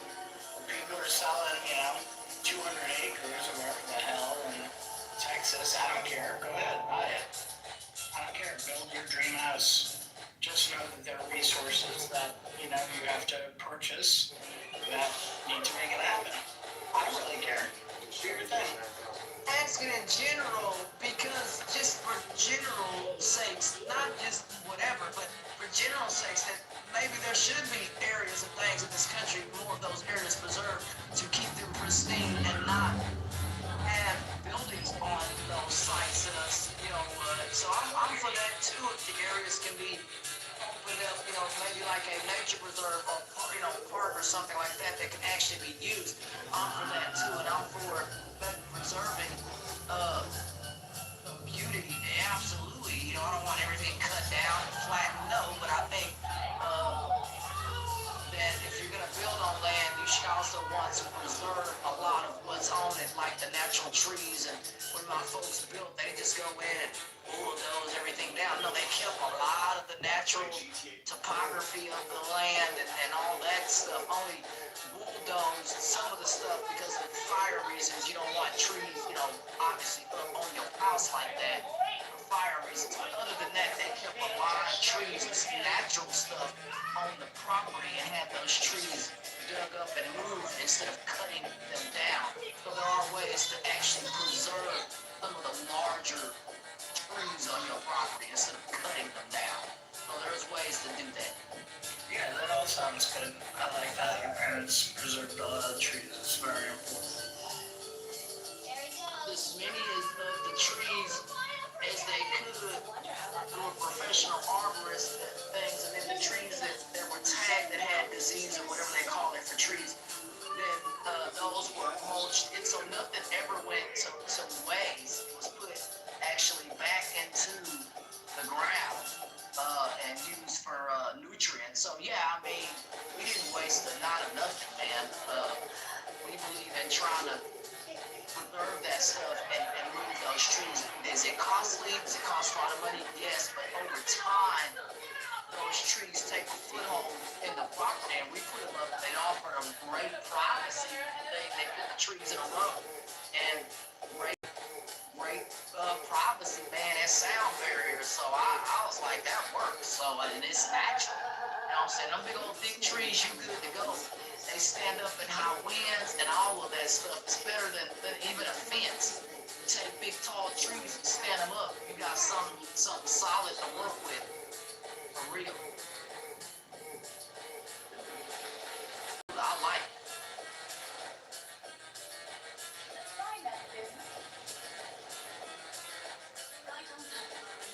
Trees are cool. You can put there's one lady that had a tree house built, man. I don't know if y'all into stuff like that, but she had a tree house built, man, that had that whole thing, beautiful electricity and everything. I said, God, this ain't your normal like tree house. In my mind, I was like, no, I don't want to go out there. I don't see a tree house.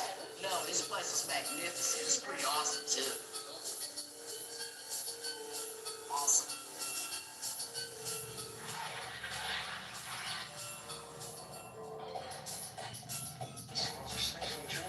Treehouse, I don't know, I've never asked anybody that question, would y'all live in something like that?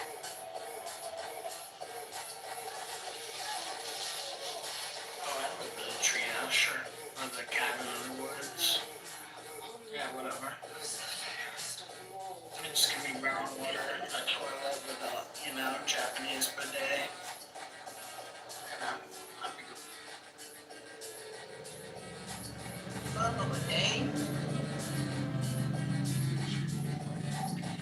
a Japanese bidet attachment to the toilet. That's awesome, but I'm telling you, tree houses are so modernized nowadays, and yes, you would love,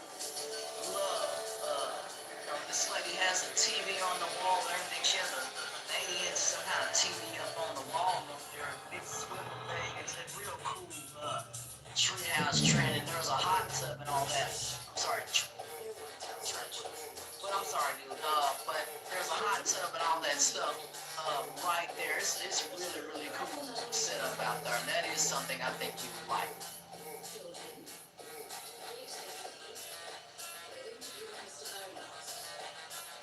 Right now it's been in the 40s here, so yeah, a hot tub is something that a lot of people are bringing out right now. Before that, when nobody had no hot tub a couple of days ago, it was in the 90s up here, it was cooking. But nobody sitting around no fire, and oh, dude, not when it's 90 degrees. But now, folks are bringing out, the stuff that, fall stuff. I saw a lady taking out some pumpkins and stuff, and so they setting up, looks like she was setting up some Halloween decorations. I said, yep, it's that time of the year. Halloween. Day of the Dead or something, somebody said they celebrate Daylight Rosa, whatever that's called.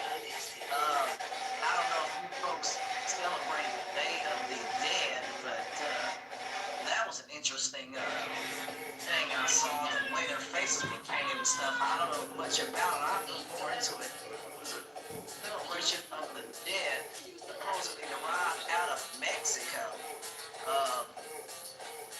That was pretty interesting. I'll look more into it and what, celebrating the dead or what.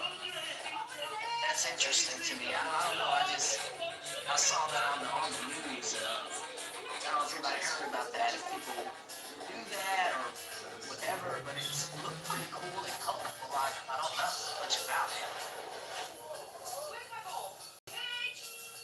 It looked like they were mourning. It looked celebratory. I don't know how to do it. I'm not about dead, but we got the Halloween parade here in New York City. We got almost 1.5 million people. We got 15,000 people marching in the parade in costume. It's pretty incredible, and that's happening tomorrow. It's the largest one in the country.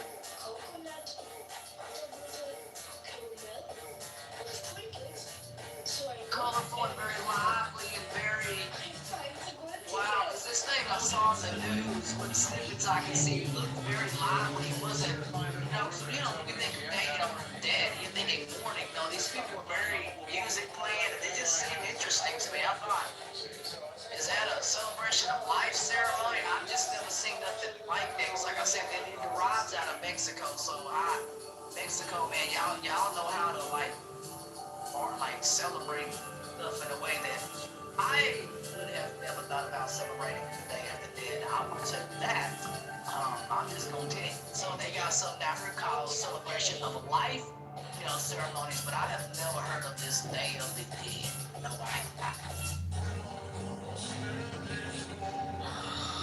Yeah, Dia de los Muertos.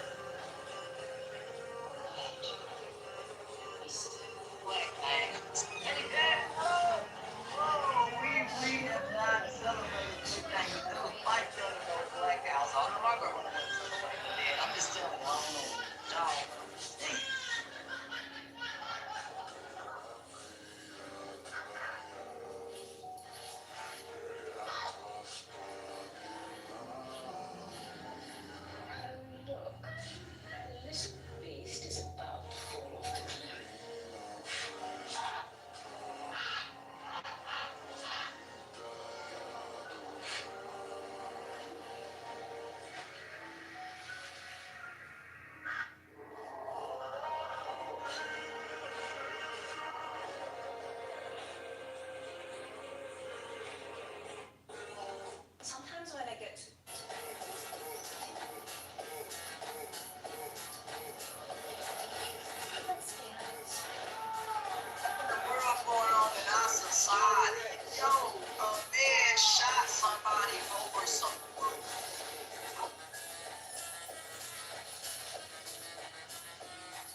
somebody got shot over food. That came across the news over here. That's crazy.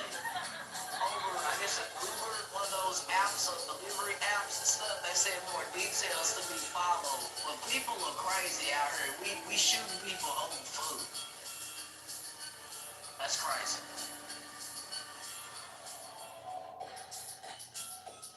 Nobody over no food. You don't have to steal no food.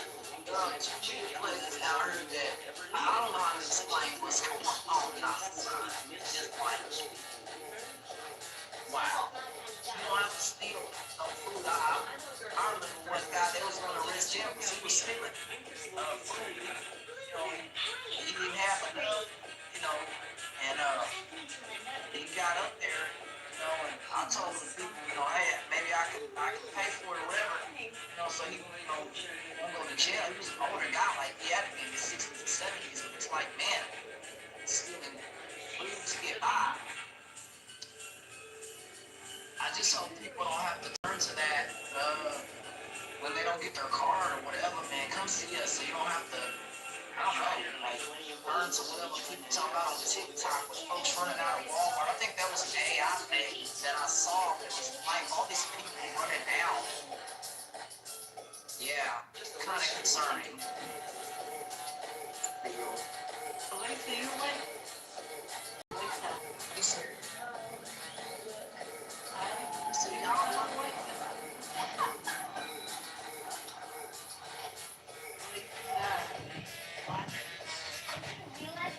Sweet. How you doing? Oh, I had some juicy TikTok news, but they ain't wait. They better wake up and what the news is. Ain't no replays on. I'm gonna make this video. Oh, no, y'all replays on? All I can say is, I look up a picture of Turning Point USA, TP USA, Ole Miss, Disney Vance, and Eric Curry. Come on, what's happening with well, Erica and JD are hugging, and she got her hand all over his hair. And I'm like, wait a minute, what is the daughter? Touching him? Wait, let me see if I can make it my PTR. Don't hold on to me, I'll be right back. Hold on a second, I'm coming.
Okay, yes, PTR, everybody PTR. Click on that, and then click again where you can see it bigger. Wait, no go to sleep. I'm gonna show you another picture that shows the other side of this hug. Just look at it for right now. Click on it. Go away on stage, you kidding? Wait, yeah, they're at Ole Miss, okay? But I'm gonna show you the rest of the picture. I'm gonna show you the rest of the front part. Easy. I'm gonna show you the back side of his head, dude. that from some man that is supposed to be your deceased husband's friend.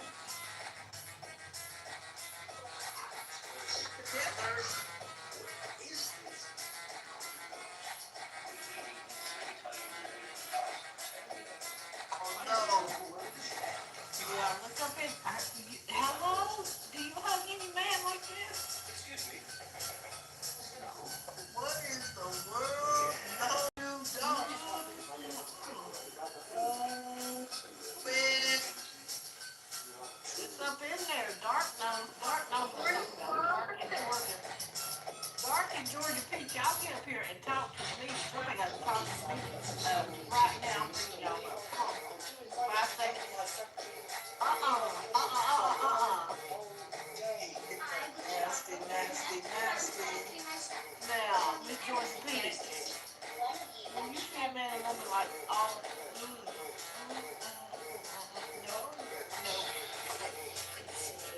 The other picture, he had her down by the middle lower back, and she almost was trying to place her body on that part. I'll look in her hair too. In her hair. This is too much for me. This is too much. This was a day ago. There was, before I got married, You did this when you a woman. No, let me finish the story. The reason why I know this is inappropriate is because I've had, so before I got married, I had a woman who was a lover of mine.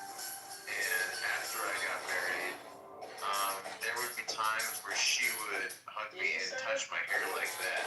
And I'm like, you know I'm married, right? Like it doesn't even feel good. You know, like your hand has to reach, I don't know. I mean, I would never hug a woman like that. That wasn't my wife. Friend's wife, his deceased best friend, he said. And you not just look at her hand, look at his smile on his face. Now, and my last name was Vance, and I was first, whatever they call her. Second lady. The second lady. Oh God, people be I didn't even realize that. That's what second lady. That was a funny catch, actually. I didn't even realize I said that. Yeah.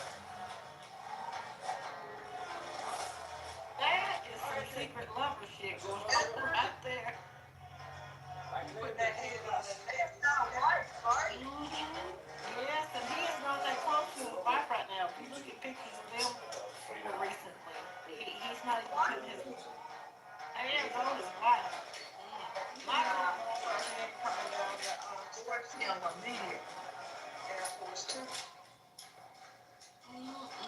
It's her hand in his hair, and the smile on his face is like, huh? What is going on right now? Wow.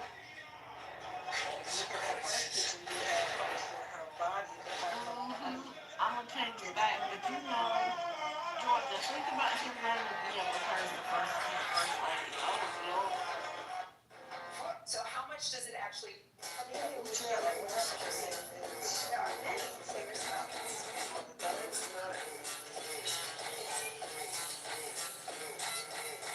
All right, we're going back to the first. Now, look what you said about his hand on her back.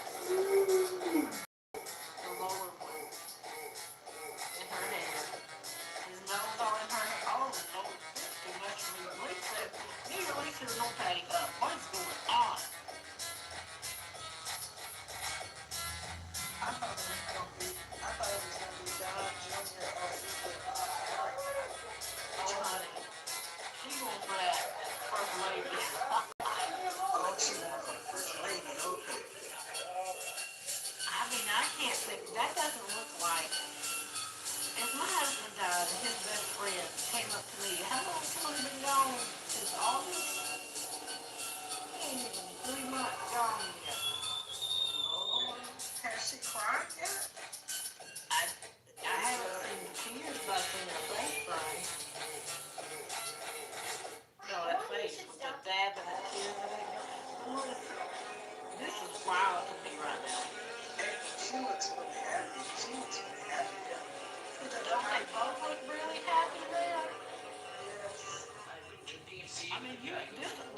remind me of a couple that we saw on that Jumbotron, remember? At the Coldplay concert? How they got caught? Yeah, he did right here in neurology, so maybe some of that. That's Wow. Yes, I found this scanning TikTok this evening. That's my evening job before I go to bed. But I'm gonna save this for Lisa Patty today. And I can't believe they're not awake right now. Michael, what you come up and say? Come on. Michael. I didn't come up to say anything. I just opened it up and I just opened it up again. Oh, shoot. Do you see my PPR right now? That's yesterday. From yesterday. Go ahead. it's crazy that this guy got a wife. I just would like to know what he has said about this whole thing. Can you imagine sitting at home and man, I would be mad. He knows when he did it. That was my man. He was already, when he come home after shit like that, he's doing that. April, when you grab a man by the head like that, I mean, you about to do some stuff. You already know, Georgia. You don't put your hand. It's your best friend, your brother, your cousin, your uncle, your daddy. Your hand don't go up in no man's hair unless or has went down. Call me crazy, but that's just too much for me. Yeah, Dark is a man and he called it out. He talked He about did. it. Nobody holding grabbing him like that. And the look on his face isn't like, the look on his face, it takes me out. Oh my God, we should better get her shit together. Start creating some bank accounts and moving on. What I be doing. I ain't even gonna lie. As I said, I mean, that literally happened to me, and I don't fucking off with it. I am married now. You can't do that to me anymore. It's like, okay. Did you push her off? What did you do? Well, I was in a public setting, so I didn't want to like cause anything, but I kind of, I just like made a note to myself to not really hug her ever again. My wife knows about the situation that happened before I married her. So, she kind of looks at it and it's like, well, too bad for you. You missed out. No, my wife. my wife is quite proud. She's all like, yeah, it's like, you know what you're missing too fucking bad. But yeah, no, I've had that happen to me, and I would not comfortable with the woman doing that to me, and I know that happened. So, yeah, that's why. Very comfortable about that. He's enjoying it. Let's have a tendency to not like push a woman like I would push her out in public, definitely by herself. It's interesting how men look at it though, like you just made a note to herself not to hug her and she actually assaulted her. This is crazy. He looks so happy. He does. That's I mean, I saw a picture of the full pant. I saw a picture of her full pants, and I gotta say, I'd be pretty happy too.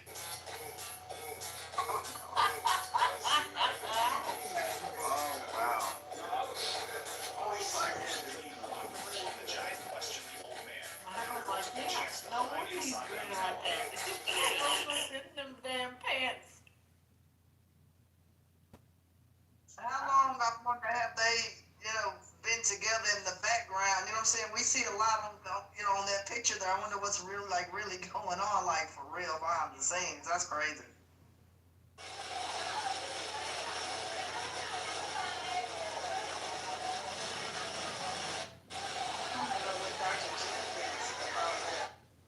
Photograph.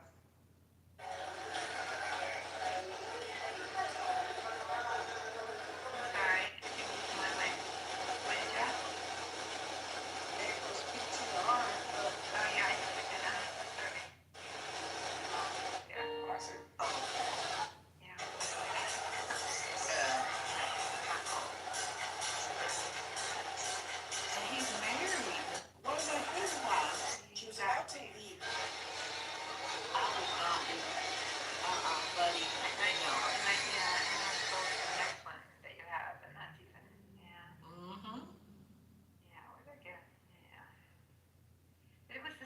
too, the way she was like the day of the so-called funeral, which was to me, I'm gonna say it, a white supremacy meeting, or event.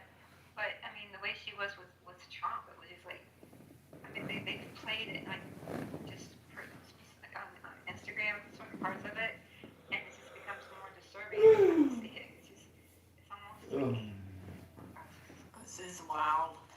Michael, did you see this one? This was my first PTR. I don't know if it was up when you came in or not. Look at his face and her hand. It's like, no.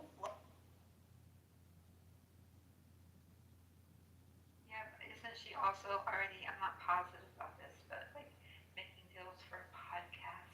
I'm not sure. I think she is because she's taken over the Turning Point thing to continue his legacy. I see trouble ahead. Ooh, wee, I see trouble ahead. If you were his wife, Listen, let me tell you something, Dr. Any husband of eight both know you damn well better not. You damn well better not. Don't come back to this house and try to tell me this shit ain't going on. Oh, ma'am. Somebody don't come over here after do some shit like that. That's not how your husband's going. That's all I have to say.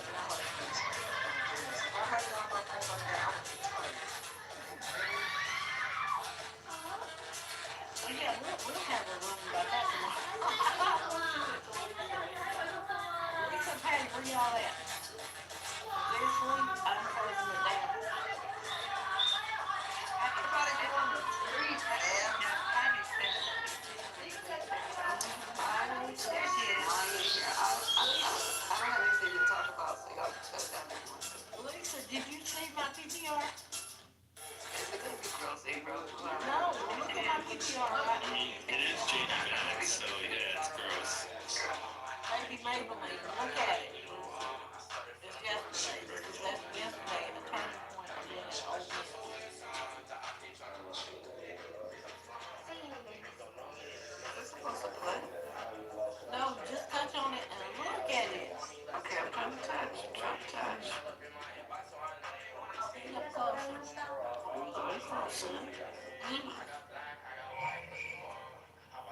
I don't see anything. Lisa, you don't see Erica Kirk's hand in J.D. Vance's hair? Erica Kirk. Hello? Not Erica. I didn't know who this was. I should read it. Do you see her picture? Yeah. Okay, something's going on.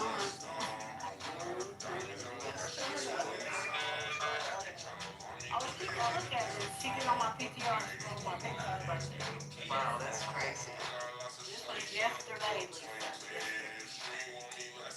Let me tell you something. Do you put your hand in any man's hair that you think? No. That is deep right there. That is like a very loving caress. Now, if you contact him, pictures of him and his wife very recently. Huh? No. He ain't putting his hands on his wife's waist and he got her all up in the bare hug.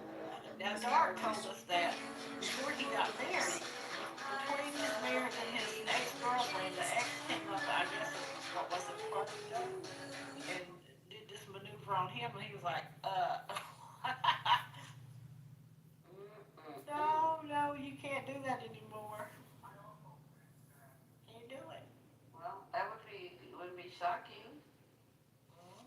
This gang. So yeah, I came back to get you because I was scrolling TikTok. I was working hard tonight, and I was like, oh wait a minute, I ran over here, girl. I ran, tripped, fell, got up, stumbled around, ran some more. I was like, Lisa. That's nasty work right there. Mm-hmm. But it was just the fact that I have been on this thing for over 24 hours, and I'm like, I don't even want to hear Clubhouse. Like, it was because the room was open, and then instead of Patty opening up her room, she just stayed in my room, so the room ended up staying open all day. And it was just too much. Every time I looked at my phone, I wanted to barf. I was like, yeah, it's just too long to be on an app. It's wild. You need to go to bed, sister. Sister, Yeah, I'm laying here right now. You are, and I woke you up. But I had No, you didn't wake me up. I'm listening to you, half looking at this new movie. What's the new movie? I'm gonna tell you because every time I have to restart it every time. A House of Dynamite. Netflix. I almost watched that last night. Is it any good? Oh yeah, it's good, but I have to sit up and watch the kids playing like this. Otherwise, I'm gonna keep dozing off. But it's a good movie. It's got really good reviews about real-time response to missile launching in the U.S. It's supposed to be very accurate, so that's what I'm watching this time of morning.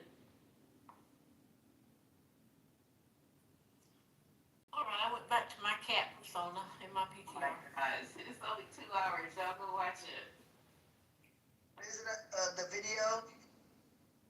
It's on Netflix. It's House of Dynamite. Dynamite. Yeah.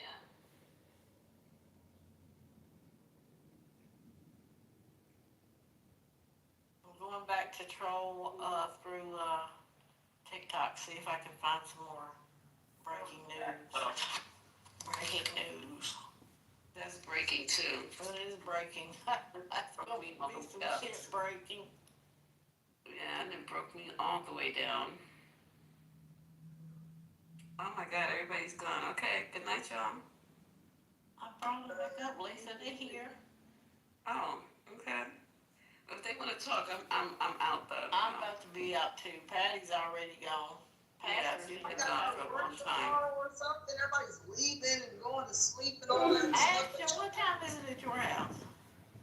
2 in the morning? Only 1 o'clock over here.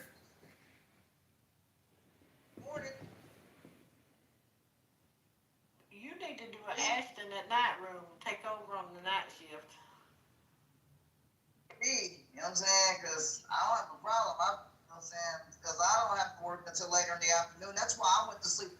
I was in here, man, late last night until, man, what, Lisa, 4 in the morning or something. So,